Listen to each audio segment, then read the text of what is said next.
Hotep, Great Saba Tehuti, Amun Hotep Ra. Health and prosperity unto you. May your monument be established forever on the foundations of Ma'at. May your posterity give you praise and offerings. May your goddesses personify devotion to you like the great goddesses Aset and Netet. To Saba Tehuti, Amen. Hotep Ra. And I'm going to tell you this. Once I was able to imbue myself in this frequency, I didn't want anything else. Nothing else was satisfying to me. Nothing else was nourishing to me. Nothing is more nourishing to me, to my consciousness, than the truth. Once you are actually imbued with it, once you learn what the truth is, it's nothing more satisfying. So Hotep Henu to you, Great Saba, for this Nefer class. Your discipline, your example, I've seen it demonstrated consistently week after week. Man, like he was on another platform, Tehuti, like I was telling you. He was on another platform. He was invited as a guest, and he was answering questions like he does now. It was like an interview. I don't even know what the name of the platform is, but I definitely encourage you to go watch it, because that was a Nefer class as well. Whenever Saba is on any other platform, he definitely represents. But he was on this brother's platform, and he had one of his vipers, venomous vipers, with him, and he was teaching, answering a question, and the snake bit him on his hand, and he continued to teach. He didn't even stop teaching. He continued to teach. That's discipline. That is consistency. So it happened so quick, right? That I didn't even realize that he got bit. I didn't realize that it was anything wrong. I actually had to go back and rewatch it, because he continued to answer the question. His discipline was that of such. He continued to answer the question, right? So that's the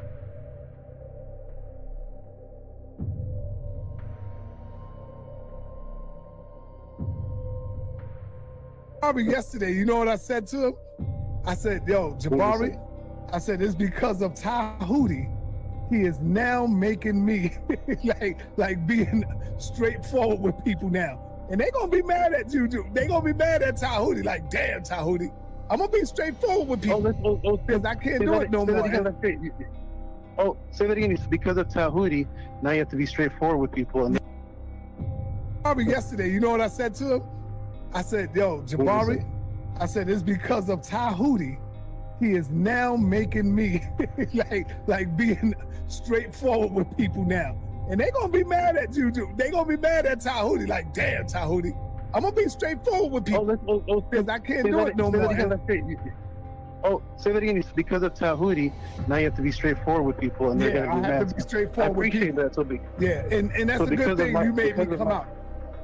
Yeah. Because of my influence, now you're going to be more Ma'at. Yes. I take it from that. I see what you're doing. You're welcome. You want to have your little sound bites and all that. Yeah.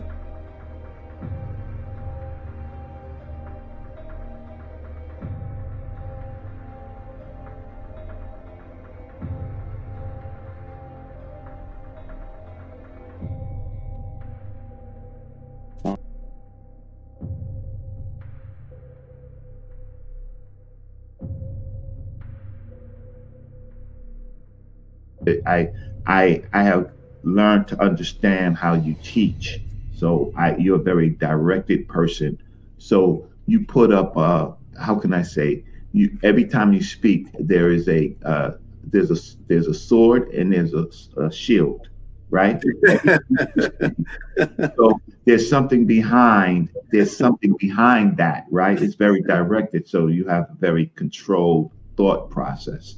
So I see a lot of people fall into hell when they have conversations with you because of your they don't see that you have a war pose like aha. So you have a sword and a shield, and you're going to block and you're going to stab them because you already understand what is directed speech. So I've learned that from you. So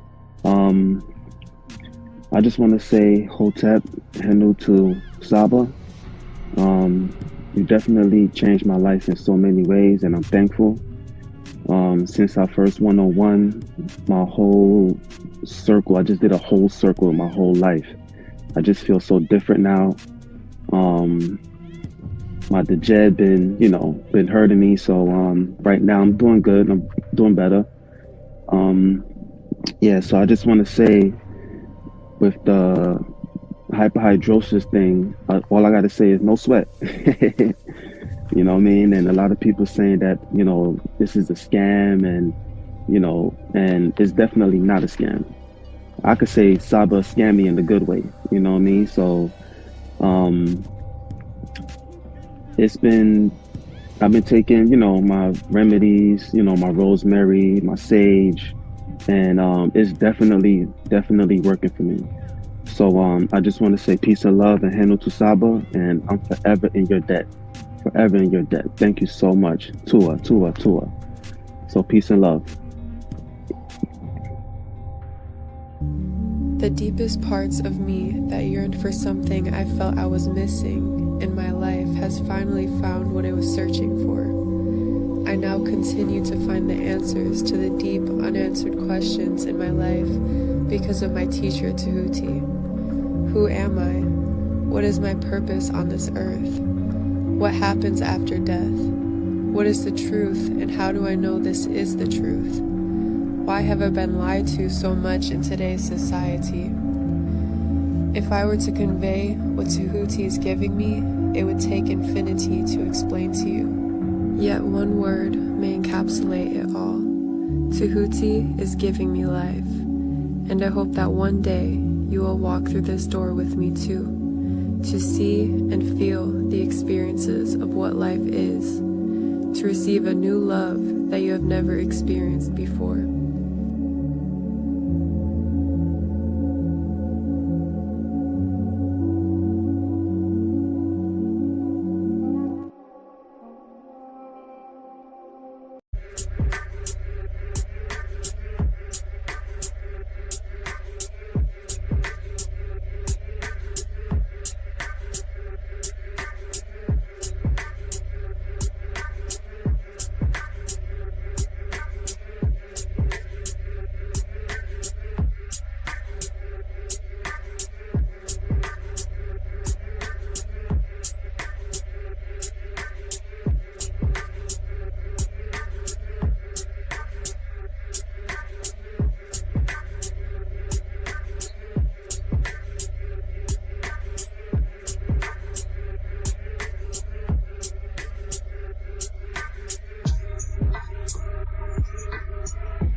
Yeah, we'll have to go through the details. But now, man, I'm just amazed. I'm just amazed, man. You're incredible, bro. You sit and you stand before us, yo. The Tehuti, the real Tehuti. I truly believe that. Word. If you're to take, but look, I just want to say, listen, yo, Tehuti is a close brother of mine, excellent scholar. Y'all better watch out because he's gonna be straight chopping some heads off. Man, you got props from a Hebrew, bro. The oldest known spiritual book to speak on the afterlife. Get that Palo Santos burning. Start burning that Palo Santos and that sage together. You can mix them together in the bowl.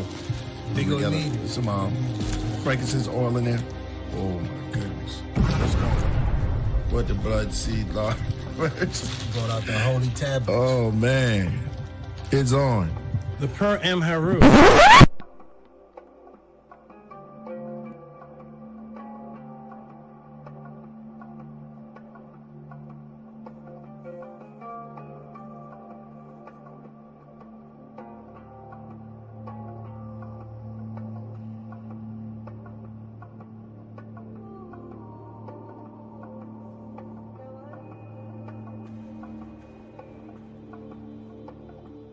Coming to you live.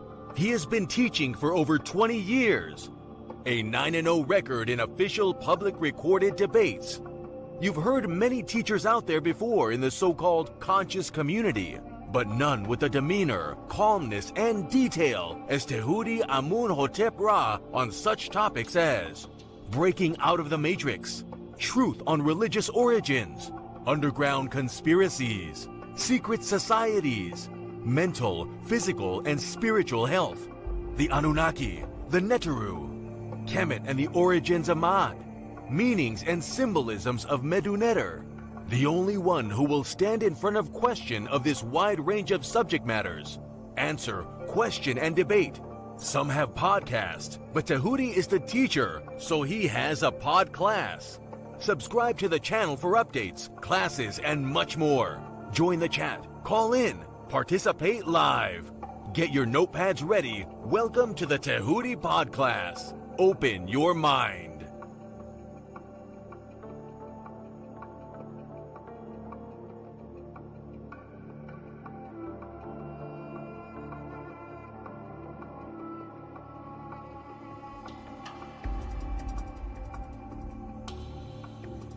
He has been teaching for over 20 years. A 9-0 record in official public recorded debates. Correction.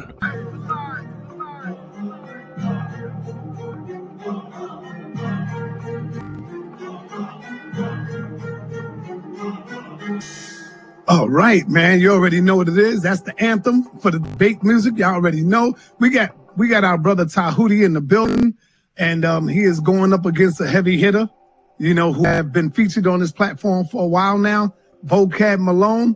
I don't think Vocab, I hope Vocab put in his homework. I hope he knows a little bit about Tehuti and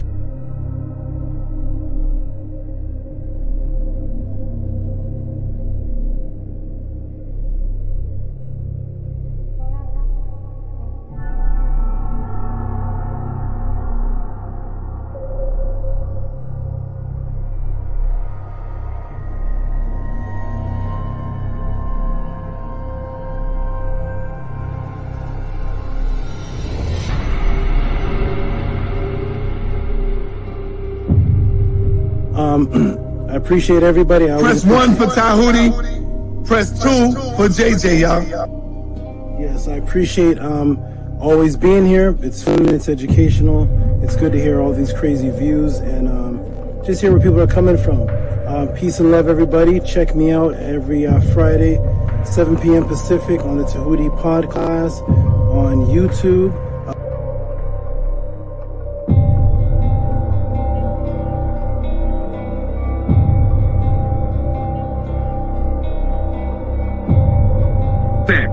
That's your words. Brother, Stand on that's it. not the topic of the debate, JJ. That was not the topic. I'm talking about the whole word.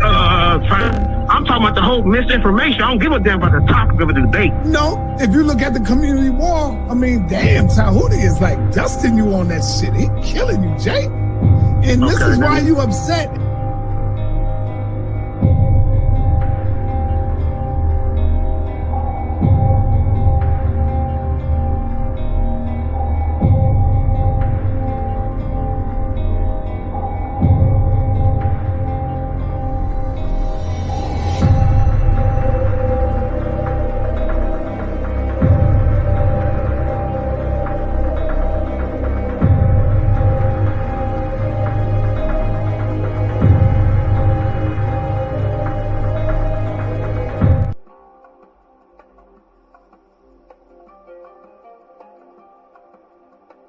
I'm gonna say what's up to JJ. Stepped on the screen for a moment. JJ, how you doing, good brother? You doing well? Hey, how you doing, Hotep? What's up, brother? This is JJ 7000 from the Mandinka Hage clan from Mali. You know what I'm saying? Tehuti, I did my roots. Yeah, I found out my people from Mali. Yeah, from the Mandinka tribe. Hey, check it out. Nice. Hey, there's a Hage clan. You know, I found out that they took my family from Mali to Charleston, South Carolina, and they was on the Hage plantation. Yeah, I went deep, man. But I want to join the House of Atom, man. So I'm just here to learn. Peace.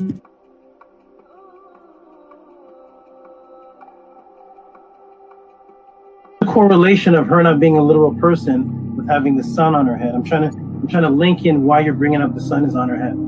I'd love to know how you think that a literal person could exist with the sun on their head. So because this image has the sun on her head, therefore this cannot be a literal person. Is that your stance? That's exactly what I'm saying. And I also want you to recognize that I'm saying the same about a rule and the same about a star. Okay, great. Can I screen share, please? Yes, sir. So the brother Jabari. Remove Jabari. Sorry. Okay. The brother Jabari stance is that because this image has a woman with her son on her head, her stance is that makes this woman not real. When I asked him if that was his stance, he said yes. I'm going to screen share, please.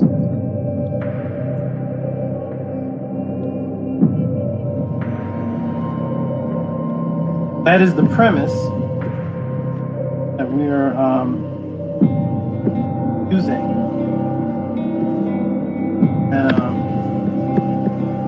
I want to know is was Unksenamun a real woman, Jabari? Yes or no? Unksenamun, or was that a name? Are you referring to Unksenamun, the wife of Tutankhamun? Yes. Was that a mythological netter, or was that a real person? She was a real person. Everybody see my screen? Yes.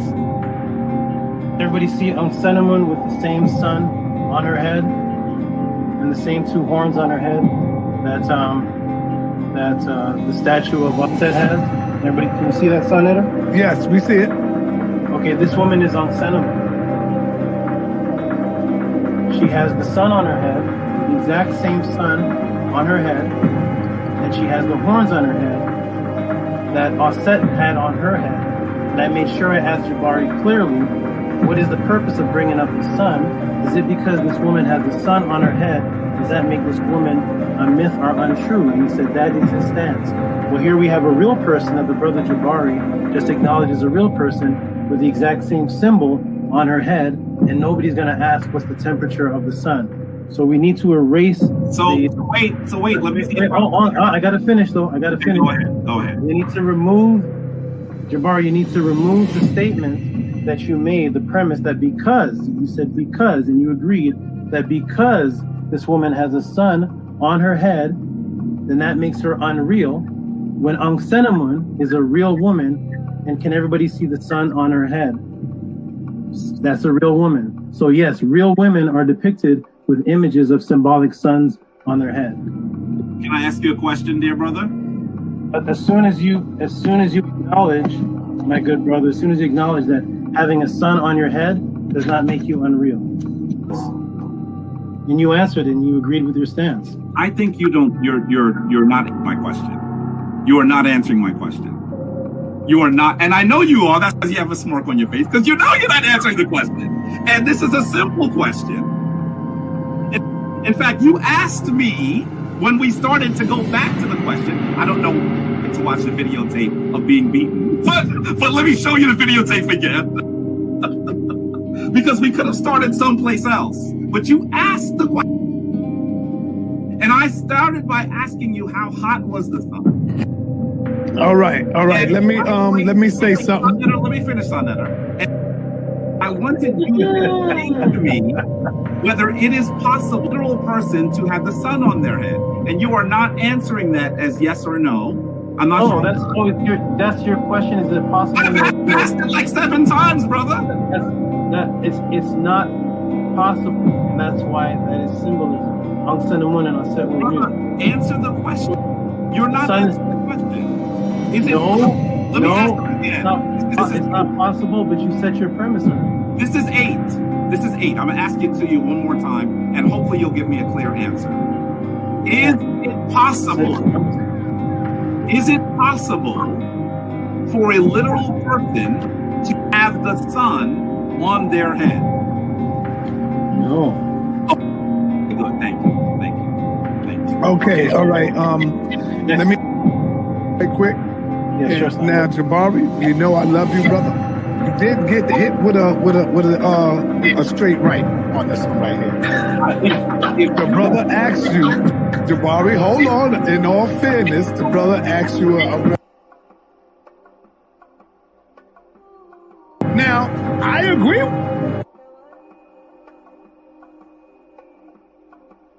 But because of the answer to you when he asked you the question, you definitely said the woman have a son on her head. She can't be real. Brother then showed you a son on the head of another who you did say was real. That's all it is. Hey, Jabari, Floyd Mayweather, the best of them gets hit with a jab, brother. That don't mean nothing. Come back and show the brothers and sisters out there why you are the Floyd Mayweather of the House of Consciousness. That's it, brother. It ain't nothing. This is the reason why you have to. All right. Hey, peace and Black Power family. Welcome to another Son of the TV, House of Consciousness, but y'all already know what it is. The brother making his way back to the House of Consciousness. He is now official House of Consciousness member. Welcome to the party, Brother Tehuti. He made his official step through the door a few days ago, taking on the Floyd Mayweather of consciousness, Brother Jabari. Most people in the got Brother Tehuti winning. Now, hey, majority rule. I can't be biased. I got to go with the majority, okay? Because I'm not the referee. So, don't get mad at me, Brother Jabari.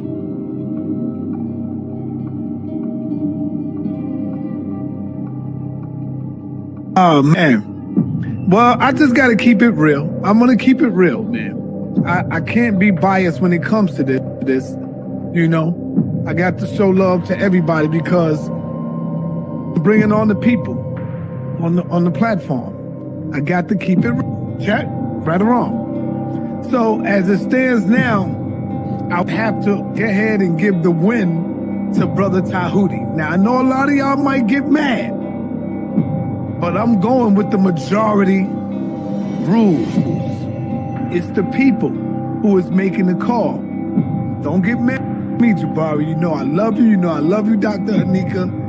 But I got the W to Brother Tehuti. Now, you got the majority. And there's a lot of people that I read the comments. They say, yo, I love you, Jabari. You know I fuck with you, Jabari. But I got to give it to Tehuti. I'm reading these comments. I'm like, God damn. You know me. I'm going with my man Floyd Mayweather all the way. But I got to be fair, and I got to keep it a buck. So as it stands right now, Brother Jabari has, hey, and you know the best lose sometime, man, you know? The best lose. Cigarette.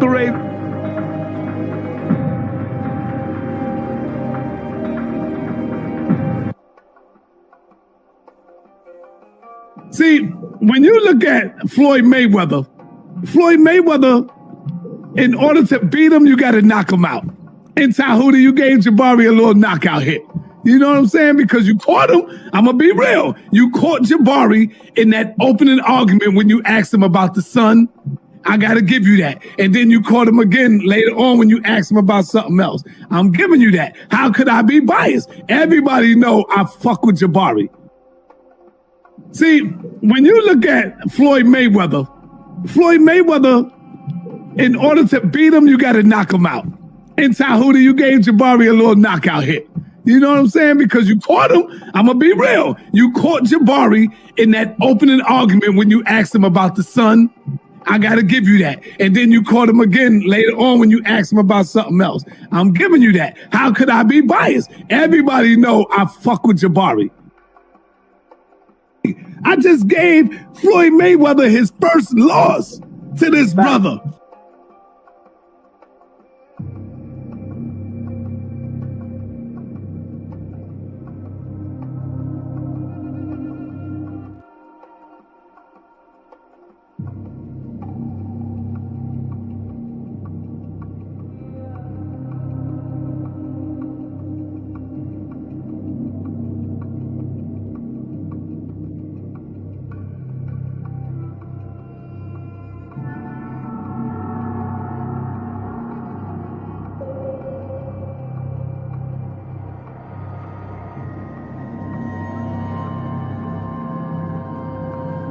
Let me be very clear. I have never had an official date with anyone. And there is not, on Sonetter's platform, Sonetter announces the winner? And on the people, on the platform. I got to keep it check, right or wrong. So as it stands now, I'll have to go ahead and give the win to Brother Tehuti. And there is not, on Sonetter's platform, Sonetter announces the winner?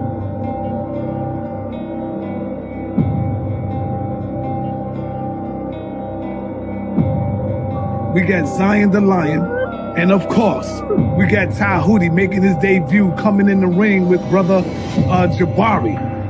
It wasn't, I'm not gonna say a TKO. I'll just say a little jabby jab. He won by a couple of jabs, you know, he took some jabs, you know. And now, well, we got the rematch coming with Brother Tehuti and Brother Jabari coming back this Wednesday, 9:30 p.m. And I know Jabari is not going to take him lightly on this one. I know everybody is looking at Zion, Tehuti. Let me be very clear. I have never had an official date with anyone. And there is not, on Sonetter's platform, Sonetter announces the winner?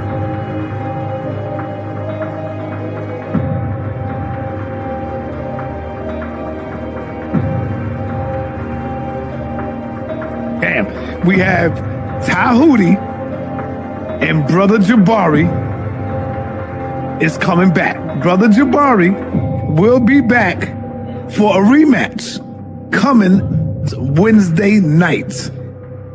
I think Jabari was a little unprepared, got caught sleeping with the brother.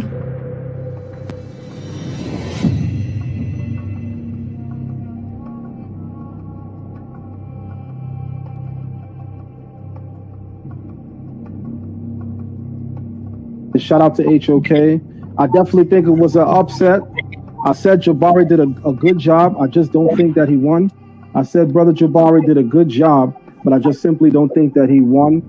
As I told the brother earlier this afternoon, the Brother Tehuti, I told him that I believe that he could have secured that W over Jabari a little better.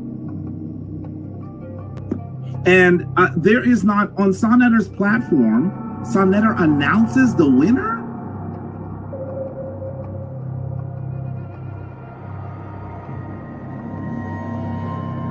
So, I just got to go with that. I just got to go with the win. We're going to be giving out some powerful trophies coming up soon. So now.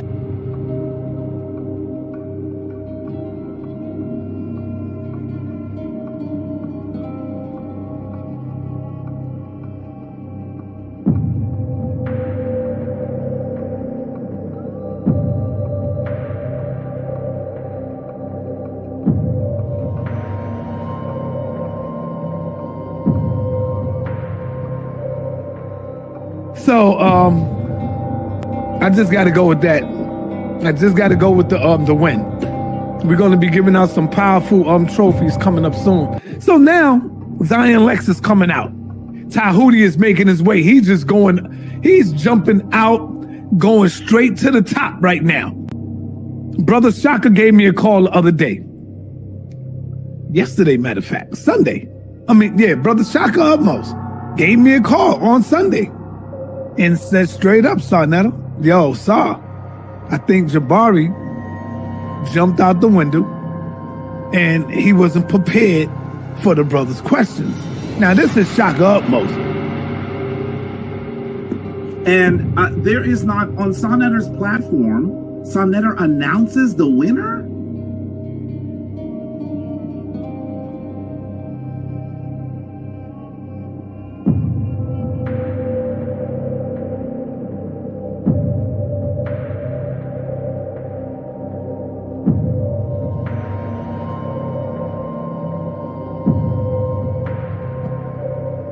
Yeah, we got Zion Lex. We got Zion Lex tonight going up against Tehuti. Could this be 2 for 2 for Tehuti? That remains to be seen.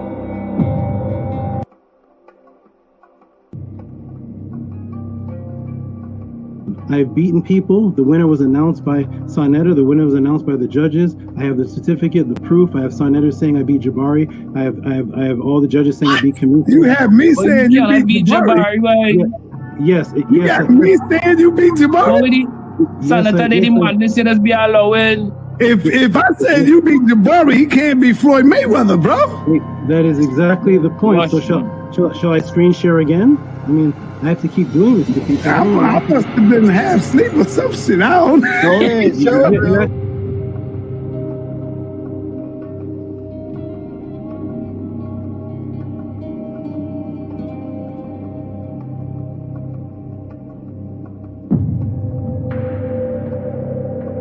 If I said you beat Jabari, he can't be Floyd Mayweather, bro.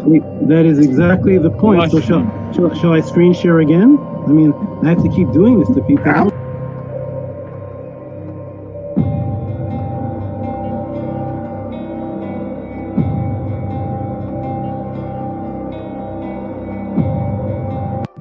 And I took out the Floyd Mayweather, so I guess I'm the House of Consciousness champion. I just came here for an interview. That's my you can't be the House of Consciousness champion yet. You got to go through some. You can't be the champion from one battle. You got to go through some scholars, brother. And now you face right now with Zion. So I'm sorry. When you beat Floyd, you don't get his title. I'm sorry. Go ahead, brother. I just gave Floyd Mayweather his first loss to this brother.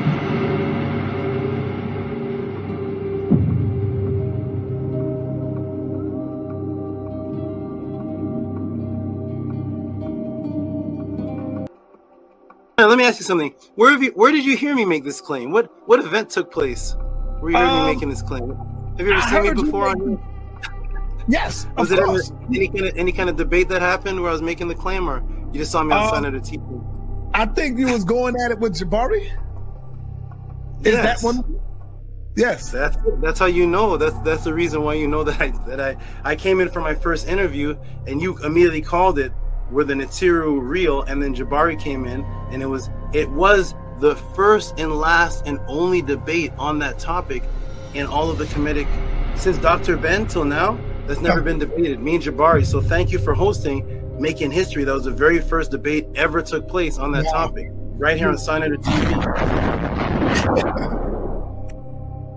Okay, well, in the intro of my pod class, I have sections of me and Jabari's debate, and you announcing me as the winner, and then you and Shaka Akmo saying that he wasn't prepared for me. Right. I caught him sleeping and he wasn't prepared, so therefore we should have a rematch. Right. I've never heard you say that about Jabari before in any kind of debate. Well, sometimes we got to be honest. That don't mean Jabari is not the champ. You can lose one bout and still be the champ. You can. What sport is that? No, you can lose one and still be the champ. Like your record is now like 75-1. To be very clear, I have never had an official debate with anyone. Maybe I think so. You do acknowledge. Me and Jabari did have a debate, and I won the first one. Yeah, I'll give you that because I already done came out and said you won that, so I can't go back on that now. I give it to you. Here's the problem though with that debate. I cannot say Jabari won that debate because his wife was there helping him, Reggie was there helping him, Sai was blocking for him, even though Sai was a bit more objective. He was giving props to Tehuti when Tehuti was smashing it. Here's the problem though with that debate. I cannot say Jabari won that debate because his wife was there helping him, Reggie was there helping him, Sai was blocking for him, even though Sai was a bit more objective. He was giving props to Tehuti when Tehuti was smashing it.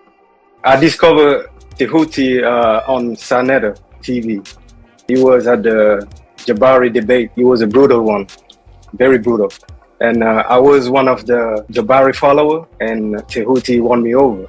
I couldn't believe that somebody that I call a teacher, master teacher, was making stuff up. Tehuti Arakuti, I overheard you while I was in the background. You said that you were would you say your heart was broken when you saw your master teacher making things up? Was that Jabari? Yes, sir. Somebody's making something up. When you went in to see the debate, did you go in saying, "Oh, Jabari's gonna wipe this guy off the scene"? Did you know that you had faith in him? Like, hey, every Jabari debate on Sonetta, he blows everybody away. So here, just another one, right?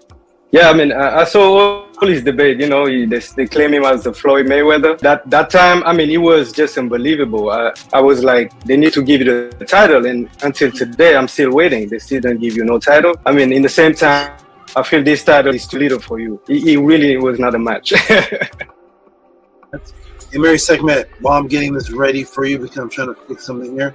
Were you once an Israelite? Is that why your name was Israel? Yes, that's correct.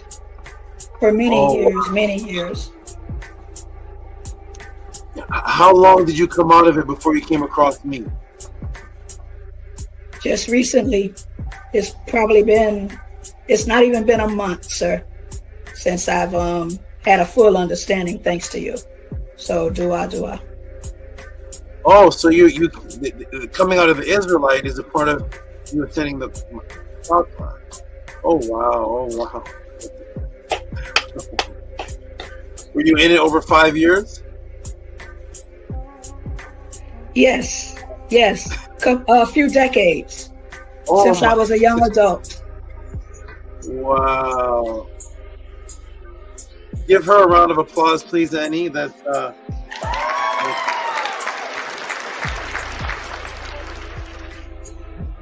Oh, you're on mute, by the way. We didn't hear anything. Say it again. I'm grateful. I am really grateful. Wow, thank you for that. That's a great decades in Hebrew Israelite comes and watches the. And let me ask you this one other thing: how did you come across the pod class? How did you even know about this? Come across it? It was the debate with Jabari. I was following Jabari. And there was a debate that I found out about you, and it was going through old pod classes that the matrix was broken as far as Hebrew Israelite in the Bible. You were a Hebrew Israelite also following Jabari? Yes, I was still a Hebrew Israelite when I was listening to Jabari. Yes. Oh, that's awesome. That's wonderful. You're a Hebrew Israelite while you're listening to Jabari come to the podcast, and boom, now you're married Sekhmet.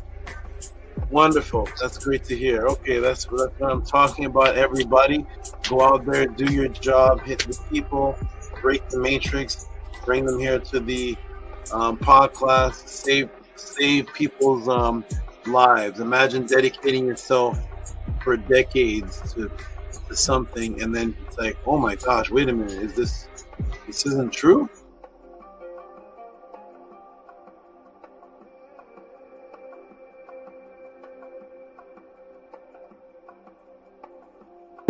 We were a great young group of brothers and sisters moving, you know what I mean? It just that things sort of went different, and we went to different black movements as we grew up. You understand what I'm saying? But right now I bear witness that Tehuti's been consistent with the truth this whole time. this whole time. I can't lie about that.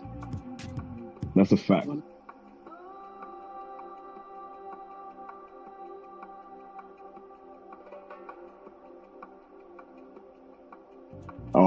I would say he was a bit disappointed when he came back, because when he came back, we was all 5%ers, and that wasn't his plan. At the same time, it was just how things moved, and it just how things grew, right? So today, I'm just glad that we still building, we still here. You know, I still bear witness to the teachings that he was teaching back in the day. The thing is, too, what you're hearing right now, we was building about this like 30 years ago. You know what I'm saying? So it's amazing. It's amazing, and I never thought it would be like this. You know.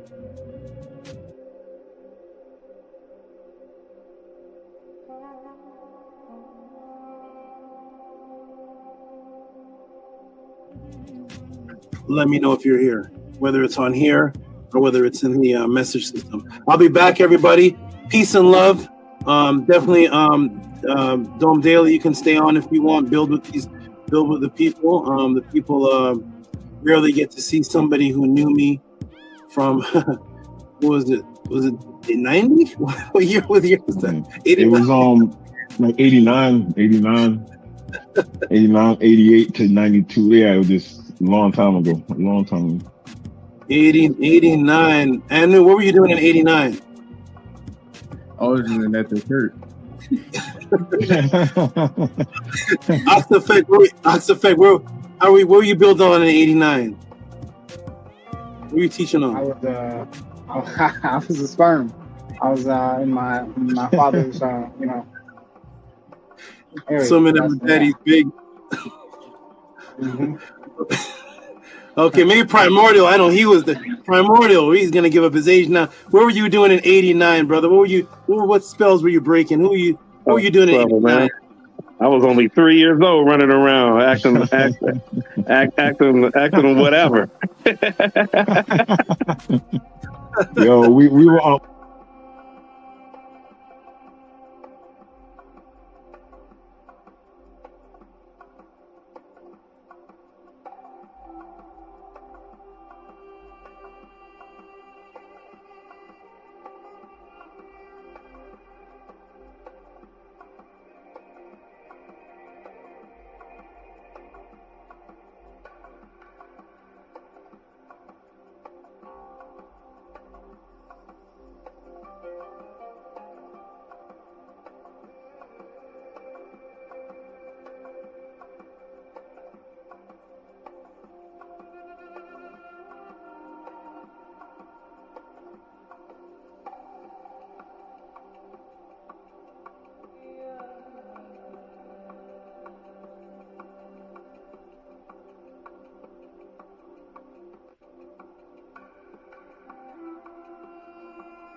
I was showing Hebrew, and then I got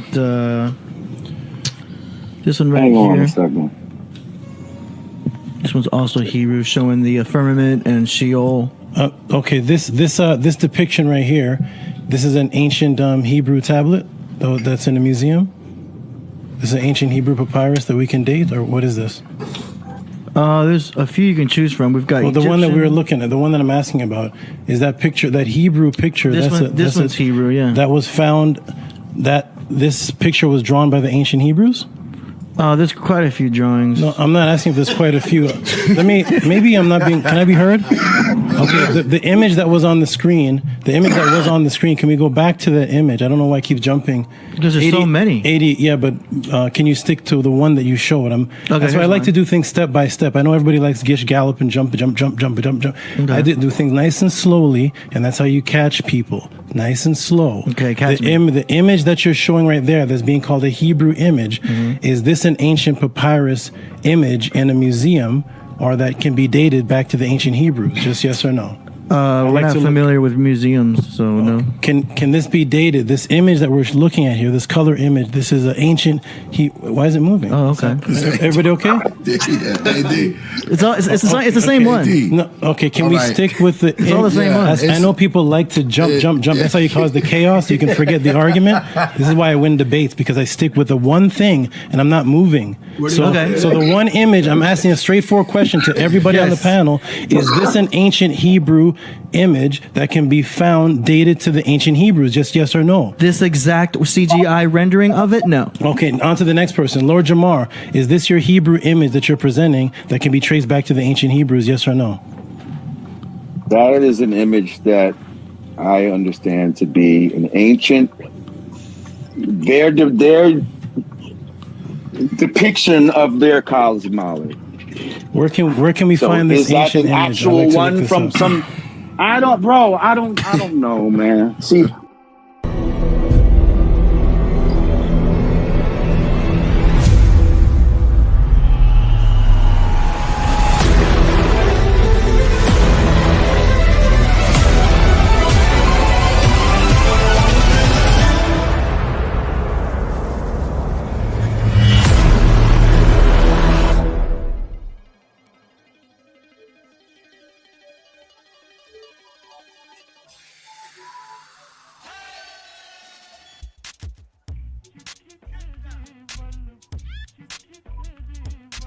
Mic check. We'll do a mic check, make sure the sound is good. Mic check, everyone. Can everyone hear me?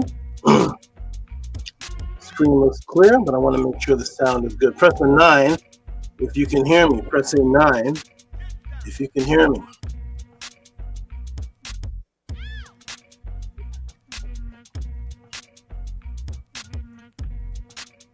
I'll wait for it to come up, because there may be a lag.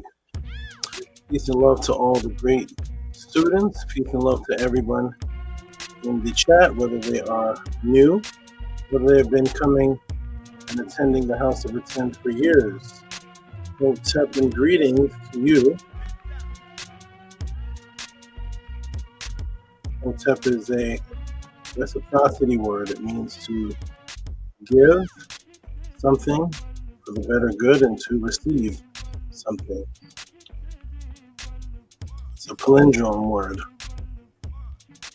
Brought to us forth in wisdom teachings by the first and ancient known scribe, whose name was the palindrome using the same word.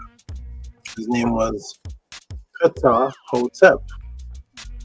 PTH forward, HTP backwards. Greetings, everyone. Let me see the 9s that are in the room, and they are the wonderful 9s. I see them. Everyone can hear. Beautiful. All right, Robert Williams with You Can't Change History. A debate is a discussion. A conversation was judged by the chat as Saber Tehuti as the winner. Those are facts. Jaguar Bulldogs. Shout out to Zeptepi Slim. Okay, let's see if those can hear me. Nania Setmer says, greetings, everyone. Welcome. Okay, here comes the 9s now. Hotep Ma'at and peace to Natiru with the Ka sign. There's a 9 from Robert Williams. Hanu Hotep Mary Ma'at. There's the 9 from 432 for 2 Kemba. There's the 9 from 9799195. Okay. There's a 9 from Angela straight out the gates. 9 from Amun Kat. Siank Tehuti. We got the Kahan from Harass Did. Ampu on the screen as Ampu. And the name is Boss Fee. And Harass Did again. So we have all the 9s, everyone. We are ready to begin. Peace and love to all those who are with us. We're going to start off with the wonderful affirmation, the frequency that starts off the Tehuti pod classes, that starts off my family meetings, the meetings of the out, which is out, the circle of the out. When I go on different channels, I start off with that also. I start off most of all important things with the affirmation. For the new people that are watching, we're going to have the affirmation in the screen or on the screen for you all to actually see what it is that we're saying. We are a disciplined movement, the movement of the Natiru. And so under the code of discipline, we begin things in a certain method and we end things in a certain structured method. And we live our lives in a particular structure that we call Min Ma'at, the continuation of Ma'at, continued stabilized Ma'at. So following the Min Ma'at, we're going to put the affirmation on the screen and say it. And those who are new can say it with us. Peace and love to Basatut Maka Aksafek, the young brother who received his Ren ceremony twice, once in a dream from me, and then once when he met up with all of us in the physical form and received his name. Let us do the affirmation. Here it is on the screen. We're going to start on the count of 3. 1, 2, 3. Anki ma'at un ns nin tet aset en ma'at min hapapet en ma'at her and hu kiui. Per e kut. I live for ma'at. I exist within her. I do not speak in the place of ma'at every day. I advance towards ma'at. My being is surrounded in darkness. I come forth as conscious light. 1, 2, 3, 4, 5, 6, 7. Welcome. That is the affirmation. And let me find out. Are there any new people that are watching? If you're new within the last 2 months of watching, press the 7, and we will give you your recognition and say peace and welcome. Are you welcoming them into Tehuti? We're going to welcome new people to the HOUSEOFATTON, the ancient Tehutian teachings of the Netzeru, the last to represent that on earth. With this phenomenon that takes place every Saturday as the Tehuti pod class. So peace and love to the old people that have been here for a while, and peace and love to the new people. We welcome all of you in. We have this name. Oh, I remember this name from last week, Drip Sky Lark. Peace, Drip Sky. Let me say it rightly. 1 Drip Sky Lark. There you go. And everybody else who's new can see you're getting greeted here. See? Welcome. The HOUSEOFATTON will welcome you here. We are a welcoming frequency. We don't judge. We don't judge anyone to the negative if they are part of any other belief system, if they are part of any other recognition, if they are part of any spiritual system. And when I say we don't judge to the negative, that means that all things must be judged because you have to make decisions in life on how you speak to someone. A decision is a judgment. But we don't judge to the negative, meaning that me as Tehuti do not promote myself or the HOUSEOFATTON to take anyone who's of a different system and mock them, make them feel uncomfortable, degrade them, and insult them. And there's a reason for that, which I'm going to elaborate on in a moment. So Drip Skylark, if you could for me, please, Just type one more. Oh, you type peace. Peace to you, peace. Drip Skylark, if you could type one more thing, and just type where is it that you what brought you here? You could type it in one sentence or one word. Did you see me somewhere else? Did you did someone send you a link? Say, hey, check this out. Whatever it may be. What is it that brought one Drip Skylark to the pod class? I like to know, because I like to give appreciation to where things originate from. The Jabari debate replayed last week. Oh, interesting. You got to see that part of it. The other part, I will be on. I may be on. I was supposed to be on last Monday to speak with Jabari about possible topics. I'm not enthusiastic about it because I've never wanted to debate him or anyone. But Saw really wants us to debate. He wants that same topic. I already set my premise on that. If we were to debate on that topic, it has to be called what he said it would be called for 5 years, and that is a rematch. You can't change history. He said if we debate that topic, it's a rematch. So I said, okay, if we have a rematch, then let us go forward. But some people are so stubborn, they just can't say, hey, it is a rematch, as it always has been for 5 years. This is pre-COVID. So there was a section where I actually showed my facts and sources that it was a debate, said by all three of us, and that was on Sonetter's channel. I can't seem to find it for some odd reason. I'm going to speak with him Monday and ask him, did you delete it? That was the only video where I had the opportunity to show the evidence that all of us considered it a debate. Every single one of us called it that. We never questioned it. It was not called anything else other than that until just recently, when he started siding with Jabari's claim that we never had one. Yeah, he started comparing Netflix to Marvel Comics. So I stand on the truth. I stand on Ma'at, and I always shall. So here's the reason. Welcome everyone to the Tehuti Pod class. It's going to be an explosive. It's always explosive. This one's going to be different because it's a question that appears to be not on Kemet or Nile Valley or even Africa as a continent, as they've recalled it. The questions that have come in are on these marvelous topics, and as you see, Day de los Muertos, Day of the Dead, Truth and Secret Origin. How is it that you can send to Tehuti a question about Day de los Muertos? That is a Mexican, that is a South American, Mexican, Aztec origin, as some say, ritual. This has nothing to do with Kemet, apparently. But can you send to Tehuti these kind of questions? Can you send your Kemetic teacher these questions? What will happen if you send this to him? Will he answer it? Why the skull and bones in ancestral worship origin? If you notice, there's skull and bones on altars and such. Why? Why are the skull and bones? Where did that originate?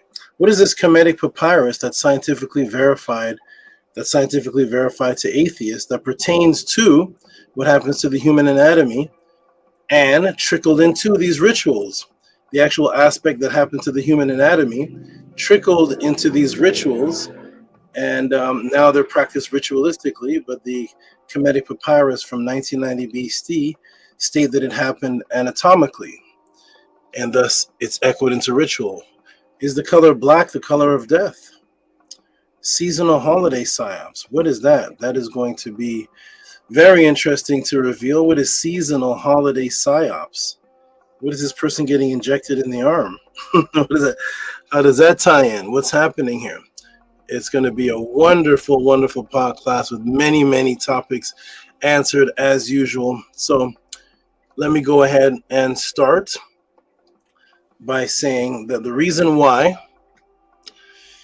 we don't degrade or insult new people that are into any other faith, into any other religion, into any other, whatever they may be into. They could be a Mason, a Jehovah's Witness, Christian, Catholic, Presbyterian, it does not matter, actually, Muslim, Assalamu alaikum, rahmatullahi ta'ala barakatuhu, whatever you may be, Barakah Hashem, if you're Hebrew, whatever you may be. Why does Tehuti not seem to yell at the people and speak negatively as other people do when they seem to come across others that are into different faiths? And that is because what I have done on this planet, what I have done for the last, since 1989 and 1990, is something that's it's an angle. It is a method that's not been done before, and it's because I've accepted the fact that due to the matrix interfering with everyone, that everyone has been scattered into different systems of beliefs. So what I've done that has not been done before, because I represent what's not been represented before, is I am able to take anyone factually. I have taken every type of religious, Masonic, street thug, grape, crip, gangbanger,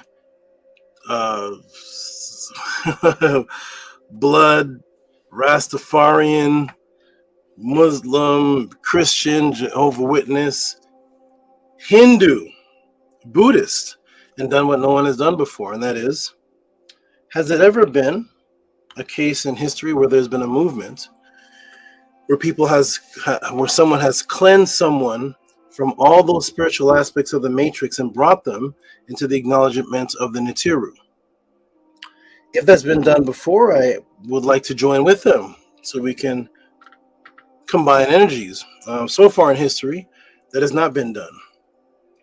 There has not been any movement on this planet that has used ancient indigenous Kemetic papyri and has transformed and cleansed people from the matrix, from wherever they stood, into the acknowledgement of the Neter, being existing beings that are to be worshipped, acknowledged, and given credence to.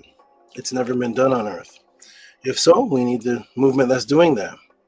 Only the Neters can do that. There is an atheistic agenda that is made to denounce all of the ancient spiritual systems of the indigenous people. And the first part of the denouncing is to acknowledge that their consciousness that was superior to them did not exist. So they took an ancient word, which was mit. Mit was it would be M-T-H. So it would be said myth with a soft D.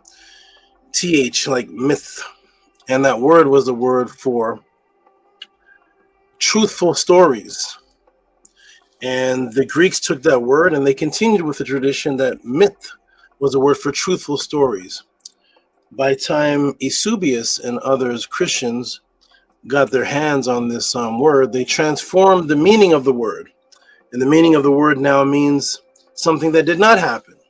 It was the very first attempt to erase and change history by, instead of denouncing it by saying that they are pagans and heathens and devil worshippers, the better strategy is to say they didn't exist at all. Instead of calling them demons, fallen from hell, and all of that, and trying to convince people, just erase that they even exist and change the meaning of the word myth. So MTH, which is myth, was a word for truthful tales, and it's one of the roots of the word ma'at, which means the truth. And from that point on, myth became now something that is not the truth, but just symbolic and never existed. From that point on, all of the Black organizations, conscious movements, all of your favorite conscious teachers, has continued in the tradition of this Greek warping of the word myth, mit. And now every time you ask them about the Nitiru, the most powerful sentient conscious beings mentioned by our ancestors, now they say those are myth. And you ask them, what scribe said that sentence? Is there a scribe that said the Nitiru are myth with the definition, not the definition of what you're saying, because in the Metanetter, myth is a truthful story. In the Greek, eventually myth became something that's not true. So are you going by the Metanetter definition of it? Or are you going by the Greeks? So because of that, there was a need for recovery. And as evolution has it, everything rebuilds and recovers itself eventually, especially when it comes to our ancient ancestors. The truth must come out. So there must be an energy form, an energy force, a sense of consciousness that comes back to earth and recorrects and corrects the nonsense, but corrects it back to what it was originally taught. And that is the House of Aten. That is Mi Saba Tehuti, the doorway to that. All the other teachers went along with the Greek atheism. Because if you ask them, are there superior beings that are above you? They'll say no. Did Ramesses acknowledge that there was superior consciousness above him? Yes. Did Mentuhotep acknowledge that there was superior consciousnesses above him? Yes. Do you acknowledge it? No. Who changed it? Can you?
Am I back?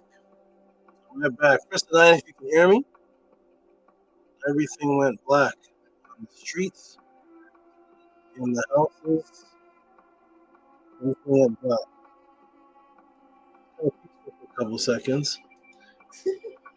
Yeah, it was nice. Okay, and Tua Fernanda for updating everyone. I'm back. Here we go. I'm back. The brother that was just typing, the new brother, is he still here? I don't know if he. I don't know what just happened there, other than I don't know why the power outage went out, but no problem. Let me put the support at the bottom here. All right, everyone, we're back. We're gonna get right back into it. Here we go, and then we're gonna start this class. Okay, everybody can see me. Everybody can hear me. I see some 9s. There are the 9s. Okay, wonderful. Everybody's back. We're back with the 9s. Excellent. Okay, so as I was saying, for all of you for your patience, and as I was saying, there has not been a movement, a teacher that has come since, because all of them has fallen under the same matrix that the Europeans started. Not that any of the scribes started, but that the European outsiders, some of the Egyptologists and the original Greeks didn't start this. It was some of the Egyptologists and Christians under Eusebius who started this misteaching that there are no Netiru. That the Netiru are just symbols of things. That is not what these scribes taught. So I had to come and correct that. And that's what led to the debate with me and Jabari, because people have not heard anybody make that stance before, coming from papyrus verification. So, okay, I see Amun. Okay, Amun Khan. Okay, good. I see the 9s. I see harass. I see. Okay, I see things. I see everybody now. Tua Saba. I see it now. Okay, good. So I had to come back and correct that. The Netzer had to correct that. It had to be corrected. There is no way that thousands of years can continue with this false information taking place. Nature always has to self-correct itself, and consciousness always has to come back to correct the foolishness and the lies. And so that is why you have never seen any Kemetic or Kemetic representative of Ma'at have the ability to take someone who is a Hindu, who is a Buddhist, and actually cleanse them of the nonsense, because Hinduism and Buddhism now is distorted. The one that people are following now are distorted, and there has been none that's come to correct and then have testimony that the Netiru are real and that their physical lives have changed based on the acknowledgement of the Netiru. That's not been done. No, none of the Dr. Benz, none of the Theo Bangas, none of the Dr. Clarks, none this has not been done. Everyone was just teaching it historically, and black and proud, and black and proud, and be black and proud. But as far as the spiritual belief in higher conscious entities, that's never been taught. And then transforming people, I don't like the word converting, transforming people back into what was here, because there was a time on earth where it was uncontested. So in 3000 BC, when the Netiru were being taught about, there was no one on the planet contesting it. There was no one saying this is false. There was no one saying I'm going to debate this. There was no one saying my belief is better than yours. It just didn't exist. When the Nile Valley people were here, it was over 4,200 kilometers of everyone with the same acknowledgments. And there was nobody arguing about it and battling about it, saying, no, that's pagan, those are demons, those are heathens. Those things didn't come about until much, much later. So I'm here as the restorer to restore back the Netzer energy. And that is because I spent most of my life with these as a child, spending time with nature and away from people as a youth. And so it got me to a frequency where I was not attached or connected to aspects of the matrix that people in my age group at the time were distracted by. I was out in the fields, out in the ponds with the animals, and they were doing all the things the matrix offered them. And I never got to experience that.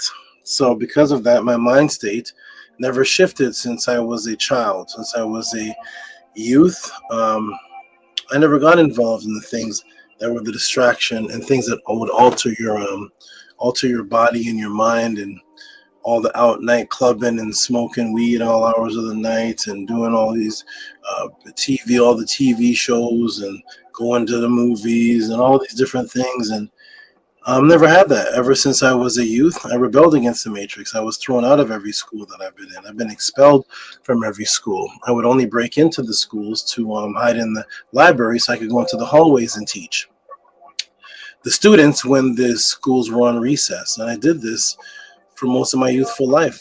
People thought I was going to school, attending school.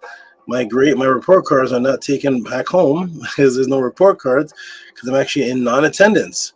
And I'm going to school to be a teacher, to answer people's questions in the hallways during recess and lunch break. As a youth, as a child, I wanted to break people out of the Matrix.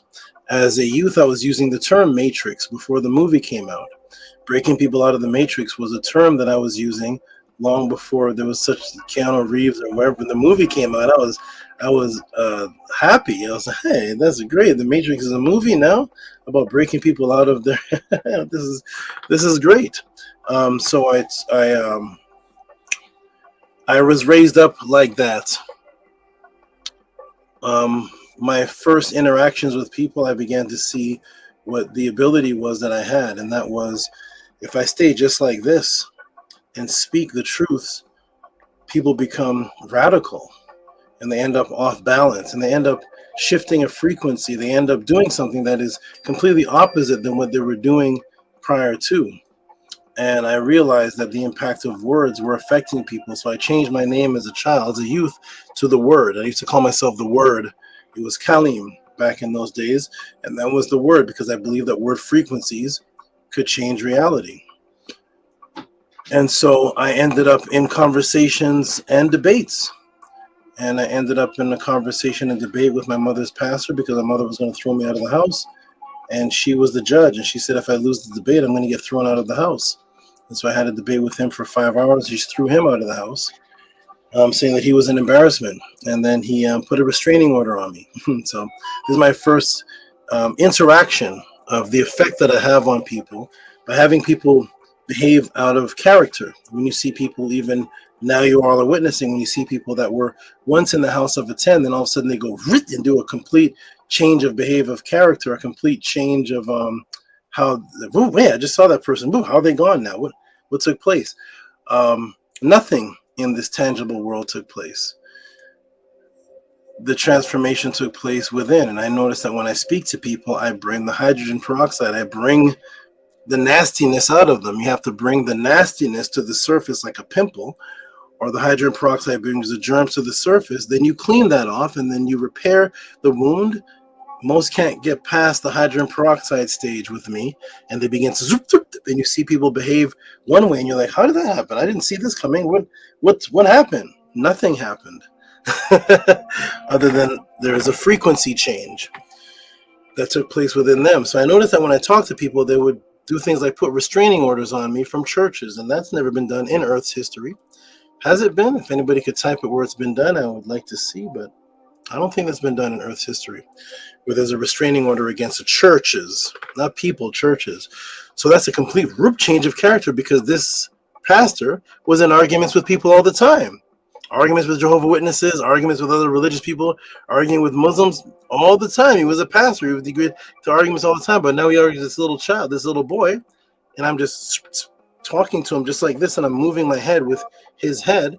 All of a sudden, I have a restraining order against me. That's never happened before. As a young boy, I got into another debate, and the other debate was my first public debate. And my first public debate was in person with Canada's Southwestern Hebrew scholar of the region. And I was tricked into a debate by saying that I was going to go talk to a regular person. I found it was some major scholar at about 65 years old. I get into a conversation, a debate with him, the first one in public, where the public gets to view. And I'm talking, I'm doing this, what I do, I'm talking, I'm breaking him down, then all of a sudden he catches a heart attack and has to get taken out on a stretcher. And I'm like, what is this effect that I'm having on people? Is this what you all are used to? Is he used to getting heart attacks? Is this something that he gets into discussions with people about religion, then all of a sudden he's taken on a stretcher? Is this a normal thing? Is it a normal thing for a pastor to put a young boy on a restraining order? Is this something different, or am I different? What is it that I'm doing to people that if they don't accept the truth after a while, they then totally switch into something that they've never done before? So this has been all my youthful life. I got into another debate with a young lady that was calling people racist names, and I was called to a basketball court. First time on a basketball court. I don't know anything about basketball.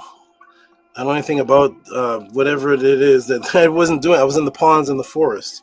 So I go into a basketball court. I try to help all the brothers because there's a racist girl debating. And I have a 10-minute to 15-minute conversation with her, and she falls into a seizure on the floor. We're just young boys. I'm just looking at her, and I'm just asking her questions, and now she's in a seizure. So I have a restraining order against me from a pastor. The other Southwestern scholar is in the hospital because he has a heart failure, and now this young girl is on the basketball floor in a seizure. What is it that's happening?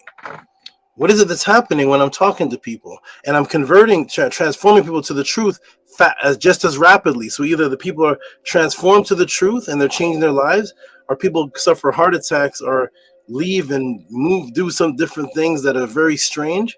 And I go through this and I realize that this is the effect that the truth has on people when they are trying to fight. The frequency that I am bringing, whether they've been with me for 20 years or the first day or whatever it is, when they get into the frequency of fighting the actual truth from my frequency, there's a and witnesses can't explain it. I had no witness explain, where did such and such go? Where did such and such go? What happened to such and such? What's this? Where's a heart attack? What seizures? What's a Another girl I debated ended the debate by saying that she's a rabbit and started hopping around the house like a rabbit. And I'm like, why are you a rabbit? What is it that's happening to people? What is this effect? So I continued on teaching, converting people, transforming people, sneaking into churches, getting the people to ask the pastor questions while I hide in the corner because I have a restraining order. And this is my entire life. I gave up jobs, schooling, and all of this. And I decided to continue this, separate from society. I did not have the funds to have any type of set up for classes, like renting an auditorium, renting a room. I never had any money. So what I would do is I would take a couple dollars and buy extension cords and run extension cords from one house into a rental property. And there I would teach my classes by kicking down the rental sign, putting out flyers on the rental property, waiting for the realtor to leave as a child, as a youth, and I'm hoping that I don't get arrested when I break in through the window, run the extension cord for lights, and I'm teaching class for 3 hours in someone else's rental property, hoping that the neighbors don't call the police on me. But it's my determined job to transform people and cleanse people. So I don't care if I'm getting arrested. This is the frequency that created what you see in front of you. Eventually, I separate myself by building an underground, having an underground basement in a property because I got involved in real estate, and I used magic to change the real estate rules, and I ended up making a big profit, had an underground basement type thing rebuilt, and that was my magic room where I just went under there, did rituals, stayed away from the public again in the darkness, and just enhance my magical abilities. And I would go into the public and I would perform magic by just walking by the club, walking by people that were twerking or whatever they were doing.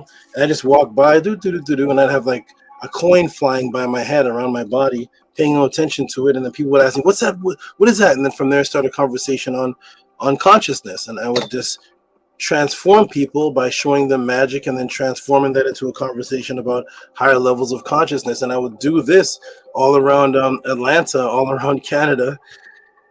And at one point I had a conversation with a young lady, and she started moving in a funny way, and she looked scared, but she was crying. And I said, what's wrong with you? And she said, my children that were miscarried are here on my shoulder as I'm talking to you, and you're helping me cleanse that guilt and whatever it is that I have within me, and my children are here with me. the ones that had a miscarriage. And that was a one-on-ones I was having with people. And so I realized that the information that I have and the guidance is doing something that regular knowledge is not doing, and it's changing people's lives, and it's giving them experiences that are actually magical. One of the students here said he quadrupled his money by me teaching him money magic. I taught money magic on a Tehuti pod class and then had a one-on-one with him, and he quadrupled his income. That's not something that's normal, is it? So I decided that I'm going to have a class after going to Kill the Priest. I decided that I'm going to view me on Kill the Priest, go there. The entire show was changed when I got there. The donations were $500, $300, not to me, but $500. The engineer dumped his wallet in my hand to take all of this money. The Kill the Priest show was transformed. Kill the Priest came on. He was like, "How are you doing this?" He says, "I believe that you are the real Tehuti. You are actually Tehuti. How are you answering these people's questions? You don't know my fans. How are you doing this? And how are you doing magic on my show?" And when I was on my breaks, everybody, when you wouldn't see me and I was on my breaks and Killer Priest was doing the music, I'd be in the room in front of him eating so he could see me. And then one day as I'm eating, I just gave him a little surprise bonus, and I'm eating with a spoon. And I just wave to him, I look at him, and then as I'm eating, as I'm going like this, there's no more spoon in my hand. And Killer Priest, if you saw him on that show, he's like, nobody could see what I was doing. So you just saw Killer Priest like, "What's that? And then the spoon was in front of him, and he looked down at his keyboard or his mouse, and there's the spoon is there with him, and he held it up in the show. He's like, and nobody knew what he was talking about. I just wanted you all to know what he was talking about because you couldn't see what I was doing on that side. So the spoon was ended up with him now, and he was screaming in the show. He looked crazy because he couldn't explain why is Killer Priest with a spoon screaming. But that's what I did in the background. So I was doing things like that on the show, bending coins, doing teleportations, doing different things that Killer Priest had not seen before. And I realized that people were being transformed. So I told Killer Priest that I'm going to have a pod class, and I'm going to create something that's never been created on the internet before. And that is, take this gift that I have, this wisdom, this guidance that I have to transform people's life, this impactful effect that I have, and bring it to the public and let them decide what I'm going to teach on. It's the hardest challenge in the world for a teacher. Not a class based on, hey, today I'm going to talk about Akhenaten and his wife. Let's talk about this. Not that, but coming to the class and saying, what level are you on? And this is all to answer that brother Dreeks, the brother's question. What level are you on? And you can send a question in on that level. It doesn't have to be about Kemet. It could be about anything. You want to know about the COVID virus? You want to know about sex magic? What do you want to know about? Do you want to know about what is it you want to know about? ADHD? What do you want to know about? Hindus? What is it? Send it in and challenge. Send it in and see what happens. And I started that system up. And for all these 30 years, I did things like that since a child in school with no reciprocity. That means no, nothing even equaling.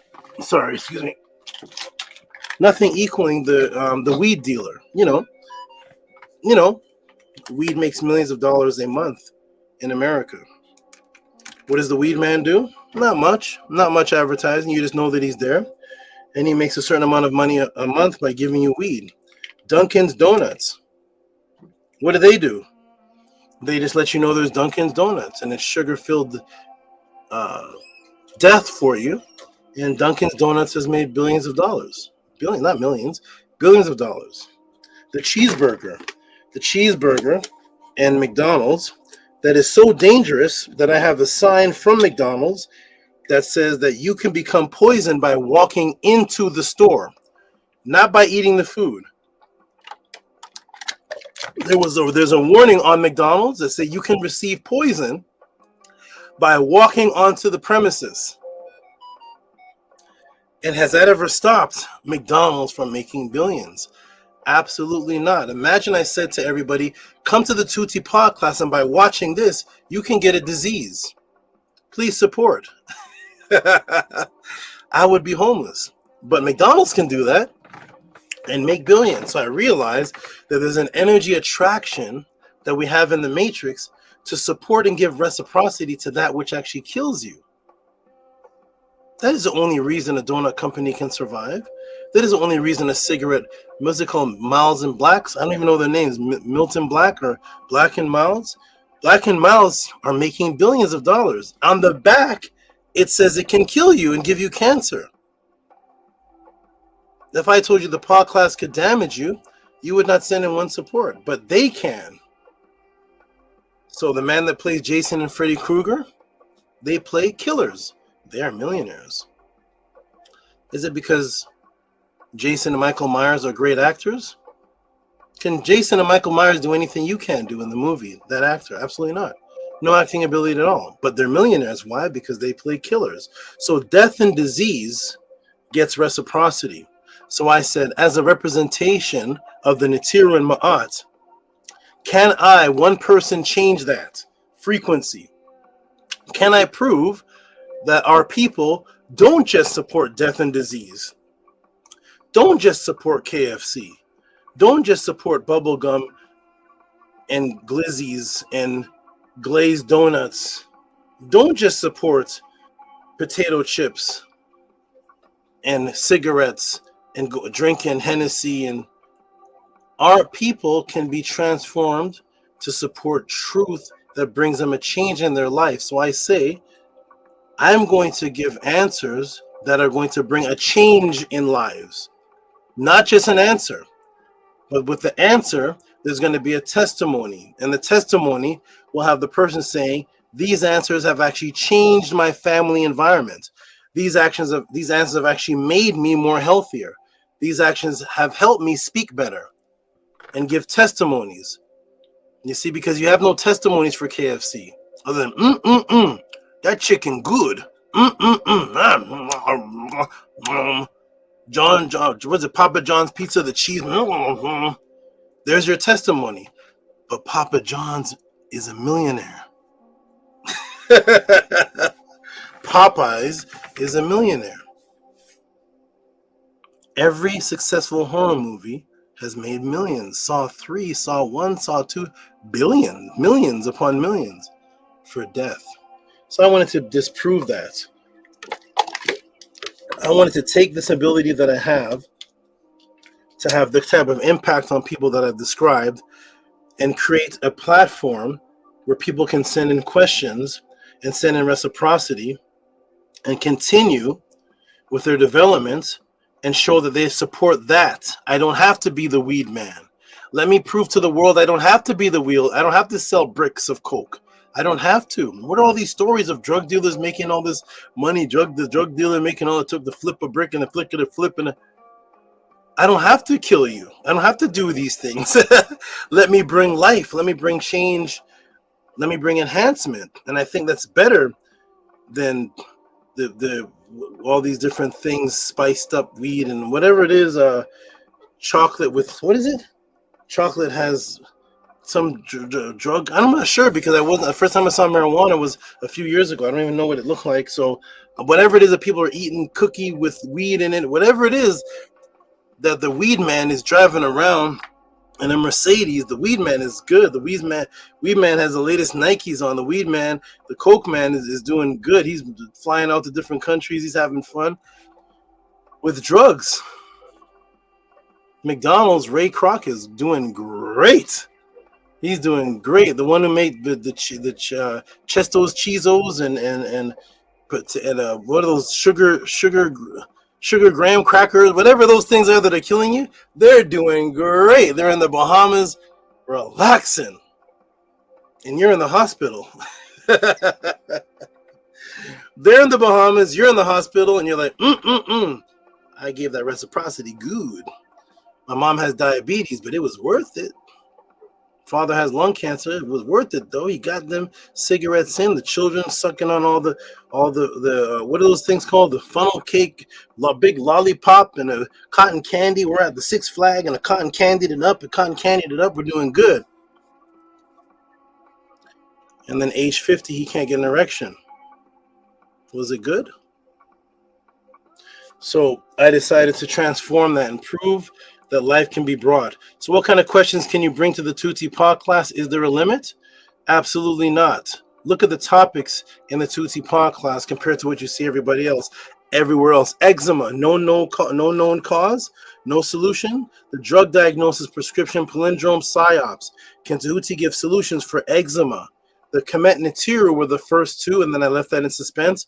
Modern day doctors give reverence to Kemet Nitiru by naming the skin condition. The skin condition of the disease is named after something that came from Kemet. What about discipline?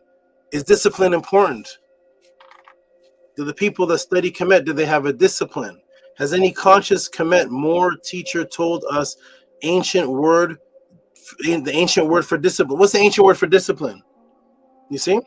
So all of the Kemetic conscious teachers been here since the 60s and 70s, and nobody knows the ancient word. Everybody knows Hotep. Everybody knows Ankh. Everybody knows all these different words, but you don't know the word that deals with the conscious discipline of your life that changes your life. Why is no Kemet teacher in 65 years ever taught a class on Kemet Ma'at discipline directly from the papyrus? Where is discipline located in the brain? What exactly is discipline? What about the concept of being a free spirit? Is that from an ancient teaching, or did it come from the Matrix? Look at these topics that are here. Somebody sends in the support. Cash App, TT Moon, PayPal at Rocky SV. Tua, Sakem Sabatuti Saba. Why do we see outside the light spectrum? For example, sometimes we can see spirits, sometimes we can't. What happens? Boom, a question sent in.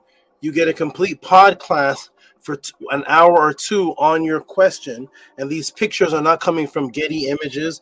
They're not coming from Alame. They're not coming from they're not coming from Google search. These pictures are from the actual students who asked the original question. Remember, I've been doing this since 90.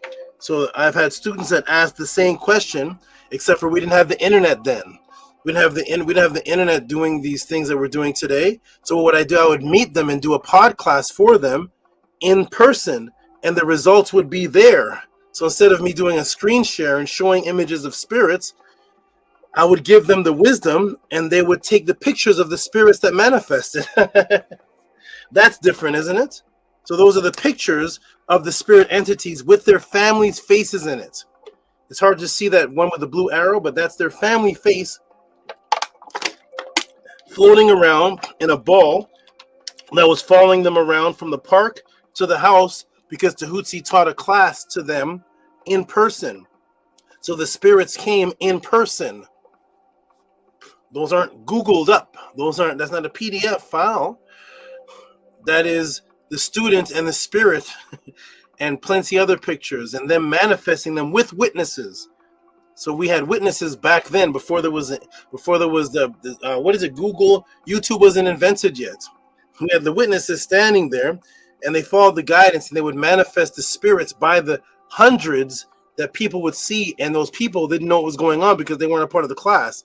They were just people walking by. What is all that they're seeing? And we capture them on camera. While someone else can come to the podcast and say, well, I'm pregnant. I want to know about postpartum depression and the psyops behind that. Should women get postpartum depression? Was there postpartum depression in Kemet? Did the ancient Aztec women have postpartum depression? Huh? The ancient women in Babylon ancient Dogons have postpartum depression? We gave a class. That was a class based on a question. Somebody asked a question about out of body, and if I come out of my body, is it dangerous? What are the procedures of protection? Kemet out of body, dream or possession. Who are the spirit negs? Succubus mind control while you're sleeping out of body. While a doctor of glaucoma comes to the class and says, I want to know about the I'm writing a book. Well, the book is out now, by the way, everybody. I'm going to promote it too on the podcast when he gives it to me. But the book is out. So as a Christian, what about the conjuring of the Nitiru in the Catholic Church? He took a trip to the museum, took pictures, and then I gave him a class of the person who the museum is for, doing Medunetter rituals in the Medunetter language as a Catholic Pope with his name and his Ren in Medunetter. He was blown away when that class was gone. So there's no limits here. People are asking questions about pregnancy. Pregnancy, the babies have consciousness in the womb. What about cravings and gestational diabetes? And what happens when they ask that question only at the Tutti Pod class? Boom, a complete class on consciousness in the womb coming from the Kemetic papyrus, by the way, coming from the Kemetic papyrus, and then coming from what scientists say, discussing the consciousness and the different levels of consciousness that a fetus, an embryo, has in the womb. And then I gave a video of the fetus having clear consciousness and knowledge of death in the womb in that class. This is not happening in other places because people come with pre-prepared classes. Somebody wants to know about ADHD. Is ADHD a class being taught by Kemetic teachers? What about libations? Somebody says, what are the origins of libations? I guarantee that nobody you know has taught you the origin of libations. I guarantee it. I guarantee that everybody who's doing libations cannot trace it to what the source is originally, because the source of the knowledge of libations was purposely removed by those who wanted to move their cultures in, so that they removed the original source teachings, which went back to Osar and strictly for Osar. Somebody sent in a curveball. What about the Never-Ending Story? I said I never seen that movie. You know what I'm going to do? I'm going to do a 2-hour podcast on it, and guess what? I'm never going to watch it. When the question was sent in, I never seen a movie called The Never-Ending Story. The next week or so, after the question was sent in, I gave a 2-hour class that blew the brother's mind because that's one of his favorite movies. I still, at the end of the podcast, said, I've never seen it. This podcast was amazing. Seems like an interesting movie to watch. I still have not seen it, but gave a 2-hour breakdown on all the geometria, all the symbolism in the movie, the history, everything that was in, things in little corners that the people couldn't see, the bird, everything that was in, all type of things. And I never seen the movie yet. I don't have to see the movie. Somebody comes and says, I've had decades of suffering with hyperhidrosis. So they give a support donation to the pod class, give a class on hyperhidrosis. The person may be in the room right now, cured of hyperhidrosis. You see? How could anyone leave this? What's there to leave? What is there to leave? It's an open buffet of questions that are having testimonies, changing people's lives that have never been done before. Leave this to do where? To go where? To do what? So I've set up something where the truth is based on the person's question because it is their quest. So somebody comes and says, what about changing my physical body? Boom, $100 support donation. Now this person looks like a fitness trainer. So Tehuti is changing people's physical body. And you see, I've given other people diet programs. This person took it, followed it, and transformed. Because you see, the way that your body looks, you can't lie about it. You see? That's something you can't lie about. You can try to come off deep with the I know this, I can break in the matrix, I got this, I break down the Christians, I break down this, I break down the men, I can do all this. What you can't lie about is the shape of what your body looks like. So Tehuti says, I'm going to do the ultimate challenge. What if I teach somebody something that's undebatable? You can't set up a debate on this. What if I teach somebody something and they come back to the pod class and their body now when they walk down the street, they're as if they're a fitness trainer. They go to the gym and they look like a fitness trainer. You can't theorize on that. You can't say, well, my Eve gave me the Medu Netter and I came with my third eye and I broke this down and my left ventricle came up to the origin of the Vesica Pisces and Pisces came and mixed with the knowledge of the scribes and they came. That's talking. No. Give someone a class where they come back and there's a picture of their physical body transforming. Give a class where the person says, I have had hyperhidrosis for 20 plus years, and they come back to the class, don't have it anymore. That is much different than just setting up a class, teaching and talking. That's much different. When the witnesses come back and say, I don't look like this anymore. Give a class where someone comes back and says, they've quadrupled their income because of the Tuti Pod class. And one last thing, everybody, the main thing that all people in all consciousness, including this class, what's going to be discussed, This person asked about UFOs, several things, gave $50, and then asked a question about contacting their mother, because when they asked the original question, their mother was alive. Their mother was alive when they asked the original question. Unfortunately or fortunately, the person's mother passed after asking the original questions. So now the questions that came in were pertaining to, did I lose her? This is supposed to be ancestor worship and contact. How is it that the voodoo people are talking about contacting Obatala, Shango, Yemiya? Everybody's contacting their ancestors. I want to contact my mother that deceased. This is my own mother. There's a stronger connection between me and my mother that deceased than Shango and Obatala are contacting the other ancestors from thousands of years ago. I said, we can do this.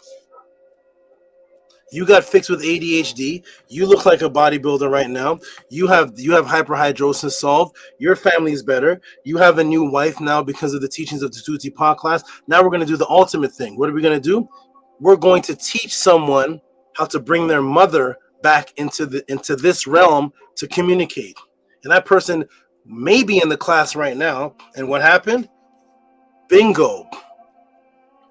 Now that person has a relationship that doesn't have to even go into a dream or anything like that, has a relationship with their mother coming into this realm and communicating back and forth with them while they're right here in this realm. Because the ancestors taught that.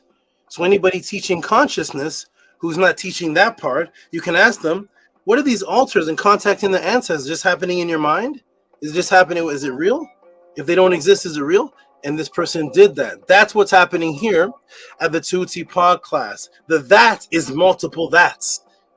Hundreds and thousands of that's. There's not one that. You want to know about feng shui? There's that. You want to know about organ energy? There's that.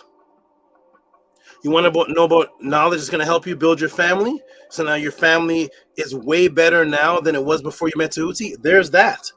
And now there are families that are coming to the panel saying our family is 100% way better now by the guidance of Tehuti than it was. Now there are families, because you don't have a family if the two people are not of the same conscious path. That's not a family. That's chaos. So prior to coming to the Tehuti pod class, the people that you see are families now. And even the people that ran away and left, the people they were with before the pod class were not in agreement with their way of life or Kemet. Come to the Tehuti pod class. Now one of the sisters with one of the brothers that ran away, she's doing a class on Sunday. She was a teacher. Now she's in full Kemetic garb, Kemetic name. That's building a family. This is what Tehuti does. Changing lives, testimonies. So welcome everyone to the Tehuti pod class. A brother can come to the panel today. Brother named Dejed. Now his beautiful mate has a name, and they have a child with a magnetic frequency name. There was no child with a magnetic frequency name before the pod class, but they were having there was children involved. But the young sister didn't care enough to wasn't even interested in anything dealing with Kemet prior to Tehuti. That's a family built. This is what's important in life. Everyone else talking, and I don't like Tehuti because I don't like him. His lip is looking at me sideways, and I got a bad feeling in my Eve, and my Eve made my nose turn to the left. You got a family now? Huh? That's what's important, biological imperative. As long as I do that, I am succeeding in the mission that I've come for. Do you have a family now? Was that family there before the pod class? No. I've succeeded. Go talk after that and do whatever you like. But are you now, is there a family now built because this person influenced somebody? The Natiru builds a family. Kemet builds movements. Kemet was not individual. Structured, organized, ranking system, disciplined movements, diet systems. This is what I am bringing, the transformation. So it doesn't matter if you're a Muslim, Christian, Hindu, Jew, Baha'i, Jehovah's Witness, thugged out. I don't care if you're Tupac. I don't care if you're an atheist. I don't care if you're Stephen. Bring Stephen Hawkins to me. I don't care what level you are. You're going to be cleansed. And that's why everyone here at the pod class was on totally different paths. That is what's happening in the Tehuti pod class. So support everybody. Cash App, TT Moon, PayPal at RockSB. Send your questions in. We're going to get into this beautiful question. I'm going to put the link in the room for the supporter to jump in. I'm going to go throw some face on my water. I've already eaten, so I don't even need to take a long break at all. And I'm going to come back and we're going to get right into this, everybody. Right into this beautiful set of topics and questions. Seasonal holiday, Psyops, why the white in voodoo and Day de los Muertos? Why the whites? Why the skulls? What's the bones? What's the bones ancient origin symbolism? What's the Kemetic papyrus that solved the anatomy change that has happened to all of us? When you're in a state of excitement, there's an anatomy change that actually takes place with your face. Did you know that? There's a visual physical anatomy change that takes place with your face that scientists are studying now. Was this written about in 1990 BC? What's the truth on this Day de los Muertos? What's the truth on it? We're going to get into all that and the Psyops and the change and the origin, and then the end is going to blow you away. So welcome everybody to the Tehuti pod class. I'm going to put the link in the room. Beautiful students, beautiful supporters, jump on. We're going to build for a couple minutes, and then I'm going to get right into this beautiful answers. Shout out to everybody. I think I even see Zakisha in here. I don't look at the chat. Is that the real Zakisha? I'm looking at the chat right now. You look so amazing. Sending love from Zakisha. Okay, hey. See, I only look in the chat every once in a while, so I don't get to see all the movement, everybody. But shout out, we got Zakisha in here. Wonderful, wonderful. Go look up Zakisha Brown's music if she still does it. I hope. There's another testimony. There's another testimony she can give. What was the change in her life when Tehuti came back into her life? What was she and what is she now? Wonderful, and thank you for the compliment. And wonderful. All right, beautiful people, jump up on the panel. We're going to build for a couple of minutes. And then no, not for another hour. Love you. You look strong. I look strong. Yes. Thank you. Wonderful. This is a young lady who was there that got to witness me feed a family of 6. Me feed a family of 6 by performing magic on the street, and I had no time to work out. I had no time to be on a diet, so I was 310 pounds. I was 310 pounds, but the only thing that was important was going and providing for my family and collecting the money so that I could put them in a warmer climate, and that's what was important. So I sacrificed going to the gym. I sacrificed diet programs and anything that could that dealt with my physical health, and all I did was work all day. Let me fix this. Why does this look strange? There we go. All I did was get up, work till 1 a.m, come home, sleep, get up, eat, back downtown, performing magic till 12 a.m, come back at 1 a.m, sleep. The kitchen says, haha, yes, I still do it. Thanks for getting me into conscious hip-hop culture. You changed my life. Sending love. I miss you. Yes, she was there. What was it? What was it called? De Blanco? Louis Blanco. Was she watching me? I'm performing in -8 degrees. I'm providing for my family. I'm like this in -8 degrees, performing the little magic I can in Louis Blanco. Determination. All right, wonderful words from Zakisha. Excellent. Everybody go check out her page. Just click on her name and it should click to her page, and then you check out her her lyrical abilities. Definitely one of the best female artists ever. All right, so peace and love. Who do we have here? We have Kefa Eve, Ma'at Fatu Kemba, and the Jets Dem Ma'at Hempt Paut Ku. Yes, we have these long names in the House of Aten, the longest names ever, but they weren't even as long as any pharaoh. They had 30 names with 30 names in them. All right. Oh, Nuit Blanc, the Night of the Whites. That's right. Nuit Blanc. There's a witness. I was there. That was there watching me -8 degrees, providing, working to provide for my family, taking care of 6 people. What was it? 3 mates? And was it 3 children? Who was it? Was it 1, 2, 2? And me. I'm the 6th one. 6 of us by performing magic on the streets in dangerous conditions. All right, peace and love to oh man. So Kitty says on YouTube, oh thanks, I got it from you.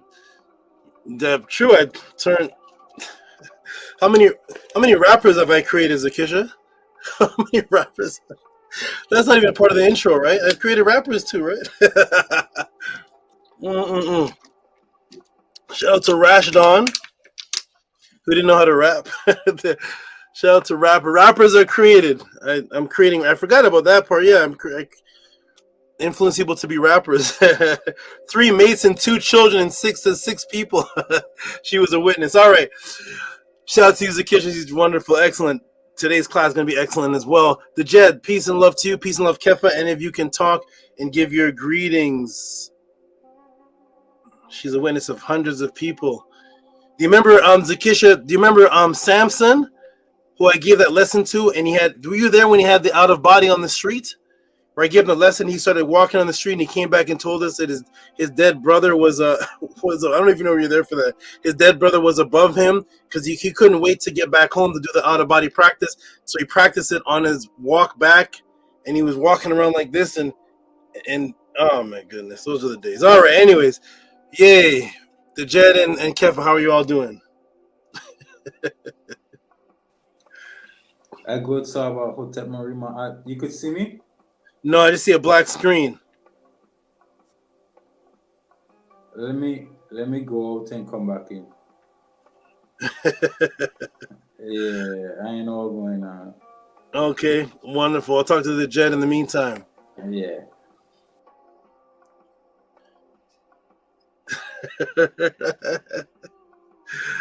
Oh my gosh, Samson, the Jed Samson. Oh man. Here's somebody who was a witness to those days. Samson came and got a class live for me as I'm doing a magic show. I only had time to give him class, small jewels in the middle of me performing magic, and he took that and had him out of body on the street with people watching him, and he contacted his deceased brother. But at any rate, peace, the Jed. How are you? I think he's on mute. Jed, can you hear? Can you hear me at all?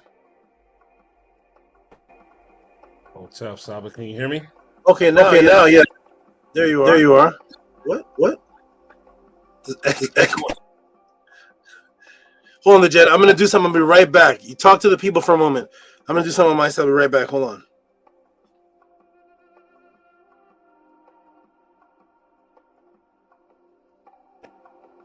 Hotel. Can you hear me, Saba?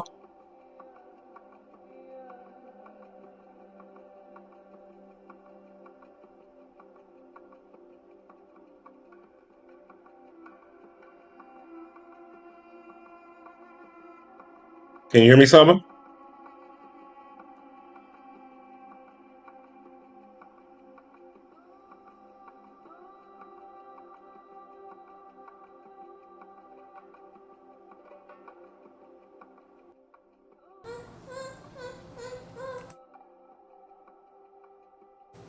Doing good, Saba. Can you hear me?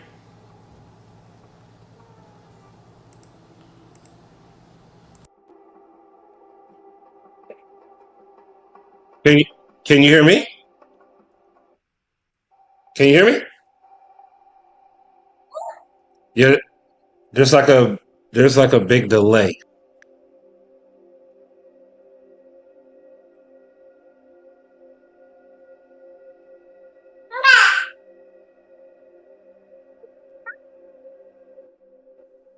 Can you hear me, Saba?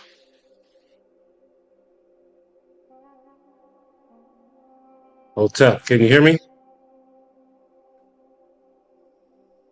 Oh, everybody say they can hear me. Okay, cool. Okay, cool. All right, yeah. Hotel, peace and love. Greetings. Just Peace. to let you know, I can hear you. Saba stepped away for a moment, but I can hear you. Okay, cool. Okay, cool. All right, Hotel Tua. All right, yeah. Shouts out to Saba. Definitely excited for this class. Hope Saba's doing well. It's good to know that he got some people in the chat that witness a lot of things that Saba has done in the in the past, and just to pretty much give that stamp of I don't want to say approval, but it's more like that just to confirm that yeah, the stories that Saba tells us in the beginning of the class is accurate, and so it's cool to hear those things. Hotep to you, Kefa Eid Ma'at. Dua to you, great brother. But yeah, it's good to be here. Um, I can't wait to see what how Kemet lines up with today's question, and definitely excited to hear this. I know it's definitely good for Ratet. You know what I mean? Because that's definitely within the culture she was brought up on. Shouts out to everybody in the chat. Shouts out to Nani. Shouts out to everybody who's going to be watching this a little later on. Dua to everybody. Like I said, it's a beautiful thing to be here this evening, and I'm definitely grateful. Hotep. Hotep to you, Kefa. Hotep, my brother. Big love, big my heart. You don't know. In it for another one. Strapped in, locked in, ready for Saba to take us on another journey. So yeah, Hotep Marie Ma'at to the whole program Aton, everybody in the chat, all the supporters, Hotep Marie Ma'at, Nana Aset, Titi Amun, Saba whole entire Awut, the animals. Yeah, I'm definitely looking forward to the class. I'm going to see what Johnny Saba going to take us on another life changing experience, so to everybody that is supporting, keep this here. I ain't too familiar about the question.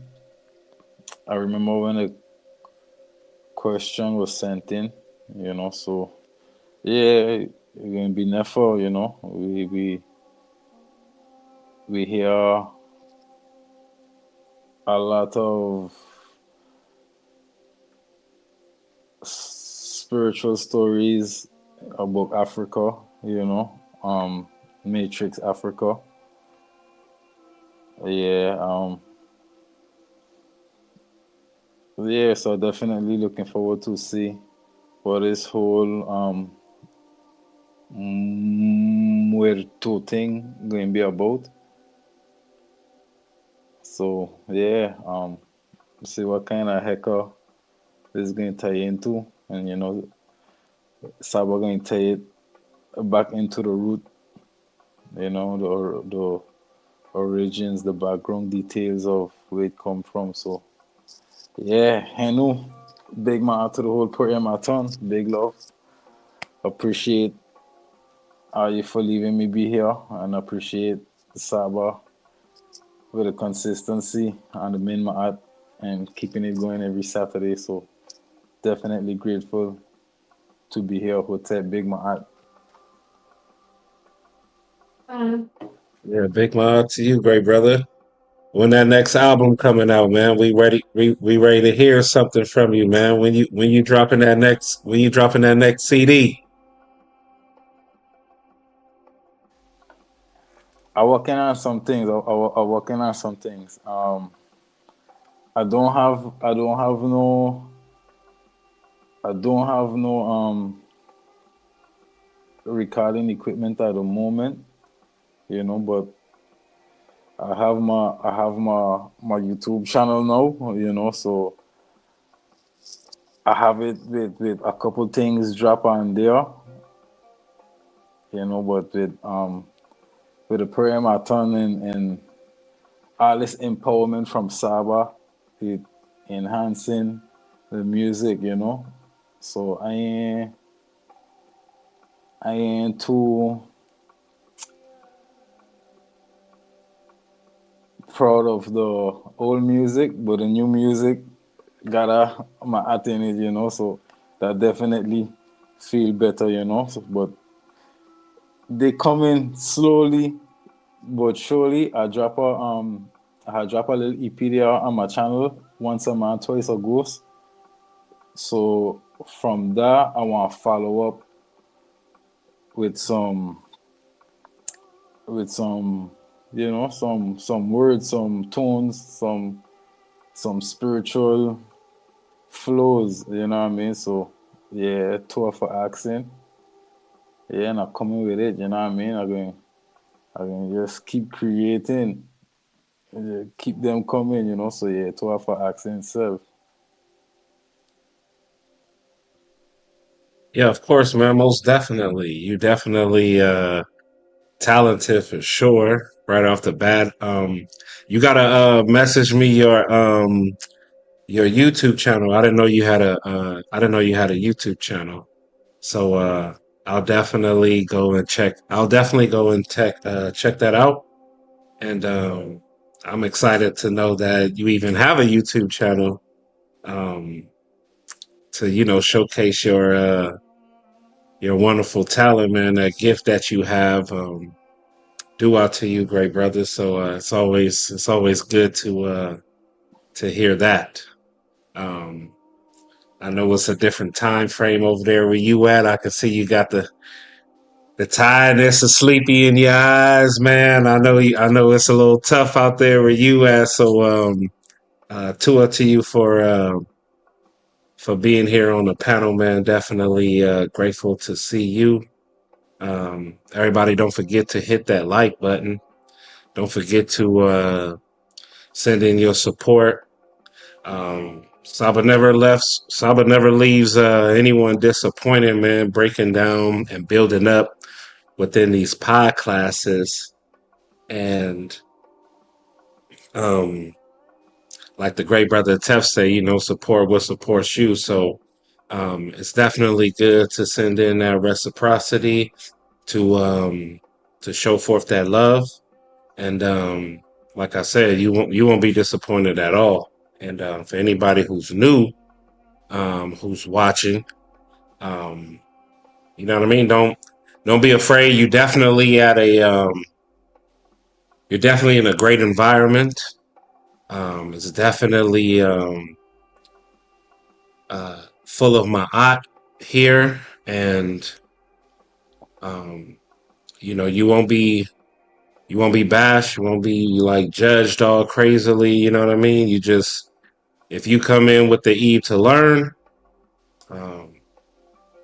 you in the right place. And that's one thing I can say about Saba Tehuti is the fact that breaking down these questions and giving the person who asked a question a lot more than what they were expecting to be answered. It's just it's you in the right place. It's you will definitely get your money's worth. And like I said, you won't be disappointed. So don't be afraid. You can always send your question in anonymously, just in case. Still a little hesitant on, you know what I mean, showing your name or anything like that. And Saba he won't show your name. He won't do any of those things. And you could have your question be comfortably answered. And like I said, you won't be disappointed. But we definitely all been there. And look where we at now. So shouts out to you, Saba. Welcome back. Hey, I'm back. Thank you. Thank you for those words too for everybody. That you said for everybody and the supporting and having the new people comfortable. Absolutely. Absolutely, people, if they want to do anonymous, all of that is accepted. For those who are wondering how to support, it is scrolling at the bottom of the screen, and there's the AI moderator. Support with Cash App, TT Moon, PayPal at RockySV. Send in as I'm answering the question, because we're going to start right now. Usually there's a break where I take a long time to go eat and different things, but I've already done that. We're going to get started right now. So while the question is going, while the answer is happening, if you feel, wow, that is an amazing jewel that was dropped, or wow, this really enlightened me on this topic, or wow, I was about to celebrate this particular holiday, or oh, whatever hits you and impacts you, send in a tip of support. You can type it in the chat also. But the only difference between typing it in the chat and typing it in the Cash App is that one, you're giving reciprocity. If you appreciate something, all the Avengers are millionaires. All of them. Every Wolverine, every Psyops, for what? Thanos is a millionaire. What did he do? He put a glove on. It's not even his real face. Millionaire. So support that which is within our community, within our people, doing something that is benefiting the health mentally and physically and the family change of everyone. Cash App, TT Moon, PayPal at RockySV. So as I'm answering, or you can wait to the very end. This may be a long one. I kept getting information. Today the answer wasn't there. So I just want everybody to know that a lot of things happened. One of the reasons why the pod class started at 4 o'clock today. So today the pod class answer disappeared for a short period of time. Blank in front of me. I was about to send a message saying there's no pod class today. The pod class, this answer that I was about to give, this class, went blank. Why? Because as I'm traveling, I'm dedicated to the answering of these questions. So as I'm traveling, I'm bringing my computer with me. Traveling, answering the pod class to get ready for today. And as I'm answering the pod class, the hard drive hits the delete button and deletes the entire pod class. There was no answer today. Thanks to TT Moon and her abilities, and thanks for finding out how to recover it, I was able to recover it. So now there is a pod class today. Also this week, I've been in an animal rescue in the last couple of days, a part of an animal rescue of animals that were going to the zoo. I know new people are like, what is this brother talking about? My Kemetic teacher didn't tell me he does that. So a lot of my time that was going into the pod class, because I still have to split up with my animal life, was going to an animal rescue where I had to rescue several animals that were going to be either homeless or on a zoo. And I had to find a way to take them in and reconstruct my apartment for more animals and move huge tanks that are bigger than me and go and travel and meet up with this person, find the right lighting and animals. There was a huge animal rescue that's still continuing tomorrow. So that took up a lot of time. So that's what Tehuti's been doing. He's a part of an animal rescue of animals that were heading to the zoo, heading to homelessness. And I was asked to rescue these animals. And that's what I do. And now these animals that I could take in have a beautiful home, but that took hours and travels and had me up until 3 hours in the morning and all type of different things. And the pod class disappeared. But with all of that taking place, you are still going to get a pod class as if nothing happened, as if Tehuti had a whole week to work. Nothing happened. Nothing changes. Min ma'at, no excuses, no soft boy, no, none of that. Just boom, boom, boom. the pod class is going to be answered today, as if there was no zoo animal rescue that took place for days, as if the pod class answer didn't disappear, as if I didn't have to travel to transport boa constrictors and crocodile monitors to different cities, and almost getting my hand bit off, and unrelatable things to the regular conscious teacher who studies and whatever he does. I'm almost getting my arm bit off by a crocodile varanus, trying to transport it to go to a breeding project to someone. All type of things happening, but the pod class is here, and we're about to get into this beautiful answer. Where is the brother that asked the question? I think the brother's Big Vapes. Is Big Vapes in the building? Big Vapes, are you here? If you are, you can come to the panel for a quick moment and jump on the panel. This is your question. This is a dedication time question. It's going to be a lot of information. Where's Saket? Is she on my hat? Yeah, there's Saket for all the new people. That is the spider, the ancient Mednetter word for weaving, and was used for Neith, the feminine creator aspect of subatomic particles. That's another class though, but that's why you'll see on my hat a spider. Her name is Saket. It's the oldest word for what Christians are calling the heaven, the place where the bodies, the pure energetic projectable doubles go to after death, called the Saket. The Saket Ari, which is to create consciousness or memory.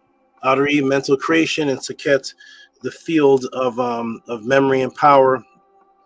At any rate, we're about to start this pod class. Let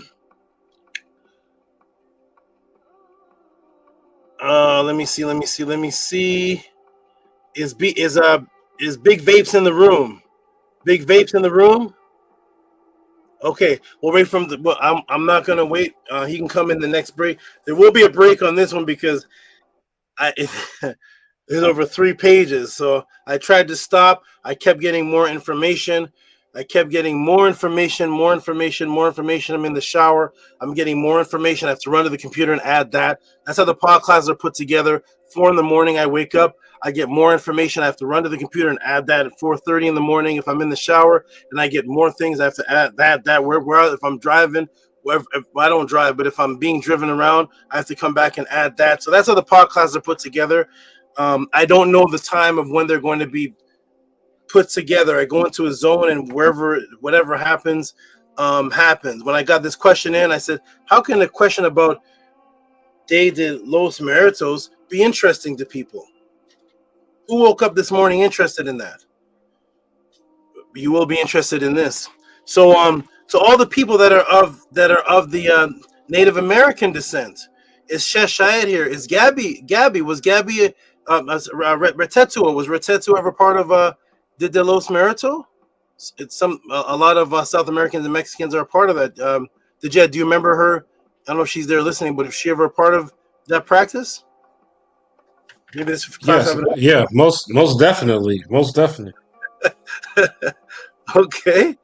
Maybe this class have an effect on her. Maybe she can come and say a couple words, because this is definitely, if you are of Mexican descent, Aztec, South American, wherever it is, this class will change your this class will add on and change your perspective of what that part of your life was ever since you were what do they call it, nanny? Nanny there? I forgot it. It's a Spanish word for little, something in dito, something. Yeah, what's the little word for little person? Because it's inside of the class I'm teaching. What is it called? Little person? Yeah, indito or dito or something. Dito. I don't know. What do you call a little thing? Something little. Pequeño. Is that it? Pequeñito? I don't know. But you may be asking about something else. Little child. Because in the culture they call them little angels. Angelito, but that's for the deceased. But at any rate, ever since Retetu or anybody was a little child, they probably went through this, and we're about to change the whole perspective of their view on this starting today. So whenever she can come, maybe she can come in a break, but I'd love to hear her view as a person who actually experienced this ritual for years, probably. Whenever she can. Okay. You can also ask if you participate. And Dejay, can you hear me? Some. Yeah, I can hear you, Saba. Okay, good. And Nook Poo, I think Nook Poo is of where's he from? Rio de Janeiro or something? Where's he from? I don't know where these people. Where everybody's from. He from the Dominican Republic. Oh, Dominican Republic. See, I don't know. Rio de Janeiro. I don't know. Yeah, they all sound like Spain to me. All right, so Dominica Republica, Rio de Janeiro, and all these poor places that don't even have their original name, even like a name from Spain. But the Nupu was influenced by that. I'm sure he's experienced it. Nanito. Okay, good. That's like a small nana or something. Nanito. So the auntie and mama is Nana, and the little baby one is Nanito. Nene is like a child. Nenito, that's the boy. Okay. Nenito. Well, today we're going to be going over the original language words today. I don't know much of I always joke with Nana. I say, I can speak Spanish too. All I got to do is take English words and add L and some L and add O. El Carro. Or El Pencilo. Whatever. Because all it was words from Spain that created English. So I was able to, when I was doing this class, I was seeing Spanish words and I was translating them. I was translating in my head, and then I go look it up to see if I'm right, and I was right. I was looking at the word. I was like, I know etymology, so that's it. That's this word. That's this sentence. I was like, El offerendo. Oh, that's offerings. I was like, what did add O? El offerendo. What that's offerings? I was like, look at these little words are the same word as it. I was like, oh, okay. Now, so we're gonna get into Moritz and all these words. It's gonna be beautiful, and you're gonna hear the original words from the people before Spain came and corrupted them. You're gonna hear the words and the energy forces and deities, and then where they went back to. So everybody, let's get started. Somebody put Nino Piquino. Everything in Spanish has an O, right? O, El Nino, whatever, man. Whatever. We need to go, but let's get back to the Nahuatl language and throw Spain out. All right, so shout out to everybody. El Español. What is that? I don't know. That is Espanol. Espanol, but it's an L, right? Espanol. Habla Espanol. Get out of here with all the nonsense. We're throwing Spain out the window. We're getting back to the Nahuatl language, back to the Aztec language. Spain and everybody else. Goodbye, El Goodbye. All right, so we're gonna get what is it? Vimito? What's the word for goodbye? When you're done? El Finito. El Finito to Spain. Finito. I'm cussing them out. El Finito. You're finished. You're finished, Poppy. So here we go. Finito, Poppy. Oh. I'm getting angry in Spanish. El Finito, Papi. What is that word for hot trash that I read? Remember that word for hot no bueno? Something, I don't know, it was hot trash. But anyway, Spain is hot trash. They corrupted the people. We're going to fix them back, okay? So everybody get ready. Everybody get your pens, your pads out. El Stupido, that's a word? I think he's put El Stupido. See, because there's superior, right? And then there's a store, El Supero, right? It's crazy. It's stupid when you're talking to a male, you're saying stupid to a male, yeah. El Stupido. Stupido. Anyways, man, shout out to the Spaniards. You all came and altered the Nahuatl language of the Aztecs. And then the Spaniard language actually became English. And it's all chaos. It's all them words are chaos. So we're gonna get started. Everybody, get your pens, get your El Pados, get your iPados, your iPhone, El Phono, whatever that is. Get all that ready. We're about to get into this podcast answer. I wish Big Babes was here so we can tell everybody why he asked this question. Press A9 if you can hear me. Angela Gates. Saba, I'm not hilarious. I'm El Hilarioso. El Hilarioso. Huh? All right. So press the 9 if you can hear me. We're about to get into this podcast answer. Get your pens, get your pads, get your iPhones, get your eyeballs, get everything ready because we're about to break the matrix. We're about to get into a movie. We're about to break this down. Okay. Amun, I got your L message, oh. Let me see. Let me put the timer on. Okay, Caesar Kisha. Okay, I'm gonna put the timer on, everybody. Yeah, I just had to give everybody a little taste of how I used to do class. That's how I used to do classes in person, el personal. I used to run around the stage and run into the audience and joke with everybody and bring people to the stage. And one day you all see me do a class in person when I can actually stand up and interact with 500 people. It gets el hypo. All right, everybody. So shout out to you, Ya Basara. Okay, we got Maharu. We got Angela Gates with a 9. Shout out to you, the Jet, to them. Peace and love. We're going to get into this podcast answer. So you can jump back in the chat. Kefa Ib Ma'at Fatu Kemba. We're going to jump back in the chat. Peace and love to you. We're up to 32 people. We're about to get started. El Stardito. Let me put the timer on, everybody. Everybody ready? Is Big Vapes there? We're about to start with you, Big. Start with her. Without you, don't forget about your eyeballos. We're about to get ready, everybody. Here we go. All right. Is there any new people? El new people in the class?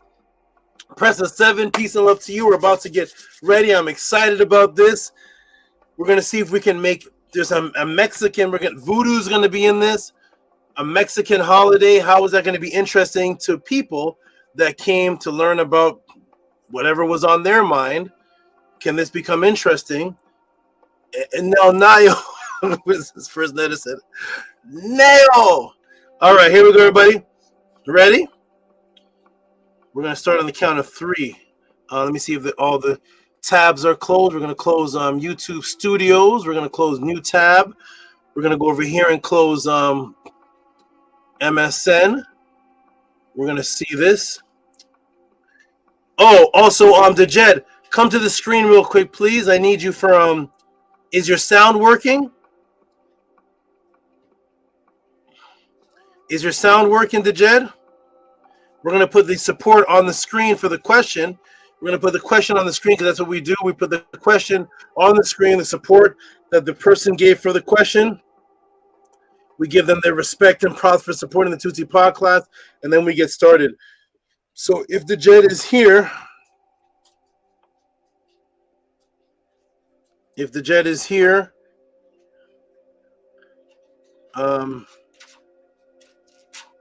you can be the sound man. If not, I will be the sound man. I told him to leave prematurely, so that's fine. So we're gonna put the donation on the screen. Here is the brother that asked the question right here. We're gonna put it on the screen so everybody knows who asked, what they gave, what support they gave to the Tehuti podcast, and everybody. These supports are not just for the question alone; they're supporting everything that has been going on for 4 years. Their appreciation affects them after the podcast closes because the effect that Tehuti has had on them for 4 years, it permeates past just the podcast Saturday. So here we have on the screen coming from, maybe this is why he asked it. This will sound Spanish. Eduardo Letortu. Is that from Spain? Eduardo Letortu. I just call him Big Vase, but now that I notice it, it does sound like it is from Spain. So Edward Letortu says, for today, for Day of the Dead tradition breakdown and build up for the new people watching, we don't break you down and leave you there. We break you down and build you up. So he sent $50 for support. We got the Jed here. Let's see if the sound works. The Jed, throw some sound for this good brother right here. Thank you, Tua, for coming back. Yeah, no problem, Saba. Let me see if you can hear this. Okay.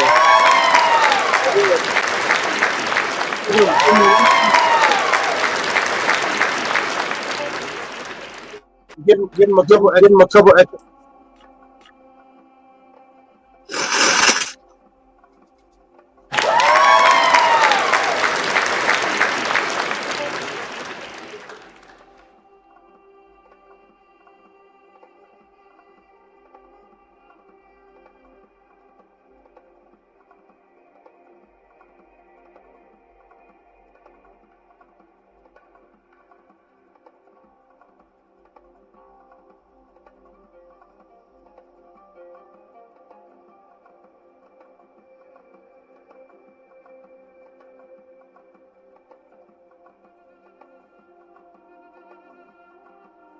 Okay, excellent. Thank you for the and we appreciate Big Vapes and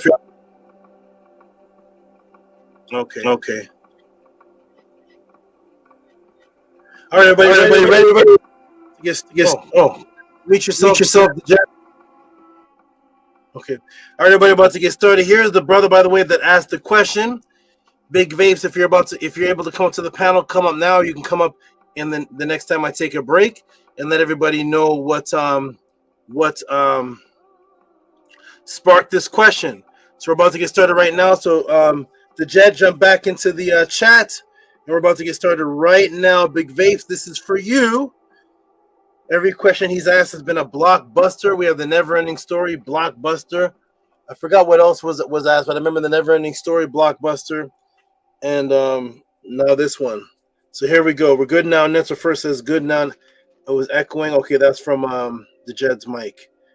All right. 432 Fitu Kemba says Henu. All right, everybody, let's go. We're about to get started. Ready, everybody? Boom. Oop. Can everybody hear me? All right, here we go. Okay, good. Everybody's here to boom, boom. Boom. There's a screen. We're about to get started on the count of 3. 1, 2, 3. Welcome to the Tehuti Pod class, the question and answer class of the House of Attend. Due to the kidnapping of history and your spiritual identity stolen, millions of people have questions about who they are, where they come from, if immortality exists, what is the original religion, what is the original language of spirituality, who are the Natiru, what about my physical health, what about the purity of my physical health, and what about mental detoxification, what about out-of-body experiences, are those from ancient sources, are they from New Age teachings?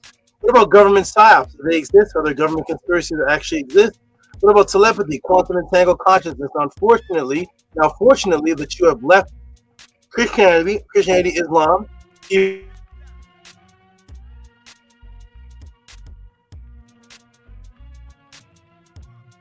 but you stepped into another matrix, unfortunately, in the agenda of atheism.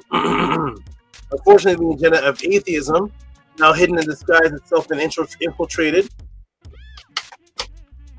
the form of New Age consciousness, and atheists have now disguised themselves. Atheists are the new conscious teachers, atheists are the new Kemetic teachers, atheists are the new Kemetic guides, and atheists are the new Kemetic teachers. In the agenda of the Matrix, just to focus on knowledge, looking at something from the outside and just dealing with the knowledge, but no structure. Not the spiritual discipline and structure of the ancients with indigenous references. They will not have entire actual teachings, disciplines, and classes on the ancient writings of the indigenous people themselves and their spiritual beliefs. But these people just wear the ancient symbols for fashion, egotistical self-gratification. They do not live by any actual written culture, thus they can only teach from pictures and memes, or walking into a place and looking at a wall and just looking at the pictures and not reading the actual writing. But they do what's called counter teachings. That's just to go against what someone else is teaching. They only do debate. I debunk you, I expose you, I challenge videos, challenging other people's spiritual beliefs, while not standing on any type of belief system or any teachings themselves. Their subject matter stay on the beginner phases, which is good for the beginner phases, limited to the Hebrews are wrong and the Bible stolen. Good beginner phase topics, which are great subject matters to help people break out of the matrix. But after showing them where it's stolen, none of them stand on the actual specific part it was stolen from as their culture and give the original teachings of that specific part and how to apply it to your life. They just stand, they do not stand on the original teachings that it was stolen from as their actual way of life. Their focus is to show you, hey, it's stolen. Look at this. This is stolen. That's stolen. And they leave you right there. That's called breaking something and someone down, but not building them back up. If you show that something is stolen, then show how we should adhere to it in our original mind state prior to when it was stolen. That part takes discipline. So the next topic of focus, what's this? Oh. So that takes discipline. Excuse me.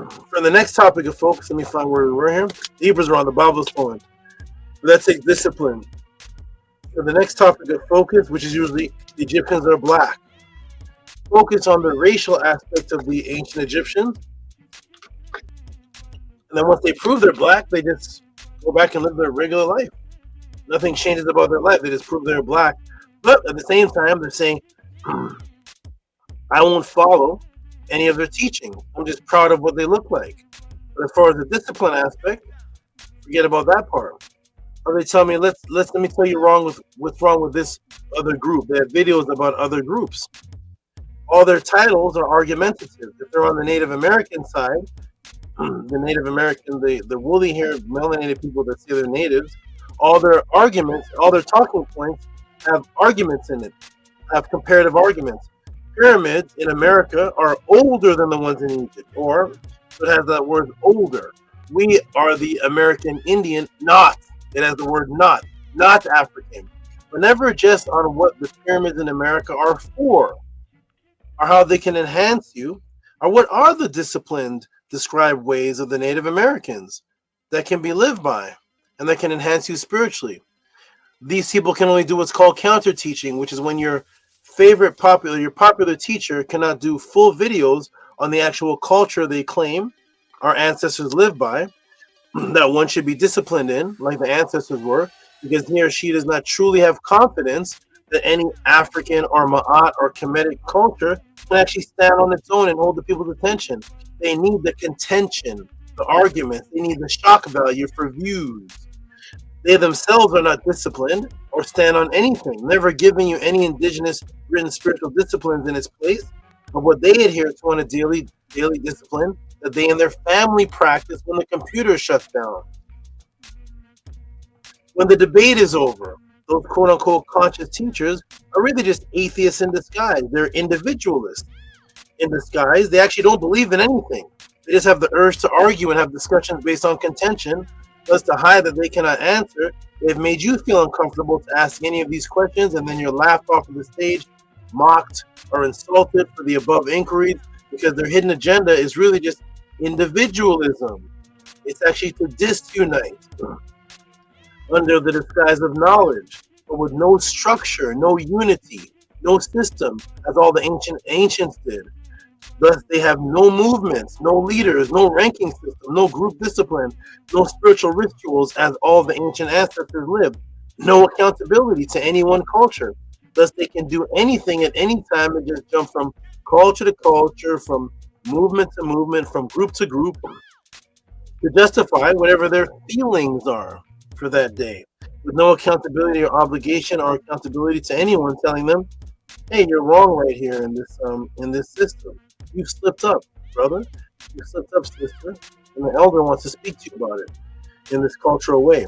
That's they're about loneism, individualism, which is no matter what they do, they can always justify any behavior because there is no written concrete way of life that they stand on, which is the ultimate egotistical manifestation of Isfet, evil. Isfet is about confusion, disunity, unstructuredness, which causes people to break away, cause splinter groups, break off, show disloyalty.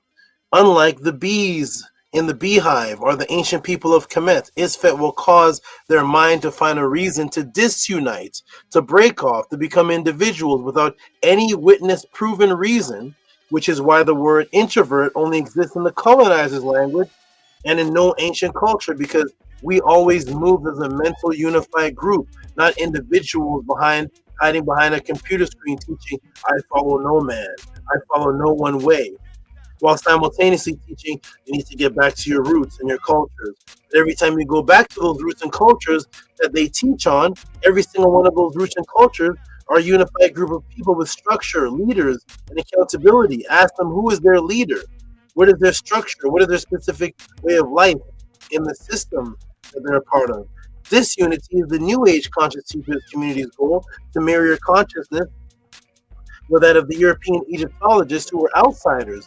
The outsiders were just collecting knowledge on Egypt and discussing and debating Egypt, as they call Egypt, historically, to see who is the top scholar, but not from a person who is a disciplined one who actually wants to live the way of life like the united followers of Ma'at, that actually created the Kemet in which they're studying, that had structure, discipline, ranking system. Thus, the New Age conscious teachers' videos mainly are complaining about what's wrong with other people. Here are wise words from the House of the Ten. Here are wise words of the House of the Ten echoes that there are thirsty people that have been drinking from a dirty, contaminated glass of water. Do not sit and complain about the water. Just put your clean glass of water up beside it for the people to drink, and thus the people will have testimonies. Thus the people will have testimonies of how you cleaned them up, how you gave them a better way of life from scratch. How they came as a Christian, a Muslim, a Hebrew, a Jew, a Buddhist, an atheist, whatever they were, a gangbanger, and you gave them the way of Ma'at, and now they make testimonies to the Netiru. How you gave that to them. If not, you are just a complainer and not a disciplined solution provider, because you have no testimonies from the masses who are in need. Your water is dirty as well. Welcome to the Clean Glass of Water, the House of the Ten, the Tehuti Pod class, the only platform class that exists on the planet where you can send these questions with reciprocity and get an ebook, personalized documentary type answer, customized, and then on top of that, taught live with each answer, getting subconscious matrices and even magic performances done in the class to break the matrix for you is here at the Tehuti Pod class. What are the questions for this section that Tehuti will answer today? Coming in from the brother Big Vapes, he says, for the Day of the Dead tradition breakdown build-up. Again, another example of the unlimited questions for the quest of knowledge, wisdom, and guidance that anyone can ask is only here continuously at the Tehuti Pod class. You may be wondering, as a new viewer, how can someone named Tehuti give an elaboration or even be interested to give an elaboration on something that is coming from a completely different culture, from Kemet, from the other side of the world, with what happens to be a Spanish name? And this is because the diversity of what can be asked here is a demonstration of the gift and love of the question answer. Saba Tehuti, he will not say to you that does not apply to us. We follow Ma'at. But will unbiasedly give you an in-depth answer, because everyone starts from a different detailed path, and in those paths will lead to the truth. That is the job of the Saba, the only one thus far in history who has the gift and the love and the wisdom to cleanse anyone from whatever state, whatever they start in, whether it be Christian, Muslim, Jew, Hindu, Buddhist, atheist, street thug, and bring them to the states of consciousness where they have recorded testimonies of the Netiru as conscious beings sourced by the ancient scribes of the indigenous people. This has not been done on the planet Earth before, but this transformation back to the Netiru must be done. Thus, I will teach you and transform you from whatever stage consciousness I find you in. Let us continue. The Day of the Dead. Why would there be a Day of the Dead? And what is the name? And what are these people doing in this? Will this Day of the Dead's name be popular? That is popularized today. What are they doing in this name, the Day of the Dead, that is popularized today? Let me ask the class. Let me ask the chat. Does anyone know what this word is outside of English? What is the Day of the Dead called outside of English? Type it in the room. That is going to become extremely important. This picture at the bottom will say Minty. That's going to become extremely important. But type it in. What's the other name for the Day of the Dead? Just go ahead and type that in the room. And it should be easy because it's actually right on the flyer for the class. Okay, so the Day of the Dead. People are typing, should be typing in. And of course, you know the answer because you all have typed, you all have more likely heard of its name in its original name. Very good. Big Vape calls Dia de los Muertos. Ding, ding, ding, ding, ding. Absolutely right, Big Vape. That is exactly what it's called. That's going to come in. That's going to be very significant at the end of this class. So thank you. Yes, you all know the name. There's the name.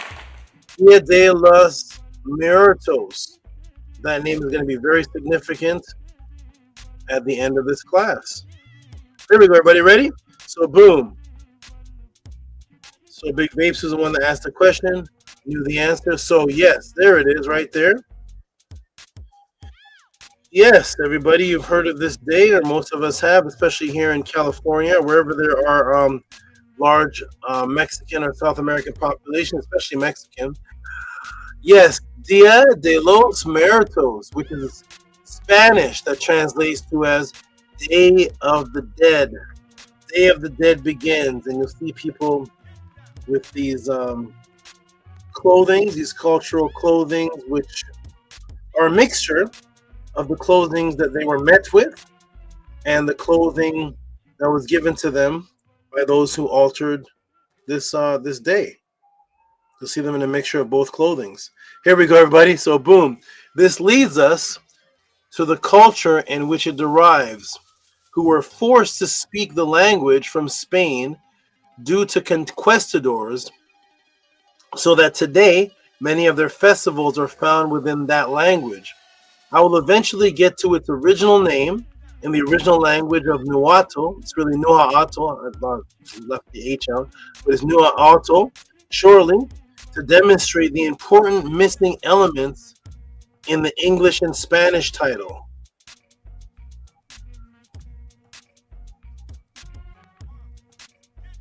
And the importance in the Spanish title that leads back to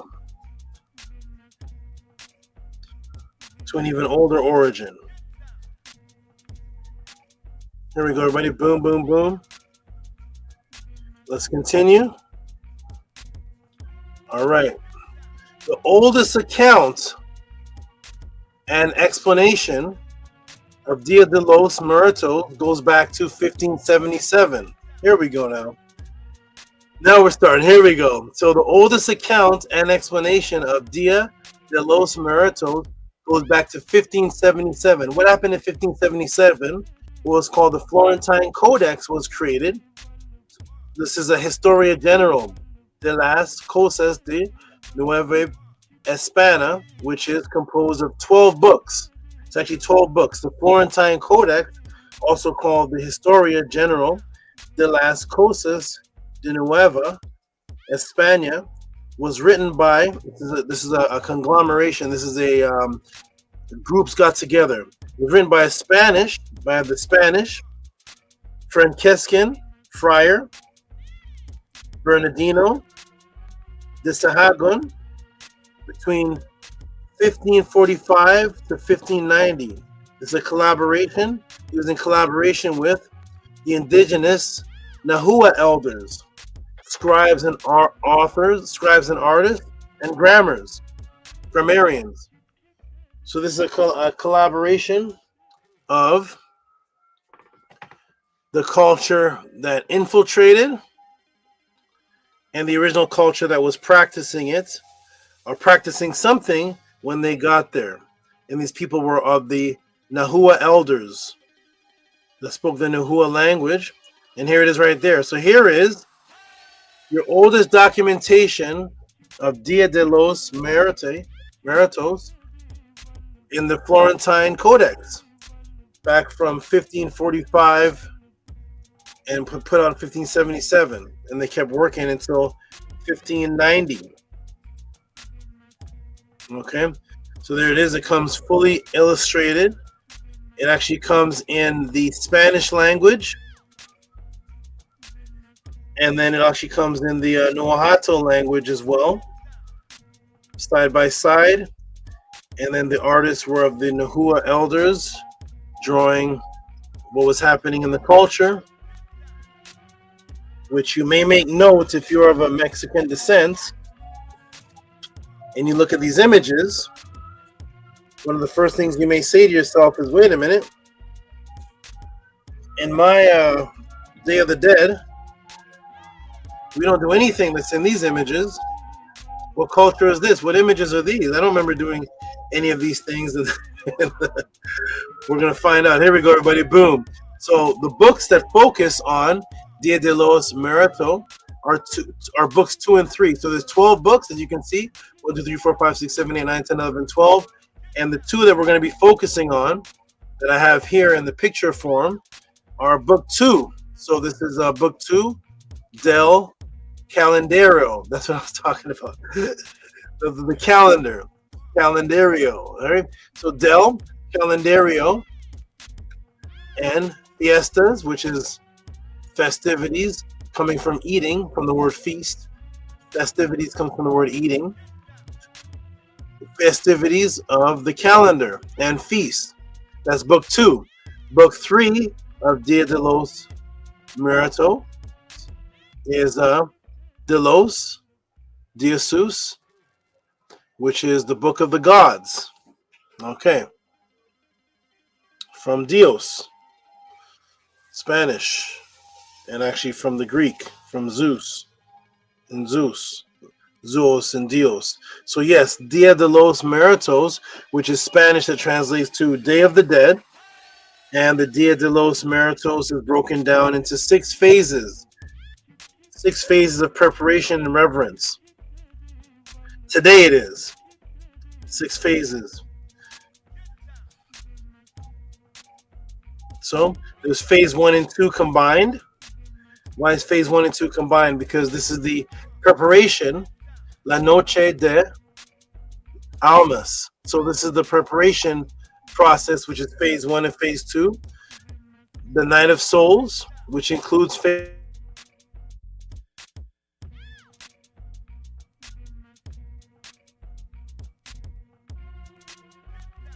during the duration, starting from before the actual festivity, which is October 28th to October 31st, is the preparation. There's cleaning of the home, washing up of the graves, there's buying of the flowers, candles, food preparation, preparation of food such as panda, marito, atole, mole, and tamales. Which what somebody, the guys that walk down the street here, the tamales. Purchasing of sugar skulls. Interesting. What's sugar skulls? When you see those white skulls, some of those skulls are actually composed and made of sugar. So preparation of sugar skulls, preparation of altars, and the purification of the home to welcome in the spirits. This is phase 1 and 2 combined. Okay. La Noche de Almas. Okay, and this is the also the Night of Souls. So it's preparation. Now we go into phase 3. Legada de la Almas. This is spirit reception phase to the preparation for the de la Inocentes, or the Angelitos, which is literally the arrival of the innocent ones, or the arrival of the little souls, the smaller souls, or the little angels, the innocent ones, the ones that didn't get a chance to do the sins and the negativity. And that's why you see in the picture here, you'll see a dedicated altar, and in the direct center of the altar is a little baby that is considered an innocent soul that died at a premature age, who didn't get a chance to do any negativity yet. Now we move into phase 4, Valacion or Vigilias, which is the vigil stage. Some people here who are not even a part of this practice are familiar with vigils, because they do vigils even when their friends and family die, even if you're not of this, of the De los Muertos. So family members, they stay awake throughout the night. Okay, there's candle vigils are set up in a home. Sometimes they're set up in the cemetery. A lot of times they're set up in the cemetery. There's prayers, songs, rosaries. Of course, that came from the Catholics. Personal conversations with the departed, deceased, and the ancestors. It is actually a very beautiful thing, because this goes to show that what our ancient cultures had in common is that all of them acknowledge that after death is just another phase, and the living can communicate with the deceased. This is what the Matrix is trying to rob from us today, and why none of your conscious community teachers, conscious people, have debates and conversations on this part. All they do is debate history, whereas these people are saying our literal ancestors, the closest ones. So this isn't for particular deities that are in the far past. This is the veneration is literally for your immediate children, your immediate mother, your immediate grandmother, your great grandmother, your immediate father, your mother, your brother, your sister. This is for immediate people that the people that are living, most of them actually knew. Most of them, because some of them, the great grandparents, the children didn't get to know them yet because they died before the children became knowledgeable of them. But most of the people that are the visuals are given to are people that are in the immediate present, not from thousands of years ago. Actually, none of them are from thousands of years ago. So move into phase 5. What's phase 5? Phase 5 is phase 5 of the Dia de los Muertos is Visita al Panteon. The cemetery phase, which literally means visiting the gods. Most of the people don't know that that's what that means when they say, and when they're doing the practice of Dia de los Muertos, Visita al Panteon, they don't know that they're actually calling the deceased gods now. So they're most Mexicans are Catholics, and they don't even know that they're calling their mother and their father and their sister gods, which is blasphemy according to the Catholics. But it is a Latin and Greek word for the pantheon, from pan, which means all, and theos, from that word dios. So it's all of the dios. They're literally calling their family members gods now, which is mostly now on November 2nd. Families of the deceased go into the cemetery. Mostly on December 2nd, families of the deceased go to the cemeteries. They decorate the graves with flowers. This is a beautiful thing. They decorate the graves with flowers, candles, and offerings of food. They share and eat meals at the grave site. They play music and participate in remembrance rituals. This is a beautiful thing. Okay?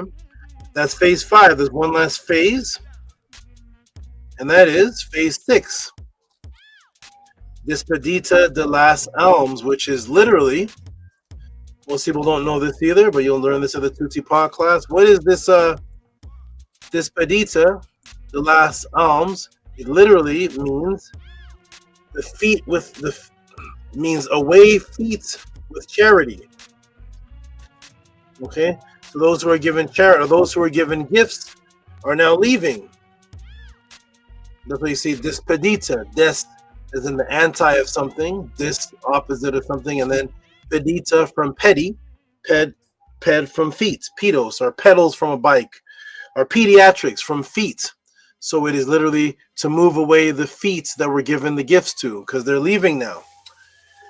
So this is literally means away with the feet, with charity. For those who were given the charity gifts are now leaving.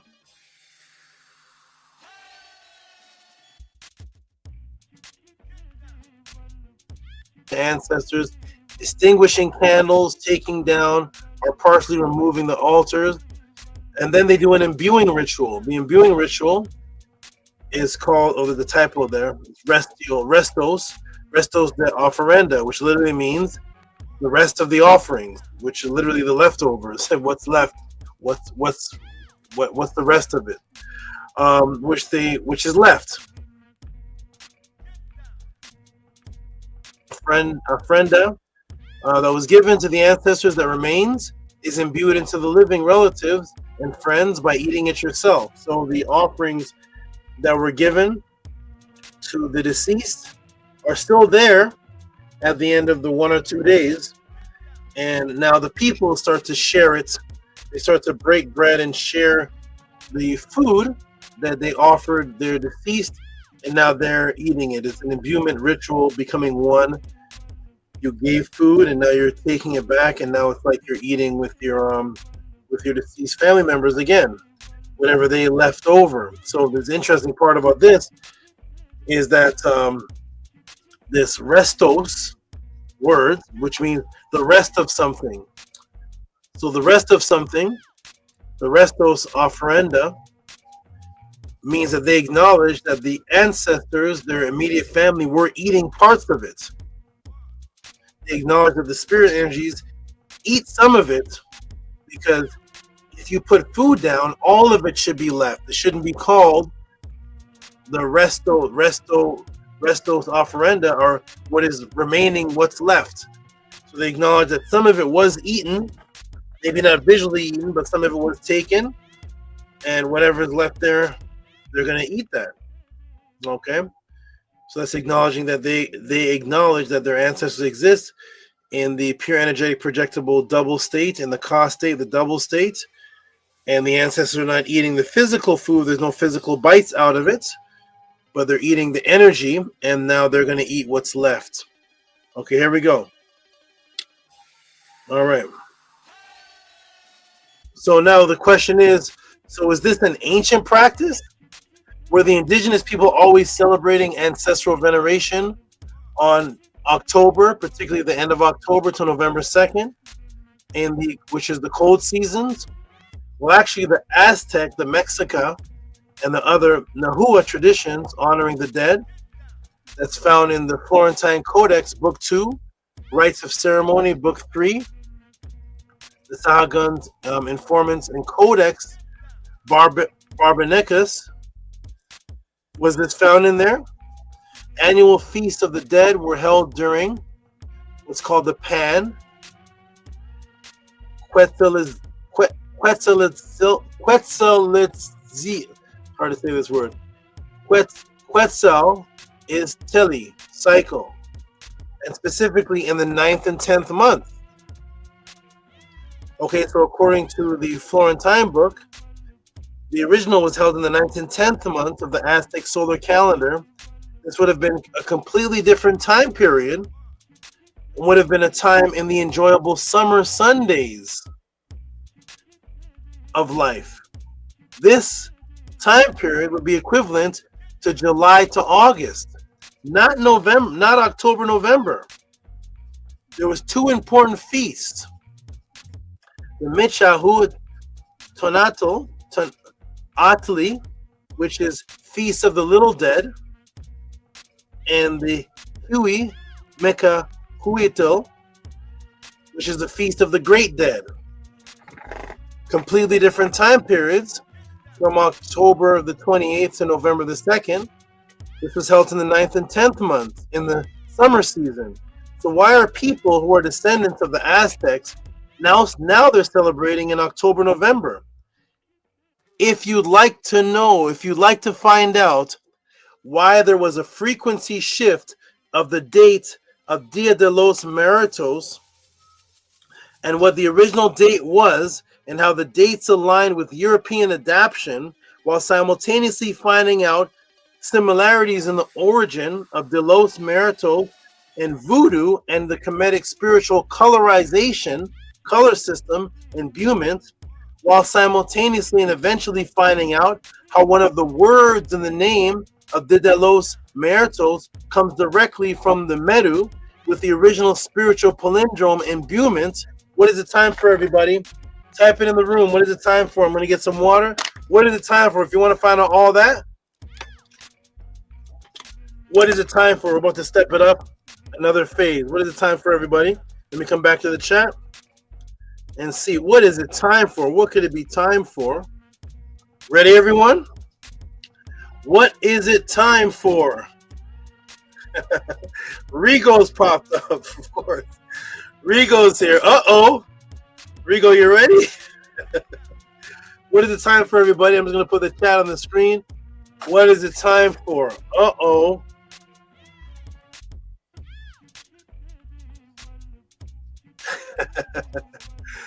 Tehuti overdrive. Whoosh. Uh-oh, everybody's tapping in the room. Rigo's back. Mr. Matrix Man is back. All right. I love rituals like this. It's like one huge ancestral altar. So what is it time for, everybody? For the new people watching, you're probably wondering, what is Tehuti talking about? Why is everybody talking about what is it time for? Well, if you're new here, you may not know, but it is time for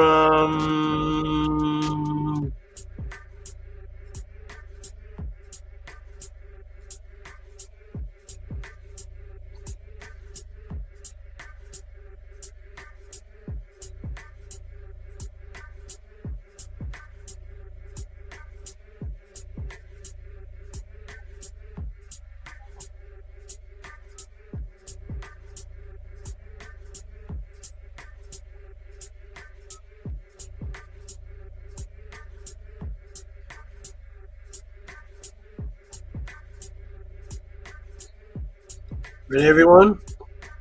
I think it's that time.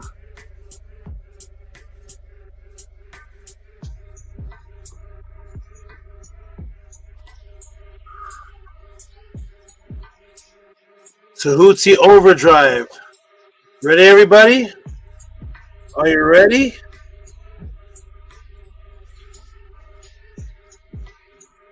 Tehuti Overdrive. Here we go. Let's step it up. Let's see what's behind all of this in the other layer. Now, why, everybody? Why? All the people that practice it, why exactly those dates? It's now in late October to the November the 2nd period.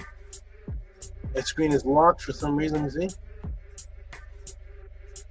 So why those dates, everybody? Because of the shift of adaptation. The shift. Why the shift to this late October to November 2nd period is due to the forcing upon the native people the Christian calendar and the result of the European attack of native people resulting in Spanish colonization. When the Spaniards brought about what is called to Christians All Saints Days for Jesus, good old Jesus, they brought about in what's called All Saints Days. There it is, everybody, which is what? The exact same date of Dia de los Muertos. All Saints Days after the conquest, the rape, the murder of the original people, the Tenochtitlan, the surviving people found a way to continue the original ancestral worship and contact and hiding the practice under the Catholic All Saints Day in order to not be killed, because the original Nuha'ato people were killed when they were found practicing their rituals called pagans and heathens and savage devil worshippers. So those who will remain found a way to survive by meshing in with the Christians, synchronizing with the Christian practice of because the Europeans were calling their practice abominable paganism. You are to be killed for that. Thus the original people of the Tenochtitlan and the Zapotec maintained survival while keeping the practice. Thus the new dates of October 31st to November 2nd, the dates of All Saint Day, November 1st and 2nd, the October 31st and 28th, that's all preparation. But they made it fall on the All Saints Day so they could fool the conquistador by making them think, yeah, we're practicing the worship of the saints. And that's why you see some of the Mexican people named after saints, Saint Maria, Saint this and Saint that, and they were hiding under this All Saints Day so they wouldn't be killed, so they could still do their practice, but limiting it to the time of the European, November 1st, November 2nd, which changed the frequency and aligned the native people with the season that Europeans were accustomed to. Here we go. Ready, everybody? And celebrate it. I will focus on the continued ritualistic celebrations and holidays brought to the Americas by the Europeans, the ones that were brought over.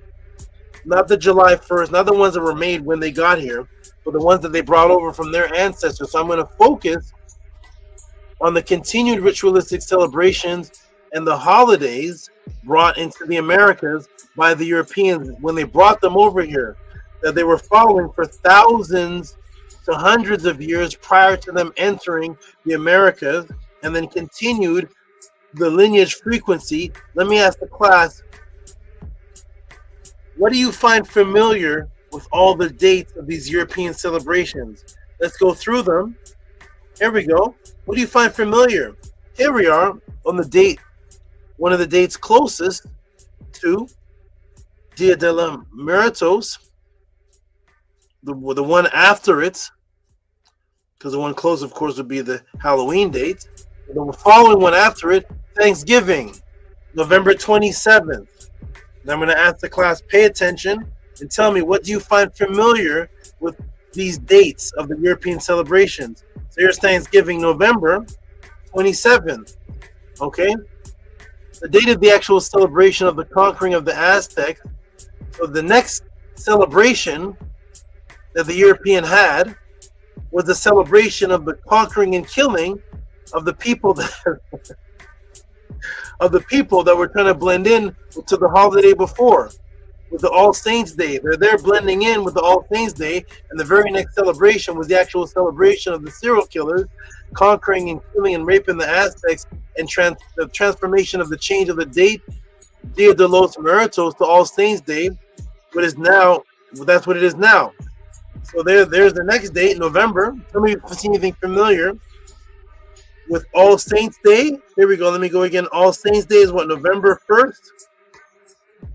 All Saints Day is November 1st, extending to November 2nd. Thanksgiving Day, November 27th. Okay, look, what's the next popular holiday, everybody? Note the dates and the season. What's the next one? Oh, Christmas, December 25th. What is this? Cold weather Christmas trees and dust while your allergies may flare up this Christmas. Why would your allergies flare up this Christmas? Here we go. December 25th. Yes, Christmas. There's the next one. What season is this? What is the next popular holiday, everybody? Where they have everyone gathering and centering their energy and giving out energy. What's the date of the next season? What's the next one?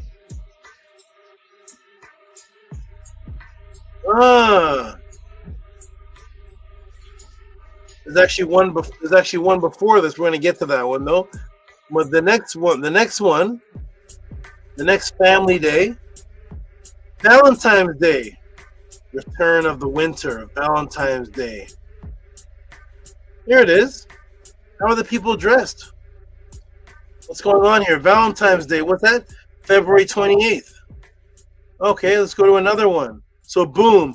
Are you starting to see something? Are you starting to see something, everybody? Are you starting to see anything at all? November 1st, November 2nd, November 27th, December 25th, February 14th. Let me come to the chat. Are you seeing any pattern at all? Any pattern happening during these holidays? Anything that you notice? Huh? Anything? Of course, Hefe's here. There we go. We got Hefe's, Regos popping up. All I need to see is Sheshayet now. Where's everybody? Looks like a good one. That's right. Any similarities? Anybody? Huh? All Saints Day, November 1st, November 2nd. Thanksgiving, November 27th. Christmas, December 25th. Valentine's Day, February 14th. Is there any pattern going on here? Does anybody see any pattern?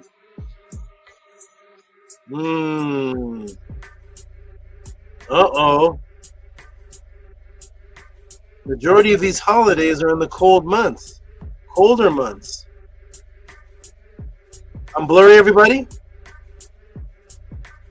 I'm going to put it on the screen. I'm going to come out and come back in and see if I look better. Give me a moment. You all got it right so far. Everybody's right. Winter, fall seasons. You are all right. I'm going to give you a round of applause. I'm going to come out of the room, and then I'm going to come back in. Give me a minute or two.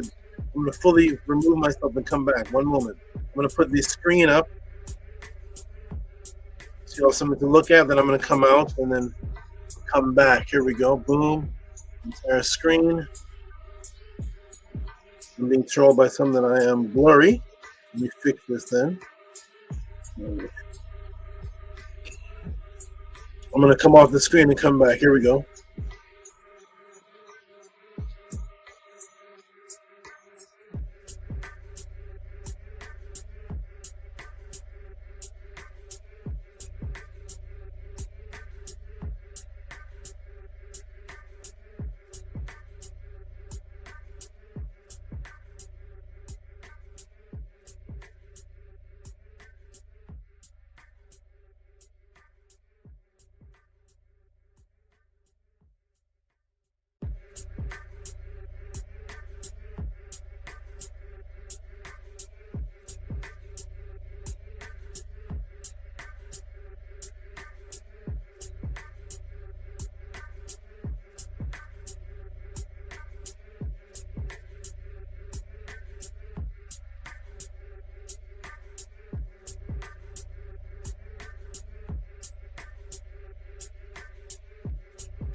Let me know if I am clear also.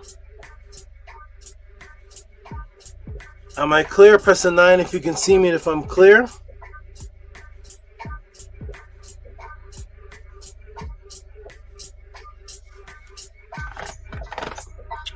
We are back. Clear. Angela Gates says clear. Rigo, you still there? Clear. Okay, Angela Gates there. Clear. Clear. Harass. Angela Gates. Rigo. Harass. Awesome. Shout out to all the people that have come back that I haven't seen in a while. Definitely I haven't seen in a while. Throw some support in Hefe. Throw some support in Rigo. All the people that haven't been around in a while. Throw something in. Throw a welcoming back. Nice to see everybody. I'm dropping. This one's going to be a long one. So just throw some support to the Tutti Pod class like you all did before. Peace and love to everybody. Cash App, TTM Moon, PayPal at RockSV. Support this phenomenon that's taking place because, of course, these type of answers are not given anywhere else. So peace and love to all of you, Rigo, Hefe, and all the names I haven't seen in a long time. Wonderful, excellent. Shout out to the new people. We got Black Guest Up says Prisms. Not sure what that means, but I always give a shout out to the new people in the room. Peace and love to Black Jesus press a 9. Okay, wonderful. Prisms. Give a shout out to Prisms. All right. So am I El Claro? Am I El Claro? All right, here we go, everybody. We're about to get this started. Nookpoo says I'm Claro. Okay, here we go. Ready? Here we go, everybody. Boom. Let's get right back. It's gonna be a good one. It's always a good one, but this one's a little special because this is from a culture from the other side of the world.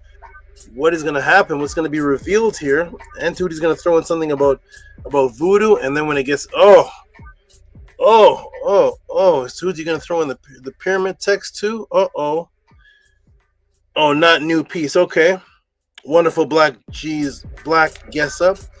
Maybe we knew you under a different name. This name is new to me, but all right, peace to you. Here we go. Claro. Hefe says Claro.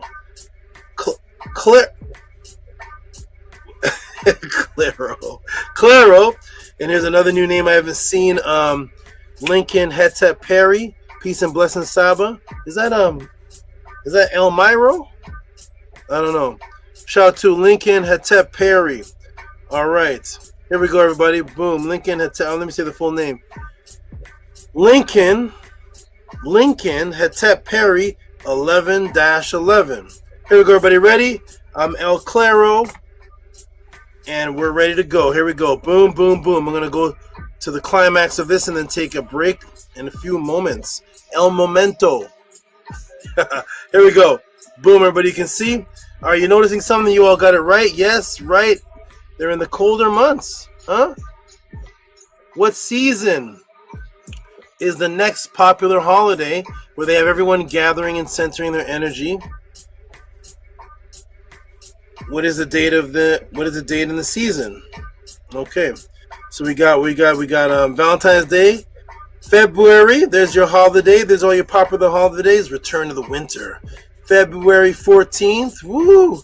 We got December 25th. Cold weather, Christmas trees and dust. While your allergies may flare up this Christmas. Ooh, we got December. There we go. What else we got? We in the summertime yet? No, we got Thanksgiving. November 27th. We're in the winter time. Here we go. We're also still in the winter over here. What is this? All Saints Day, November 1st. Okay, you all see the pattern? Let's go, everybody. What's the next celebration? What's the next so-called holy day?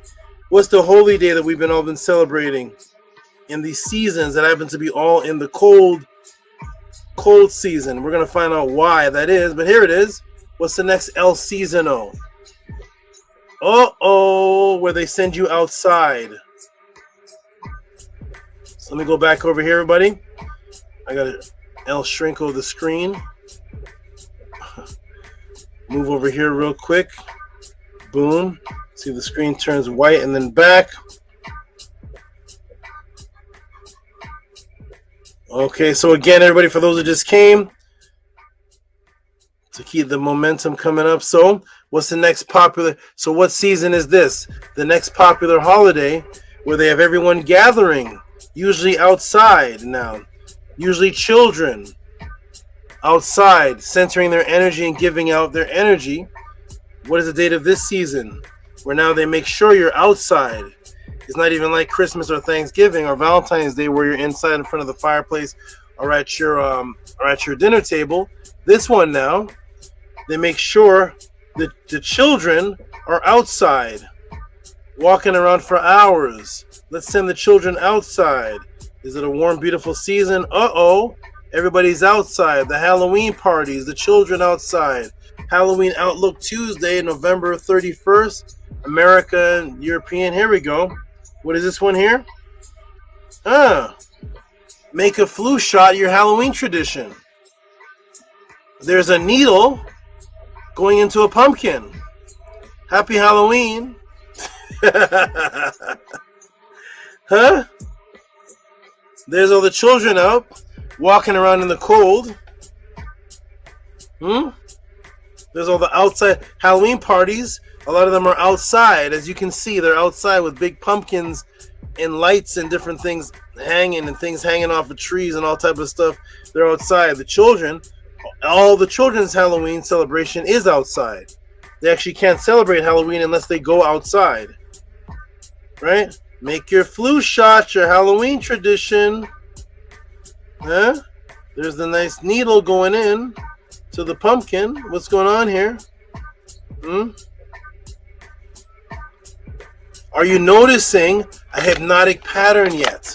And last but not least, what is the ritual celebration that starts all this off? The so-called holy day that begins the year.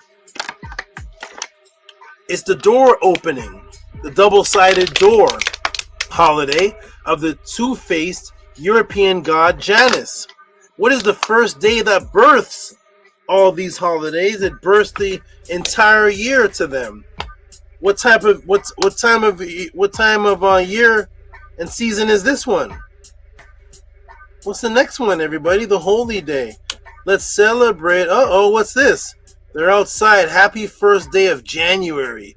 May you have a blessed and prosperous new year. Huh? Here we are. This guy looks like Ken Shamrock. Here we are. Woo-wee. And all the articles that come up on these holidays, New Year, New Month, hello, hola, January, what's this one? CDC flu season, what's this? What? For every holiday, there's a medical news article? For every holiday, there's a medical news article that follows with it? What's this one about? Huh? Influenza. Is that a Spanish word too? Influenza. Flu season. September, for everyone, September 26, 2025. While seasonal influenza viruses are detected year-round, in the United States, influenza, fall and winter is known as the flu season. Fall and winter, aren't those the two seasons of every single holiday? Fall and winter, from October, from late fall, October into winter. That's during the flu season. Flu season, United States. In the United States, flu season usually occurs in fall and winter, while influenza viruses spread year-round. Most of the time, flu activity peaks between December and February. Huh? What's December and February? What's between December and February? Huh? Your main holidays, right? Between December and February. Huh? But there was a medical news article warning for each of the holidays. I didn't get to the Thanksgiving one yet. That's coming up. Huh? December, Christmas. What's between December, January, New Year's? February, Valentine's Day. The influenza months fall on the same season as the holy days? What culture is this? Is that what happened to the Aztecs? Is that what happened in ancient Nigeria? That's what happened in Kemet in the Nile Valley? The holidays fell on the time of everybody. Ramesses. Huh? Is that what's happening when they were along the Nile celebrating the Sopti festival and the harvesting festival? Ramesses and Pharaoh Khufu. It's flu season. Huh? That's what the followers of Quetzalcoatl were doing when they were celebrating their holidays. But every holiday follows a medical news article, and all those holidays are brought in by a particular type of people. Let's go, everybody. Ready? Let's go to the side. Let's find out, man, because Day de los Muertos falls on November 1st and 2nd during this same cold season. But yet, to the Nahuatl and the Aztecs, they fell on the 9th and 10th month, which was July and August, literally the hottest months of the year. Let's go, everybody. Something change, frequency shift, Psyops on deck. Here we go. Uh-oh. Woo. Psyops on deck. Flu season, holidays. And here's the image on the flyer with the ejection in the arm. What's this about? I just want to celebrate my holidays. Why every time a holiday falling on these medical news articles? Huh? Where's the medical news articles in July? Here we go, everybody. Boom. Ready, everybody? What's this one say? Now we're in Maryland. Maryland Matters, November 28th, 2025. Ahead of difficult flu season, health advocates urge vaccinations for holiday gatherings. Oh, what? There are several reasons why experts anticipate a tough respiratory illness season and challenging flu variant doesn't help matters. Is that what the ancient Sumerians were going through? Respiratory illness during their holidays? That's what the Aztecs were going through? That's what Nahuatl? That's what the Native American, the Navajo, going through respiratory illnesses during their worship of their ancestors? That's what the Dogons go through when the Dogons do their holidays. The Hogan priests, watch out, kids! Watch out, children! Dogon children, watch out! This holiday for the Nomos is respiratory illness coming up. Watch out, everybody! Ramesses' children, watch out! Everybody, watch out! Watch out, Pharaoh Pepe! Does anyone in the class notice a theme? Yes, you do now. At the Tehuti class, the spell is broken, the veil is lifted, and similarities with every single one of the celebrations and rituals brought over here by the colonizers pertain to the months and season they fall on. So yes, does anyone in the class notice a theme and similarity with every single one of the celebrations and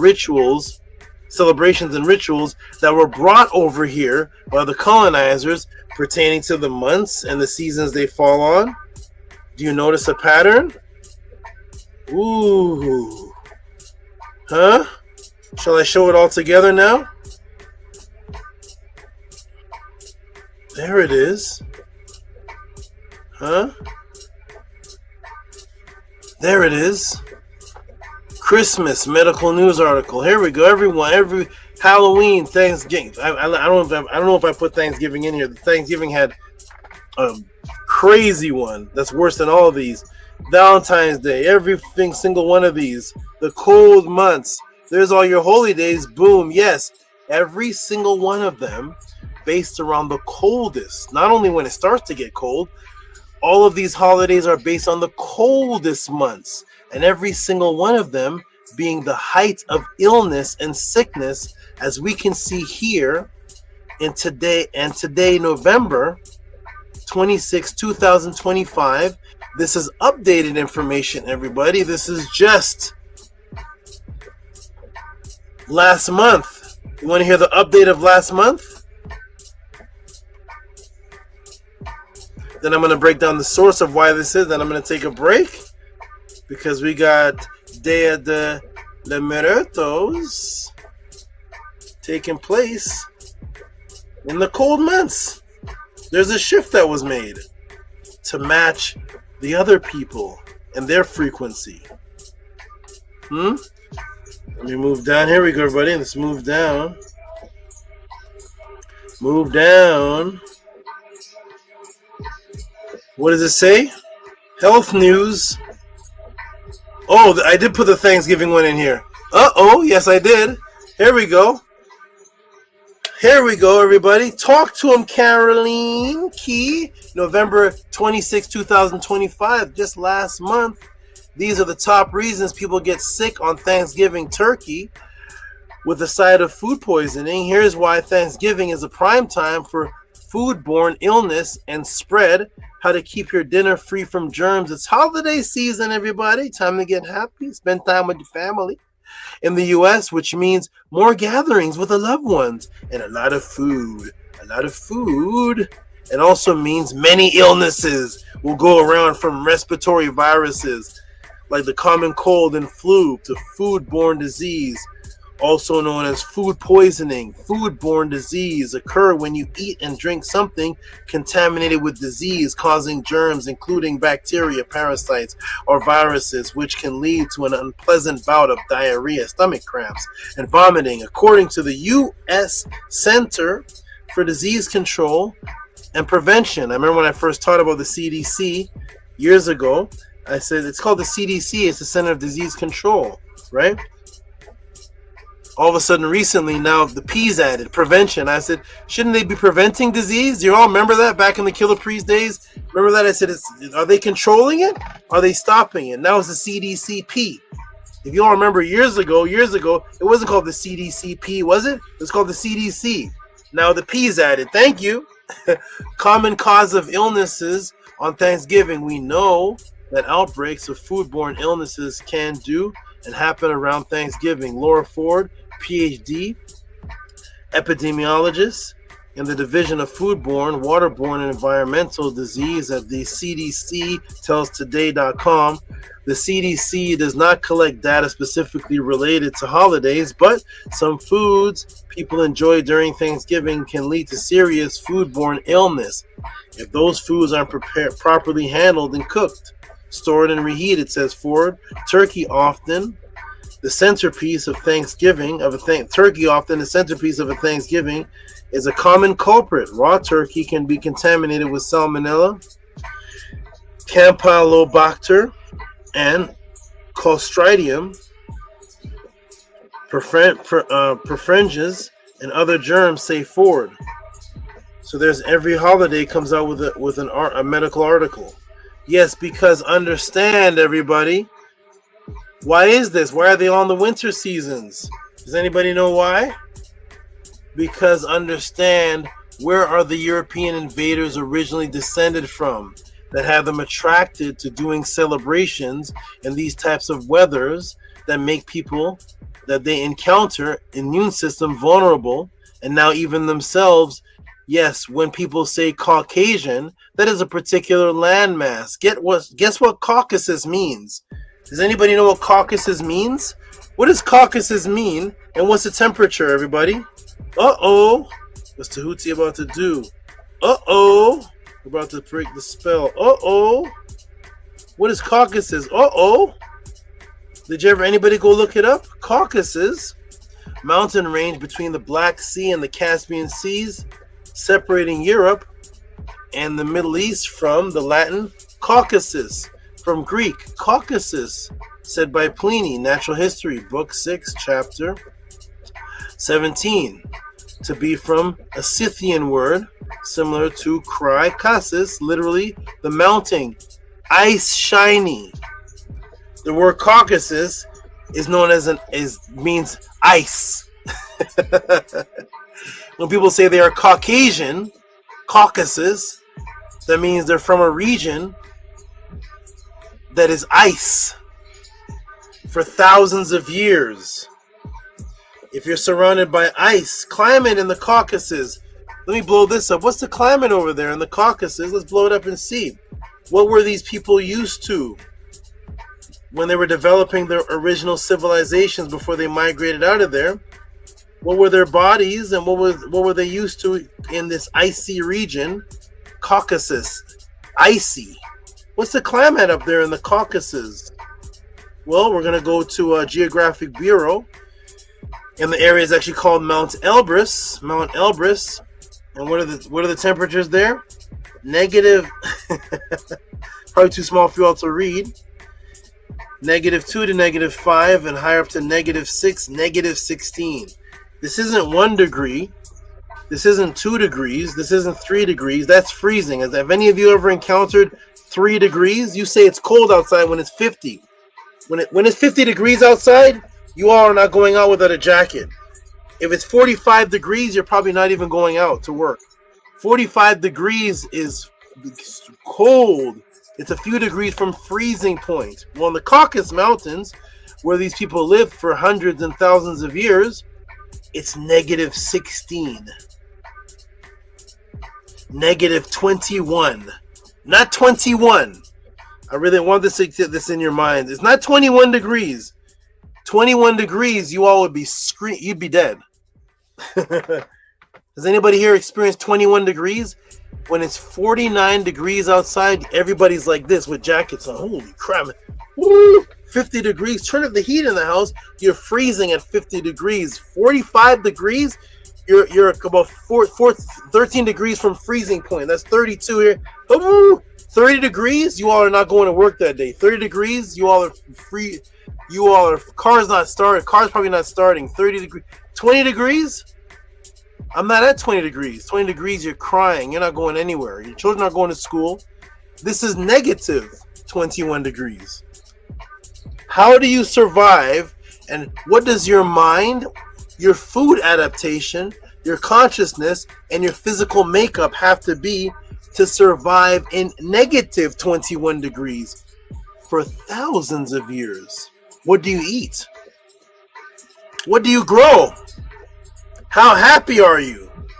How happy are you for thousands of years? The warm day is -6. That's a warm day, y'all. -2. Whew. Whew. Let's get a suntan. It's -2. It's -2 out here. Woo! -2 degrees. It's time to put on some shorts. No, shorts aren't invented yet. Sorry, clothes aren't invented yet. So you're in the Caucasus Mountains, -2. -21 on a cold day. How happy are you? There's no toilets invented. Any toilets been found? Any archaeology done found toilets in the Caucasus Mountains? Huh? Well, at least you get a nice cold rock hard doo-doo pillow. You get to poop out pillow. Print, print. In a couple of seconds, it's rock hard. There's your pillow right there. Right? Because there's no such thing as a bathroom yet. How happy are you? How happy are you in the Caucasus Mountains for thousands of... There's my pillow, Betty. Huh? There's the menses. Couple menses shots. Huh? What are you growing out there? Where's the river that you're growing your food? What are you eating out there in -21 degrees? What are you hunting? Is there fire yet? So how happy are you in that condition for thousands of years in -2 to -21? Poop out pillows. That's where you're sleeping. There you go, little guy. Want a bed? Huh? There's no toilet. There's not another room for you to go to poop. There's not another room for you to go to bathe. Where's the water coming from for you to bathe? In -23, as soon as you turn the water on, it freezes before it hits you. Oh, can't shower today. What about tomorrow? Maybe when it's -2, we'll get some water. Wait a minute. Freezing point is 32. So when it's -2, there's no water. So we're on day 1, day 2, day 3, day 4, day 5, day 6, day 7, week 1, week 2, month 1, month 2, month 2. No water, Betty. Month 2, month 3, month 4, month 5, year 1, year 2, year 300. We can't shower yet. So how angry are you? Now you come out of that region, that's what your body type is now accustomed to. So all of your holy days are now going to be attracted to that type of weather. Because you've been -2 to -21 degrees. Huh? And then you come out. You're angry, man. You're extremely angry. There's no happiness up in there.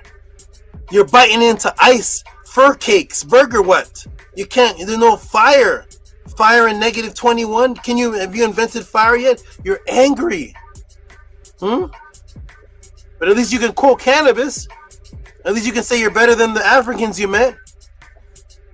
I'm better than you. You think you're number one? We live in negative 2. At least you can say that, right? Huh? So you're freezing up there. So you come with that mentality. So that's the only weather you know. You come out of there and you're used to the cold. That's your frequency. It's setting up holidays, but you're meeting people in the beautiful Brazil, the Native American areas. You're meeting people in warm Mexico and areas in Africa that are celebrating during warm months. Colorful months. Everything is colorful. Things are warm. Everything is beautiful. You're coming from this cold area, and now you naturally develop holy days based around what you've been in for thousands of years. I'm better than you. You're number one. I'm negative 2. I live in negative 2. Here we go, everybody. Boom. So that's why now we have these celebrations, and then they're brought to people that are unfamiliar with doing every single holiday being outside. And now even the European that's over here, and everybody now is suffering from these diseases, from these sicknesses, by having these happy months in the holiday seasons that are freezing cold. That's what you brought over here. You didn't bring July 4th over here. You came on July 4th. So the ones they brought over here, what they were used to, is from here. So boom, here we go. Of course, when you have people celebrating their holidays in the warm seasons that bring in life, and then another set of people come in and bring in their cold season holidays, it changes the frequency of the celebration, because us as natives and indigenous people vibrate off the surrounding nature and weather and temperature and sun that surrounds us. But the natives had to make do. Thus, yes, they had to transform to blend in with those who are attracted to the cold, and thus Day de los Muertos became celebrated when?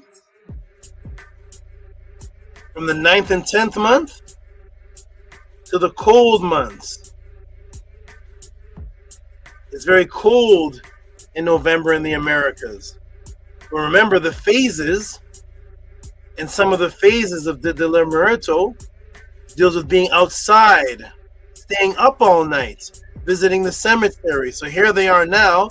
The natives are forced to visit the cemeteries and be outside celebrating in these cold days, when the original celebration was July and August. Now it's November 1st, All Saints Day.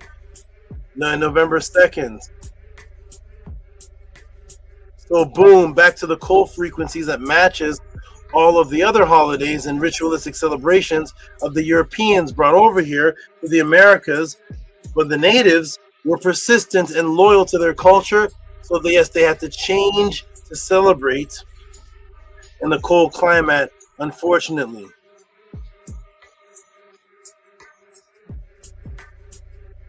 I'm gonna read this, and I'm gonna take a little break. Here we go. Ready, everybody? There we go. So yes, this became a part of the Psyops to bring other cultures to change their festivities of life and rebirth. Because remember, the original festivity, which you're going to find out, is dealing with life and rebirth.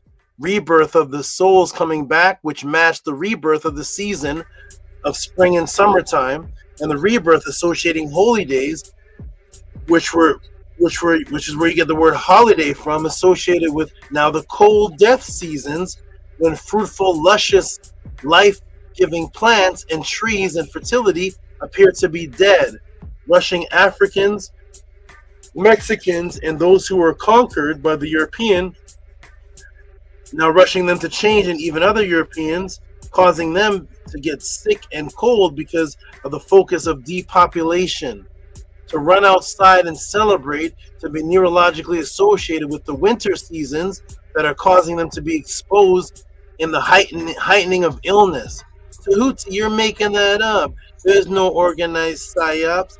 We're all just having fun. You, Tehuti, are always raining on our family fun time. I don't like you anymore. I'm leaving. That is fine. You can leave and run away, and I will still continue as I have been for decades and decades to teach those who want to listen to the factual truths, and I will still be the Tehuti today that I was 2 weeks ago and 2 months ago and 20 years ago. While you run from the truth, I teach for your emotional comfort, and I will remain as the question answerer and remain pleased that there is no verification of you proving anything that I have taught wrong, and that is all that matters. Now run, little boy, run, little girl. I will be here still as Tehuti, transforming people from scratch with live testimonies 30 plus years from now. And here are the facts. Let me take you to one of the most recent updates on the issue. The Illinois Department of Public Health, December 23rd, 2024. I'll read this and then I will take a break. Here we go, everybody ready? Let's go, Illinois, because Tehuti made it up. Tehuti made it all up. So here we go. Ready? There we go. There we go. Ready? Here we go. IDPH announces that Illinois' respiratory surveillance data shows an upkick in seasonal illness. Increase arise with holidays. IDPH urges Illinoisans to use proven tools to protect those who are vulnerable to severe outcomes. Chicago, the Illinois Department of Public Health, IDPH, announces that the state overall respiratory illness level has moved up from low to moderate, meaning that Illinoisans face an increased chance of exposure to seasonal illness as families are gathering to celebrate holidays as expected. Illinois is experiencing an increase in seasonal respiratory illness as winter arrives, said IDPH Director Dr. Samir Vorha. As we gather with our loved ones during the holiday seasons, please use all the tools at your disposal to protect friends and family who are the most vulnerable to the severe outcomes. This includes those who are 65, the big ones, to very young children and people who are immune suppressed, the little ones. I'm going to take a break right there, everybody, for a couple of moments.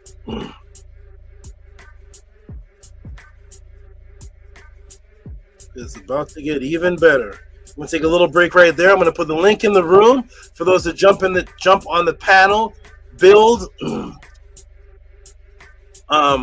me get this. Fellowship, build, talk to the people about the podcast, talk to the people about what is done to you, talk to the people about what you think of this answer so far. Big Vapes can jump on, everybody jump on.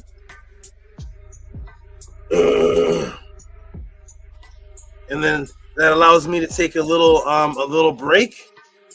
So I can go revive myself and then come back with more. Nukpu Esbetu says, while you Sebau fiends run from the truth, I'm running in truth Ma'at. He's running towards it. Oh, sorry about one moment. Esbetu is running towards it.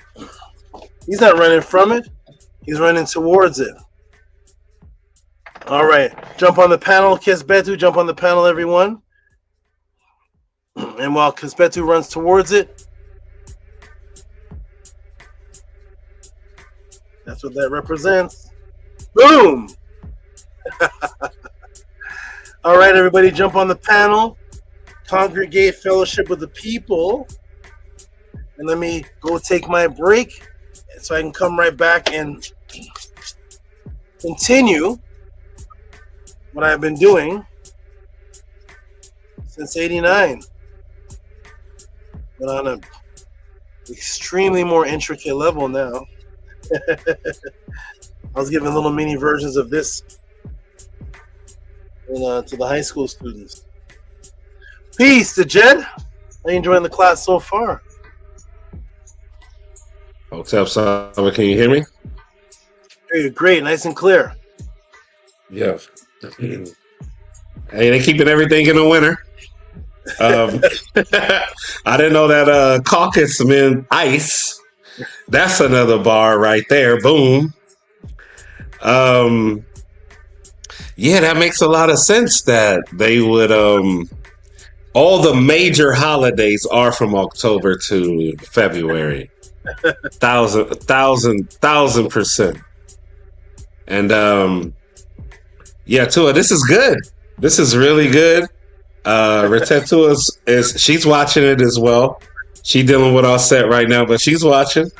And we had a little discussion as you were teaching, and because she want to let her family know all this stuff, right? And as we were talking, I was like, you know what?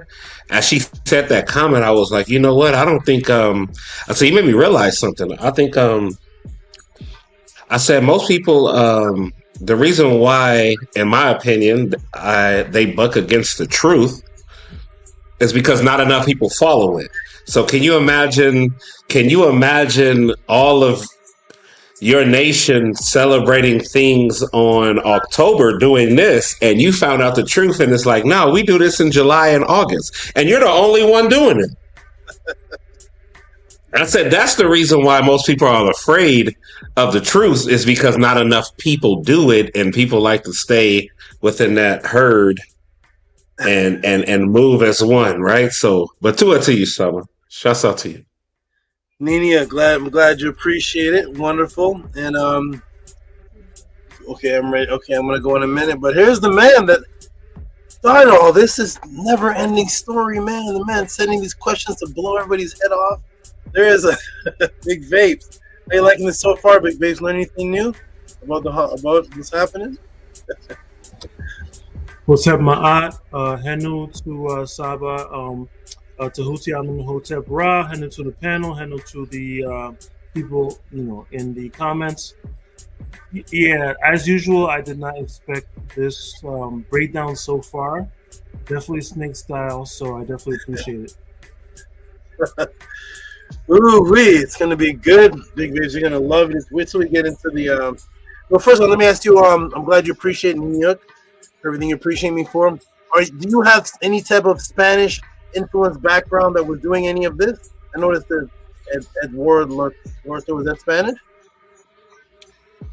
So, I discovered that so I'm of Haitian descent from Haiti, so my parents are Haitian, and I discovered that Haitians culturally celebrate the Day of the Dead their way. It's named something else. It's called Fête Guédé, which is Day of the Dead, but that's a whole other thing. And Mexican is actually my favorite food. So I kind of like link those two together. And then whenever I ask questions, I want to make sure that they're unique questions. So that's why I asked this question. Definitely unique. This has never been asked to me. This has never been asked to me before in my as a question in my entire life. I've heard this conversation, but never a question sent in. So this is beautiful. Okay, wonderful. I'm going to take a break, but I'm going to Kefa. Kefa Eve, have you seen any of this? Anybody around you? Any Spanish? Any Day of the Dead around you where you've ever lived? No. Where I live have a lot of people from the Dominican Republic, but no, nah, just voodoo.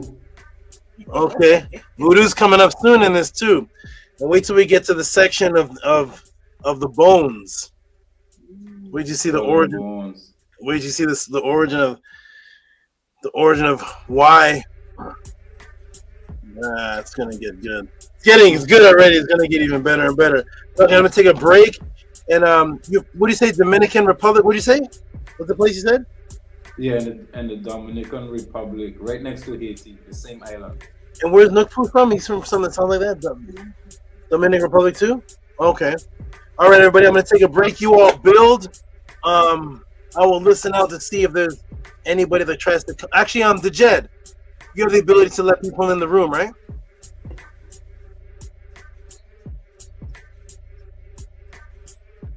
Yes, I do. Okay, good. Okay, the Jed's stepping up. The Jed now has the ability. He went from a silent learner that we didn't know existed, has been watching for years, and now he has the key to let people into the panel. All right, I feel comfortable to leave now because the Jed can let people up. I'll be back, everybody. Support the Tehuti Pod class. I'm going to read the support at the end, but listen so far, everybody. There's never been a class like this thus far on Day de los Muertos, even by the Mexicans. I can't go on YouTube and find a Mexican class where they're talking about. Wait till you see what happens afterwards. Wait till it starts blending into Kemet. All right, try to stay up for this one, Kefa. I'll be back, everybody. Support, peace, and love. I'll be right back in a few minutes. Peace. Shouts out to you, Big Vapes. Definitely. Hey, Mexican food is my favorite food as well, too, man. So, I've enjoyed that since I was a kid. I grew around Hispanics all my life. So, yeah, it's my favorite for sure.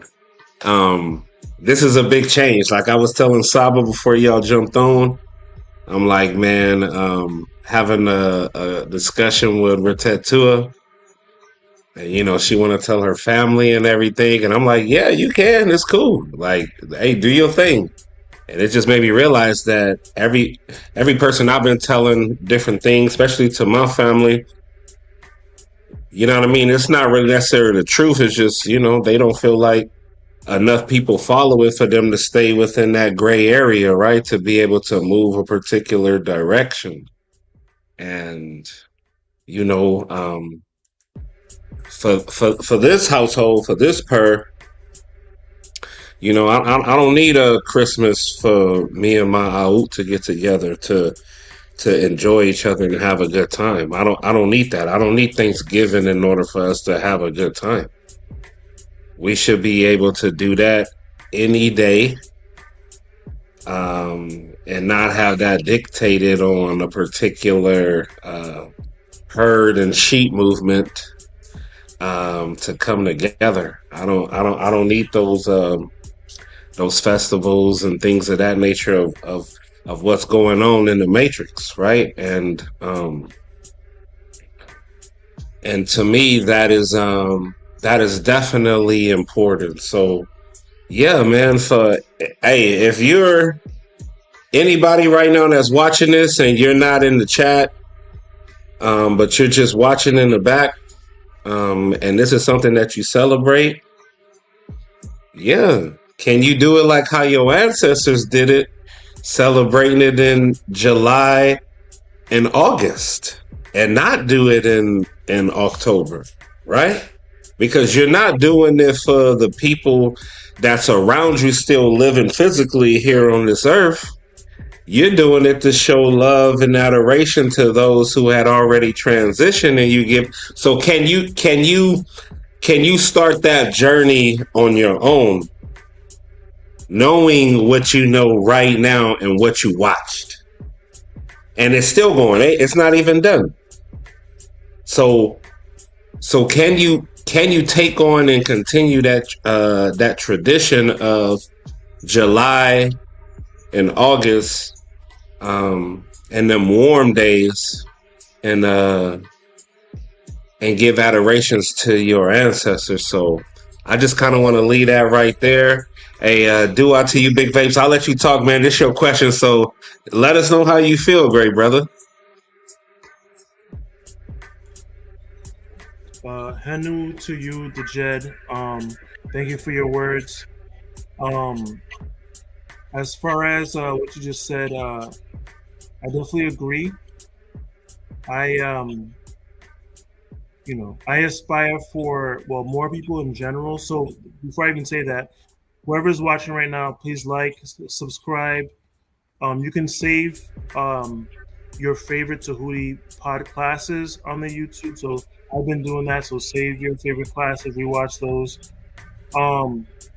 My aspiration is for more people in general to watch and subscribe to the Tehuti podcast, but also more people of like South Central American culture, for Mexicans and South Central America, Asian culture, so that when they see breakdowns and build-ups like this, they can, like you said, share it with their family and then spread that word, and then the Tehuti podcast can have more subscribers and viewers. So to you, and hello to all you say and all you do.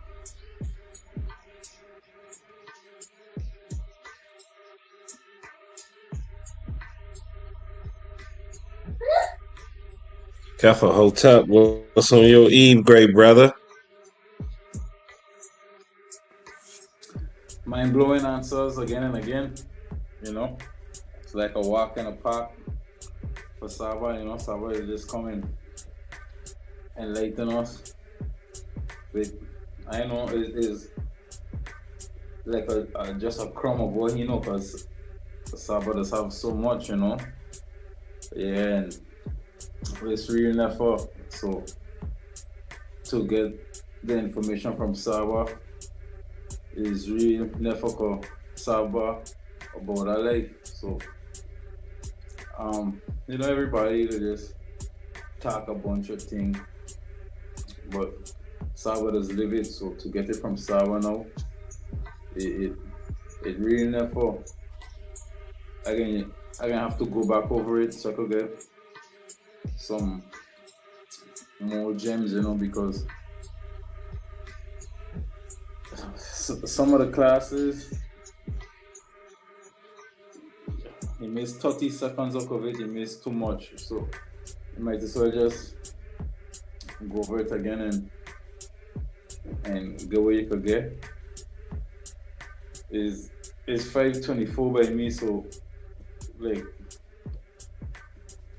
on the other side of the wall, the park class way more better, with more fun, more ready. You got more energy.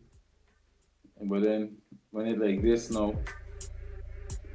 after the break, and be like, wow, almost 6, and then that's when Saba gonna start to go in.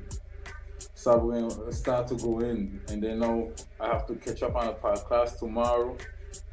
And then if I start over, I'm taking a big risk, because with the information Saba does bring, you don't know what they're going to take down from what they're going to not take down. And Saba does already dumb it down so much for the video to stay up. But it's a risk not catching the whole part class live, is a risk. And the best thing to do is stay up and don't go sleep and just try to catch everything. And then when you get the rerun, you get a real rerun. Ain't like you're starting from scratch, So I'm gonna just wait till Saba come back from after the break and watch him going on the Skull and Bones and bring some details about this thing, like Big Vape say in the island culture. It is so much of these ritualistic things. So when Saba does break down the matrix organizers, be real in effort. So now he can touch it on the Skull and Bones and the voodoo and all them things. He can get hotter. So I definitely looking forward to the other half. And ready to wrap up. Hello Saba, Uncle Justin do us a cam to offer this NEFA class. And A lot of love, a lot of ma'at. Hotel Marie, ma'at.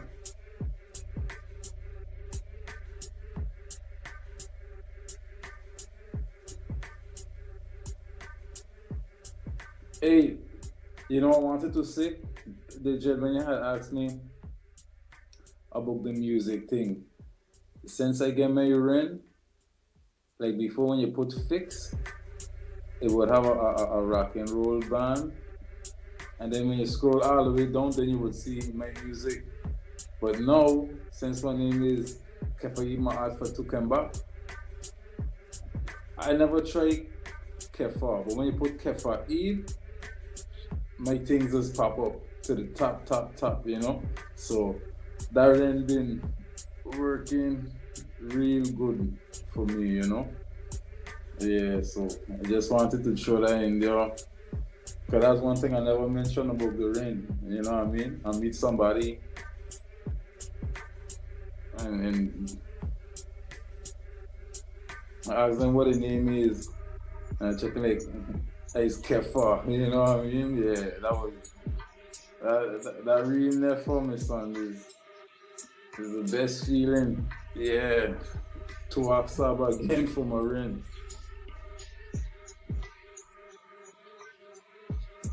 Yeah, most definitely. Hey, Hotep, to that. Kefa, don't forget to hey, put your YouTube channel in the link.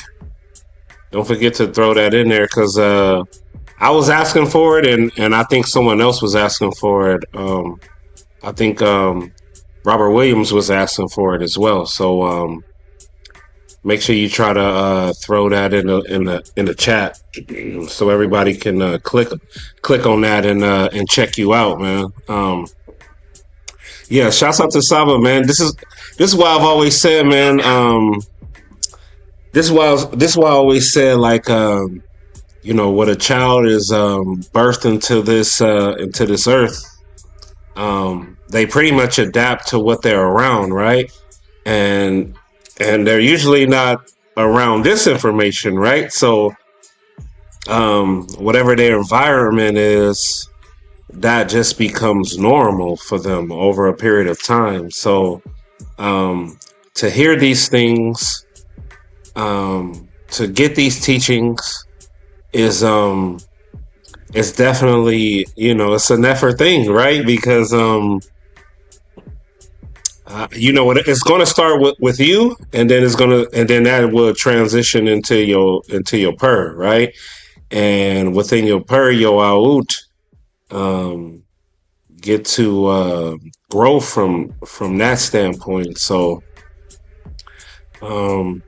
it's definitely it's good to have this information, because I know Retatua, when she gives you know, adorations, because we already got our altar, everything, we always give adorations to you know, our loved ones who have transitioned into the Netta Kurt, and may they Kepara again.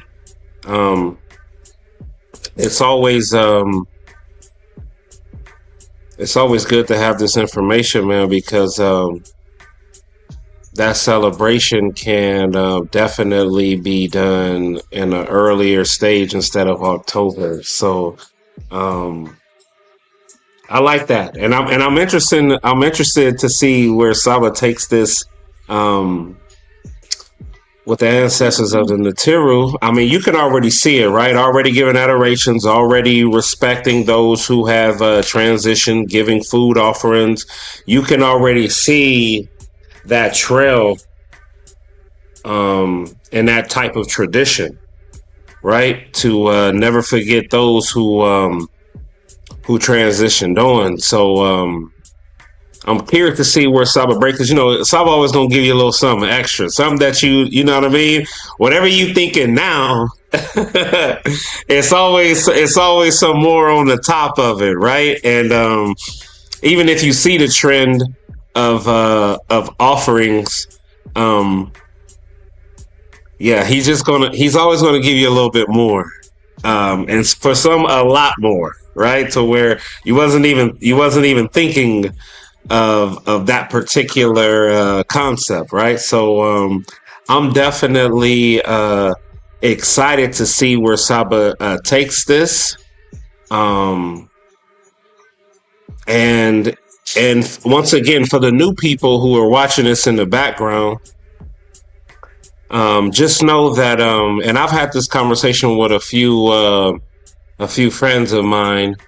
I was telling them how, the benefits of the altar and celebrating your loved one, especially those that was close to you. So, like, let's just say, like my mutt, right? After having the altar up and continue to give that adorations and offerings too, like when somebody asks me like, hey, do you miss your mom? And I'm like physically, yeah, but I see her all the time in my dreams. Like she pops up all the time within my upesh, because I look at her picture all the time, and we give offerings to her on the altar, and I constantly see her face all the time. So when I hit the upesh, I get to interact with her. Sometimes I'm more conscious of it, and I catch it, and I get to have small talk with her, and then sometimes not so free in speech, right? But she's there, and when I wake up from it, there's still this peace. Like, man, I got to see my mutt. You know what I mean? I got to enjoy her for that time, and sometimes it happens consistently. Like sometimes it's not just a day or just one little small segment in the upesh, but sometimes it's like 2 days and 3 days, like back to back. You know what I mean? And to me, that eases my Eid. I don't have those low moments to where like, man, I just miss my mud, man, and I can't. Like, nah, man, I just see her in the upesh. And that's a beautiful, man. That's a beautiful thing. That's a never thing. So I just kind of wanted to share that because it's tied to what we learning now and the importance of it. So when Saba get into what the Netter did, you know what I mean? What the Natiru did, hopefully that brings those who are watching some more clarity.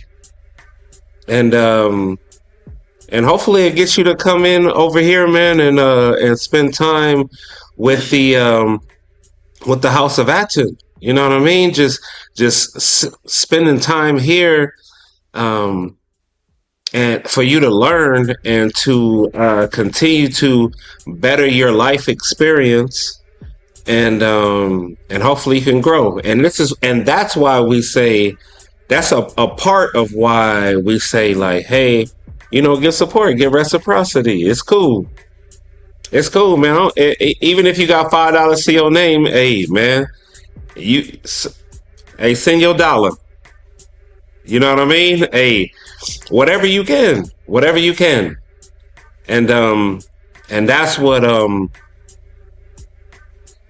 that's the love, man, because you actually learned something new today, something that your television wasn't going to teach you, something that, you know what I mean, your parents wasn't going to teach you, or your best friend, or your teacher from a college, or whatever, people from work, whatever that is. Right now, you're definitely not getting this type of information on your everyday life. So, I just want to say support, and if you love what you've been hearing, like I say, thumbs up the video, and continue to keep watching, and don't forget to give adorations to those you love who have left you in this physical world, because there are ways to communicate with them and to be able to comfort your heart, which we call the Eve, and you'll be able to enjoy still your loved ones, even though you don't have them physically on this earth. So, hotel.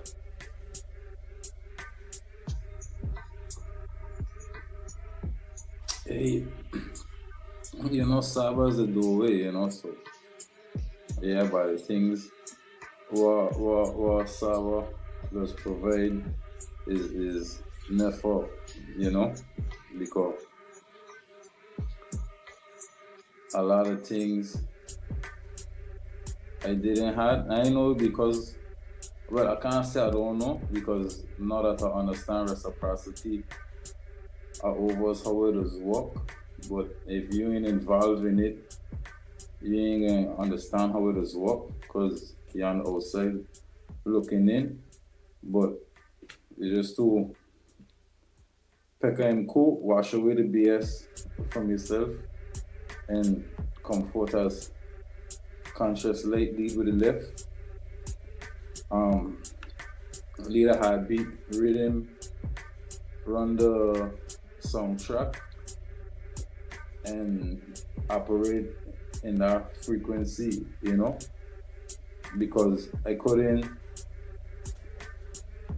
just remember I was having an issue sending my support, and then when I get to send my support, it was like hallelujah.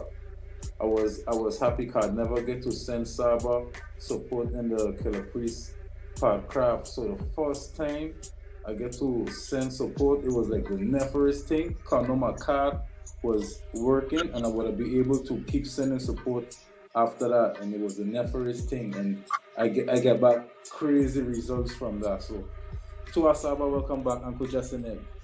Uncle Justin, wonderful, wonderful, and Tua for what you said. Tua for what the Jets said. All the great things about the appreciation, and also saying you never know where this is going to end up. I make sure of that. When I hold claim to always every pod class, I will yell out the date of the pod class and say, for the first time in history, this is being taught.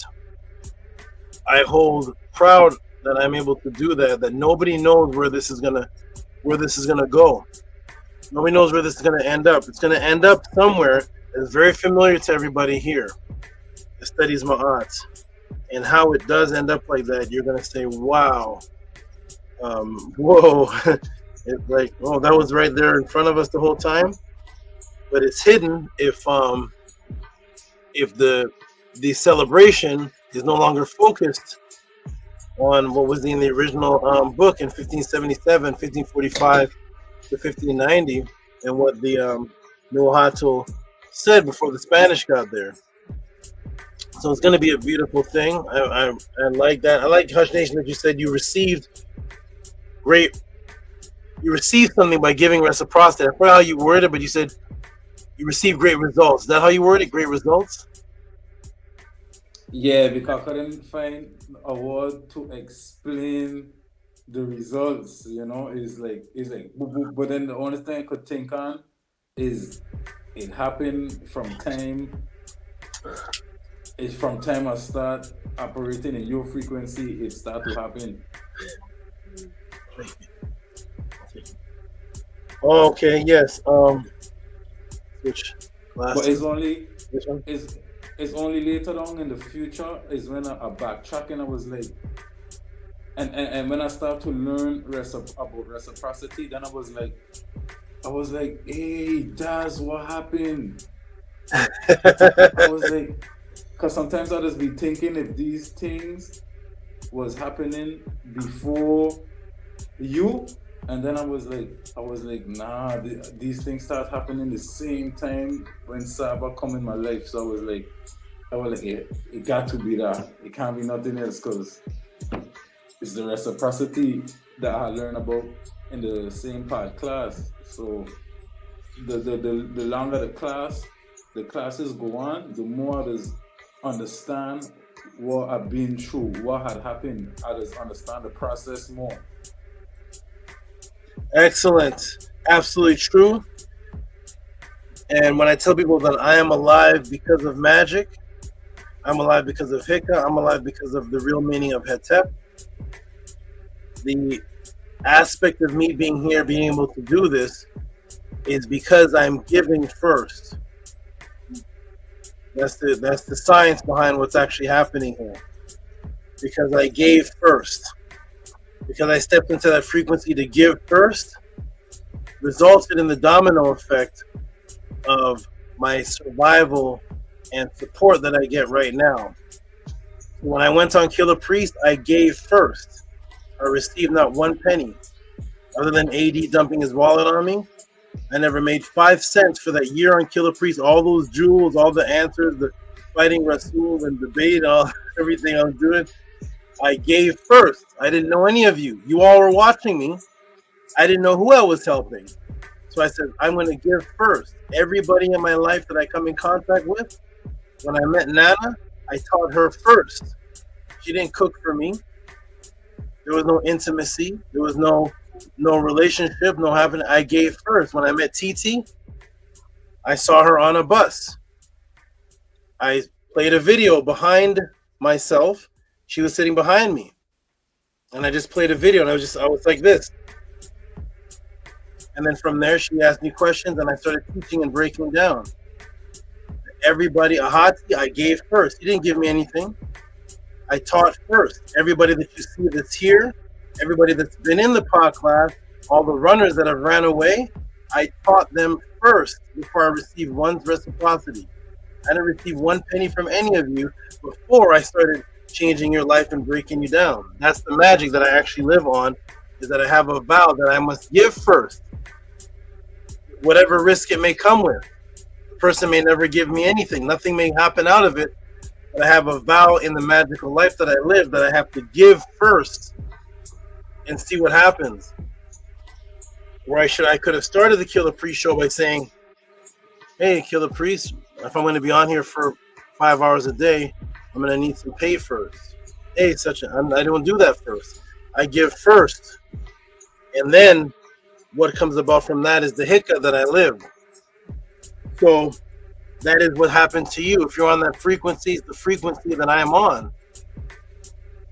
The only reason why I'm alive, I'm going to get into class in a minute, but you have no imagination of how I live, how I am alive right now. It has nothing to do with the way that anybody else that you know or heard of has survived. How my bills are paid, how everything is happening, has nothing to do with the matrix. I'm in a parallel frequency that has to do with magic that I'm giving off, that I have to give and then receive. The hetep, you put the offering on the hetep table first. You don't wait at the hetep table. You don't wait at your altar for the ancestors to come. And then when they do something for you, then you give the offering. You give the offering first. I live within that magic. So to you for acknowledging that happened to you, because that is my actual life. And it can be frightening because there's no guarantee to my life. I don't have what social something, what is these things? Whatever everybody has, whatever those numbers they have, and you show somebody, the police pull me over and they say, you don't exist. And I said, I know. The simplest things with you, Saba, could be frightening. This is the simplest things, because it's how people gonna take it, because the changes in my life is how I take them. When you was at the pathways doing heka and making all of these miracle stuff happen, is how we take it, you know. Some people could be frightened, you never know. You're exactly right. That's the risk that I take. When I first was out there trying to survive off of actual magic, I couldn't make any donations. I was on the streets doing magic, and I said, but I'm better than these other magicians. Why am I not getting reciprocity? And I realized from my cameraman looking at the videos I was scaring everybody.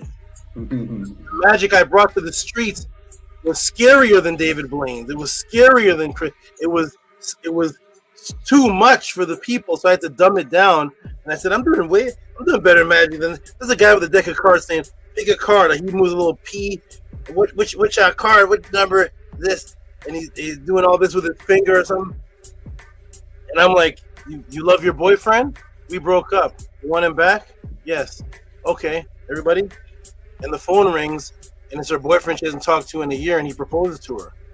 That's not from the magic shop.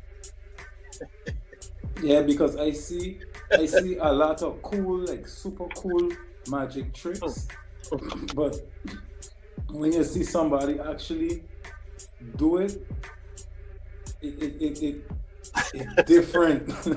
Yeah, it's different. Yes. So we're about to get into this answer. I appreciate everybody. Appreciate Big Vase. Appreciate everybody that supported this. This is a magical life. I'm glad everybody's getting to witness this with me and partake in it. And whether you contact you're able to contact your deceased mother, whether you quadrupled your income, whether you have a new wife because of this, whether you have a new relationship with your children, whether you now look like a bodybuilder, whether you're able to all the hyperhidrosis. My goal is to just come into the frequency and add a change. And from that change, if you stay around, more changes come. I can't elaborate on how it works, but it is the frequency that I existed on when I decided to leave the Matrix as a young child, as a young man. So we're going to get into this answer, everybody. We're going to get right back into it, everybody. Let's find out what's going on with de los Muertos. And then we're going to get into we're going to end up in the pyramid text. So, all right. Shout out to Big Face smiling. Shout out to Big Vapes. Shout out to Kefa Eve. Shout out to the Jet smiling. He's ready. We don't know where this path is going to take us. I mean, I do. I just found out this morning, by the way. I just finished this class. When did class start? At 4? I finished the class at 4. On this, on the download of this class, it says, I think it says 4, 3:59 or 4. That's when I finished this class. That's why I didn't start until 4:11, because I actually didn't finish it until 4, because I didn't know how this was going to end. I do now. Let's get into it, everybody. Peace and love. Let's get back into this answer. Let's ride this magical wave. I'm gonna say the Jed, hop back in the chat. Big Vapes, hop back in the chat. Peace and love. Kefa, hop back in the chat. And let's get back to it. I'm very excited to go down this Mexicano path, which is gonna end up a pyramid text path, a little voodoo path. Here we go, everybody. Boom. Let me get the timer back on.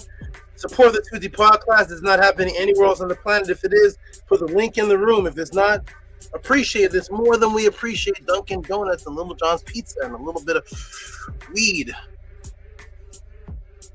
I'm better than the weed man, I promise. Here we go, everybody. Ready? If you can hear me, press A9. Press the 9. We're going to go right back into it. I haven't looked in the chat in a while. There's 47 comments I haven't seen. All right. Peace and love, everybody. Press the 9 if you can hear me. I'm looking at the chat now. Lincoln Headset Perry. Okay. Press the 9. Angela Gage, press the 9. Okay, good. I just need to see 1-9, and I'm ready. I'm ready. Here we go. Boom, boom, boom, boom, boom. Okay, there's hey, Medusa Neb. He's the only one in the class.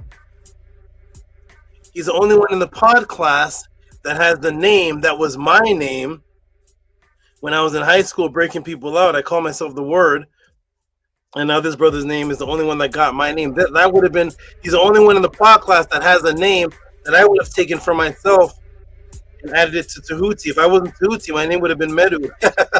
All right, here we go, everybody. Boom. We got Black, Jess Up with the 9. We got Robert Wayne with the 9. Maharu with the 9.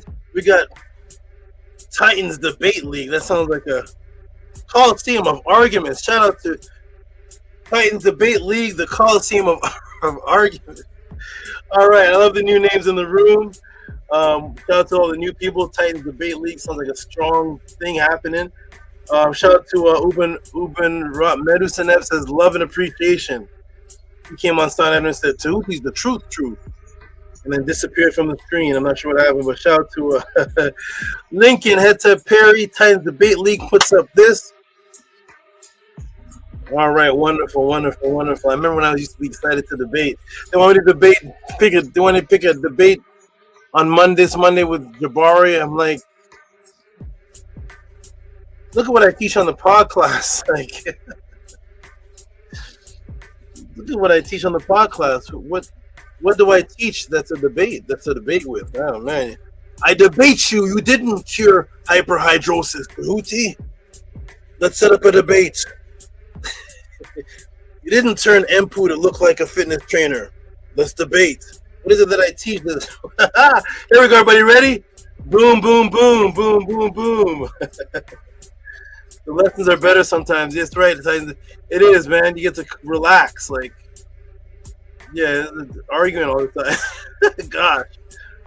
You're uptight all the time. Debate is good to sharpen, but it definitely get the lessons relaxed and absorb and support the Tehuti pod class. Cash App, TTM Moon, PayPal, at Rocky SV. Support this as the class is going on, or wait till the end and send your support. Let's get back into it, everybody. Let's break this matrix. Here we go. Ooh, my screen sharing the screen. Yes, it's sharing the screen. Here we go. Boom. With the timer back on. Resume. Here we go. So we see the increase in, of course, seasonal respiratory illnesses come with the holiday seasons. That's a part of the Psyops. Here we go. So now we're going to go. We're not done. We're going to go to KSAT News, January 9th, 2025. I'm giving you the latest updated information from last month and just this January that passed. Let's see what this says. Here we go. Boom, boom. Respiratory again matches this over here. The IDPH, Illinois. Excuse me. IDPH, Illinois respiratory surveillance data. And we over here in KSAT. And what does this say? Respiratory illness on the rise following the holiday season. So no, Tehuti didn't make it up. So here we go. Respiratory illness on the rise following holiday season. Local doctor says flu and RSV cases are high. COVID-19 added to it. Cases are increasing. Okay? Not find any other culture, any other ancient culture that includes the Nehe, which are the Navajo. That includes the people of the Nile Valley, the followers of Ma'at. That includes the Sagiga, which are the Sumerians. That includes the Aztecs, the Nohato. That includes all of them. You do not find illnesses following their holidays until you get into modern day holidays, which are all centered around the months that's causing the illnesses. All cold months. They could have had Christmas. They could have set up in the Bible. Christmas isn't even described as a cold day. They could have set up Halloween, Christmas, and all these holidays on any other warm day, but they're purposely set up on the cold days, resulting in illness, meshing in perfectly with the depopulation or just the illness, which makes people mentally slow. Here we go. And there it is. So the cold winter, November 1st, now being the Dia de los Muertos celebration time, is a mutation caused by the attempt of warm seasonal venerating people of Mexico to be forced to merge in the foreign culture that was attracted to actual death and anti-flourishing seasons that reminded them of the Caucasus Mountains. Yes, early evidence of ancestral veneration ritual before it became Dia de los Muertos is found in the Zapotec culture of southern Mexico in Oaxaca Valley in Mexico. Guess what they found? In tomb 104, let's go to the specific tomb. We're going to go to tomb 104 dating to 500 AT. Zapotec burial chamber at Monte Alban. which remains intact. Thus, the evidence of belief and ritual is untouched, which is perfect for the Tehuti pod class. So it remains intact. The tomb 104, dating back to 500 AD, Zapotec ritual chamber at Monte Alban, because it's intact. Thus, the evidence of the belief and ritual is untouched. Thus, perfect for a Tehuti pod class. In the area, there are polychrome murals and artifacts that illuminate elite funeral practices and spiritual imbuement icons. Zapotec Ceremonial Center in Oaxaca, Mexico, and duality urns from the interaction of the pure energetic projectable doubles that became the ancestors and their contact book of physical ritual performers of ancestral contact. So here's the area.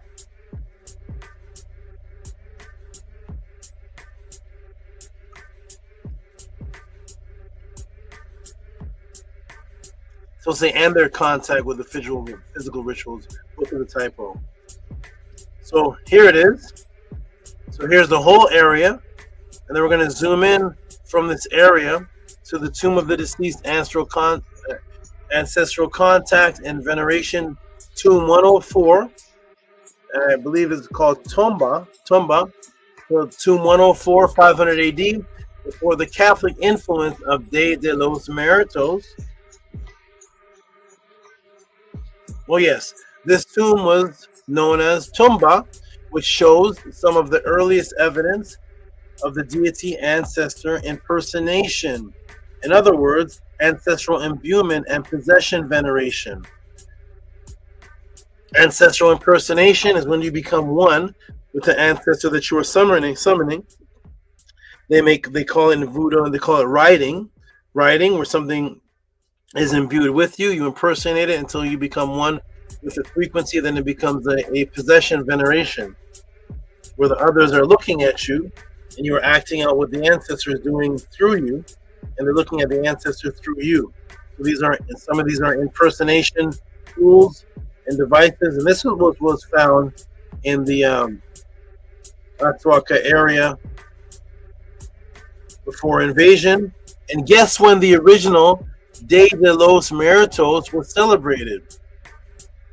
For that, I will take you to the Codex Barbonica's Aztec solar calendar codex of the Nahua, which is the name for the original indigenous Nahuatl language speaking people, which include Mexica, Aztecs, Acolhua, Texcocans, Tlaxcalans, Huexodzincans, the Chala, the Exochimilca, the Talhuica, the Pipil.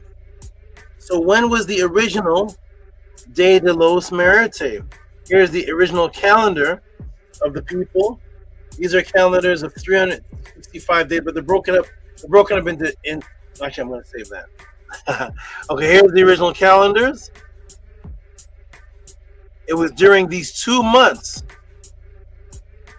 Tlaxo Chamaco. So during the 9th month of Tlaxo Chamaco and the 10th month of Oaxocoto Huetzi. Here is the original months. Did these months echo their name? Did these months echo in their name a time of cold when plants were appearing lifeless? As they would look in November, in the November period, in the November, December, January, and February, in the cold months, the plants are not blooming. So did these months echo in their name, the very name of the months? What did the name of the months project? We're going to get into the name of the months. 1 second, everybody. Hold on one moment. Hold on. Let me do this. Boom. 1 moment, everybody. Hold on.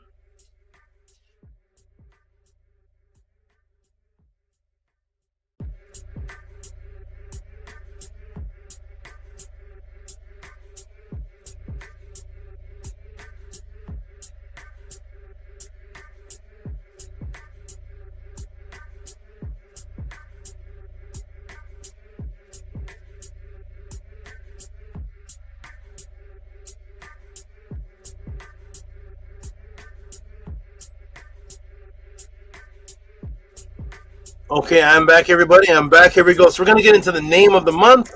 What do the name of the months actually state? Because these are the name of the months of the original practice. Let's get into the name of the months.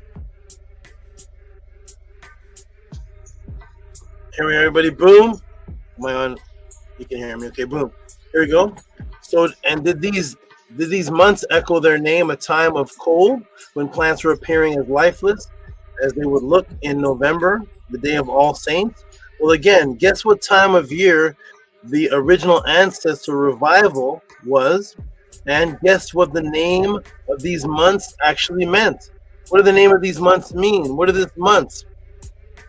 Talaxo Chimako, the 9th month, and Exokoto, Huetzi, the 10th month. What are the meaning of these months? Because these would be the original months of the celebration. Do the meaning of the month match the season of all these illnesses and respiratory and cold months? Let's look at the names, everybody. Ready? Let's get into the original Nuha'ato language. And let's move from the Spaniards. Let's move from the Spanish slave masters. And let's move to what the native people, the indigenous people, actually said for themselves. So here we go. So here's the actual image of the month. This is Talaxo Chimako. This is the 9th month. Would begin correlating with today's calendar, which is July 22nd to 26th. This particular time, the whole month is longer, but this particular time would relate to July 22nd would start.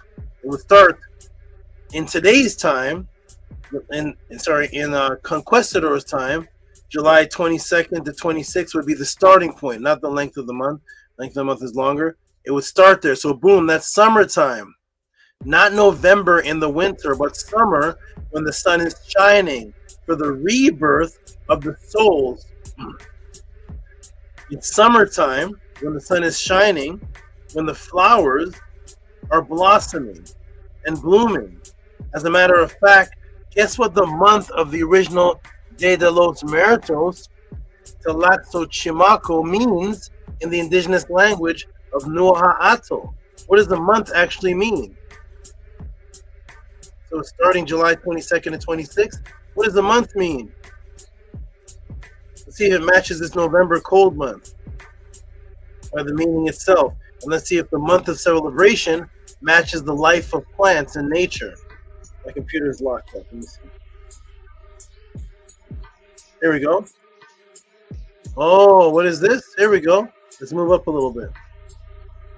So, Talaxo Chimako means flower offerings.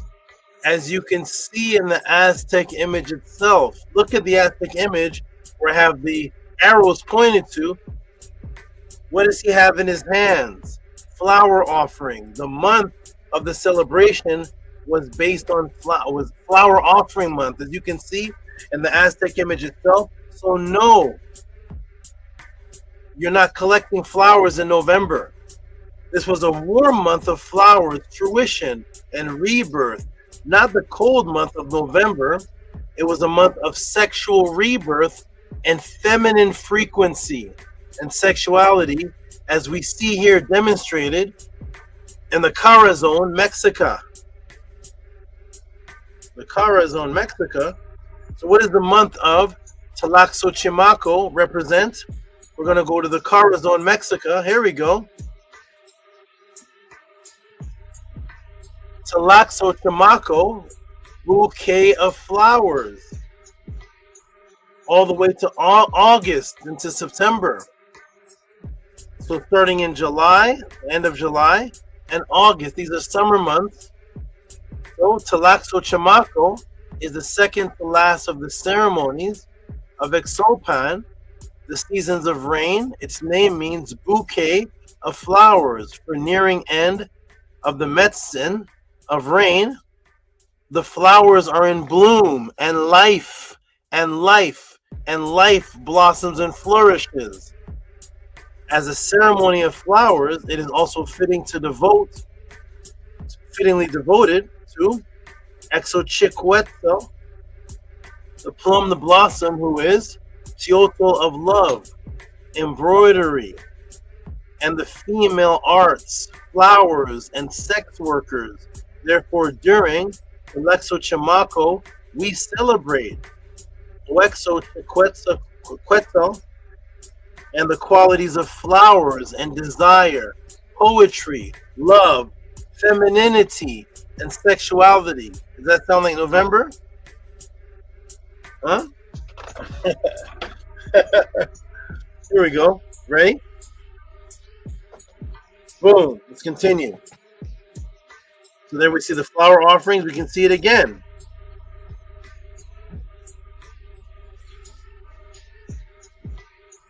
Move up a little bit. Okay, here we go. So boom. Boom. What was it? Feminine rebirth, flowers, and fertility. Nothing to do with the month of November and the cold. And what about the next month? Exoquotl. Huetzi. What about that month? Is that the November month of Dide Los Merite?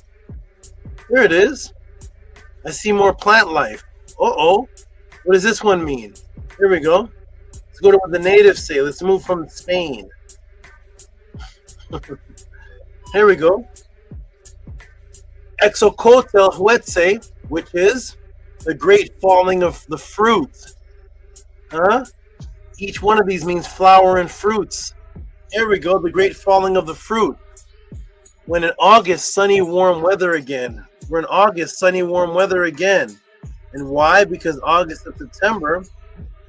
Why? Because August to September would be the month of using tall poles to retrieve the fruit offerings of nature, again pertaining to vitality, fruit, plants, and life, none of which is happening in November. So again, beautiful life and sun was the second month of the original Dia de los Muertos, which was the 10th, just following the 9th month on the calendar, and the ritualistic practice of imbuement with nature combined with the connection of the deceased. It's created the actual names of the De los Muertos. You see the gathering of fruit, and it being after the first month, represented by growth and maturity. This is the ancestral worship of the section of the month was called Hui. So again, we're going to see in the names, the original two names, the two names of today's De los Muertos broke up into two names for the 2 days. One dealing with the elders, one dealing with the little ones, the young ones. Where we see the origination of it was the 9th month when the plants were blooming. That's the young ones. That's the youth. That's the young. That's the blooming. That's the beginning of the life. Then until the 10th month, when they're gathering things, when they're gathering the fruits, they've already become mature. You see what's happening here? So the So the imbuement, the original imbuement, when they say De los Muertos, there's 2 days.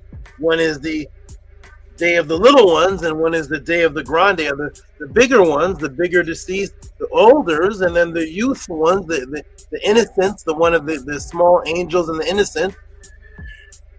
Because in the original time before the Spaniards, the days of the seasons were important. It could have been in November because the days of the seasons were important because the imbuement of the ritual being practiced with the imbuement with what was happening around you in nature. So in nature, there's the time when plants are blooming, things are life is starting, life is beginning. Then there's the other period where they're going to pick the plants. Now they're harvesting them. Those plants are ripe. Those are the elders. That's after the plants become a certain age. Now they can become picked. First, the blooming, the blossoming. They're just sprouting, going like this. That's the baby ones. That's the little ones. And then then that's the first section of it. It was a month time. Then the second section of it, that's when the plants are ripe. Those are the elders. That's when it's old now. You can now go, they're ready to be gathered now.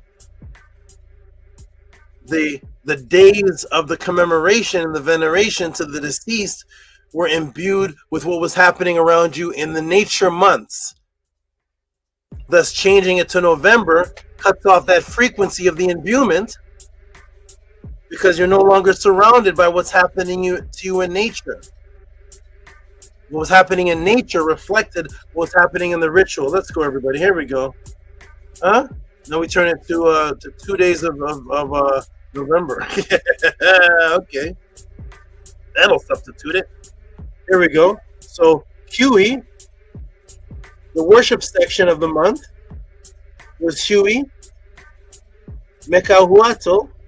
This is the great feast of the dead, festival of the deceased, of the adults. You see?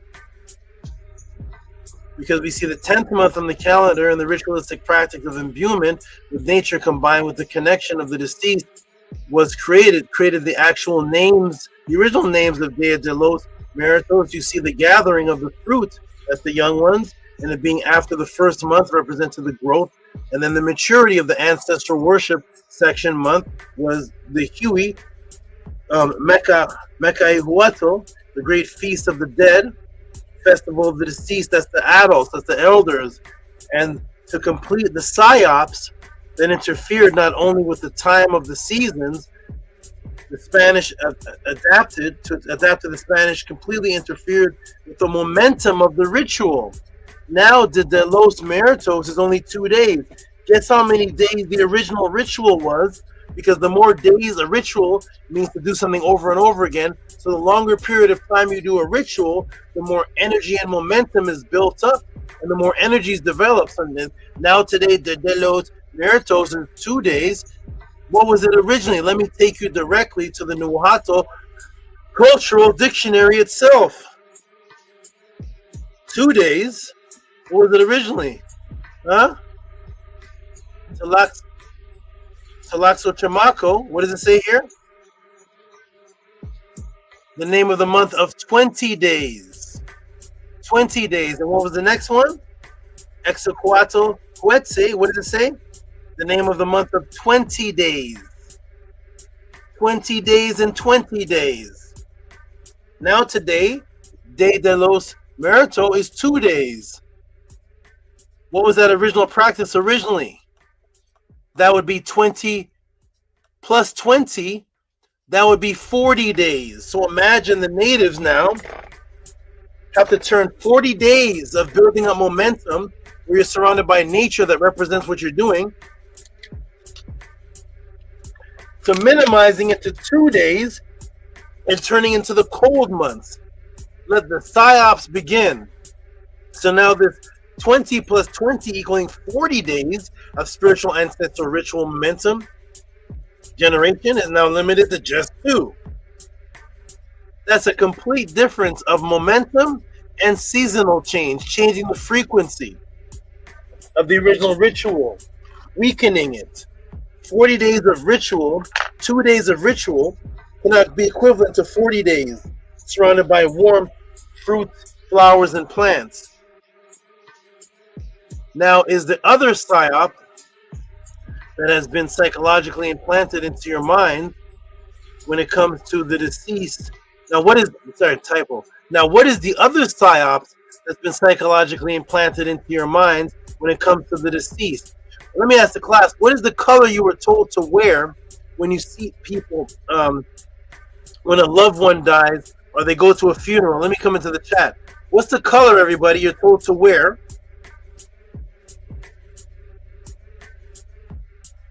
Let me sub this. What's the color that you're told to wear when you go to a funeral, wake, go visit the deceased in a group, what's the color you wear? Angela straight out the gate says black. Rigo still here, kicking it in with the black. Big Vape's the one who asked the question. Black. That's right, everyone. Black. Did they ever tell you why? Why is that? So they wear black to associate with the dead. Oh, you got it right. Thank you very much. Woo! Are you ready? Here we go. So black, right? You go to a funeral. Black. Lincoln Hotep Perry. Black. Robert Williams. Black. Amun Katut Tehuti. Black. Here we go, everybody. Ding, ding, ding, ding, ding, ding, ding. You all got it right. Excellent answers. Let's go. Ready? Here we go. Boom. Boom, boom. There's no other class like this on the planet. Enjoy this. This is if there's been a breakdown build-up of Didelos Marital like this, please put the link in the room. I beg thee. Here we go. You got it right, everybody. Woo-hoo-hoo. Boom, black. Yes, of course, black. Look at everybody. Why? Why, everybody? Why? Yes, black. But when we look at those in the gatherings of Didelos Merito, the gatherings of the dead, what color are they portraying? What color are they wearing? You see, because color is singular. So you'll notice that it's not limited to a color, but what is the main color that they're wearing on their actual physical body? Not even just the clothes that they're wearing, but there's a color painted onto their physical body. What color is that, everybody? This is the gathering of the dead, right? Well, in the gathering of the dead of your auntie in America, you're wearing black. But oh, what are they wearing? What's this? Huh? What are they wearing? Huh? Beautiful, dedicated people. They didn't need the full truth. Get back into. They have enough people to change it back to their truth. They don't have to do it as the Spaniards forced them. Like the Jet said, it takes. They'll feel they're the only person doing it. A lot of times you will see them in the white and mixed bright colors. Look at the bright colors. Look, they're on orange, beautiful hot pink, yellow, and they have white clothing on. They have flowers in their hair, orange eye makeup on. They have white dresses on, and their face is painted white. So a lot of times you will see them in white, bright colors, sometimes black, but you will always see white on their faces. And their faces, you always see white, and their faces are always portrayed as white. And where else do we see this for those who do ancestral worship and ancestral tributes and ancestral contact? Not in all black, like in the Western society, but in white and also with white faces. Where else do we see this? Right over here. Huh? These are the most popular people.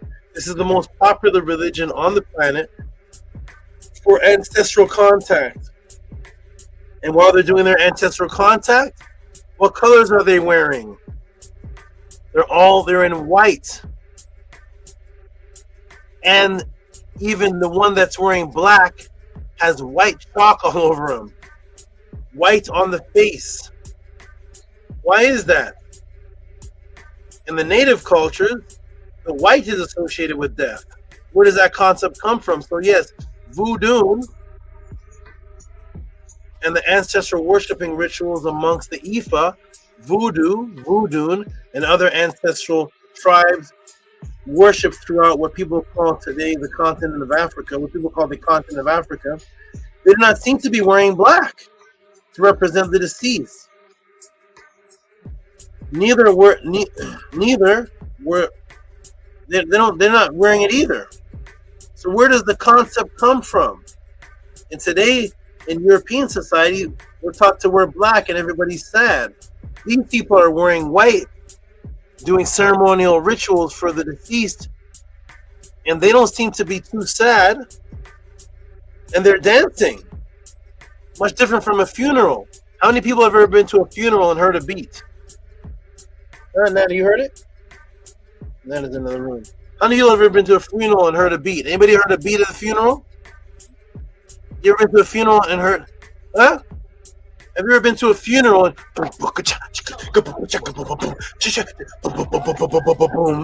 Huh? Anybody been to a funeral? Huh? Some James Brown? No? Nobody been to a funeral and heard the funky drummer?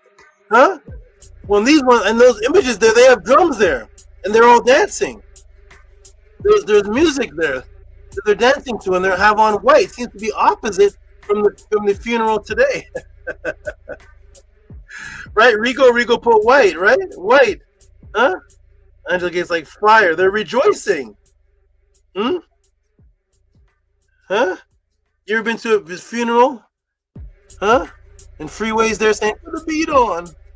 Here we go. Ready? I think Robert Williams said only in New Orleans. There we go. Huh? Every time we hear a beat of the funerals in those memes, and I think that's added to it. It shows those pallbearers carrying something, and they're dancing to a beat. I don't know what the heck is going on. There we go. Boom. Ready? Boom.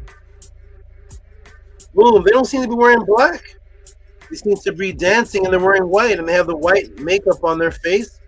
These are the people of De los Muertos. Syria.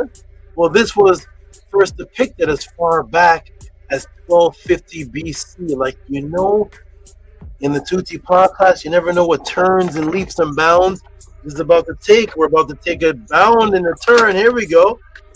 So this is before 500 AD, before Tamba, before 500 AD, before Voodoo. Voodoo was not back in the BCs. We're going back to 1250 BC with the ancient followers of the Nitiru, especially the women. You will notice depicted themselves as pale, typo there as pale. You will see here on the first page of the first rollout scroll of the Per M Haru. Here we go. This is before Voodoo. This is before De los Muertos. Here they are, venerating the deceased. And what color, especially the woman, what color is she portrayed? This is in the BCs now. We're back to now Valley Ma'at. Huh? Why? They don't have on black. They seem to have on the same white see-through garbs. They have on white garbs. Like the Yoruba and Ifa. They have white on their face. Like the Yoruba and Ifa. Like the people of the De los Muertos. The women have these white dresses on. They have these white dresses on. They look like bridal dresses. They don't seem to have the black funeral today. But where does this go back to? Before any of these cultures existed with this ceremony, where do we find this first? Originating, the concept of white being associated with venerating the deceased. Do you see their hands up in veneration? Do you see her bringing the flowers? Do you see her bringing the plants? Do you see her with the sekem? They're venerating. And they're in white garments, and their face is white. And again, on plate 6A, 250 BC, we see the lamenting women for the deceased. And they are depicted as white and also dressed in white. And now they themselves and their body is in white. This looks like the Yoruba. This looks like the Ifa. This looks like De los Muertos. They're in white. White dresses. And their bodies are white. This is plate 6A. We don't see the people in Kemet or the people of Mexico or the Yoruba in black. Venerating the deceased, we see them in white. An opposite Psyops has happened, So now for the very first depiction of color associated with the deceased, as we can see as white, this tradition carried on through the world because white is a palindrome color. What, Tehuti? White is a palindrome color expression representing its own polar opposite on a scale. That's what white is. White is the palindrome. Ready for the science now? Are you ready to get into the anatomy of the body? Huh? You never know what twist and turn the Tutti Pacla is going to take. Are you ready to go from Didelos Muertos, white with the white paint, with the white dresses and white garbs, to voodooing in the Ifa with the white dresses and the white paint, to 1250 BC with the women with the white dresses and the white paint? And are you ready to jump from all of that into white being the color of a palindrome, into the human anatomy? The human anatomy, parts of the human anatomy do something that to your eyes appear as white. In times of sadness, fear, and death.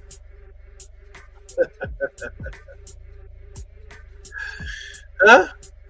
Welcome to the Tutti Pod class, December 6th, 2025. For the first time, I'm going to debate you, Tehuti, on the color white. I'm going to debate you on the human anatomy. I disagree. I don't. Here we go. Boom, boom, boom. Boom.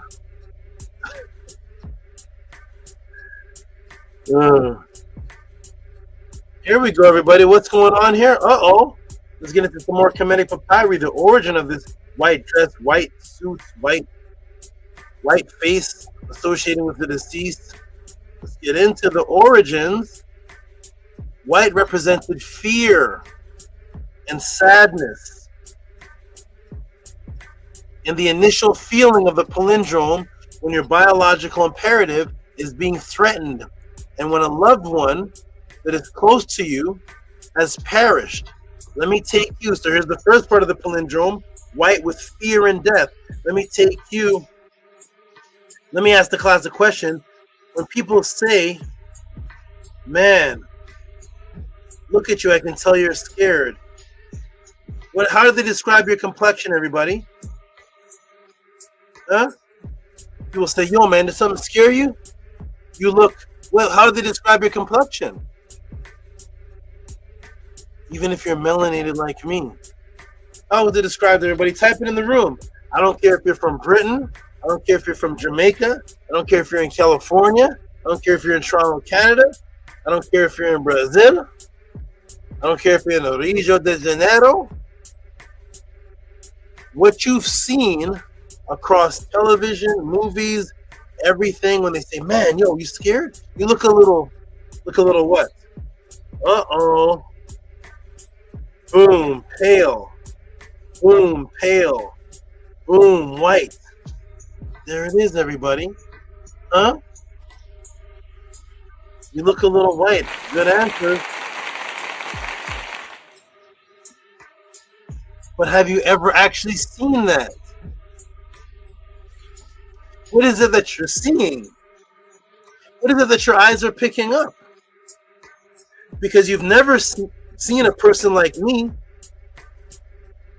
turn pale, even though you may see somebody scared.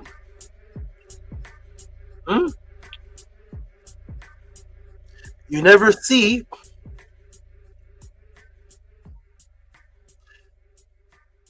Wesley Snipes start looking like Cuba Gooding Jr. You never see Eddie Murphy and he's scared and all of a sudden he starts looking like Kid from Kid and Play. So what is it that's happening that started this? Is it a scientific fact? Is it something that's factual? Where does it come from? Welcome to the podcast, man. If you all see anything like this, please put the link, the book in the room. I don't know what people... What's this? What's all this? Cancel, man. What's that? There we go. Boom. Ready? Here we go. I'm going to debate you, Tehuti, on this. I disagree. I watched your pod class and you're not teaching the truth. Ah. Yes, exactly. People don't say they turn pale, they say they turn purple when they're scared. So my dad told me. Yes, exactly. This is the state Aset was in when she found her husband Asar was killed, and she was panicking, looking for him, as found in the Lamentations of Aset and Nebtet. Lamentations of Aset and Nebtet. The lamenting. What state was she in?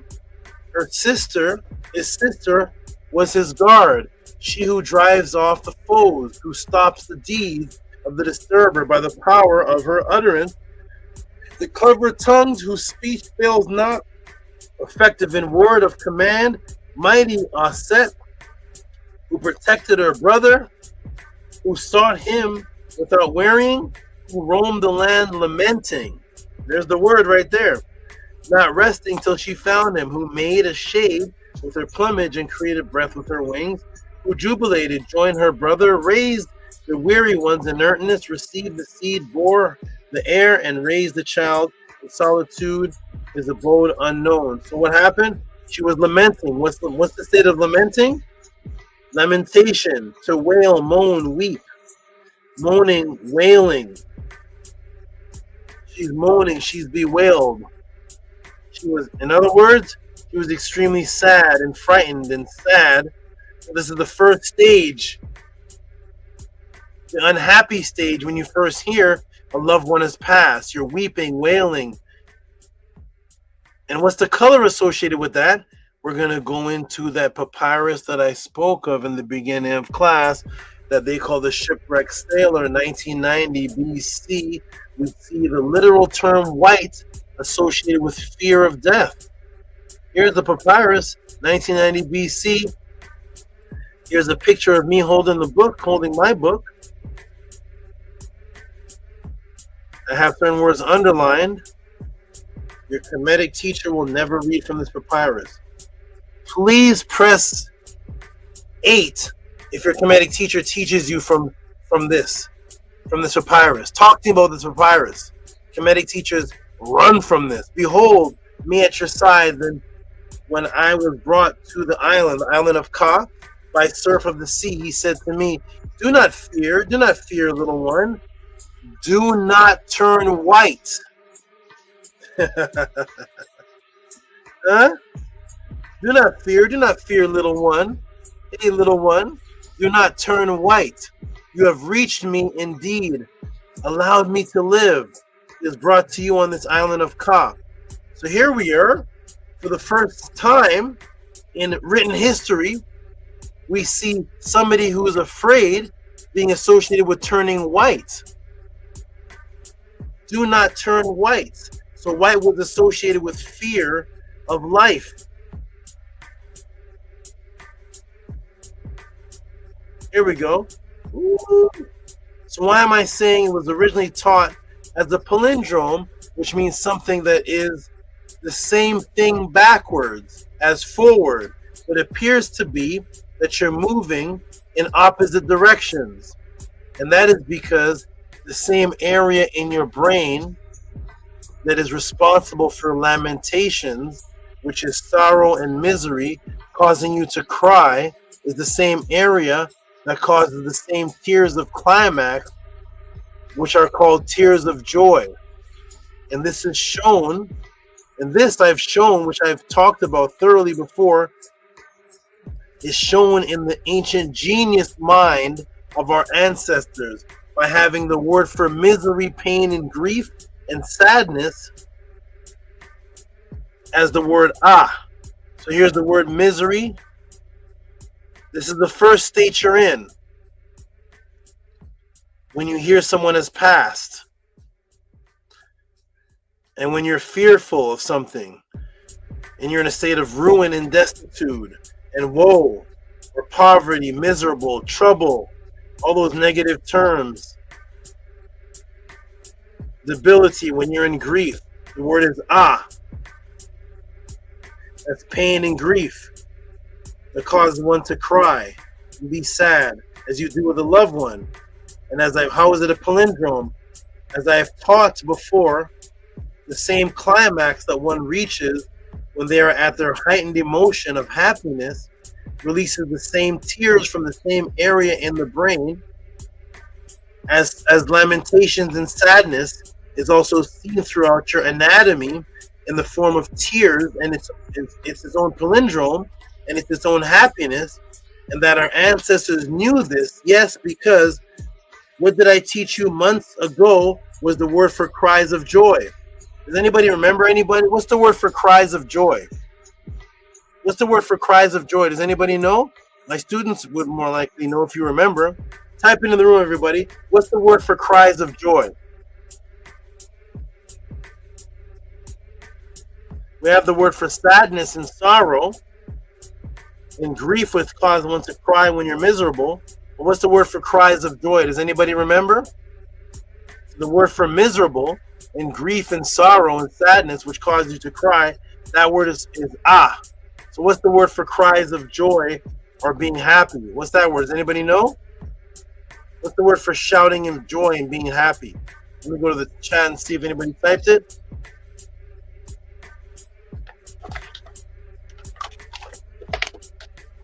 I'm going to put hi. That is one word, yes. Hi. Henu. Henu. Ready, everybody? Are you ready? Let me go ahead and just show you. Here you are. This is how we teach, and this is how I answer questions at the Tehuti Pod class. House of the 10. Let me see if there's anybody else giving any other answer. I'm giving a chance for one more answer. This is how we answer questions at the Tehuti Pod class. The one and only House of the 10. The ancient Tehutian teachings of the Nitiru. This is it. Welcome home. The only transformation place. Let's go. Are you ready? Here we go. So the word for crying, for grief and sadness is ah. Sorrow and grief and sadness, that which makes you cry because you're in sorrow because one passed away. What's the word for shouting and joy and being happy? Want to know what that word is? Ready, everybody? Here we go. Boom, you see it? Ah, the same word. Cries of joy. Aha. Cries of shouts of joy. The same word for sadness and grief is a palindrome concept, because the same word is the word for its opposite feeling. But yet you're still in tears. That's why fear and that concept of white is a palindrome, because the anatomy responds the same way. When you reach a climax of sadness, you cry. But when you reach a climax of happiness, the same tear ducts are activated by the same part of the brain, and you also cry. So that the ancient ones, the masters, the genius of words, have it as the same word for its own palindrome opposite. Boom, yes, ah, the exact same word for loss, grief, and sadness. Our ancestors knew. Thus the white that once represented fear and grief, that's the sadness and the negativity you had when the person was deceased, is also now transformed into celebration of joy, which is what you see happening in our ancient cultures of Ma'at. And in the more recent versions called voodoo, now seen in the form of Didelos Merite. So the same white, that sadness and grief, that same emotion of fear when something is happening to you, is also its opposite, because now it's the color of the celebration. Once you're in fear, now you're happy, because as the Jed said, I still I still feel like my mother is around. And like I taught Maharu, he contacts his mother. But if you saw the Jed, when he first heard his mother passed, he was in a state of complete sadness. If you look at the Jed now talking about his mother, for some reason now, which we know now, you don't see that same sadness. When Maharu's mother passed, in the beginning when he was contacting me, he was destroyed. Now he's happy. It's a palindrome. White is the color of fear and death. but white is also the color of celebration and light. The same white that you describe as fear and death and his face turns pale is the same white color that you used to describe angels, that you used to describe, I saw a color, a great white light at the end of the tunnel, and I felt happy going towards it when I had my near-death experience. You describe the clothes of Jesus as white, the clothes of the prophets as white.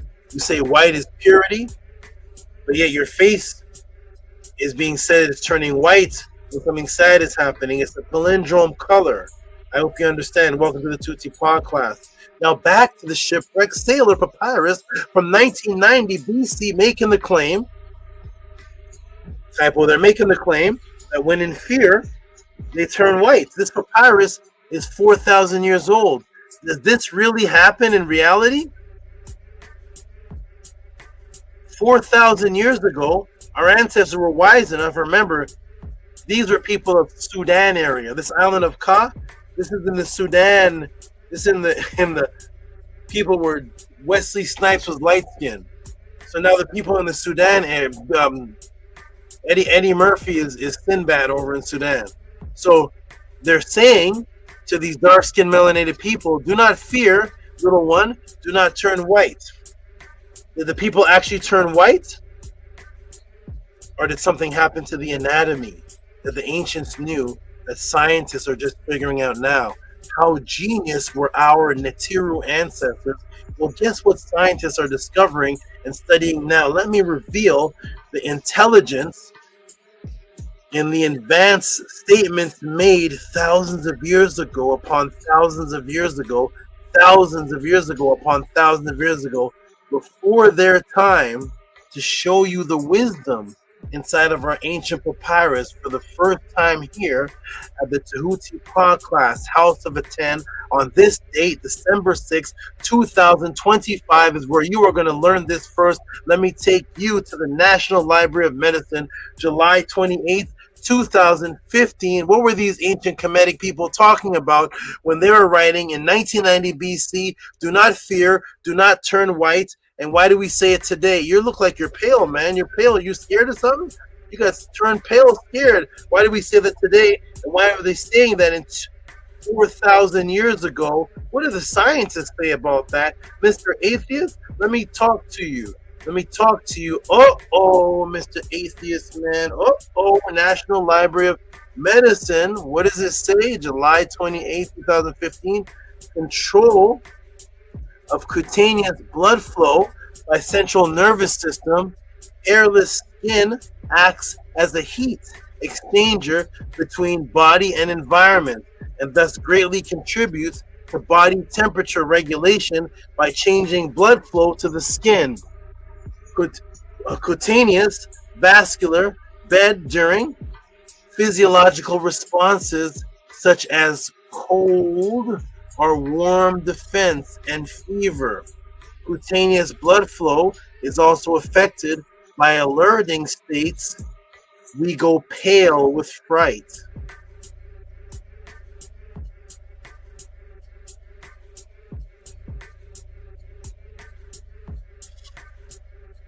Is that what your Kemet teacher taught you? After 5,000 hours, if the Egyptians are black, Egyptians are black, Egyptians are black, Egyptians are black, and Egyptians are black, and guess what? Egyptians are black, and Egyptians are black. And after 5,000 hours of talking to them, they talk to you about cutaneous blood vessel tightening. When the ancient Kemetic people say, don't be in fear, don't turn white, and other scientists are studying cutaneous blood vessel tightening, which is the opposite of vasodilation, which actually causes one to turn a paler color very subtly that the eyes can see. Welcome to the Tehuti podcast. If you're being taught this anywhere else, put the link in the room, put the book and the page number. You know the song. Here we go. Boom, boom, boom, boom, boom. I don't like you anymore, Tehuti. I'm leaving. I'm out of here. This is too much for me. I want a little bit of mix. Boom. Yes, here we go. This is vasoconstriction. Blood vessels tighten in the skin, opposite of vasodilation. It tightens in the skin, and the skin's blood is rapidly redirected away from the face. Uh-oh. You find out this for the first time December 6, 2025. So, vasoconstriction, blood vessel tightening in the skin, blood is rapidly redirected away from the face, skin, and extremities. Blood is moved towards the muscles and vital organs to prepare for action, to prepare for fighting. Because there is less blood under the skin appears paler. This happens during fight or flight, in the state of fear.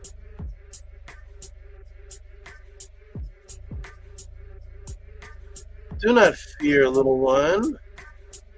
Do not fear, little one. Don't turn white. 1990 BC. Don't turn white. Don't suffer from vasoconstriction. Here we go. Woo, the Natira the best. Let me ask the class a question. I have more questions. Let me ask the class a question. What is left of the deceased after the body decays that one can actually take with them and put on their altar? That you're seeing in pictures of this on altars. In this aspect of the body or depiction of it, at least for it lasts for an extremely long time. What is it, everybody? What's left? When the body dies, the body starts to decay. But what's left for a long, long period of time? Thousands of years. Something is left. Certain remains of a body is left. So when they dig up tombs, thousands of years later, they still see this part, these parts. What is that, everybody? What is that? You got it, Rigo. You got it. What's left, everybody? Ding, ding, ding, ding, ding, ding, ding, ding, ding, ding, ding. Huh? Bones, everybody. You could dig up a tomb from thousands of years ago, 100 years ago. The skin is decayed, the eyes are gone, but there's still a skull there. They have archaeological digs where they find, how old is Lucy? 1.8 million and 2. How old is the Australopithecine bishopi and the Kenyapithecus? 1.8 million years old, 2.8 million years old, and what did they find? Skulls and bones after 2 million years. Are you starting to see what's happening now? Bones, Robert Williams. Skeleton bones. You got it. The remains, Angela Gates, are the bones. That's what remains. Are you starting to see where this is going now? Here we go, everybody. Welcome to the pod class. Woo-wee. Oh, these classes, boy. I keep receiving information in the shower, in the bed, walking down the street, holding a snake. All this stuff keeps coming. That's okay. That's what you're here for. That's right, everybody. What's on the altars, everybody? What do you see on the altars, whether it is the Delos Muertos, or in hoodoo, or in other altars? Yes, some of these are sugar skulls, but what do you see on altars when they find ancient altars from thousands of years ago? Even today, what do you see on real altars in hoodoo? Those aren't sugar skulls. You see real bones, voodoo altars. Bones are depicted on the altars. Right, everybody?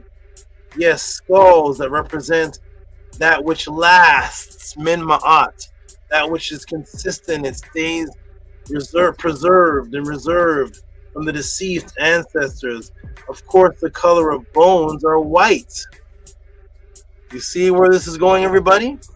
You see what white represents? All of these things, the sadness of death, but also the thing that you can hold for millions of years of your deceased. White, the white bones. That's why it's representing the skulls of the ancestors in commemoration to them, which we see in Dia de los Muertos. Ooh, this class is still on Dia de los Muertos. We see how their face look, everybody. Does it make sense now? Does it make sense now? Huh? How's their face look? Their face is representing what's on the altar, which are the remains that last for millions of years. The white skull. Do you see it now? Do you see the skull? There's a skull on their face. That white represents bones, the color of bones. Woo-wee. But where did this concept originate, everybody? Where did this concept originate, and can be seen even down to the genius of the language, of course. 3,000 to 4,000 years before this. And it just carried on. Guess where the pyramid text typo, which I revealed for the first time, and it's originally called the Unas Neferoset. If you hear anybody calling the pyramid text Unas Neferoset, ask them ask them where they were teaching that before Tehuti. The Unas Neferoset. I came back to renew what the original ancestors stated, not the pyramid text, but the Unas Neferoset states of the life force. Guess what it says, everybody? You're gonna see this for the first time. Guess what it states of the life force flame, the internal circle of light that exists in us from our ancestors.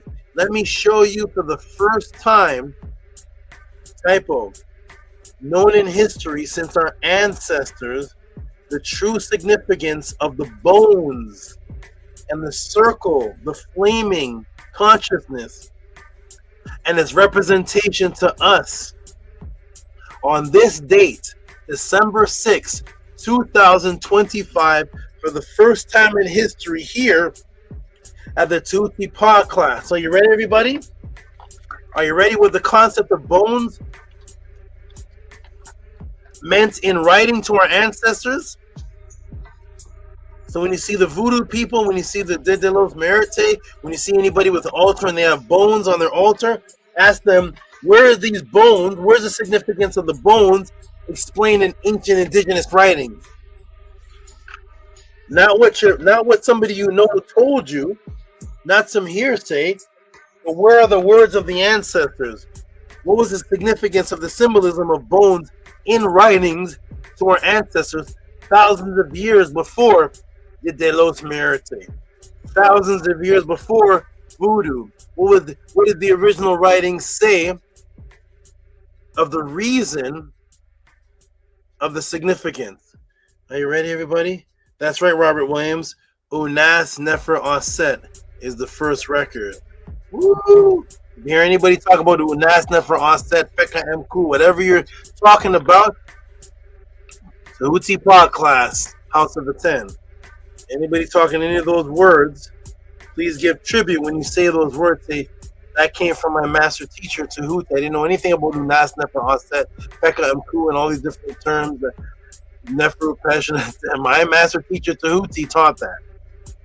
Where is he now? I don't know. I left him. He's a bad man now. I think he's bad. I'm still going to use all the teachings, but I think he's bad. Here we go. Boom, boom, boom. Boom. Ready, everybody? Here we go. Are you ready, everybody? Here we go again for another first time.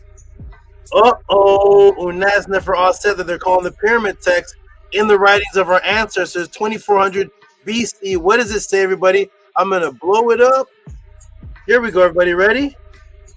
I'm going to blow it up. Understand, House of the 10, Tehuti Pod class are the ones reviving all of these ancient terms, all of these ancient things. The Kurt, which is the circle, everybody. Woo! Spirits, Kusan Karunas, Chachetef. Here we go. Spirits, the Ku, the light beings. They are with Unas. More abundant is his food. The Natiru, then the Natiru. The Kuret.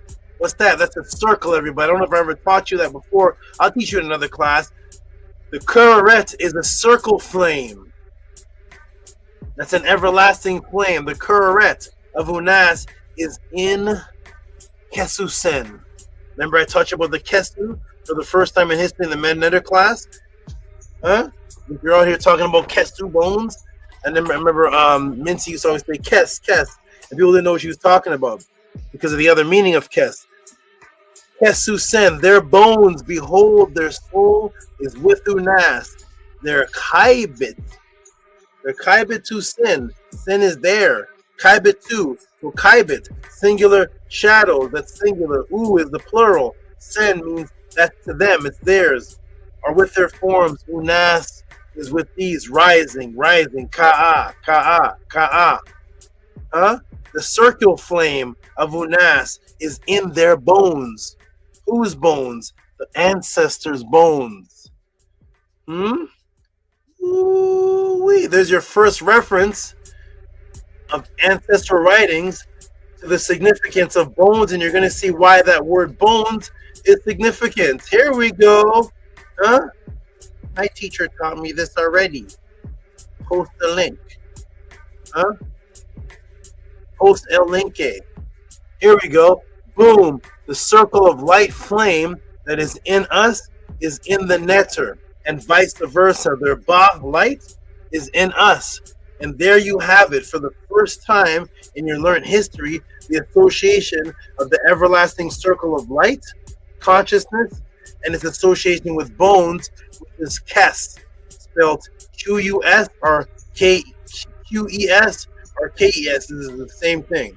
Here we go. Ready, everybody?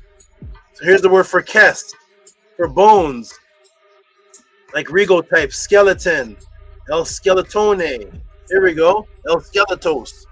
Here it is. Bones, everybody. So the word for bones is Kes. Kes is the word for bones. Oh my goodness, this class. What? So Kes is the word for bones, everybody. Are you ready to learn another first? Are you ready? If you didn't come to Mednetter class, you didn't know this. Tehuti. You're making it up. Tehuti, you're making it up.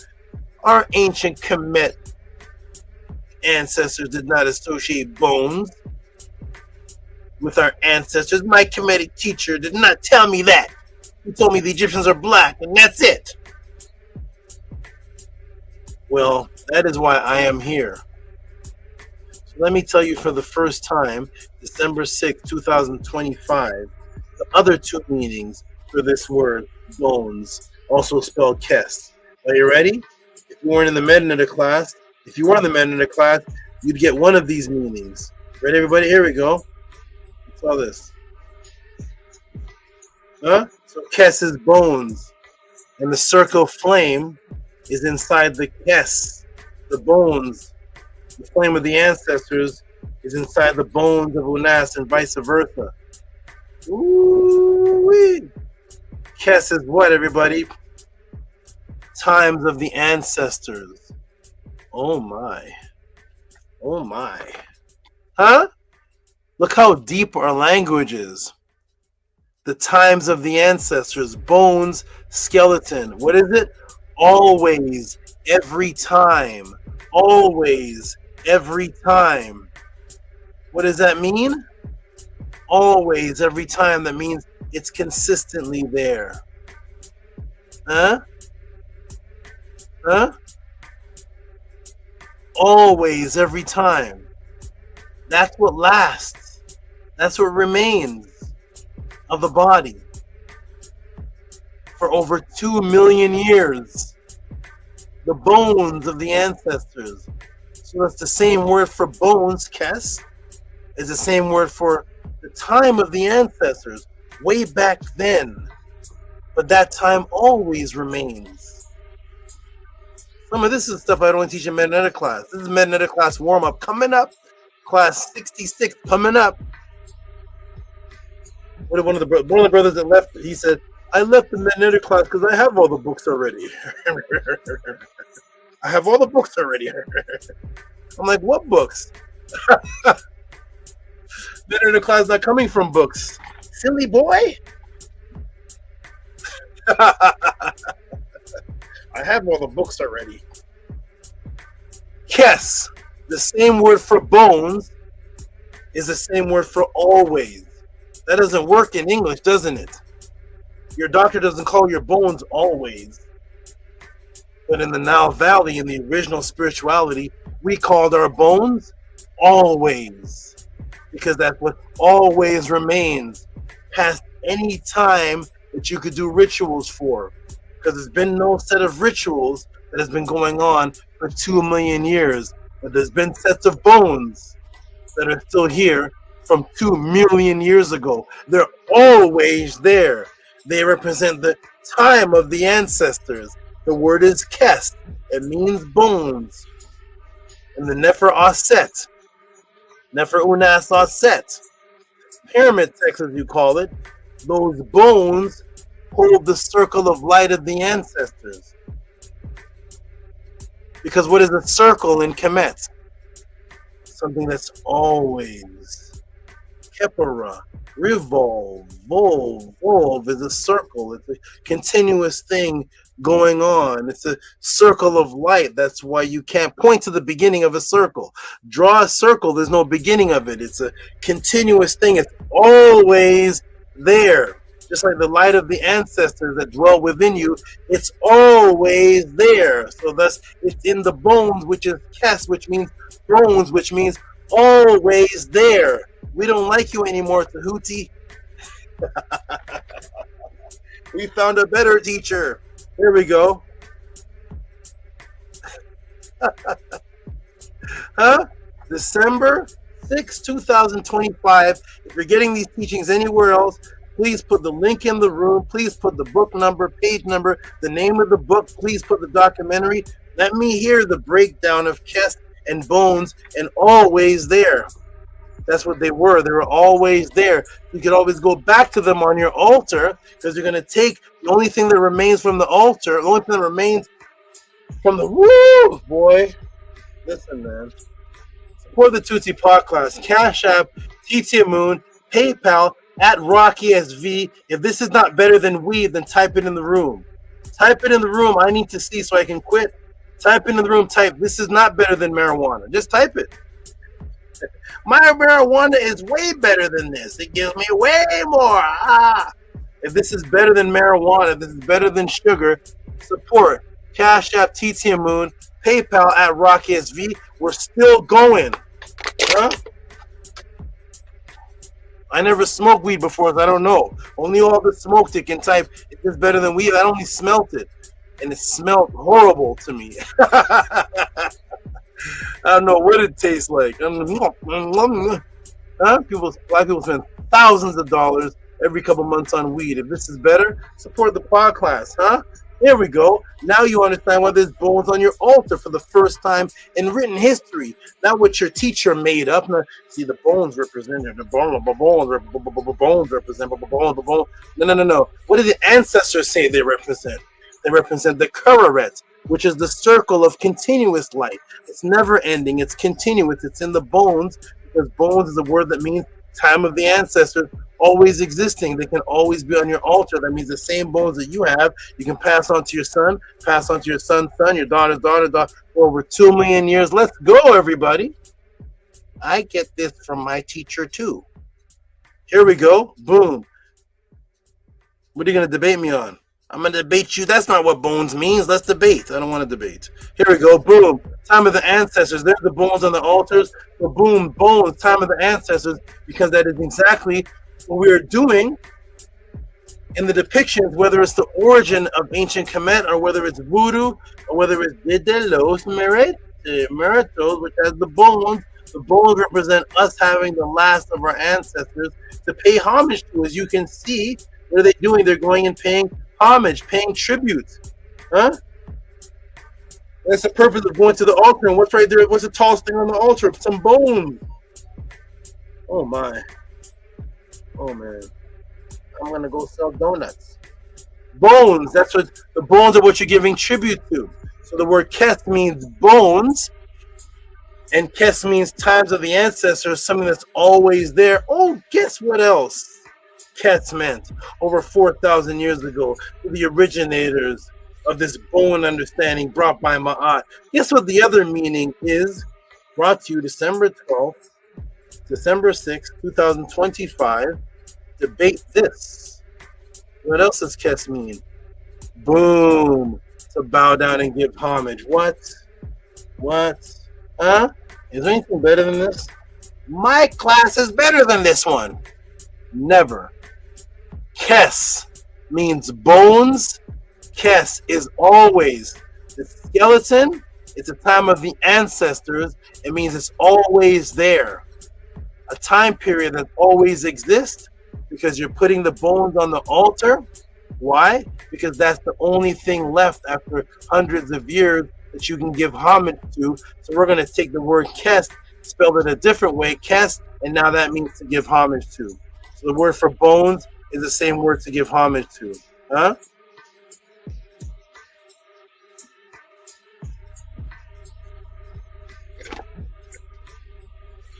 Trying my best, man. Don't leave me, everybody. I'm trying to compare to all the other teachers out there. Am I doing okay? Huh? Egyptians are black. Egyptians are black. And Egyptians are black. And the Bible's wrong. The Bible's wrong. Egyptians are black. No, Kes. How about that? I like Kes better. Here we go. Kes, everybody. Boom, boom, boom. Bing bong. Welcome. Boom, Kes, bones. Kes, pay homage to. Welcome to the Tehuti podcast, the House of a 10. This is happening nowhere else. There's the bones. There's the face with the bones. There they are painted white. There's the Kes. And it all comes from the pyramid text, really called the Unas Nefer Set, because death was seen as a continuation of life. Oh my goodness, I kept getting information after this class is over, man. No, because death was seen as a continuation of life in all of our ancient cultures, from the origin that brought it to the world, Kemet, who are the students of Tehuti, all the way to the voodoo and all the way to the Delos, Muertos. We always knew that death was a feminine frequency. What?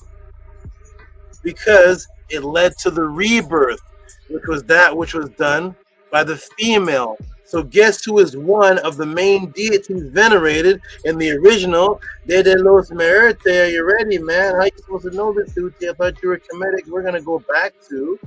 Woo! Who's this? Mishteka Uwato. And who is that, Tehuti? Huh? Who is that? I'm going to leave this right here for a moment. I'll be right back in just a minute. Hold on, everybody. I'm going to leave this right here. Boom.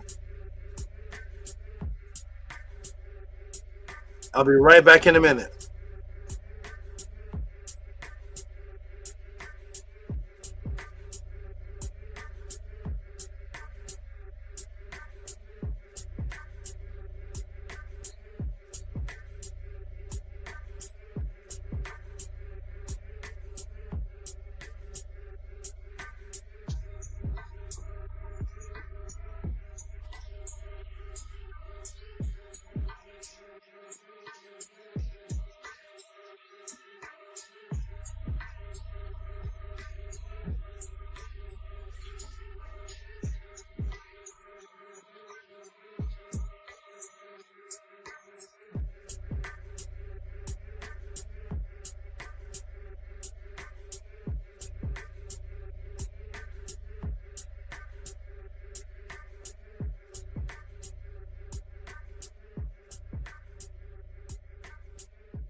We are back. We are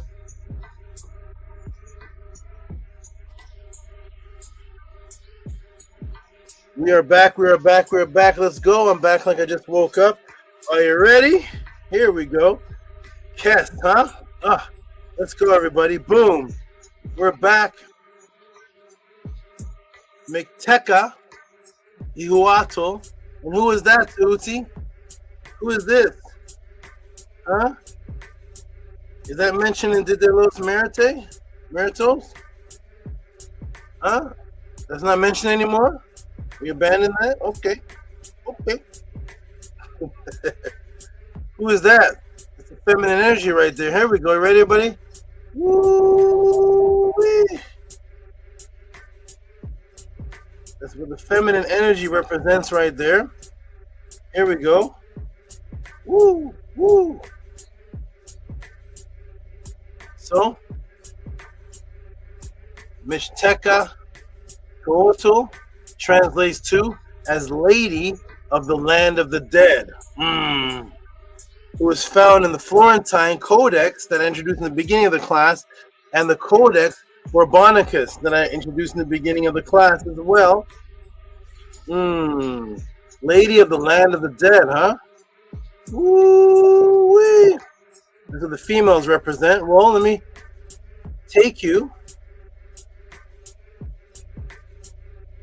to what takes place in the original writing of the Land of the Dead in 1200 BC.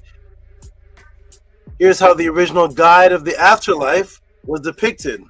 So there's a guide of the afterlife, and one of the guides of the afterlife is depicted as you see over here where I'm waving the mouse over here. He's holding his hand because he's the guide. That's Anpu. Anpu is the dog-headed guide of the afterlife. And only if you come to the Tehuti pod class do you know what type of dog he is, and how the type of dog relates to the speed of light. But if you don't come to the Tehuti pod class, I guess you just have to ask about it later. Here we go. Boom. So there's Anpu, the dog-headed guide of the afterlife. That was the guide. Let's go back. Let's go back to the original Did de los Muertos, who is seen as the god of the guide of the dead. This is Oxolotl.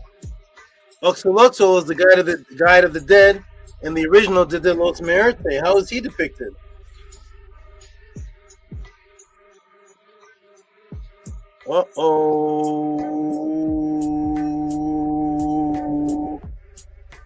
Oxolotl was the dog god of the Mexica people commonly known as the Aztecs. He is represented in the codices, statuary, and other accents, Aztec art, as a dog or god with the head of a dog. This is the guide of the dead. Boom. The dog-headed deity is the guide of the dead. When we get to the original, Did de los Muertos. Tehuti, you made it up. You drew that picture. Boom. Huh? Are we seeing the originals now? We seeing what's happening here? That's not supposed to say no, it's supposed to say now. Now, I just went over Mishteka Tehuti, the lady of the Land of the Dead, and we see the name Did de los Muertos translated as Day of the Dead. Can you all tell me which one of these words in Did de los Muertos means dead? Type it in the room, please. I want to see this. Did de los Muertos. Which one means dead? Huh? Look, Pooh, you like that? No way. Huh? Which one of those words mean dead? Did de los Muertos. Muerte. Or Muertos. Which one of those words means dead? And watch what happens here. Are you ready, everybody? Huh? Type it in the room. I don't care if you're a new person, old person, student. Which one of those words in the name of the celebration means dead? You got it. Muertos. Huh? Muertos means dead, right? What is that concept? Where does that come from? Why does Muertos mean dead? Uh-oh. Robert Williams gets the applause. Woo! Muertos means dead. Okay. Amunet is still up and with us. Muertos means dead. You got it. Robert Williams and Amunet Katz Unk. You got it. Muertos means dead. Perfect. All right. Are you ready, everybody?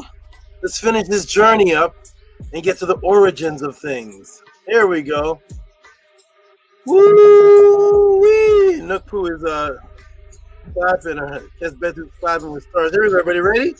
So Muertos is the word for dead, right? We have the lady of the land of the dead, right?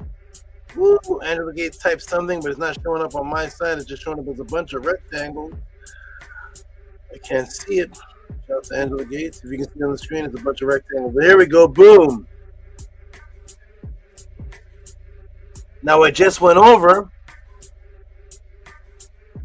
Mitsakaku Wato, the lady of the land of the dead. And which one of the words means dead? And Dilelos Muertos. Which one means dead? People typed in the room. Muerto. Muertos, right?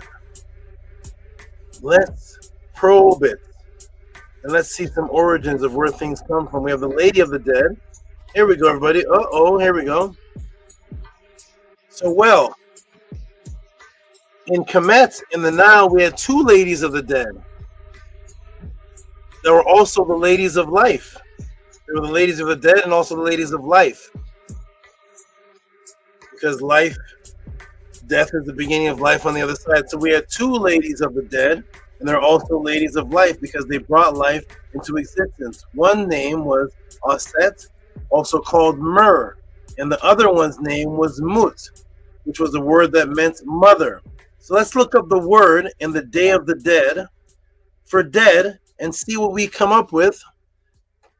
The words in the Day of the Dead that means dead, and see what we come up with. We're going to look up so in ancient times, in the 3000 BCs, we had two ladies of the land of the dead, two ladies of the dead. One name was Mur, that was Aset, and one's name was Mut. They were death and life. Now we have Didelos Merito. In the original one, the female energy was the lady of the land of the dead. So let's look up Merito, which became the word for dead, and see where it comes from. We had Mur and we had Mut. Merte comes in as mort.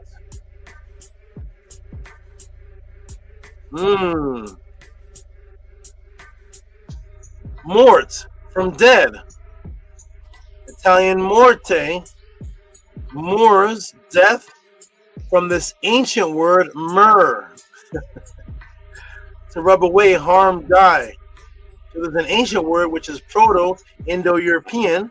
That means it's some word that came before Indian and European languages, and this created the word. This was the word mur, which is associated with death, and it created the word mort, which you get the word mortal from, or immortal. So muerte came from the word mort and mur.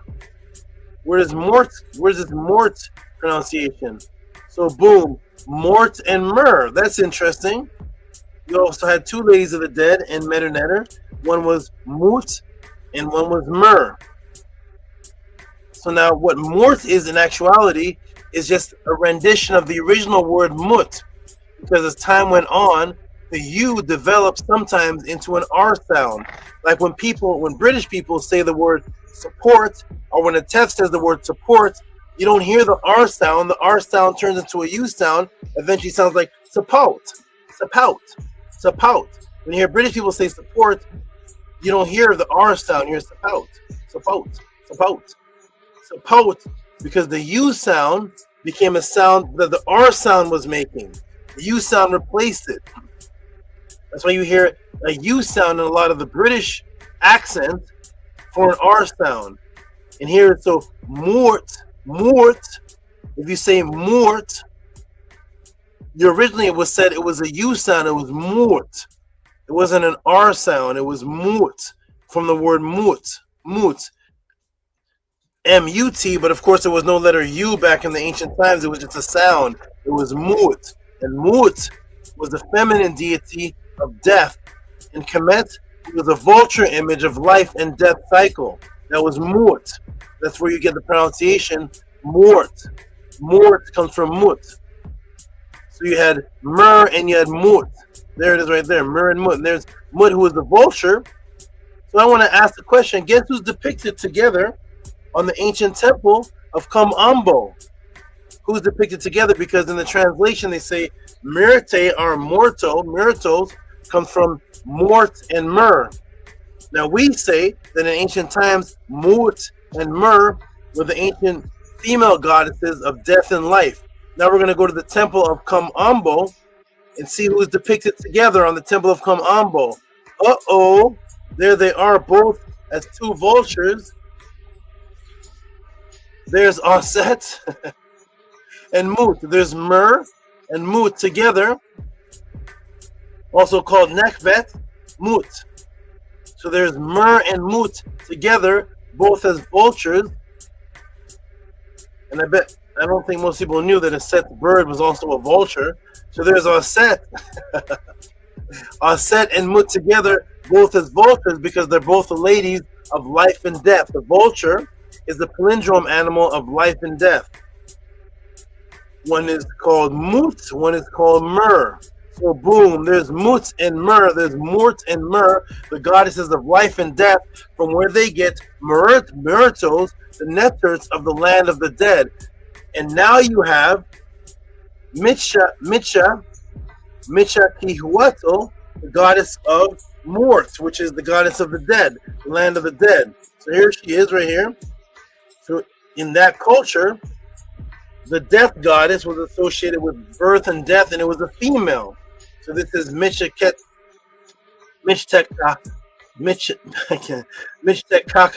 Hua, which is Huato, who is the goddess of the land of the dead. In ancient times, you had Mort and Mer, which I just show you developed the word Morte, a pronunciation of Mut. And then Mer was Aset, and they were shown as together as vultures, so they were both associated with goddesses of death. And over here, when we get to the Aztec culture, we have this deity. But now you look at the word for mother, just to show you again, here's the word mother, and just to show you that the word Mut was associated with life and death. The word for mother that gives birth is Met or Mut. It says Met, see Mut, and that's the word for mother. And guess what the word for death was in Kemet? What was the word for death in Kemet? Let me shrink it down. There it is at the bottom. To die, Mut. You see that? The same word for that which gives life, the mother netter, life, Mut. Is it for mother is the same word for dead.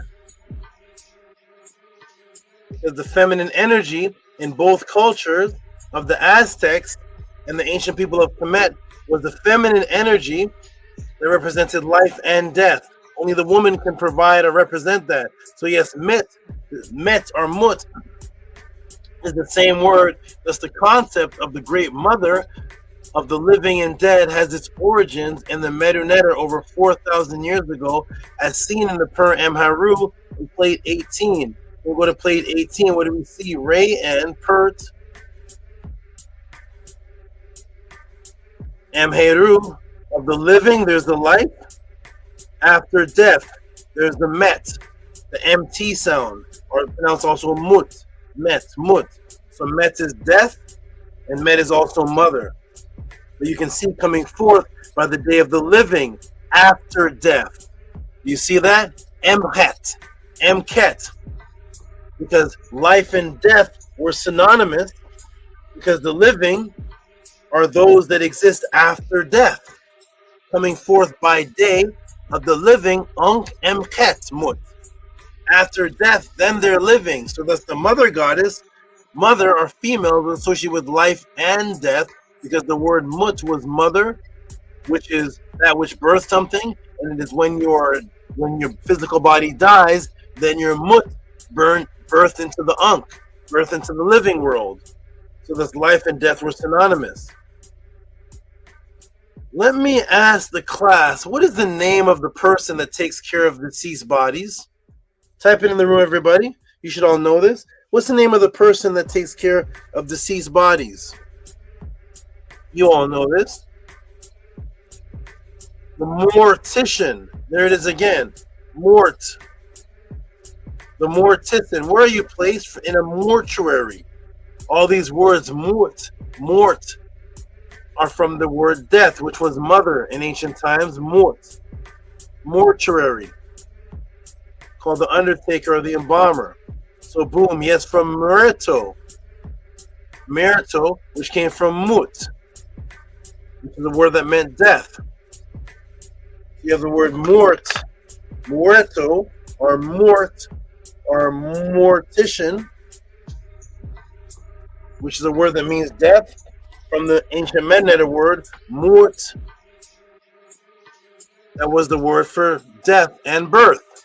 And then you have the ancient goddess in the Aztec culture that was a feminine, who was a symbol of death and birth cycle. And how do you know the ancient concept was stolen from the Freemasons from Mut, female mother of Kemet, and life and death paradigm to create Mort and Mortician? Because they never told you in your life the root of Mort, did they? Let me once again break the matrix. Does the word Mort, let me ask a question. Does the word Mort have a gender? When you say the word, when you use the word Mort, does it have a gender? No. When you talk about the mortician, does that just mean a man? When you talk about the mortuary, is the mortuary a man or a woman? When you talk about the immortal, is immortal a male or female? No. Only if mut came from the female, neter. If you ask somebody in Kemet, is the word for death, which is mut, does it have a gender? The ancient person in Kemet would say yes, because mut is the great mother, who is the gender. But in English, apparently, mortuary, mortician, immortal is not feminine. But what if we traced it back to show you that Muertos is actually from a feminine? The mort, does it have a gender? If you don't remember my teaching before, you're going to find out for the first time, December 6th. Woo! December 6th, 2025. Let's find out if mort has a gender.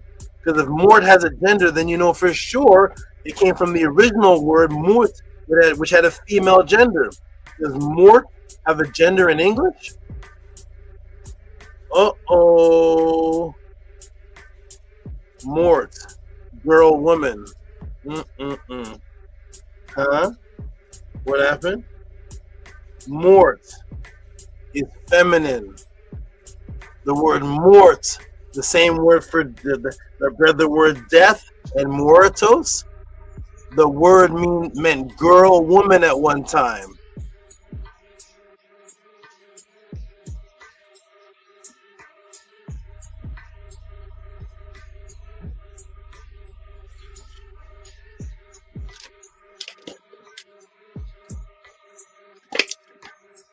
Now you know for the first time in your life, December 6, 2025, that the word for death is feminine. You ever heard that before? So when they say did that los muertos, and you go back to the deity that represents death and rebirth, it's a feminine goddess. When you go back to where the word mort came from, it says it comes from mortos comes from mort and myrrh. When you go back to mort and myrrh, they are both the ancient Kemetic goddesses of death and life, rebirth, the cycle. Somebody may say, Tehuti, you're reaching. Mort doesn't have any feminine aspect to it. When you go back to the root of morte, which is mort, mortician, and go root word that, it will say mort, a woman. Man, y'all supporting? I don't know. It's so weird. And I'm trying to build the truth and build life. Have you heard that before? The word death is feminine. Now you know why. Tua Natiru. I'm going to debate you on that. It must be hard to find a debate with Tehuti, because which one of these things are you going to debate? Mort isn't female. You wrote the dictionary. Mort, girl, woman. Huh? Boom, Mort, which is death, also means woman. Now, in your Masonic language, in your language today, the great goddess of the land of the dead originated from the vulture goddess Mut, who, yes, was a female, a woman. That's where you get word Mort from. Mort and Myrrh, they're telling you it came from a female. Murete, they say, comes from Mort and Myrrh. Well, here's Mort and Myrrh, the vulture, the goddesses of the land of the dead. Here we go, to a Netzer, and guess what? The sacred animal deity of renewal cycle after death was to the Mesoamericans. Who was that? That's Koska Kuahatl. Koska Tuahatli. Who is that, Tehuti? That is the Mesoamerican animal deity that represented death and the renewal back to life. How is that represented, Tehuti? The great vulture. You got to be sick to leave this, man. You got to be a sicko to leave. What? Huh?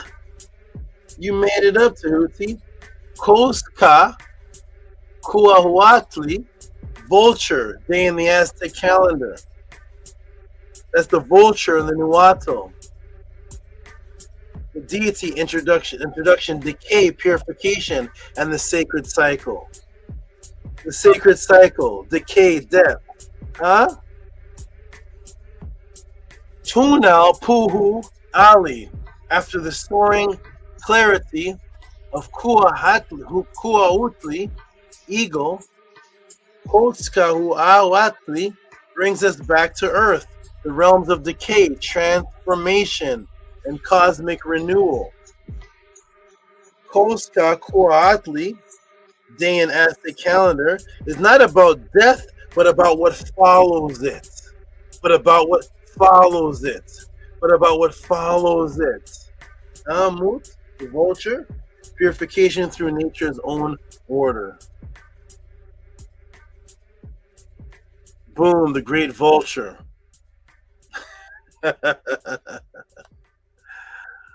Oh my, man. I got this in the shower.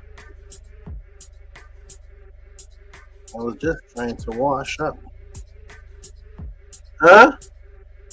Woo-wee!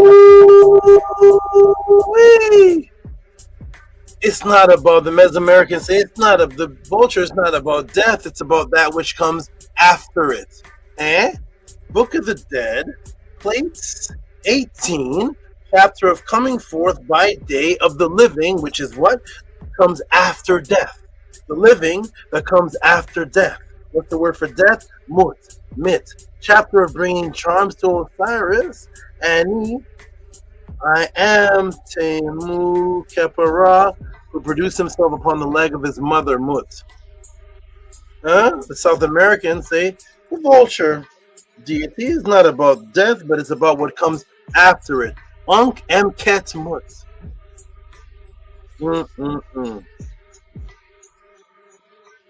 Mut found. This is the Mut found on the neck of Tutankhamun's mummy, or Sahu, in what they call the New Kingdom, 1332 to 1323. There's Mut, the vulture, life, death, and children. The mother who births the children. The mother who creates life after death, because the vulture is not about death, but it's about what comes after it, the purification. What's the purification that comes after death? What do you mean the purification that comes after death? Have you heard that before? Yeah, it's called Pekka Mku. Tehuti taught us that 4 years ago. The purification after death. Pekka Mku.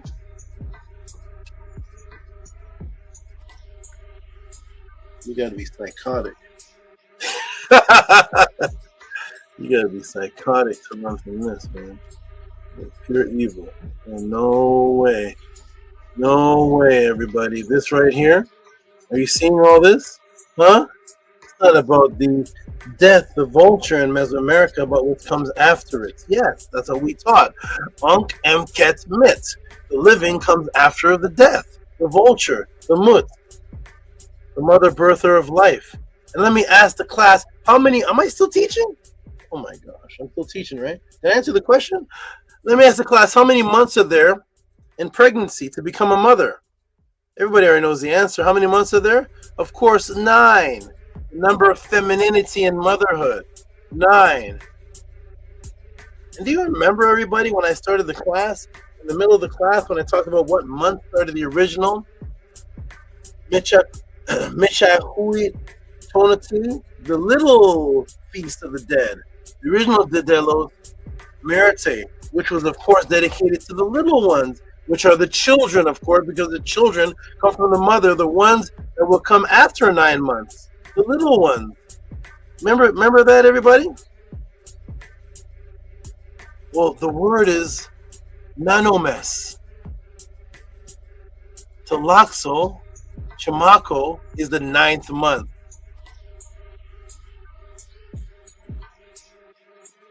That's the original month that represented the little ones, the children. The 9th month. The month when the flowers are blooming. The rebirth.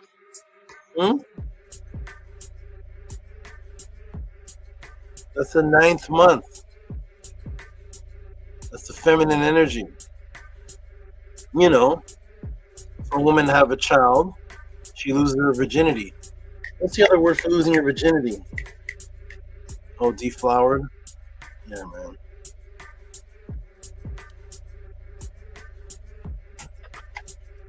You gotta be. Why is it called deflowered? There we go, everybody. Boom, boom, and boom. Ready? 9th month, because nine stages of 9 months of pregnancy. That's what the month is called. It's called nanomes. That was Talaxo Chamako. That was the 9th month. That was the beginning of the celebration, which became the section of the celebration in Dedelos Merite for the children, the little ones, you know, the ones that come about after the 9th month. I'm taking you back to the origins. Well, guess who the 9th month ancestor was to the Aztecs? Who was the 9th month ancestor to the Aztecs? Oh my, here we go. We're not stopping, man. Tehuti, how you know so much about the Aztecs? Exochiquetzal. Exochiquetzal, goddess of flowers and fertility. That was the goddess of the 9th month. The 9th month of the children was the goddess of flowers, fertility, and mothers. That's why Talaxo Chamako, the bouquet of flowers month of the first month, the 9th month, which is the first month of the original Dedelos Merite. What does it say? Talaxo Chamako is the second to last of the ceremonies of Exopan, the season of rains. Its name means bouquet of flowers, for nearing the end of Metzen of rain. The flowers are in bloom, which is life, and blossoming, but blossoms flowers. As a ceremony of flowers, it is fitting, devoted to who? Remember I told you in the beginning of class? To this one here, the deity of that month, Exochiquetzal, the plumed blossom, who is the Teotl of love, embroidery, and female flowers and sex workers. Therefore, Talaxo Chamako, we celebrate Exochiquetzal and the qualities of flowers of desire, poetry, love, feminine, and sexuality. Back to the mother goddess again. Woo! Boom! Are we stuck here? Boom! The great Mut, mother goddess, of the original Dide Los Muertos, Mother, Life, Death, Rebirth. Oh boy, man. I got it in the shower. Here we go. Ready? Ooh. Let's end it off, man. It's not about the death, but it's about what comes after that. You know, the Kets, the living, the purification after that, the Pekka Mku. Sounds familiar. Mut. Woo!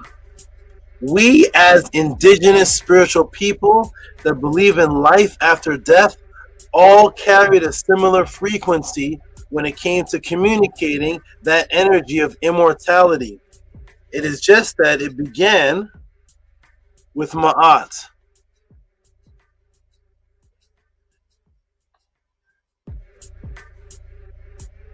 That's it. It began with Ma'at. Boom, everybody. Boom, Hotep. I am done. Matrix broken. Oh my gosh. For those of you who appreciated this more than the waiter that you have tipped or the past reciprocity that you have spent over the past years on July 4th or Thanksgiving, and if you have learned or if this has had any type of impact on you or has advanced your recent current understanding of this specific subject matter, please send your tip of reciprocity, appreciation called Muertos from Mother Mut, Bare Bones Truth, White Fear Truth, Ancestral Worship Retained, Seasonal Psyops Solved, or any title you can come up with to Cash App, Titia Moon, PayPal, at Rocky SV, Hotep. I am done. Is this my retirement class? I'm gonna know. I'm gonna get another 40 years. Support everybody. Min Ma'at, consistency. I do my best to be consistent with this. Do your best to consistently support this. Cash App, TT Moon, PayPal, at Rocky, SV. 3 hours and 12 minutes. Can I answer your question, Big Vapes?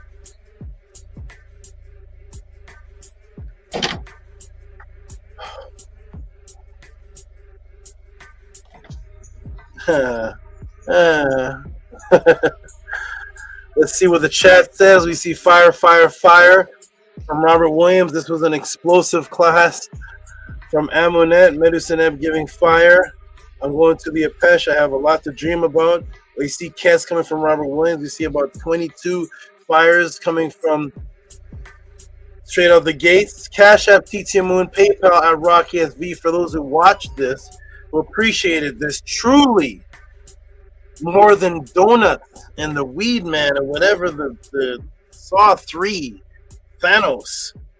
I'm sure this was better than that. Support everybody. If you're an old timer that haven't been here in a while, Rigo Hefe, support for old time's sake. Just support the Suti podcast because I am trying to keep this around at this level. Not just keep this around, but keep it around at this level. If you've heard any other class like this before, if someone on the entire earth of 8 billion people has ever been asked, what is the Delos Merite? And you've gotten anything like this, please put their link in the room. I want book, page number, documentary. Please put it in the room so I can understand that and see that this is happening somewhere else. If not, Kets. This will be around for always. 38 to 42 people watching. Support. Cash App, PT Moon, PayPal, Rocky SV. Send me a note. Send a note. Send a note. Send 10, 15, $20. This blew my mind. I appreciate this. I did not get this from my Kemetic teacher didn't teach. My Mexican teacher didn't teach me this. When I never heard of anything like this before. You know the origins to everything now pertaining to that. You know the root of all of that before it was that, even down to the word Mort. you're not getting this anywhere else, if so, put the link in the room. If not, just appreciate it. Show that you are honest and appreciative of what's happening here. This is a phenomenon. I think it is. If it's not a phenomenon, this is just everybody's doing this. No, this is all straight wisdom. There's a link in the room for the supporters to jump in. If you sense any type of support, you're allowed to jump on the panel. Amun says to us, Saba, for this fantastic class. Ooh, who's that? Who's that? Where are you going? Look who says Kes. Now you know for the first time in your life, in no other languages that exist, the word for paying homage is the same word for bones. Now we know why bones are so significant and on altars. If you knew that before today, tell me where that you got that from. If not, support everybody. I'm gonna go to the support system until my sound makers come in. And I'm gonna see what's this? True Zero. Oh, that's hydrogen. That's hydrogen. We have a hydrogen car. Sorry. Anyways. Hey, the Jad. There's your class. Hope the tattoo enjoyed. Learn about the culture of family and where it came from.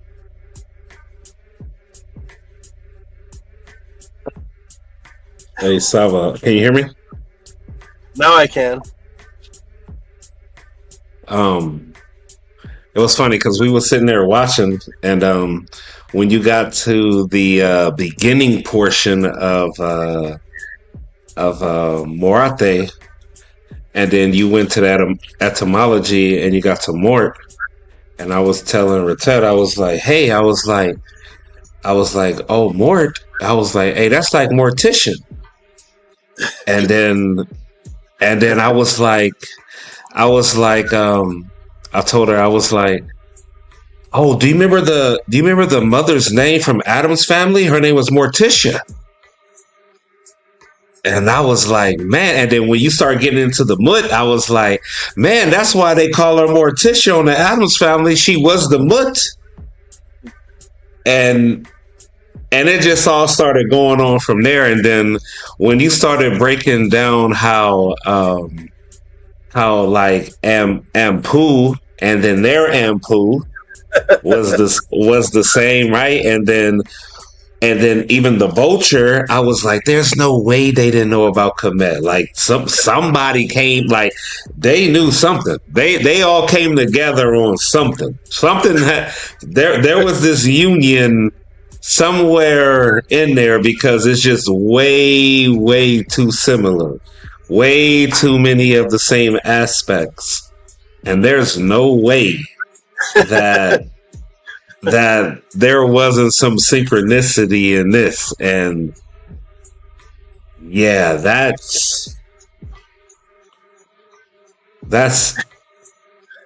is powerful. I don't even want to say it's crazy. I just want to say, like, I don't understand how these things aren't tied together in culture wise, right? Like all of this, and man, this was really good. So to you, son.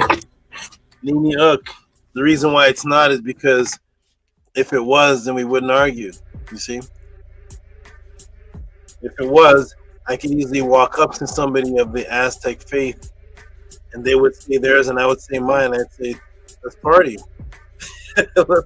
let's dance. Oh, you have that mother goddess? Oh, that's Mort? Oh, that's the vulture? No, there's the vulture.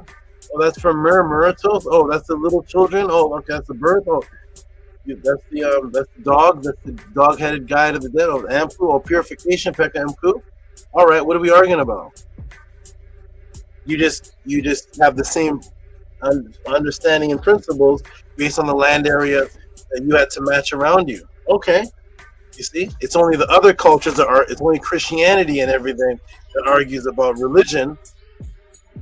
You've never seen any record of an ancient person of Kemet and somebody else battling about religion on any papyrus.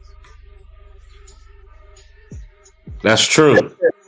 And it's interesting how on what you just broke down, the spiritual side of things and how the culture was, how we're very similar. But even in the Matrix, we very similar. The way we party, the way we celebrate, the way we do a lot of things.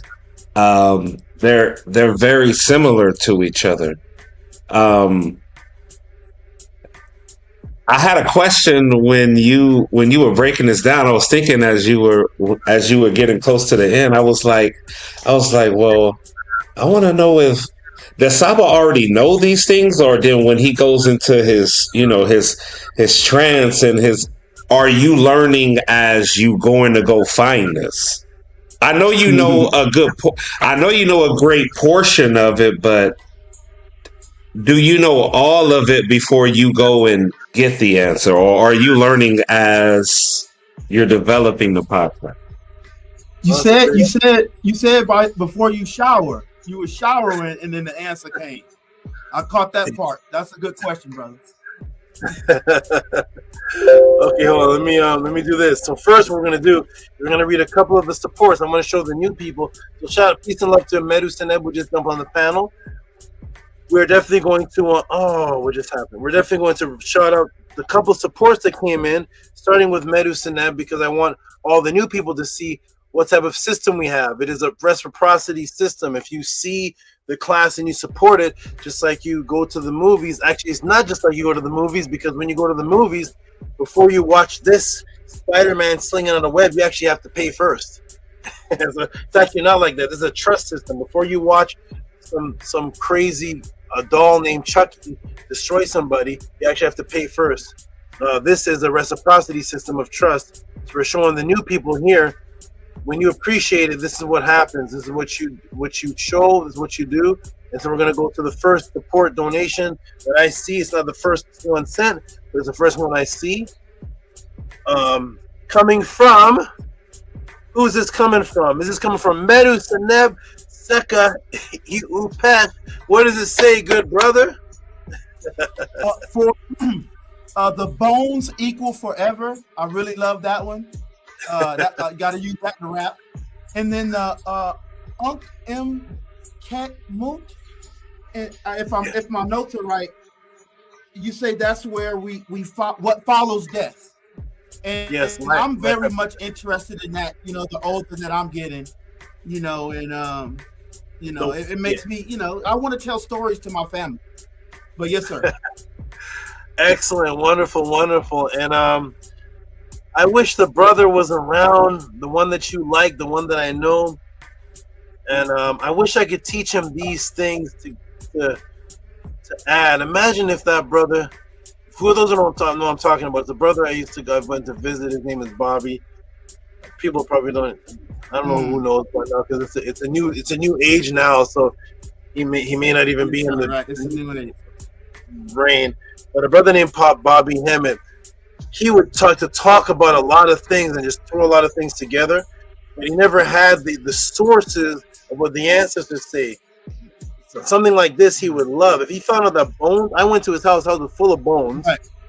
If he found out that bones meant homage and forever, and he understood the skull, he would have really went. Yes, sir. He would have really went light years. Yeah, he would. But no, that's why I appreciate you, because you are. I'm sorry, I didn't mean to cut you off, Elder Saba, but that's why I appreciate you, because you're like that. You're that. If for me, it's Nas, Michael Jackson, you, and Bobby Kemet. Those are the four people that woke me up to the Matrix. I'll leave it there. Okay. Oh my goodness.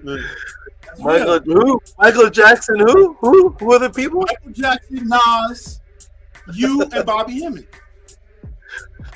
I've never heard all those in one sentence before. That's wonderful. That's real.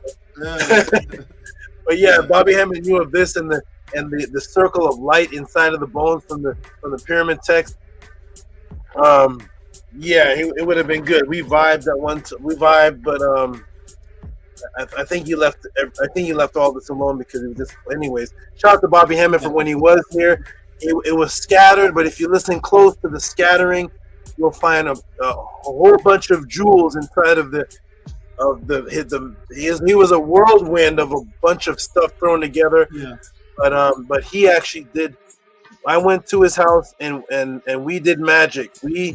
Magic manifested, and I'm a witness attested to that. That his answers on the wall were jumping off. The pictures were jumping off the wall because we were creating sound waves, arguing and talking, and the answers jumped off the wall. I'd have loved to have been in that room. Oh my God! In that room in the back, man. Yo, that shit is. Me and Bobby getting the room hot because he's a firecracker, and me, I'm like this, and it was just like, right. It was wonderful. All right, let's give some noise to the brothers on the panel who supported. Give some more noise to Jed. How much sounds do you got? Oh, you can pass me. You can go to no. The Jed. I don't know if you can hear us. Oh man. The Jed, are you there? You have sound? Yeah, Saba, can you hear? Yeah, I can hear you. Yes. Yeah, let's see. Let's put on. Can you hear it? Let's see. Hold on.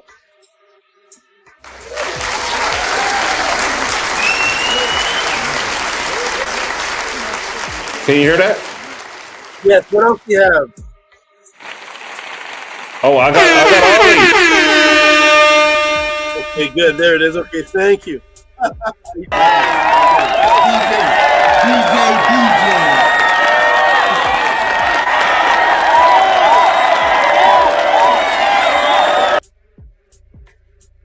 Did you say DJ?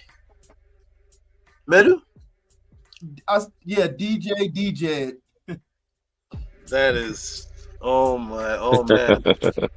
Oh man. If there's ever a House of a 10 DJ, if I was to give a name to a DJ in conscious, that would be the name. What a fire name for a DJ. DJ. That's a fire name. I wouldn't use it.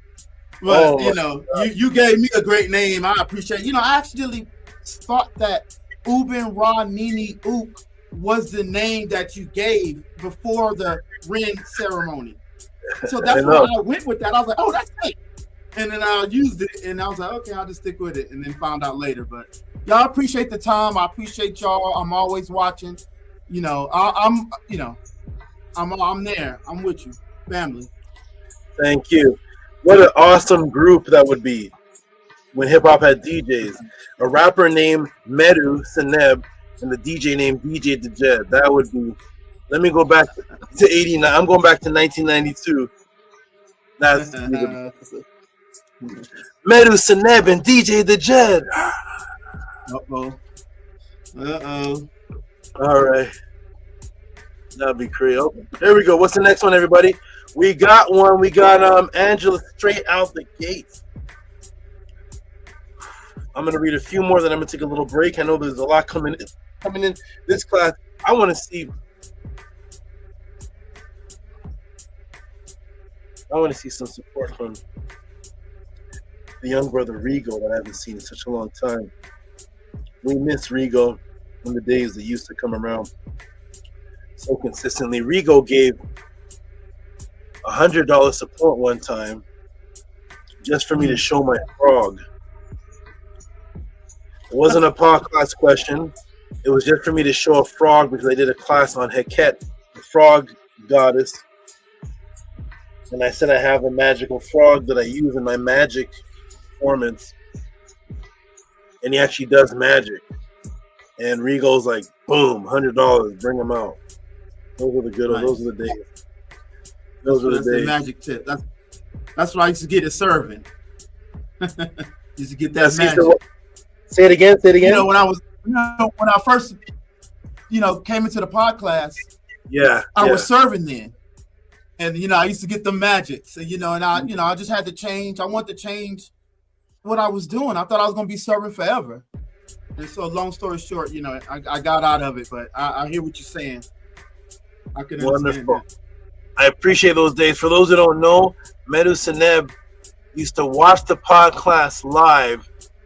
He worked at a restaurant. He used to watch the pod class. He used to get tips, and then he'd send a portion of his tips to the pod class while it was going on. He said, "This is a tip from my tips." There's been I forgot about what do you say?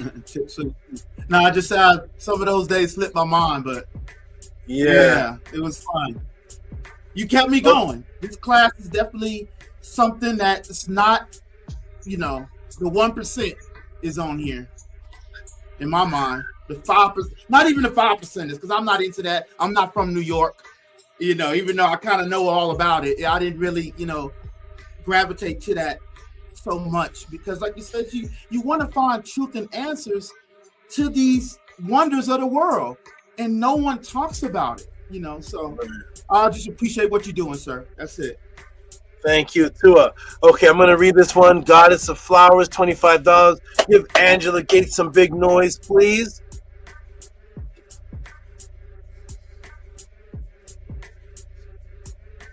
Jed?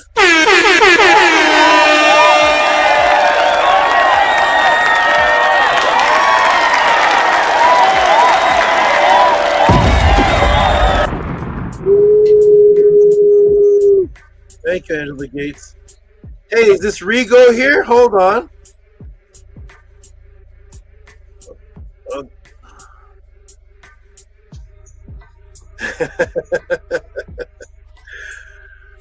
Oh, Rigo with the messages too. I remember Rigo would have the classic messages as well. This is Rodrigo Alvarado.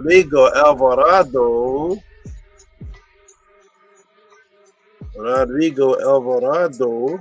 Here we go. Woo! Shout out to the great supporters. I see the numbers drop.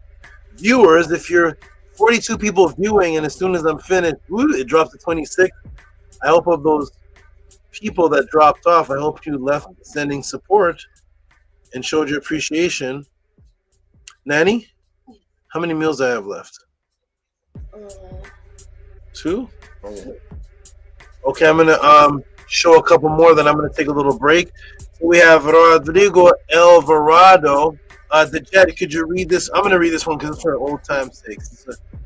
He says, "Thank you, Tehuti. I appreciate your teaching. I've never experienced something like this." Give Rigo some big, big noise, please. Woo! And yes, the Hekau really worked.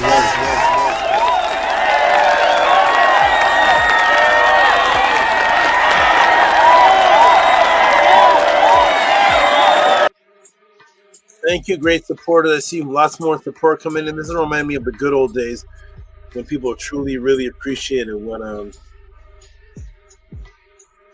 is I've done. I've earned green status.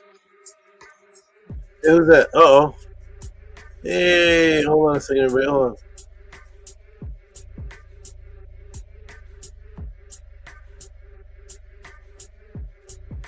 on. Jared, how you been doing, man? How's the weather?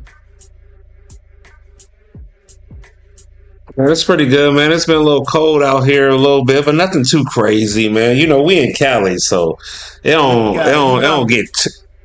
get too crazy, but All right, that's right. it's nice. California. That's all right. That's right. Okay, wonderful. Here we go. We got the Rodrigo Alvarado. Then we got the Emmanuel Rodriguez, better known as Kesbetu.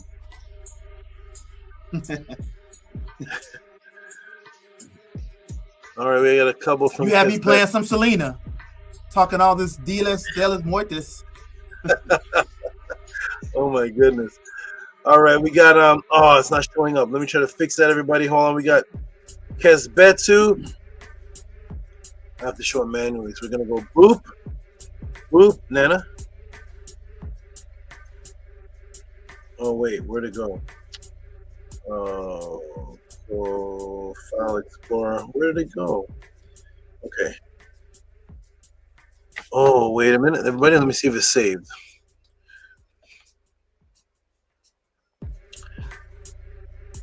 Gotta show share view.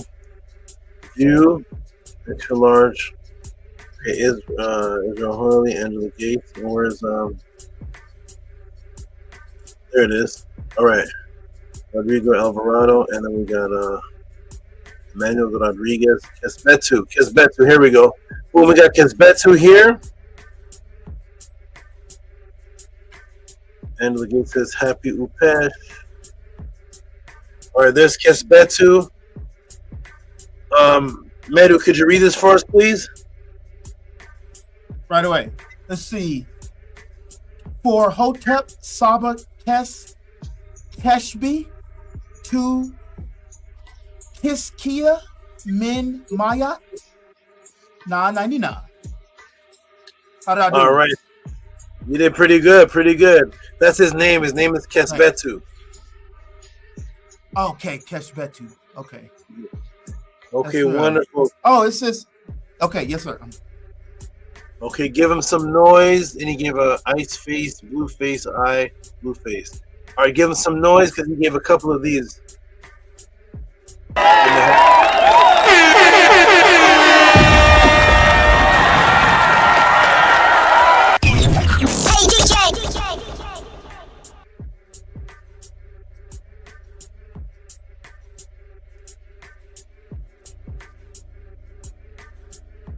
All right, here's his next one.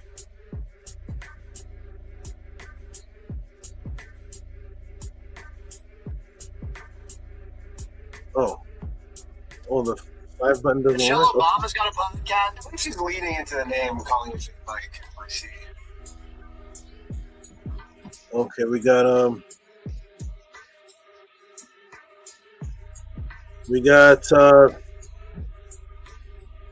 Kesbetu again. Here's Kesbetu again.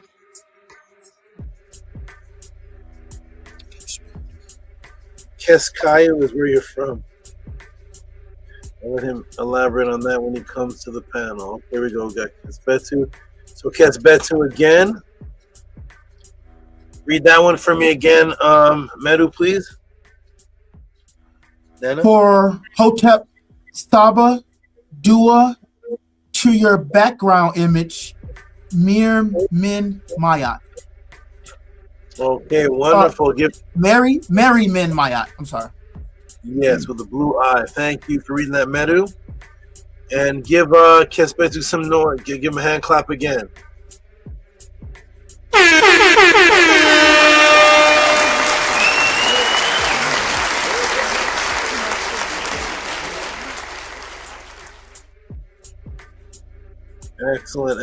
Excellent. Okay.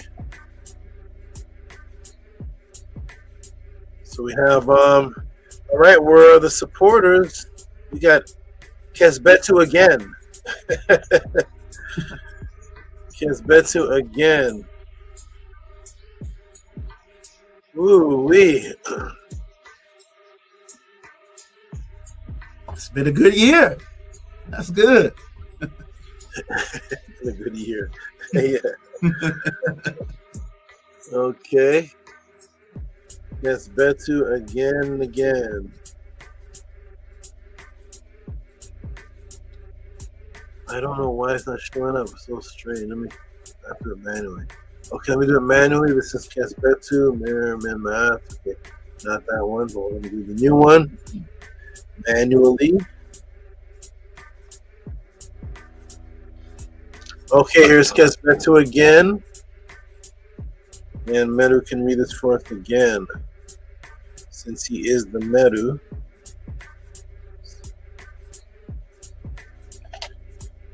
All right, read that for us again.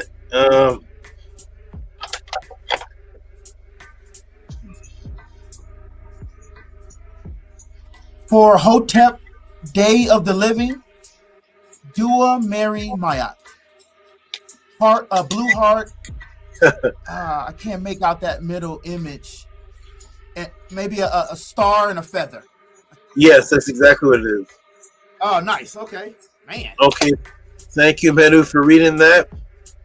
And Day of the Living, I like that one. Give him a hand clap for that, please.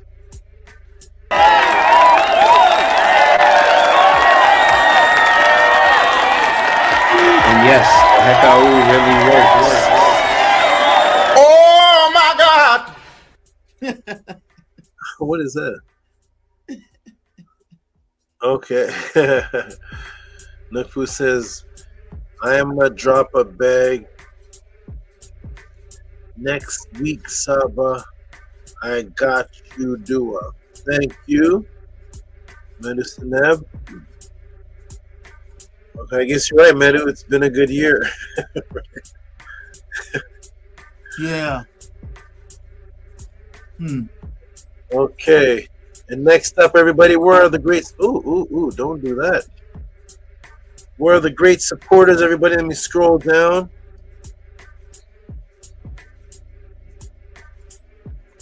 Retetua. Okay. Did Robert E. Williams give 2? Wait. Robert E. Williams, if you're listening. Yes, he did. I'm sorry.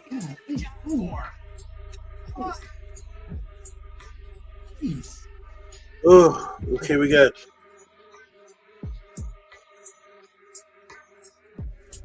Retetua.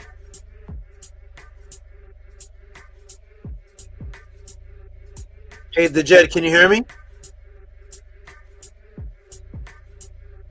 Yeah, I can hear you, so. I'm trying to see something. I don't know if you sent support yet, but if you did you send it around the same time Retetua sent hers? If you did. No, I sent it before the class started. Oh, that's okay. Okay, wait. Okay. Thank you for that clarity. Thank you. Okay.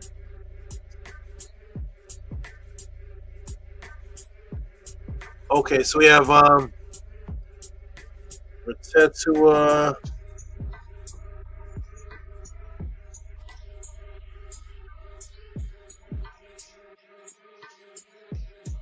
Go ahead and read that for us, the Jed. I'm gonna read hers and then yours, and give you both. Yeah, I'm gonna read hers back to back. Yes, it says white E, black E, purple E, Nefer class from the out, $11.11. Okay, give her a hand clap for that, even though it's under $20. Then I'm gonna put you both as one. So.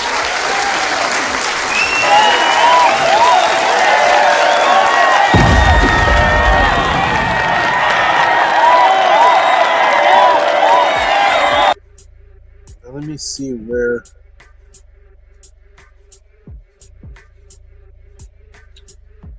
Oh, there it is. Okay, okay. And here is we have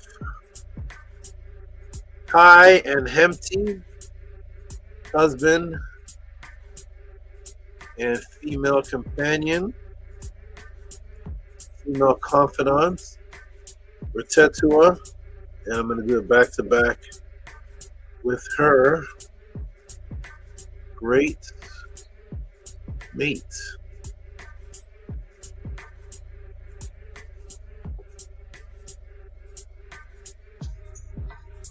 Oh, wait. No, we don't want to do attachment. I wonder why it doesn't show up. It's so very odd, but every problem starts as a solution, so I will solve this right now. On 3, 2, and 1. There it is, solved. All right. There is the Jet. Go ahead and read that for us, please. Great student. Yes, it says Tua for today's class, Saba Tehuti, Uncle Josineb, Hindu Fist, Black Eve, and the Great Ra, $20. Okay, give yourself a hand clap. I'll give you one too. And yes, the Hekau really works.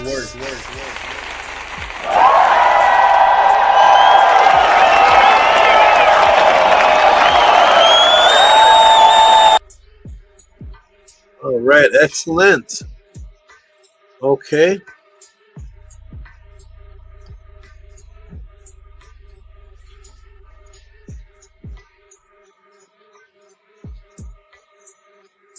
Oh, Angela Gates again? She's in too? Okay.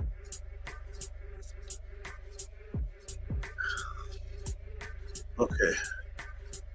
All right, everybody, let me go up. Okay, supporters, where's everybody? Let me delete some of this other extra things that aren't support so I don't get confused with the emails. We're going to delete that, and delete Instagram.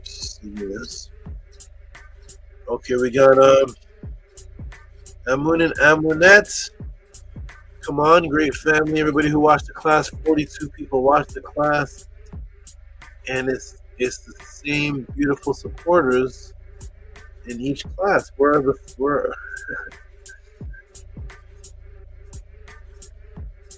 It's the same. It's 18 supporters in each class. Where are the rest of the 42 people that watched it? Appreciation is key. I just want to prove to the world and show everyone that we can appreciate truth over death. We've supported death for so many years and destruction and sugar and everything. What about when a brother gives a 3-hour class? Mind-blowing truth. If you watched it, that means you're enjoying it. I hope people aren't watching it to start a fight about it. I hope you watched 3 hours. You sat for 3 hours straight and watched. I hope it's because you received something from it. And if you did, then give back and show reciprocity for what you received. Here we go. All right, shout out to this next support that came in, which is, who's this? Amun and Amunette. Boom. Jay, could you read that one first, please?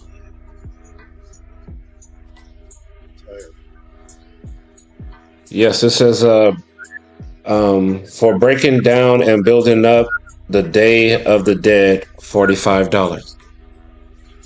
Beautiful. Give Amun and Amunette some big noise, please. One of the bigger donations. Make some big noise.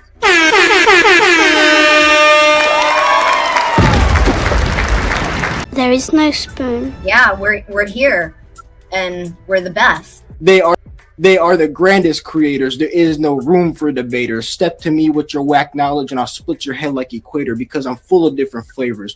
Come and watch your behavior. All right. Oh man, I always try to catch. That was yeah. I'm sorry. Yeah, that was Amun. Yeah. I always try to catch the rhythm of that. I can't. Again, that's Amun has a. I got to hear that over a beat. Amun, I need to hear you over a beat. I'm very. That's dope. I want to hear that over a beat, though. That's nice. Thank you, Amun, for your support, and thank you, Eminem, for your beautiful support, and thank you, Jet, for giving them both sounds and giving him his own sound bite for the support. Thank you. Okay. Hey, the Jet, can you hear me at all? Oh. Yeah, I can hear you, Sab. Sometimes I don't know whether you want me to respond or not. I'll try not to cut you off. That's why I don't say something sometimes.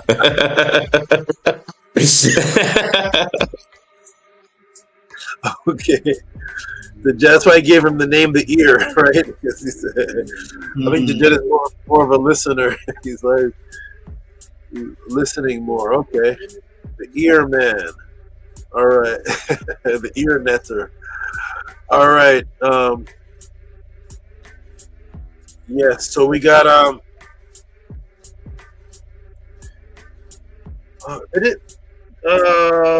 Medicine, did you give 2 supports? Or did this go back to, did it reset?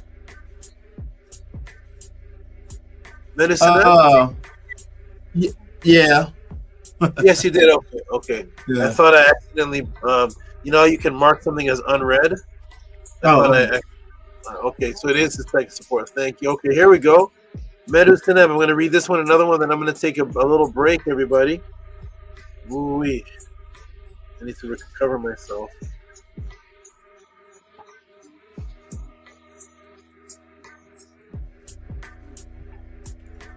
I see some beautiful support from Harass Did. And Robert Williams. Let's see. Okay, let's see. Some of these I can't see. And they're not showing up right yet. Okay, so I got to do this manually so I can see it. So I see Meadows and Neb. You know the spiders are on you. No, where is it? Here. In the green screen, but always the top of the side. Oh my goodness. So, spider has left. Is on your side, Nana? Yeah. Oh, green screen. Okay, so the spider has left my hat.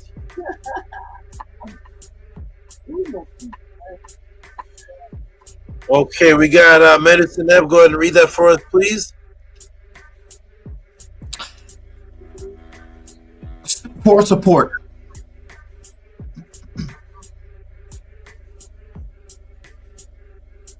Okay, give him some noise, the Jet, please.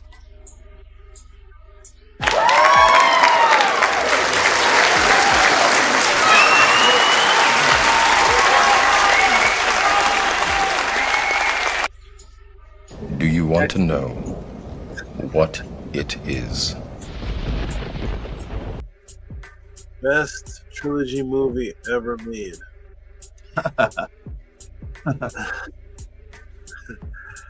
All right, everybody. Where is the support? Beautiful family. Where's everybody? We got Robert E. Williams. He gave 2. So I'm going to read this one right here. Shout out to Robert E. Williams, and I'm going to take a little break after this. Oh, boy.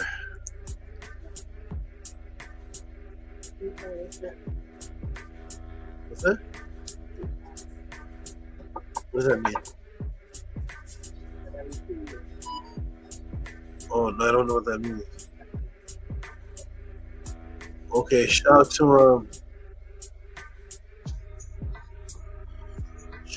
Robert E. Williams. Here he is. Okay.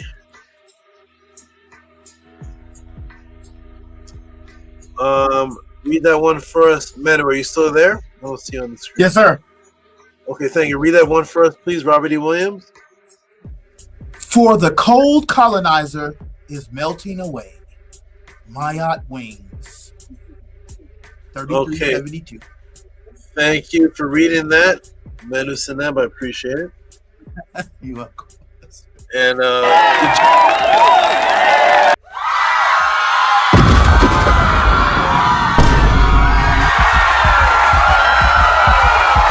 I came to overcome before I'm gone by showing and proving and letting ours be born.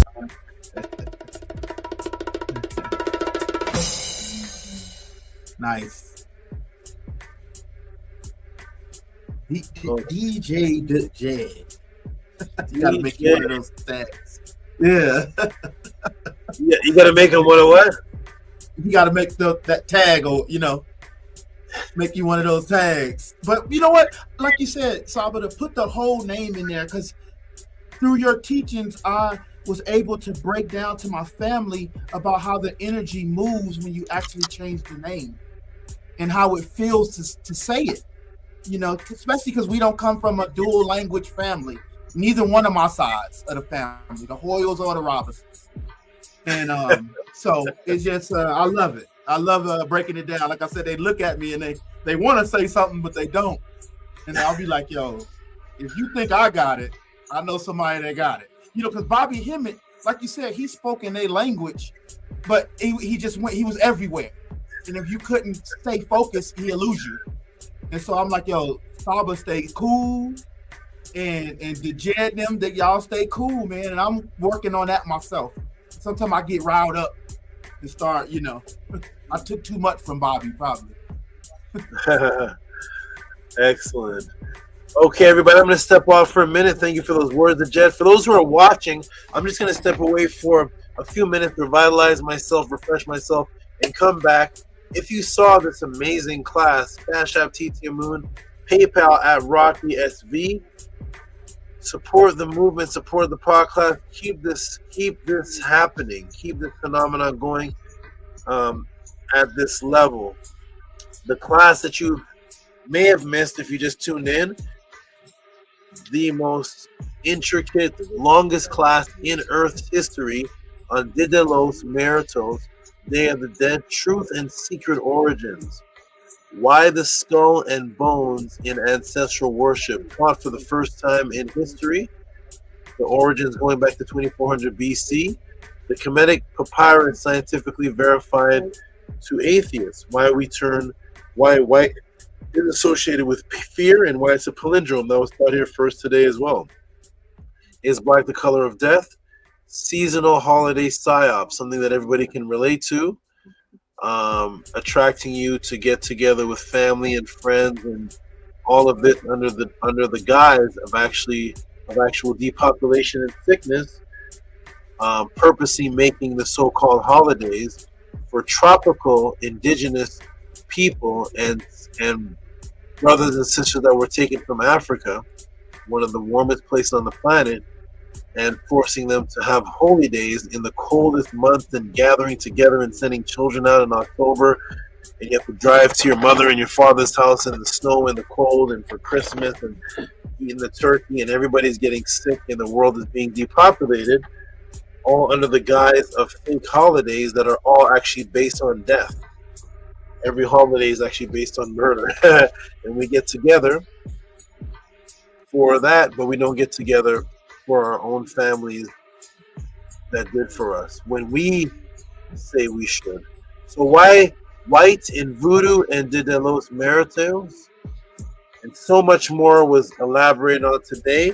I'm going to step away for those who are watching and those who have watched. Support the Tehuti Pod class. It was 3 hours straight of teaching. I took small breaks, but it was 3 hours straight of teaching. Over 3 hours, because actually 3 hours and 12 minutes. My breaks were only about 2 minutes long. So support the Tehuti Pod class. I'll be back, everybody. When I come back, we'll read more supports. Maybe by that time, Amun and Amunet will be here. Nook City jumping on later, and I like the fact that Medu, Seneb, and Dejet are here.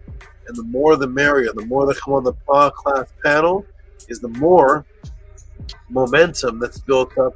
And it visually looks good for people to see, wow, this brother just talked for 3 hours. Who is going to show face and fellowship after 3 hours of teaching? The pastor can teach babble for 25 minutes, and there's 300 people at church. After babbly boo. All right, I'll be back. Everybody support the podcast. Hotep, I'll be back. Hotep. Hotep. Yeah, peace and love to everybody, especially all the supporters, all the love. Peace to you, Medusa Nev. Dua to you, great brother, for being up here. It's always a pleasure to see you, man. To everybody in the chat. Yeah. I don't know, man. You know, Medu, Saba left when I asked him that question, man. I say, hey, man, are you learning as you putting this together, man? He ain't say nothing. He just kept it going. I'm gonna leave it right there. I'm curious, man. He ain't named me Sajim for no reason, man. You know, with the Ma'ah, you know, I get to observe it, man. I get to listen, but I love everything that Saba does. I love everything that he put together. I love that he has mastered his gift and bringing all of these things forth on a consistent basis, unwavering. If he misses, it's because it's something serious. Dua to the great Saba. Shouts out to everybody who are consistently here and showing support and just giving love. And man, if you ain't know about the D Los Muertos, you know now. And it's a beautiful thing how the synchronicity between both cultures can agree upon certain things like this, and but it sucks at the same time how ISFET has divided such synchronicity, right? So as that celebration is being celebrated every year, they have no idea the origin of that celebration. And that's the thing to me that is that's just unfortunate, man, because they always get between the black and the brown, like they say, right? And we just do so many things that's very, very similar. And I grew up around the Latin, you know what I mean, the Hispanic, Salvadoran culture all around. I grew up all my life, right, since I was a kid. And I realized how similar a lot of things that we do, they do. The food may be a little different, right? But we all act the same. We do the same. And the only thing that, to me, that really separated was just the language, right? So if you ain't really speak what they call Spanish and stuff like that, it just caused a little separation, right? But the ones I grew up around with, man, they listen to Motown, they be listening to Tupac, they be listening to Biggie, they be listening to all the oldies, they be listening to all the things that, you know what I mean, we grew up on, right? So just that being said, the way Saba brings it all together spiritually, it just, to me, it just solidifies that idea, that opinion, and that observation even more for me, right? So I think it's a very Nefer thing. You know what I mean? It's just joking wise, you know what I mean? It's funny because when me and Retet met each other and stuff like that, it was funny because, man, dude, we grew up on soul food, what they call soul food, fried chicken, all that other stuff, and A, B, and C, right? And she loves that type of stuff, right? And to me, I was like, man, I don't really care about that because I grew up on it. I'm tired of it. I love me some carne asada. I love me some enchiladas, some tacos, some suadero, some, you know what I mean, tripa. I like all of that, right? So we just had this like culture switch, and you know what I mean. That's the stuff that I grew up around. I grew up around all of that stuff. So just to be funny, I just threw that in there. But at the end of the day, man, it's all family. It's all love.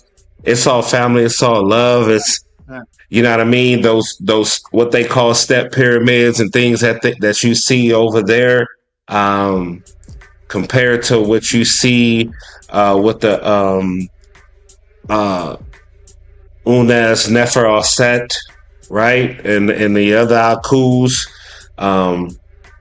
It's all the, you know what I mean? It's all the same, man. And then everything Saba broke down with Ampu, and their own version of Ampu, and then the Muts with the vulture, and then their version of the vulture. And man, you can't tell me that, you know what I mean? There's no connection there. And then, you know what I mean, with the with the decorations of, you know what I mean? Some of that stuff Saba showed them images, man. I was like, man, they decked out. He showed the sister with the skull painted on her, with the marigolds around her, with the butterfly on there, you know what I mean? The braids and all that stuff. But we got the same thing within what was written in the Sabaites on all the scrolls and everything, like the papyrus, you know what I mean? Like all that stuff was already there. All the just wearing the culture, wearing everything that symbolizes those who came before us, who came before us and who we worship, right? So you can't deny that. You get me? Yeah. And to me, I'm just like, man, this is the synchronicity in that is outstanding. So yeah, shouts out to the great Saba, man, and I'm grateful to get this class. This was great. Definitely something to play back. Those who are watching, who are still watching, and who are new, and you still chilling out in the background. Hey, if you are involved, especially with a culture or that celebrates this type of festival, just know that this is something that, number one, you can learn like you have, and it's something that you can show to your own family and to those who you want to spread that to. I mean, just have no expectations, because you know how the matrix works. You know what I mean? So just do what you can. Show this class, break down this class to your loved ones, whatever you can do to change the frequency that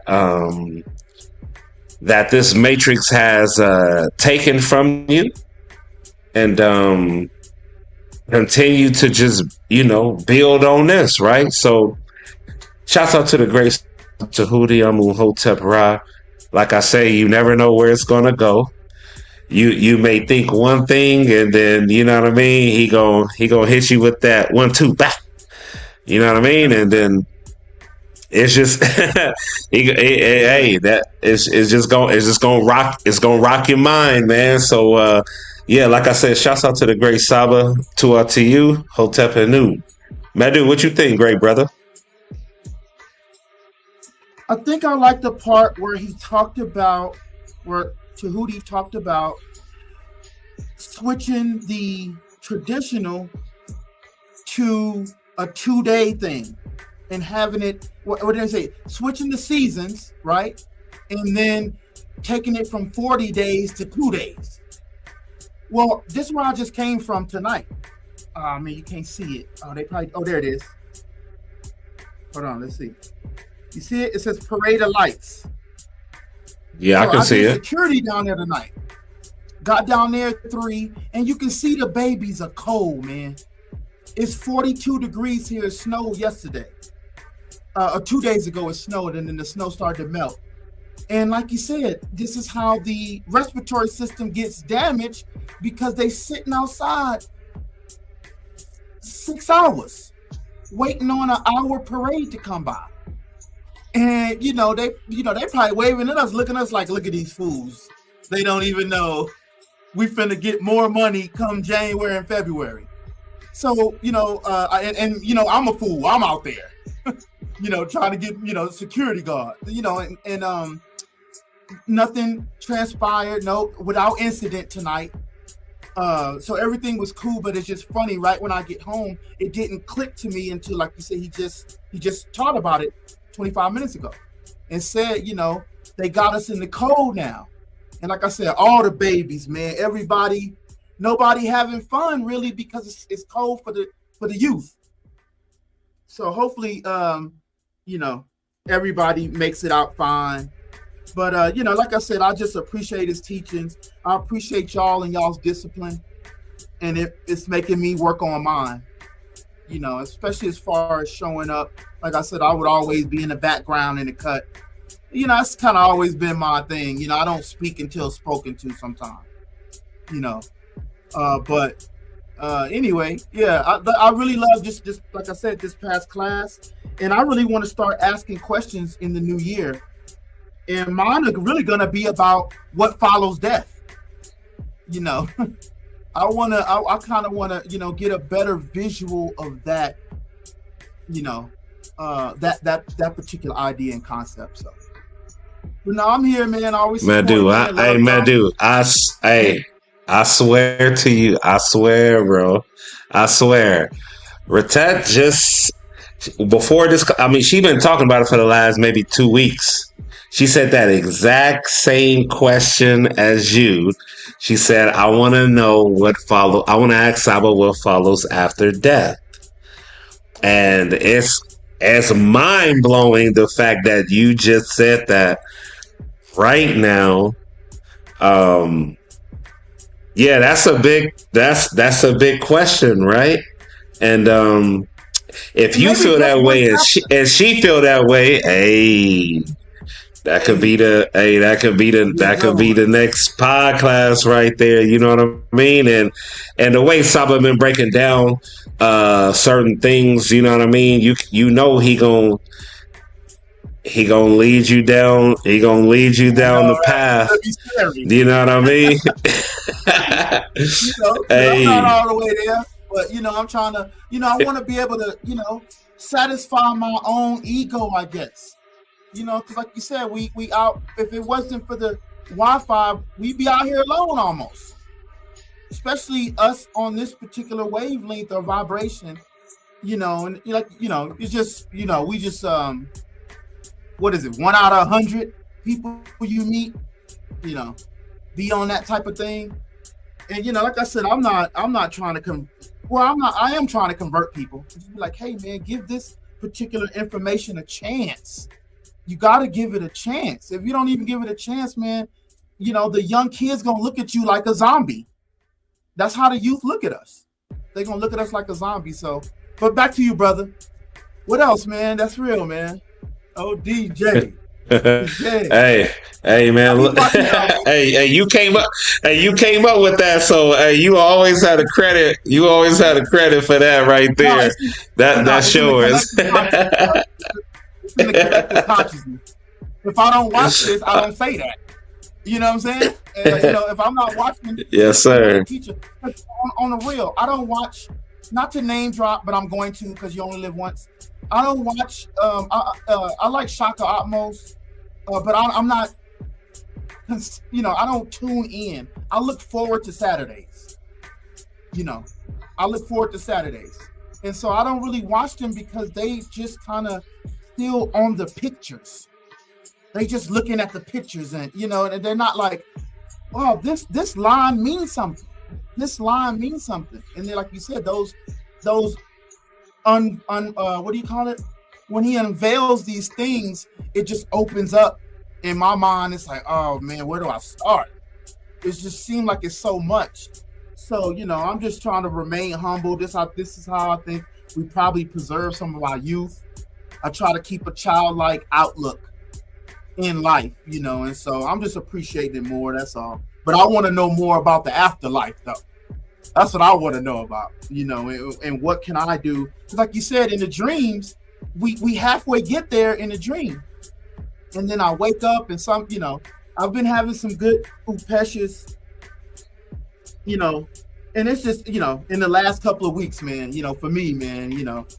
So I'm gonna use an old Christian term. I'm blessed to be amongst this right here.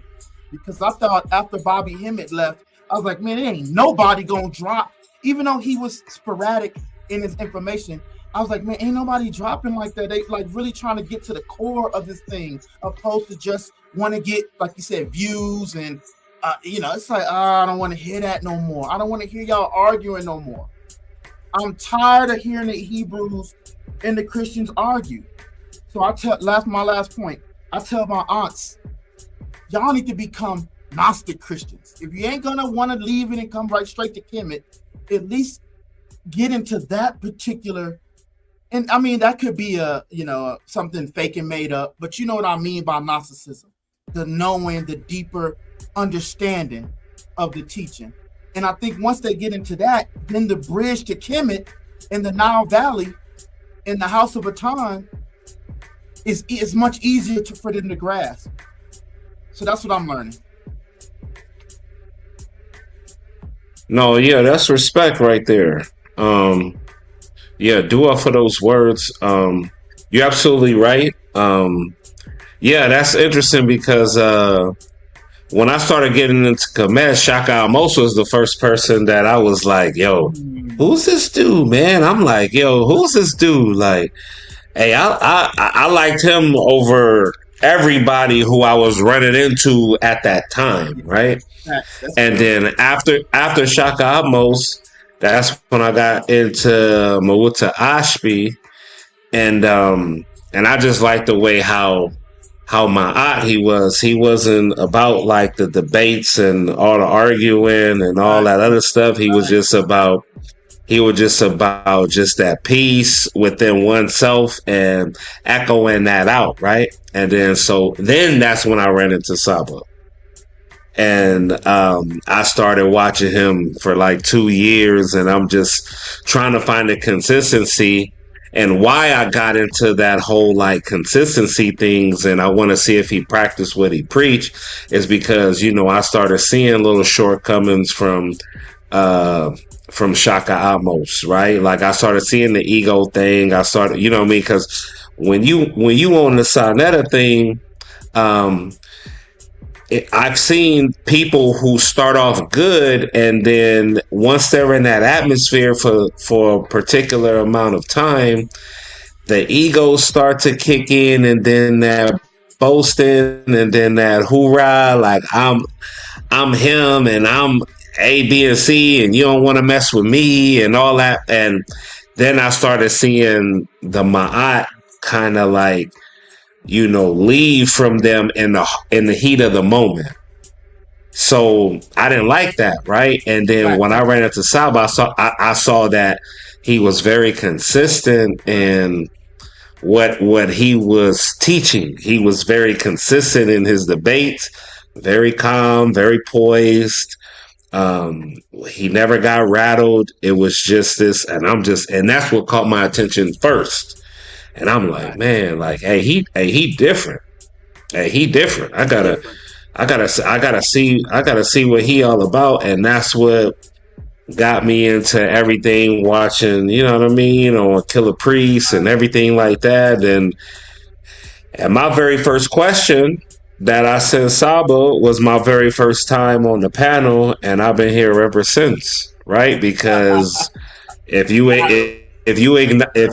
acknowledge something that is good, then you got to continue to rock with it, right? So I didn't have no problem the way Saba was teaching. So you know what I mean? I give shouts out and respect to like Saba and everybody who be debating. From my personal perspective, I don't like it, because to me, I feel like it's just a waste of time. Like, after you beat somebody, I'm like, man, then if you beat them, that should change one's perspective, because a debate should still be learning to me. If y'all debating, then there should still be a state of mind of learning within the debate, not just because then it's just arguing, right? And it's a professional arguing. Right? It's a professional debate. You get me? But then everybody kind of go their separate ways, and then even though that person may have lost, they're still on that journey of speaking the lies or whatever that they just lost to. And to me, I'm like, man, I don't get all that energy and all that effort into debating someone, and they still continue the path. You know what I mean? Like they still continue the path after just getting crushed. Right? And to me, I'm just like, you shouldn't still be a Hebrew after all of this. You shouldn't still be, you know what I mean? Like, I don't get that. And so that's why I'm just like, you know what I mean? Hey, look, man, shouts out to those who have the patience to debate, because I really don't get it. Like, maybe one can just look at it as exercise for, you know what I mean, their teachings, and you know what I mean, just, you know, just sharpening that craft and that skill. But to me, by now, all the wins that Saba has accomplished, right, and accumulated, those should be people that, even if they don't want to, you know what I mean, follow Saba, which I feel like they should, because you just lost. So you don't went from teacher versus teacher to now you a student because you lost. Even if you don't, then now you should consider Kemet, though. You get me? You should consider the teachings of Ma'at. If you're like that Hebrew, that Hindu, that Christian pastor, whatever that is, there should be some form of like, you know what? I debate because I want to learn, not I debate because I want to argue. And I will always have that state of mind. That's why I would never debate people, like, because I just don't see any worth in it. I don't see anything that's beneficial. Only if it's, you know what I mean? Only thing that I see beneficial in it is that it can grab the students who were following the person that you beat. And that's it. Yeah. Right? But ultimately, I'm like, nah, I feel like, nah, if you beat this other teacher, then you should not only collect the teacher, but all the students that came following that teacher. You gotta get what I'm saying? It's like watching Ip Man, or people call IP Man, the martial artist, the movie that you see, the master teacher, the Sifu of Bruce Lee. It's like, man, if you beat him, then shoot, his students come to you like, hey, we trying to learn under you. You just beat our master teacher, and we want to know what you know. And to me, I'm just like, man, that's how it should be. But I don't see any of those things. So since I don't see any of those things, I'm like, nah, man, I'm cool on the debate thing, because to me it seems like wasted energy. And those who are really looking for, yes, sir. And those who most definitely, and those who are really looking for the truth, they should be, you know what I mean? They should be right there, unbiased, to be like, hey, you got it, and I don't know, and I want to learn from you. And that's why I don't look at Saba as some like, man, you know what I mean? Like, he think he know it. You know what I mean? That kind of like that Rasul energy when he was on Killer Priest, right? Nah, man, I don't want that. And that's no shot to Rasul, but I'm just saying that's the mentality, though, is what I'm saying. It's that mentality. It's that energy. So that's how I look at it. But you know, that's just me. But I'll let you speak, man. Oh, Saba's back. Hotep, Saba. Hotep, excellent. Good dialogue. Good. That was good. I like to hear that in the background. I came back, I think, for the tail end of it, and good. That's a great topic of discussion. Is the purpose of debating. And yes, when I first came into debating, when I was more than half of my age now, less than half of my age now, the loser of the debate would be my student. That's how it was. That's how it is in person. It's a little bit different now. But in person, I would beat people, and they would be my students. And much different now. I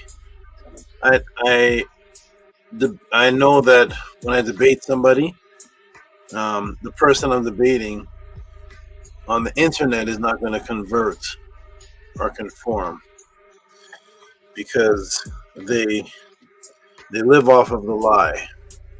They like the lie, so they will stay in their way. In most of the cases, they will stay in their way. But I debate for the Mary Sekhmets, the Maharus. Maharu is here because he saw me in the Jabari debate. Without me debating Jabari, there's no Maharu. There's no Mary Sekhmet. There's no several people that come when I said, "How'd you get here?" They said, "I watched the debate with you and Jabari. I watched the debate with such and such." Actually, that's what Killer Priest said. Killer Priest watched the debates, and that's how we got to like me so much.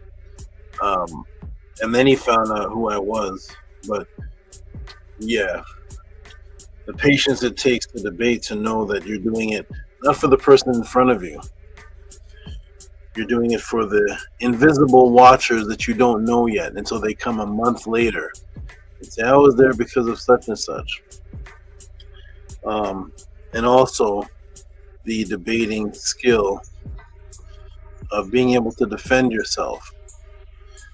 All of my students should get into debates to know that they can defend the truth. Can you, and it doesn't have to be an official debate, but can you defend the truth? Can you defend what you're into if there's opposition facing your way? And that skill of being able to defend the truth is the same skill that's utilized to convert somebody. The person you're debating may not convert, but if you can take that same skill and talk to another person, you should be able to cleanse them. It's a beautiful thing. So I'm glad. And everybody says to me, they say, "Man, what's the purpose of it? Nobody's gonna convert," and they should. But this is not an honest world; it's an evil world. And you yourself have seen me, Atef have seen me, and all the brothers that were in the circle. People have seen me talk to other people, where even though I've presented the truth, and I'm not overridden, they still go their separate way, because people are really innately evil, and it takes more work to make a person good than for them to go to the evil side. So I don't expect these people to change, but I do know that debate will help people. The debates will help some young child, some person who doesn't know how to defend themselves against their sister who's calling them a pagan. And they'll take parts of it and use that, hopefully. But yes, if nothing comes from it, it does seem like a waste of time. The best thing that comes from it is I know I can still defend the truth. It's much different debating someone, defending the truth, than it is to teach. Having opposition against you. Can you teach with somebody saying you're a liar? Can you still teach the truth with somebody saying that's wrong? It's much, much different. It's much, much different. But it should be like the Kung Fu movies, where you beat the person, you get all their students. I remember I used to watch that on Kung Fu. When you beat the master, in every movie, when you beat the master, I'm with him now, because it's like.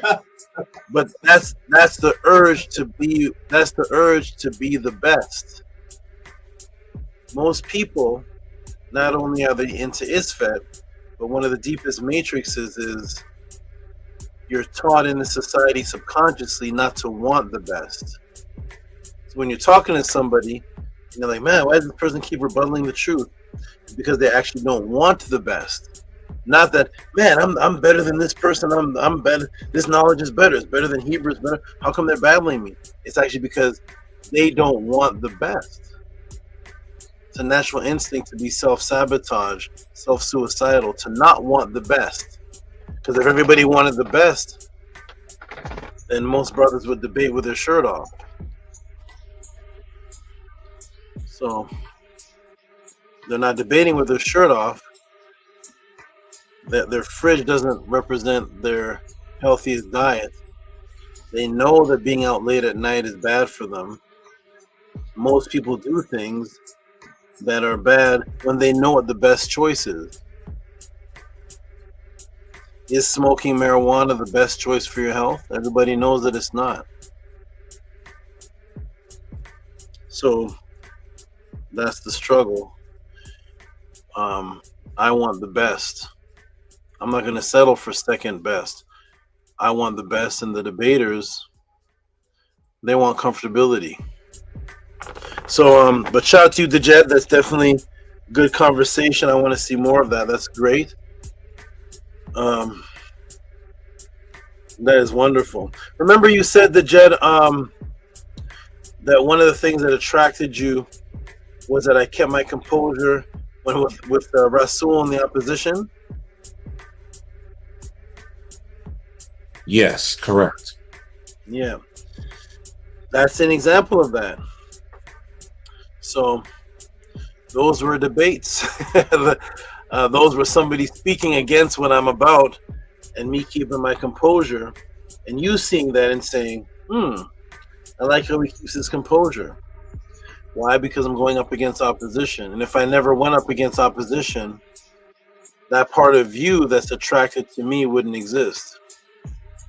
So sometimes people need to see, how does this man go up against opposition? Oh, forget about the other guy.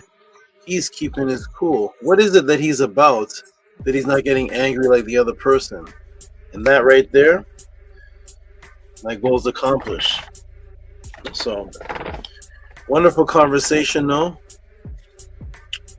And I wish this world was a better place. I'm trying to, but people really want evil, brothers. they want you're like, how could you just get smashed being a Hebrew and I'm an oath to just smash you and you're still a Hebrew? You know, but that's how it is. We're gonna go to the rest of the supports though, but thank you, brothers, for having that great conversation that I walked into, and I want to hear more of that kind of thing. Okay.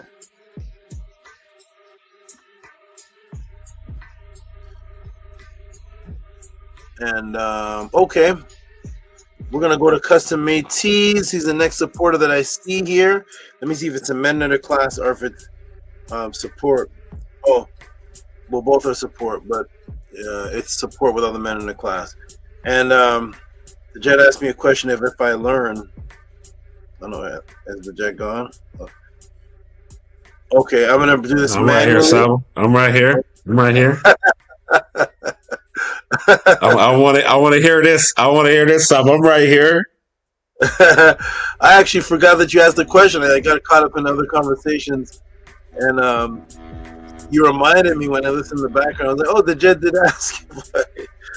I got sidetracked into some other conversations, but to answer the question is, of course, I am learning the details of topics.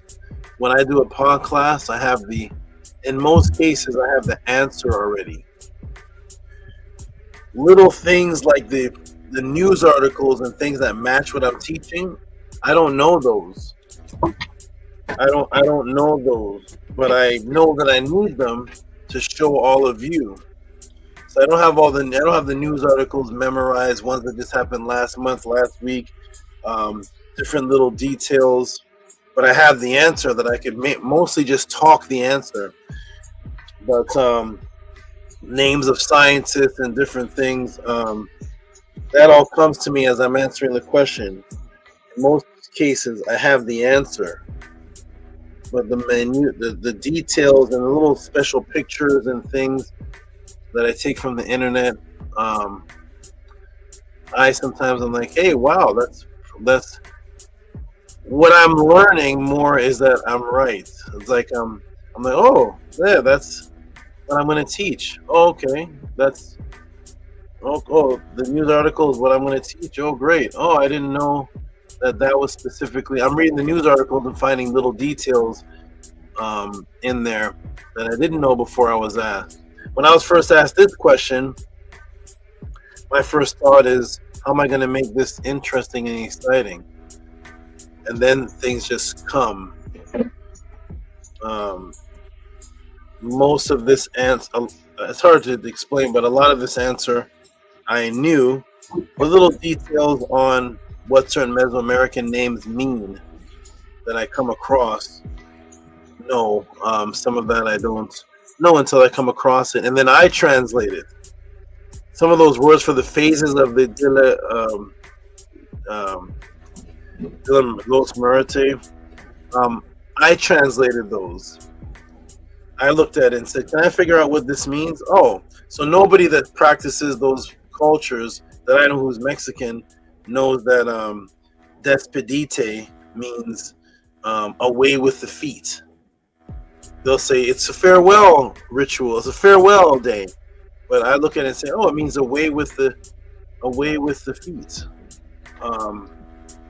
It's like that. So it's a mixture. I know the answer and the details I get as I'm coming up with how to make it pretty for everybody.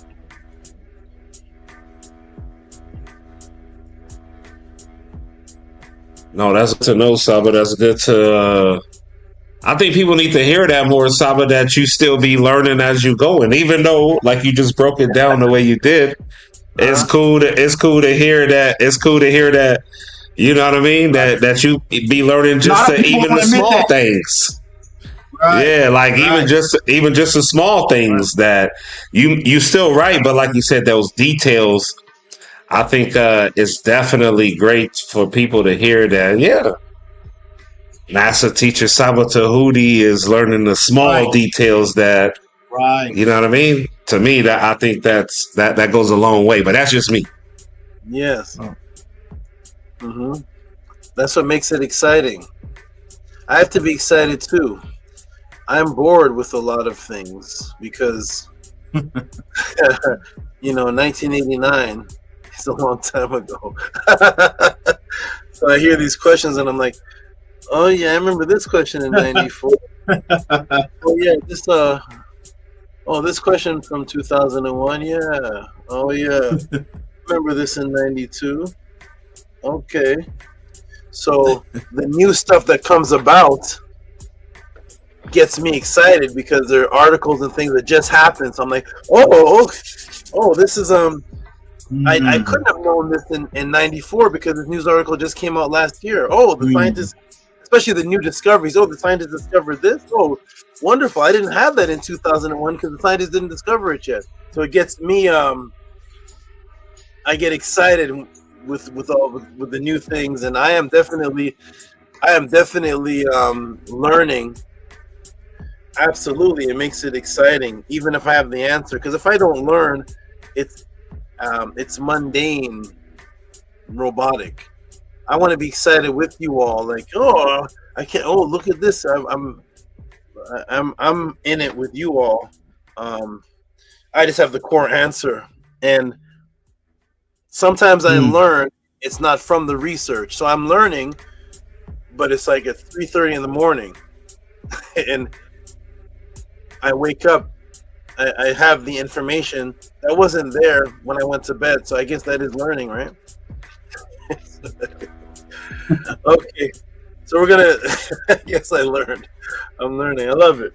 The laws of Ma'at say, no man has reached the pinnacle of knowledge.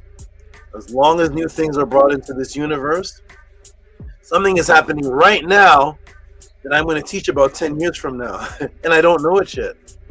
The scientists are doing something's happening right now in the universe, in the molecules, and I don't know that it's happening right now. And 10 years from now, they're going to say, on December 6th of 2025, and I'm like, hey, I remember that. So it's a beautiful thing. Excellent. Okay, we're going to read this out here. Jen, could you read this one for me, please?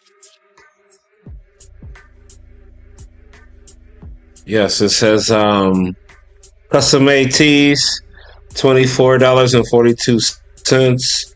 Tua Saba, I appreciate you, your consistency, your accuracy. Each and every time, it's a unique experience. Each question, each answer elevates. I am truly grateful. I am Klazani. Beautiful. Thanks for the read the dead, Tua, and Tua Custom Made Tees for this beautiful message and this and the palindrome of the 6. You keep it in 6. 666 24, and then you just reverse it 42, which is 24. I like the creativity. Thank you. Give him some big noise, please.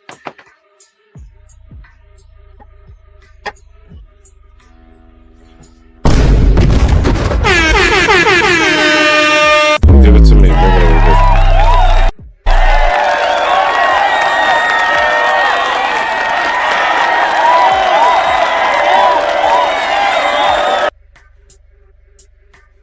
Thank you for that. And Custom AT, they're looking forward to seeing you at the Pathways next year. All right, we got who's this? Where is everybody?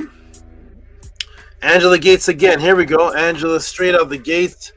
Is this number 2 for the night?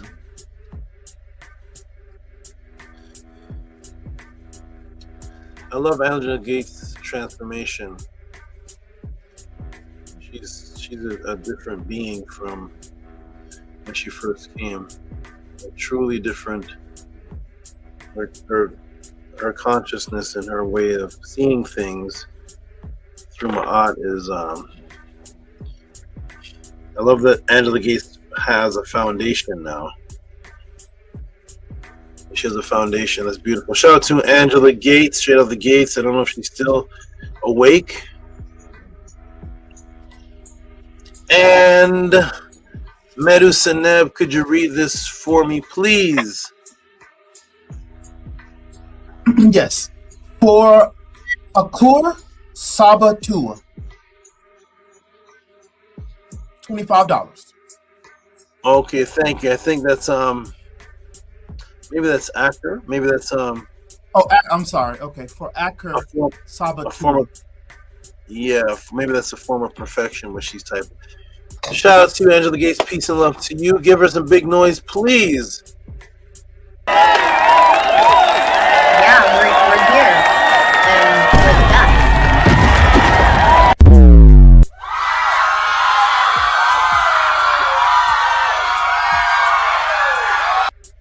All right, excellent. Angela Gates, a great supporter. 202 Angela Gates. I remember 2 weeks. You may not be wrong, but I remember 2 weeks ago you said you were going to send support in the middle of the week, and I didn't see it. And now you sent you surprised me with 2 supports for this week, so that's a beautiful thing.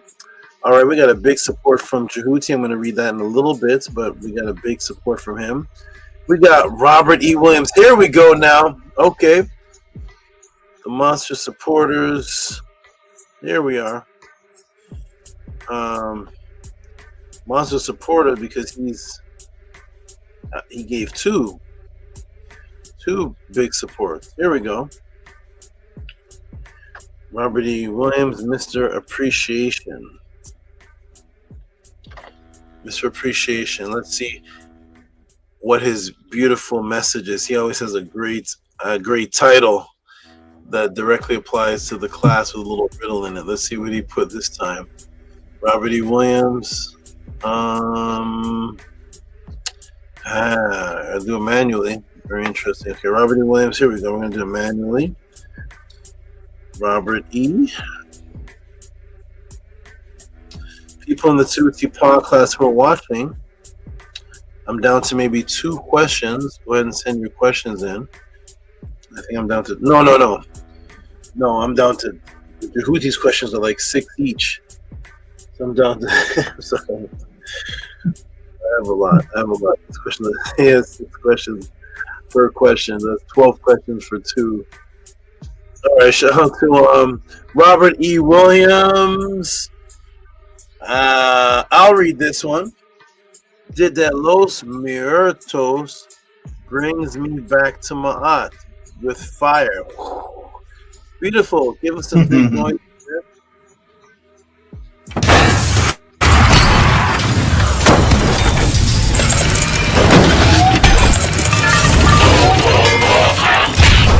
You are watching a master at work. by their rules.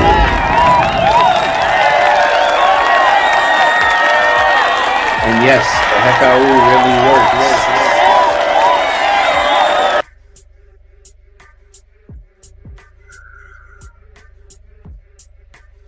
Thank you very much.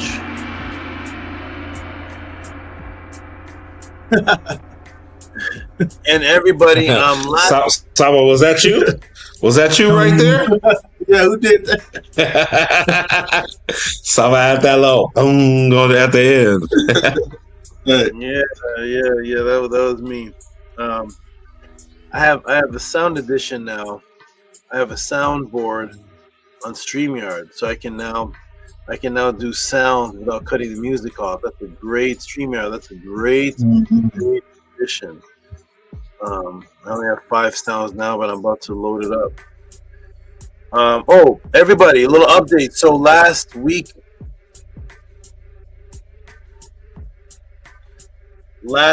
Monday, I was supposed to be on Saw's channel to have this conversation that I'm not too motivated to have. It's Saw's idea. He wants to see me and Jabari debate. I don't care because it's not on the frequency of the Ma'at that I know. So, but I said I would entertain talking, and Jabari was out of town. First he said Washington, then he said Florida. I don't know, but he was out of town, so they didn't go down. But this Monday he said he'll be back. We actually exchanged numbers and contact. So when he gets back in, he can confirm that he's back and everything is settled in by that day. And we're supposed to meet again this Monday and talk about a future debate. I have nothing that I am challenging Jabari to. I have nothing. I'm not motivated to go through his files in class and look for errors.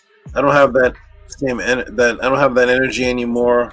I've never actually looked for a debate from anybody in my life. They're brought to me. No topic is brought up. Sonetter wants to talk about the netters. I know he wants to clear up, get that little stain off Jabari's history. I'm not interested in debating that topic. I already did what I did, and I'm very satisfied with the outcome. Something I did for the netter. And plus he won't call it a rematch, so that's not good. I said off from the beginning, if it's not called a rematch, I can't do it because that's what it was said it's going to be. So what's his history change? I'm not into the changing of history and stuff. So hopefully we come up, not even hopefully, maybe we'll come up with something. It's just going to be me talking to Jabari and me just like chopping up his things on the spot. But I presented a debate. I said, debate the 42 laws of Ma'at. Sonetter said, that's a good idea. Then Jabari said, no, it's a phone conversation, da-da-da. Then Sonetter immediately jumped on Jabari's side. Yeah, I see what Jabari's saying. So the next, of course, you see what Jabari every day, always, right? So the next would be him issuing a topic to me. I issued a topic to him. He declined. He has to find something to issue to me. I have nothing. But it will be entertaining talking to him. And I came up with an idea, and I said, Sonetter, have the people from the audience come up to the panel and ask us both questions. This has been a dream of mine.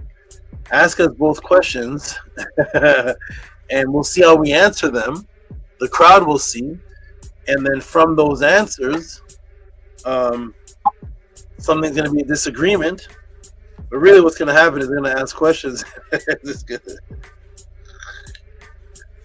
going to ask questions, and you already know what's going to happen. But it's the only way I can think of to organically bring about a disagreement.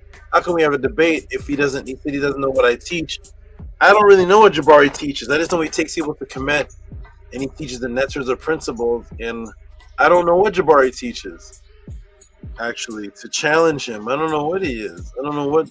He doesn't do any teachings on Sun Eder. So, but at any rate, I just wanted to give everybody an update on that. So this Monday, Can I ask you a question? Can I ask you a question? Sure you can, yes. What was your thoughts? What was your thoughts when Jabari said, "Oh, I ain't never watched any of Tehuti's classes or teachings," and to me, I'm like, "Well, y'all supposed to be the top 2 Kemetic teachers on the internet."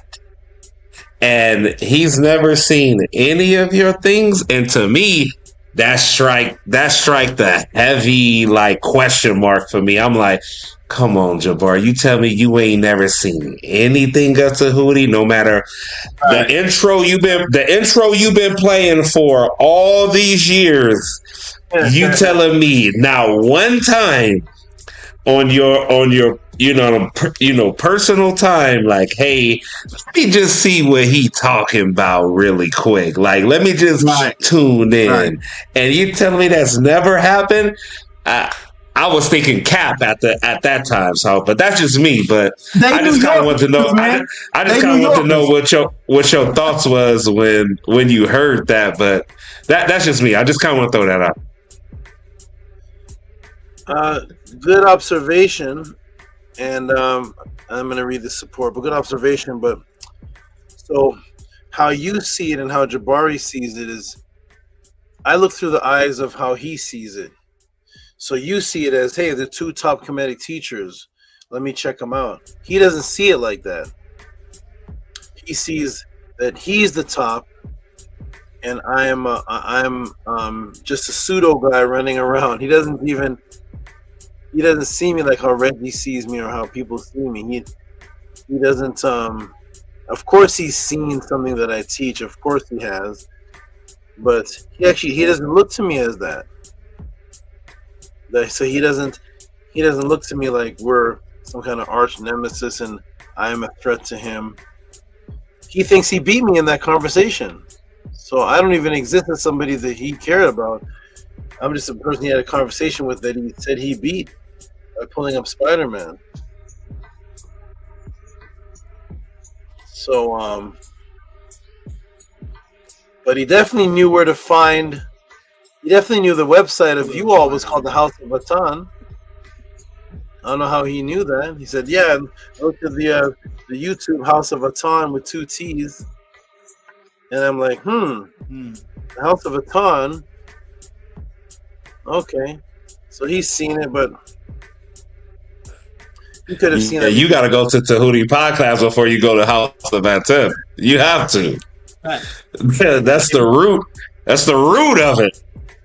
If you put in Jabari versus Tehuti, the Tehuti podcast pops up before the HOUSEOFATTON pops up, for sure. But at any rate, he doesn't see it like that, which is beautiful, because he's still holding on to that point that the Netter have a sun on their head. That means they're not real. He's still holding on to that. So he's in his own world, and I love it. Stay there because he's very comfortable. He's protected on the Sun Eder show completely. It's his. Has Jabari debated off that channel? I debate everywhere. I debate on every platform I go to that challenges the debate. Has Jabari debated anywhere off that channel where the voters are not from that channel? It's a safety net, and I like that he feels so comfortable. I want, like, when I debated Zion Lex, Killer Priest said, "Wow, you pretended you were retarded." And I said, "Yes, I want to be the retarded fighter. I want to be the person. I'm just looking up in the air, and you don't think highly of me. That means your guards are down." That's a drunken master technique. The animals think the anaconda is a pile of leaves. All right, here we go, everybody. We're going to the next support of the greatest. Thank you though for that, Dejed, and that question too. Okay, hey, there we go. Basa Ted Maka Ox Effect. Basa Ted Maka Ox Effect. And read that for us, Dejed, please. Yes, that says Muertos from Mother Mutt. Do a Saba $60.72. Give him some big noise, please.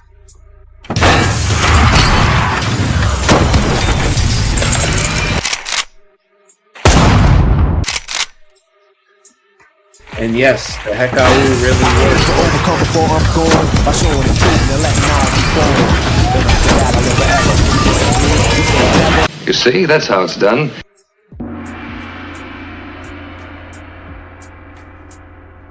All right, wonderful. It's like we're DJing a song right there. All right, excellent. Thank you, Boston said Mock Ox Effect. Everybody who's watching Tutti Pod class, is that it? Is it supports? We're gonna go to we go all the way down to the bottom to see if I missed someone that supported maybe before this happened. Oh, hey, here's one. Who is this? Khalid Prime. Khalid Prim. Oh, this is from days ago. Okay. Shout out to Khalid Prim. Here's a new supporter. Here is a new supporter that was all the way at the bottom. I didn't see because it's from days ago. So it's not even on this podcast's string of support. So shout out to Khalid Prim. Let's see what he sent and what he stated. He looks like he trains. Good. Shout out to Khalid Prim. Where is he here? Did it show up? I have to do it manually. Very strange. Saba, give me 60 seconds. Be right back. 60 seconds. Okay, good. I'll do the noise until you come back. All right, shout out to Khalid Prim. Family who's been watching the Tutti Pod class, 46 or so people watching. Send a message with the support system. You don't have to don't be selfish when you see someone doing something that you absorb from. Give back and let me know the appreciation of it. And just say thank you for this great class. This was a good class. Thank you. There should be no reason why someone is not sending a message saying thank you, good class. Was it not good? So send a message with whatever amount, just saying, hey, I've never heard of those things before. I appreciate it. Thank you for your 3 hours of time and for your 4 years since Killer Priest and all of your gathering of consciousness since 1989. Shout out to Khalid Prim. And I'm going to read this one. You're a new person. I'm going to read it. Remain powerful. And you look like you train. You look like you take care of your body. So much respect and shout out to you. Khalid Prim, remain powerful. We're going to give you a round of applause. Thank you, Khalid Prim.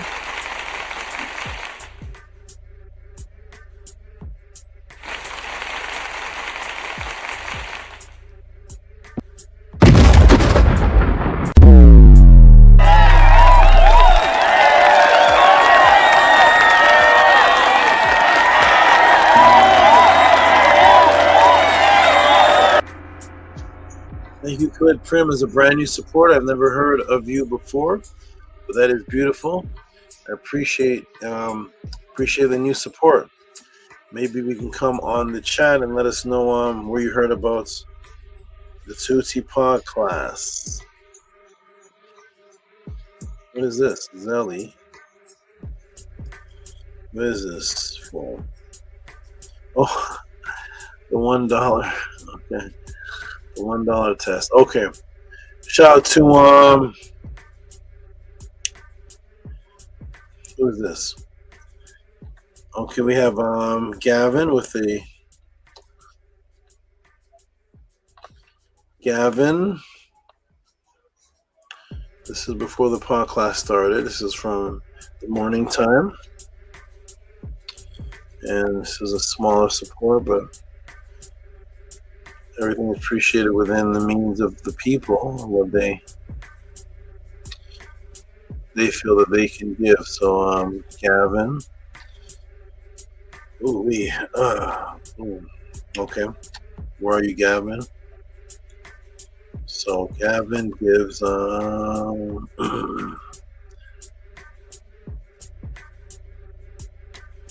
Gavin, where is it not showing up? There it is.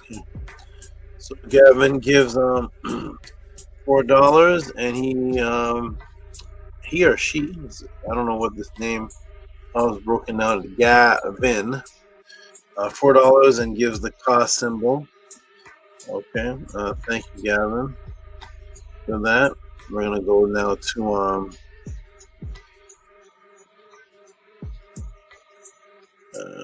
different phases, show images. What's this? After I show the book over different phases and show images of those phases as a bonus. Show where each is in the bone. No.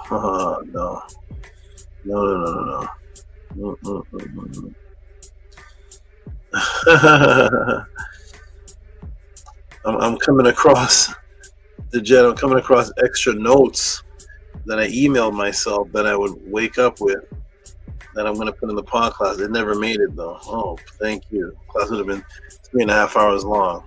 I sent myself random emails and notes. Put this in. I may not go back and read it. I'm glad. I'm glad.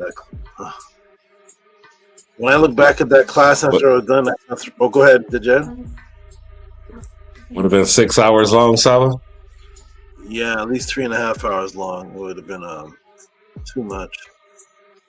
Okay, we have it would have been too much. Let me see. Another Zelly. Who's this?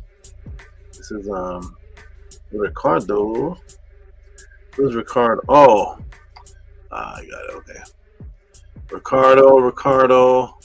Card ending has been linked. Okay, we got okay, here we go. I want to read a couple more than here we go. Okay, good. Sarah Jean, if you're around and listening, to you for your consistent support and your great budgeting and taking care of your daughter who has hopeful potential. We all wish her the best in her mind development. Her name is Sky.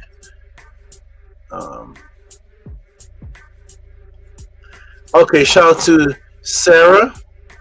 It's not showing up. Why is that so strange? Okay.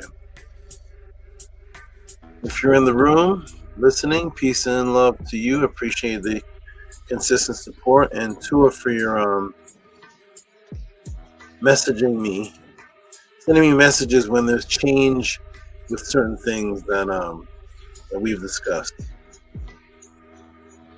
It's good to send me messages if there's a change. Don't leave me hanging, and that's great. And you do that. So shout out to Sarah Jean. Meadow, could you read this one for us, please? Yes, sir. Sarah Jean today. Tour Netter hands and Tour Netteru 3 axis, $51.50. Wonderful. Boom. Give her some big noise, please. Big noise. Sarah.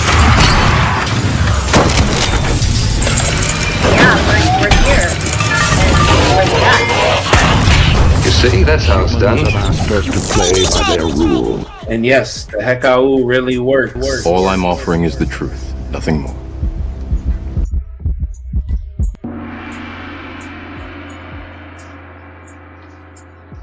Excellent. To you, Sarai, for the great support. And thank you to Jed for your sound selector abilities. Okay.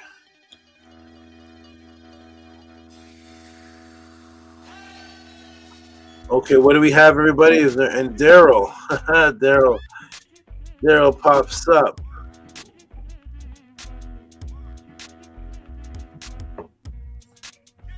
So that's a classic right there. The beat. That's the classic right there.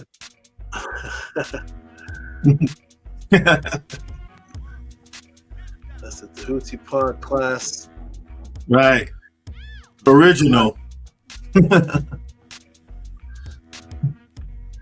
If he was around at the beginning, you would know. Right. Oh, that's not the you're all thinking of this one here. Original from the beginning. That's this. One of the originals from the beginning. Yeah. Yeah. Yeah, that's the one right there. Right. Yeah, that's the one. That's true. What else? That's when Saba had the Matrix background. Yeah, the Matrix right background. there. He had the plain black hat. Right. Plain black hat on. He had the microphone in front of his face. You know what I mean? Answering 8 questions at a time. Podcast probably lasted for 2 hours or whatever. And yeah, you just got it how you got it. The spider would be here, and then I'm following the answer, and then you look up, it's over here, and I was like, man, didn't see it move. Didn't see the spider move, man. So right then I knew when then you had the snakes and all that too. My neighbor, he had the snakes, but his don't bite. His ain't poisonous. So he front for the people. And it's like, man, come on, man, that thing ain't even striking at you. I'm holding it. So I know it's because I ain't there yet. So that's how I knew you was the truth, man. To the God, man. That's it. A lot of people would say that too. They say the spider's on one side, it's on the other side. It didn't move, and didn't move. I remember those days. Those were the great. I was answering 7 questions, and the podcast would only be like 4 hours long.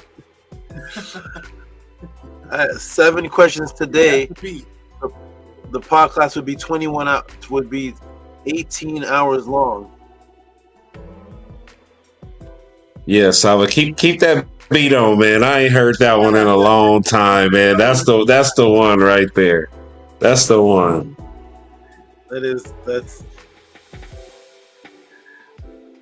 That's my favorite one, actually. That's my favorite one. When they heard that one, bro, the scatter. The knowledge finna stop. The knowledge finna drop. Priscilla says, I just woke up. Hi, everyone. Okay. I just woke up and there's a monkey doing something with a hammer. Hi, everyone. Hi, Priscilla. Okay, we got who's supporting? Who sent the support? We got Nook Poo again. Nook Poo. I put the blue screen on in honor of him because the lights was getting too much in my face. What's the blue screen? Let me see. I'm not looking at you right now. I'm gonna look and see what you mean. Sorry, sir. No, I was just he got the blue light. He got the blue light. A little blue light, because these lights. Oh. Okay. Doing the whole blue. I'm gonna come on and see your blue light in just a moment. Let's see. No, Casvet. He bathed in the blue. Yeah. He it's blue it's blue everything. He probably got blue soap, blue lotion, blue socks, blue car. In California too? Nah, he live in Florida. Nah, he Florida boy. Oh, okay. Oh, Florida boy. Okay. If Nook Poo was in California, you probably see his head stick up from over here. Yeah, oh yeah, that's real. He'd be sleeping on the roof of my apartment. That's real. All right, here we go. We got who's this? Nook Poo, aka Kesbetu. I'll read this one. Hotep Saba, terrific, territory, terrified, terror. This must have been for the class before. Wonderful. We're gonna give him some noise. Give him some hand claps, please.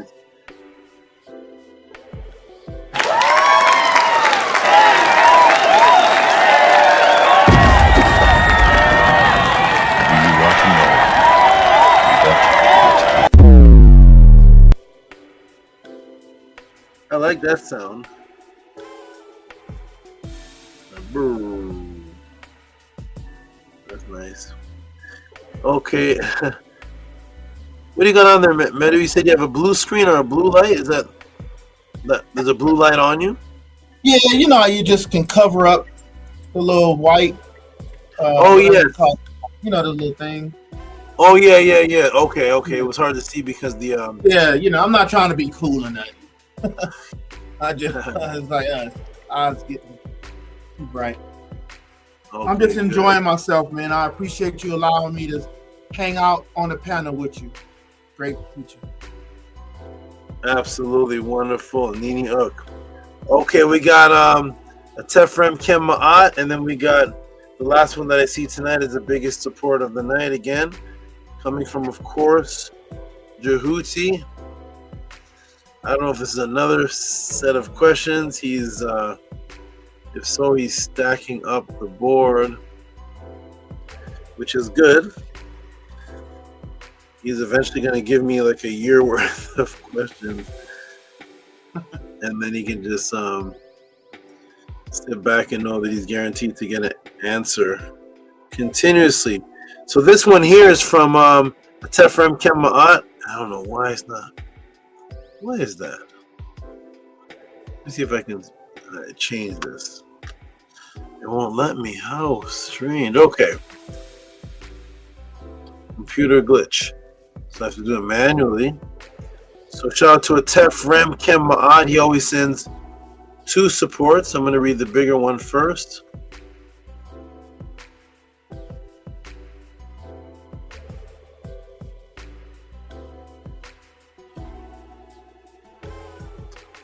All right, here we go. Beautiful. Tefrem Kem Ma'at. I don't know if any of you all can read this or if you remember what it says. The Jed, do you remember what this says? If not, I'll read it. No, Saba, go ahead. That's on you. Okay. Let me look at the bigger picture if it's the same. Usually it's the same thing.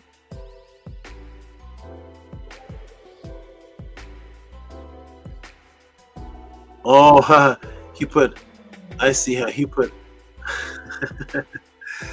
instead of Hetep, the Hetep sign, he put, I see, I wrote it, Hotep, the Tepi sign, Hotep, and then Ma'at, he spelled that very originally, Hetep, Ma'at, Tua,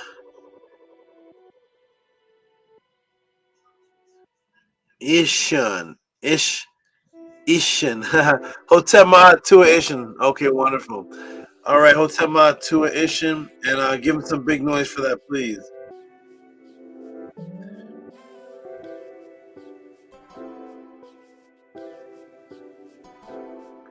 The Jed, if you can hear me. Yes, Saba. You said sounds? Yeah, thank you. Yes. Yeah.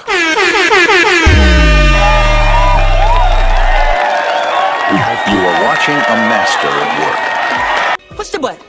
Come on. Push the button. What are you doing? I'm just playing along. Come on.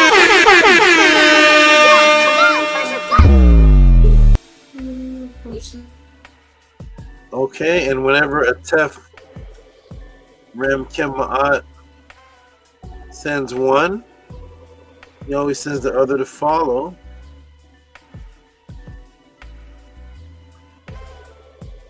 And this is a very special one. It has a long history to it, and that's why he keeps on sending this exact same amount.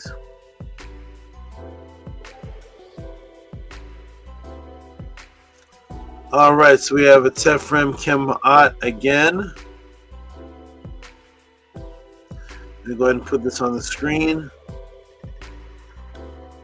To you, a Tefrem Kem Ma'at, for your consistency I hope you're doing well out there. I did. For those who are wondering, he didn't show up for the last pod class, and I did hear from him of the situation. So hope everything is smooth and gets better with what you told me about. And with you for the update and for today's support.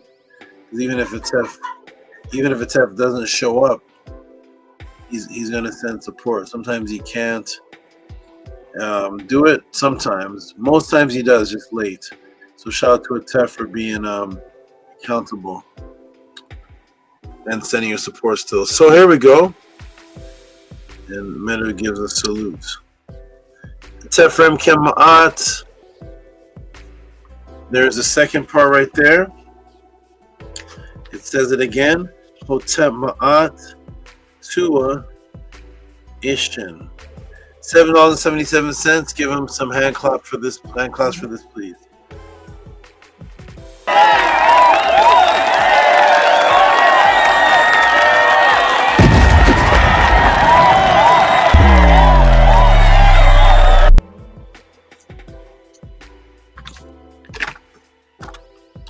Okay, thank you for the sounds and thank you, Atef, for the support. All right. Hopefully not last and absolutely not least. I see a big monster support. Let me scroll up and see if anybody else gave. Nope. So I see a big monster support. Let me scroll all the way down, see if there's anything else. All right, and now the largest support of the night.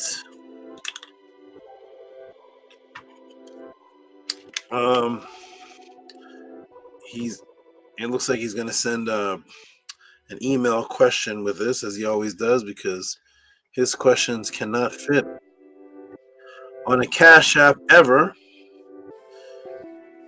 So he usually sends me the Cash App and he'll say, question on the way, something to that effect. So I'm going to put from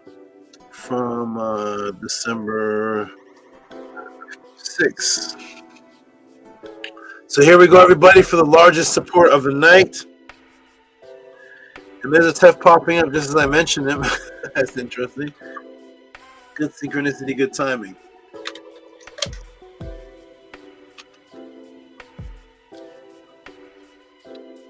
Oh, the link is not... Okay, let me try. Here's the link for a Tef. I'm going to do the thing I see on Sauce channel where the link hovers at the top. It stays there instead for everybody. Okay. All right, and now for the largest support donation of the night so far, coming from, of course, Tehuti, who always comes through with a large support. We're going to give him all kind of sounds, transformers, and everything for this. And I will read this one. Tehuti and Ra today for 7 key principles. That will be a more formulated 4 to 6 part question when he sends me the email from Air Productions 832@gmail.com. We have the largest support of the night thus far. Tehuti and Ra at $111.11. The Jed, give him all the noise, give him the works, the transformers, and everything.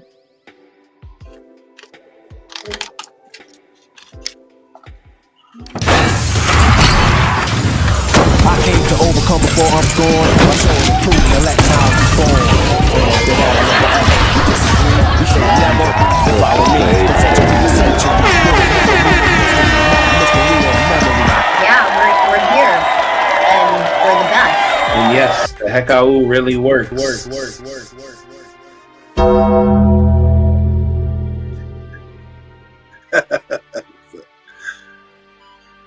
Saba, Tef said, can you post the link? Yes, it's been posted. Does everybody see it? You see it, the Jed? No, I didn't see any links, Saba.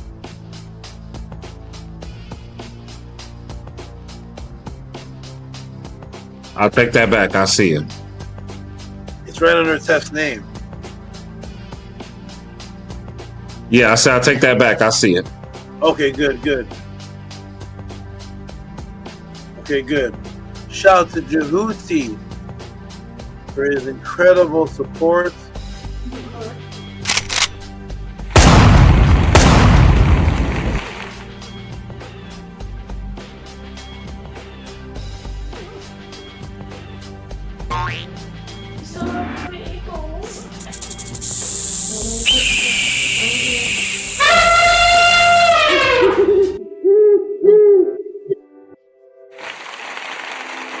Thank you, Tehuti. Great support. Min Ma'at, great continuation. And I know this is going to be another set of great questions, as you always send in your set of 4 to 7 questions for support. You gotta say blick it for him, Saba. Oh yeah. Let me put that right. Okay. Thank you for reminding me. That's right. For all the Jed support, I add the end his special saying. So again, Tehuti and Ra for 7 key principles. It's gonna come in through that email. $111.11. Click it.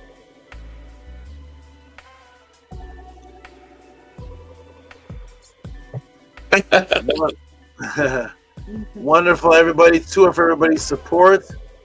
I'm gonna scroll back up, see if I see anything else. And Zeptepi Slim offering a debate.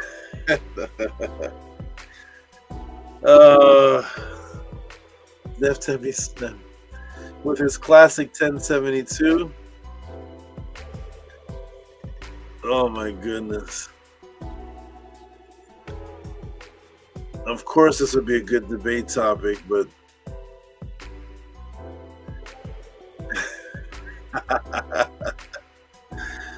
of course that would be a good debate topic, but of course that will never be accepted. Imagine Jabari giving 3 rounds of 15 or so minutes on the breakdown of the. Let me go ahead and read this. Here we go. It's coming in from Zeptepi Slim. He's offering a debate topic for me and Jabari. And the debate topic is, ladies and gentlemen, what's the debate topic? The debate topic is. Oh, I'm the wrong thing. That's interesting. December 6th. Okay, view. Extra large icons. There we go. Coming in with a debate topic from Zeptepi Slim, aka Anthony Drain. What does he suggest as a debate topic? Here we go. So shout out to Zeptepi Slim. I'll read this one. Debate topic. The meaning of the Ankh. $10.72. I'll be giving him a little noise for that. Come on, debate topic. Imagine that conversation. I mean, Zeptepi must want to see a slaughter. What's his he has teachings on the Ankh? Jabari knows Metanet or what? Oh my goodness. Zeptepi Slim is setting up Jabari for massacre. That'd be worse than the Natira debate.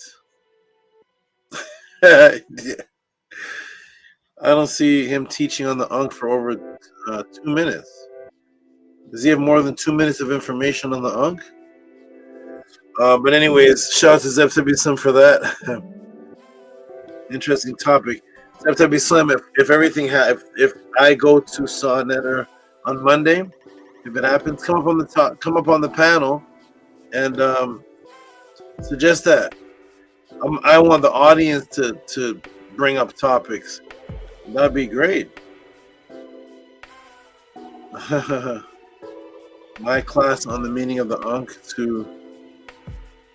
I don't even know what Jabari teaches on the Ankh. All right, shout out to September Slim, and for the idea, and I appreciate the great support. All right, everybody, I think that is it for the night. I put the link in the room for a TEF a while ago. I'm not sure if he sees it.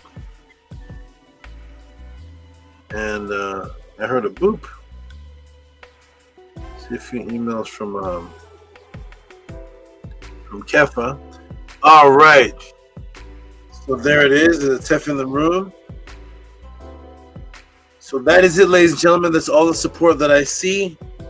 Hopefully TEF can come on. It looks like he's having some device connection issues. But it's 1 o'clock in the morning, so we're going to go ahead and end off this Tehuti Pod class with everybody giving their closing statements.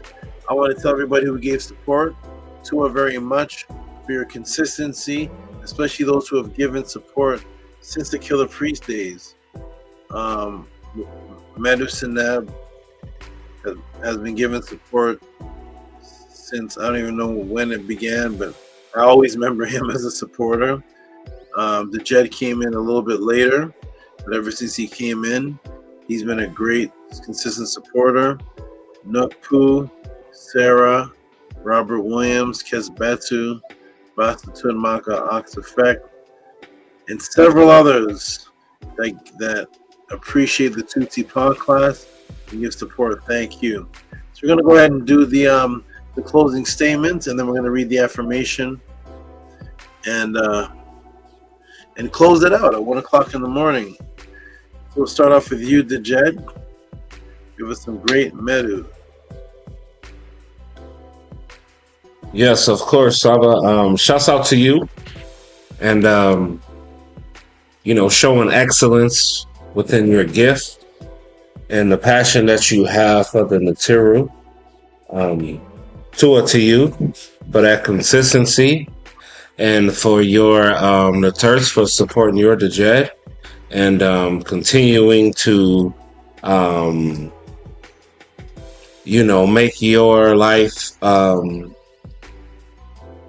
a little more at ease on top of the difficulty of what your life is on a day-to-day basis. Definitely grateful for this class. May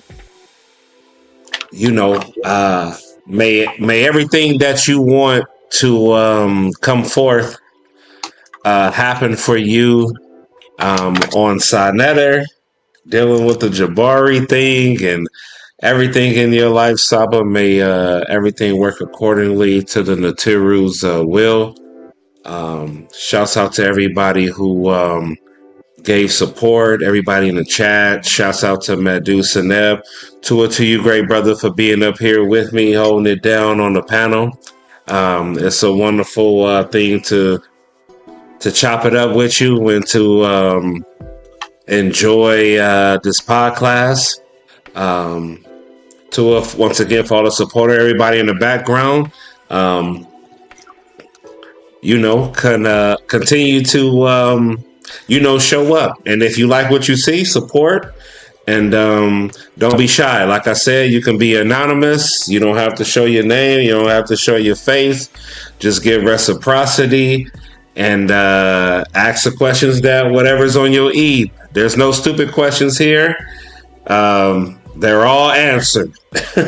And as you witnessed, whatever you're thinking and whatever you're thinking that whatever question you ask, whatever you think the answer is going to be, it's going to be 10 times more than that. So, Tua to everybody. Shouts out to everybody that watch in the future. May Ra grant you and your family health and prosperity. May your monument be established on the foundations of Ma'at, and may you all rise and come forth as conscious light, like the divine Ra, who rise and shine forevermore in Ma'at. I am the Jet Sajim Ma'at Hem Paul Kuf, everybody in the Tiru, Uncle Jasanel, Hotep Henu, Nefer Upesh, Dua. All right, Nini Uk.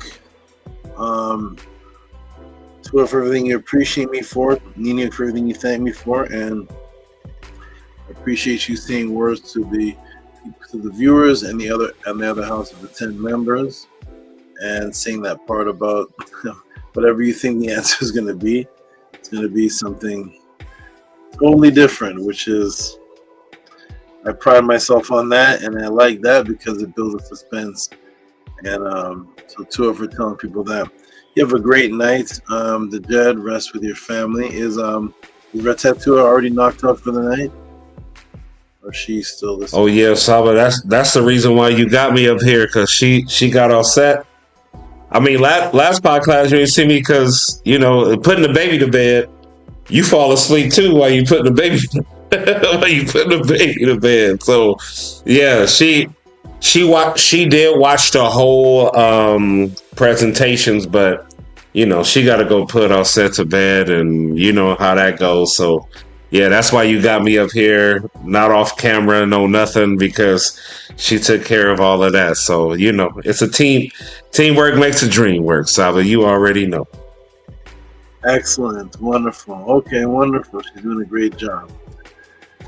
Okay, excellent. And we'll move on to Medicine Ebb. Give some closing statements, some appreciation, some positive words for your closeout.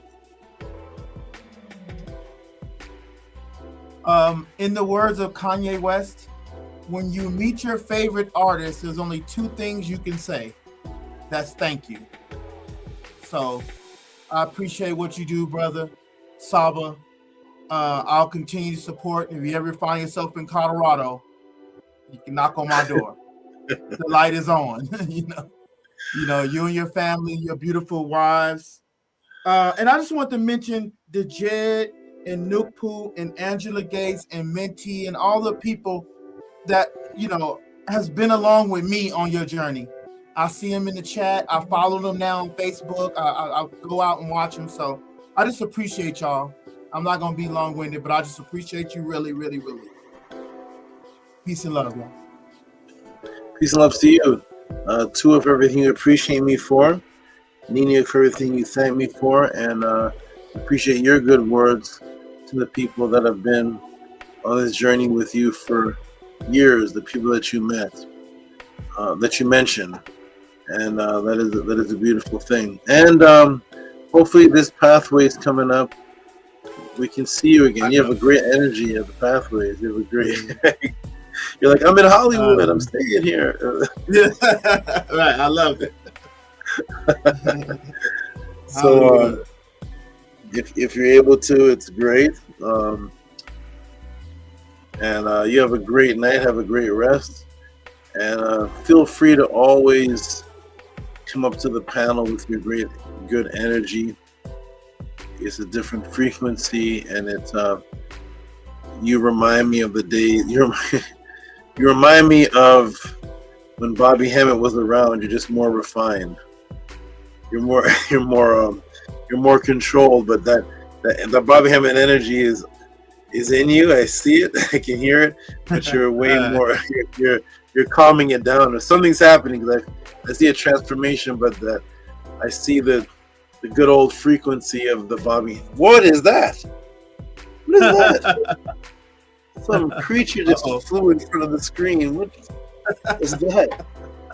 What in the world? That must have been.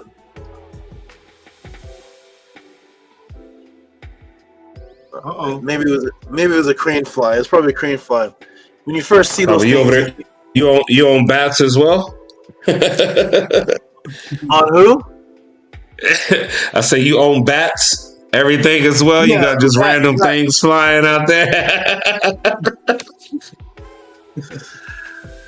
That was a crane fly.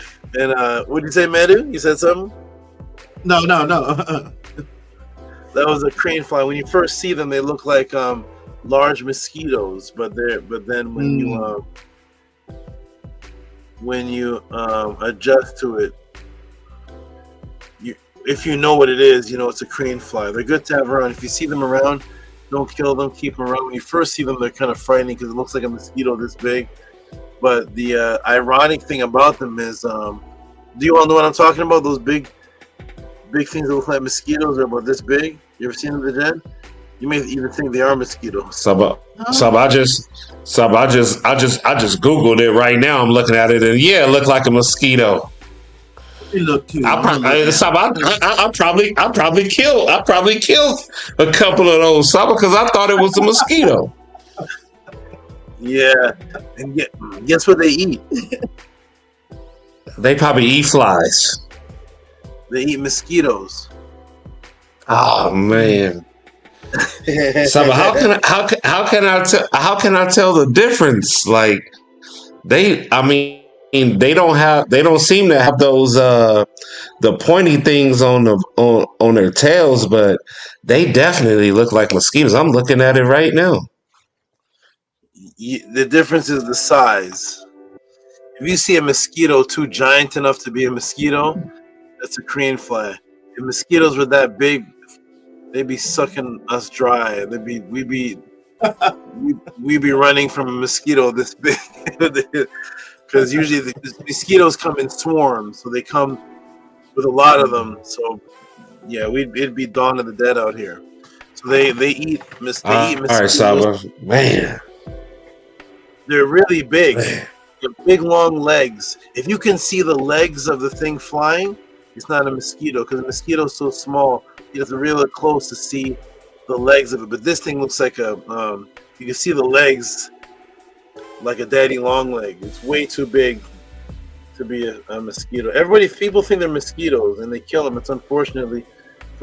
You keep them around your house. They don't bother you. They don't bite because they don't really have a mouth. That's a biteable mouth, and they eat the mosquitoes that we want out of our house. So they're very, very helpful. They're called crane flies. Very, very wonderful animals. Harmless. I don't. The insects I don't kill is dragonflies. They have a 98% chance of catching their prey, and I just let them do their things. When I see a dragonfly, I just let them just have their way. Yes, that's a smart thing to do, because if you get on their bad side,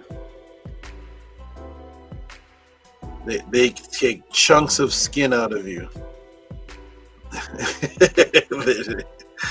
They're very intelligent, and they have the mouth.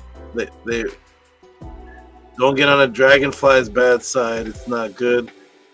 They don't hurt you at all, but if you start bothering them, they come and take a chunk out of you. And they have a better success killing rate than a lion. All right, everybody. I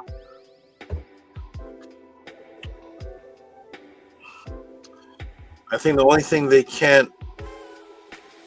beats them, they're better than a lion, a hyena. I think just European history. So we're gonna get on I was about to say that was funny. That was a good joke right there, because I was about to say, what has a better success rate over a dragonfly? He said European history. Yeah.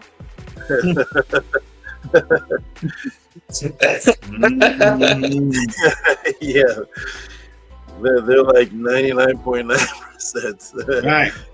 Even when they're not around. Undefeated. They're undefeated. Almost seem like it. That's your Floyd Mayweather. And they control the weather. So I see a Tef trying to come on. I see you, Atef. Respect to you, Atef. Netterverse laughing. I see you, Atef, trying to come on, make an attempt. Something is going on where you are, and it's not giving me the clickable button to pull you up. It actually is telling me that your device is not connected.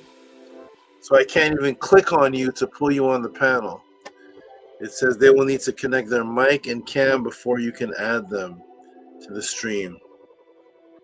But I do see you making attempts. And I do see you type You type some in the private chat too. Hotep Henu to Medusineb. Love. Oh, yeah, okay. Meta responded. Okay.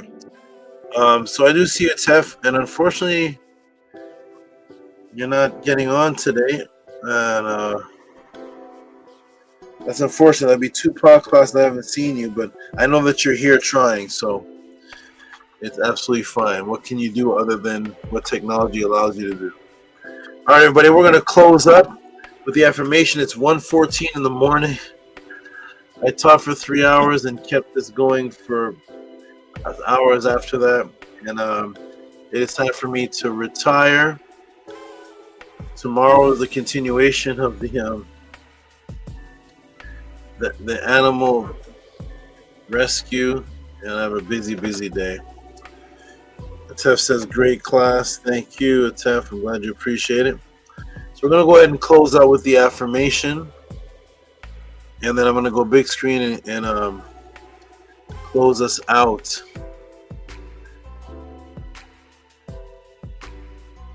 Let me see. Okay, everybody ready? Let me get the banner off the screen. Let me see if there's any last supports that came in. That would be a great bonus. But shout out, peace and love to all those who did give support. Let me scroll down to make sure I did not miss anybody. Kefa has a lot of emails, but that's scientists discover the first gene. 4,000-year handprint. But, okay. Who is this? Wait, who is this? Gerald. Wait. Gerald? Let's see that again. Oh, Gerald Park. That's from last week. All right, everybody. Thank you for everybody who did give support for the Tehuti podcast. We're now going to do the affirmation and close it out, and everybody can get their wonderful rest. Check and see if I come on San's channel on Monday. And let's see if they can motivate me to get a debate. Let's see if they step that debate topic. Zep Tepi. Debate on the meaning of the Ankh. Oh my goodness. What did Jabari do to you, Zep Tepi? What did he do to you? All right. Netzer first, you're all the way here in London. Well, it's the morning time. Netzer first day is just starting. He's not. He's fine. It's 9 a.m. His day's just beginning. Zep Tepi Slim says, good night, Undertaker. Undertaker, that's that tall wrestler, right? When I was a child. All right. Netzer First says, hey, there's Netzer First with some props, with some respect, and congratulations to the class. I didn't read the rest of the message. 9:15 a.m. here in London, and he says, great class. All right, I'm glad you appreciated it, liked it, enjoyed it. Good night to you, Zep Tebi Slim. We're going to put the affirmation on and close up, everybody. Let's get our beautiful sleep that we deserve. Okay, is everyone ready? We are going to start on the count of 3. Oh, was that you, Meta, that said yes? Who said yes? I can't see anybody. No, that was the Jeff. I'm ready. That was me. I'm reading in my mind. Oh. Okay, I heard. Okay. I'm ready. What did you say, Medu? I'm ready, sir. Okay, good. That was the Jet. Okay, good. Okay, we'll start on the count of 3. 1, 2, 3. Anki Ma'at Un NS Nin Tet Aset Ma'at Min Habapet Ma'at Her and Hu Kiwi Her Ikut. I live for Ma'at. I exist within her. I do not speak in the place of Ma'at. Every day I advance towards Ma'at. My being is surrounded in darkness. I come forth as conscious light. 1, 2, 3, 4, 5, 6, 7. Excellent, everyone. Okay, get your rest. I always want to ask Saba. for a long time, I was like, why does Saba count after he say the affirmation? I've been wanting to ask you that for a very long time. Because the Tef will do the affirmation, and I'll hear very faint within the ear, and I'll hear you counting, and you always count to 8. And then you're right there. So I don't know. Maybe is that a pod class right there? Is that a pod class in itself? It's actually to 7, and it's because 7 is subconsciously and outwardly a number of completion. So so I always count to 7, really quietly though. But I guess you all can hear me. But I count to 7 for the affirmation. Yes, I have a counting system that represents different things that happen in my life also. But that's another class though. But shout out to Tua for the question. Good observation. You can hear me. Okay. Wonderful. Okay. Tef says Neferu Pesh. Okay, so the Jed, you have a good night. Have a great rest. Peace and love. Peace and love to your Aoud. May Retetua be strong. May your children be strong. And may Olivia continue on her inquisitive quest as she matures. She's definitely an inquisitive being. So I'm going to say Nefer Pesh to you and get you good rest. And I'm going to go big screen.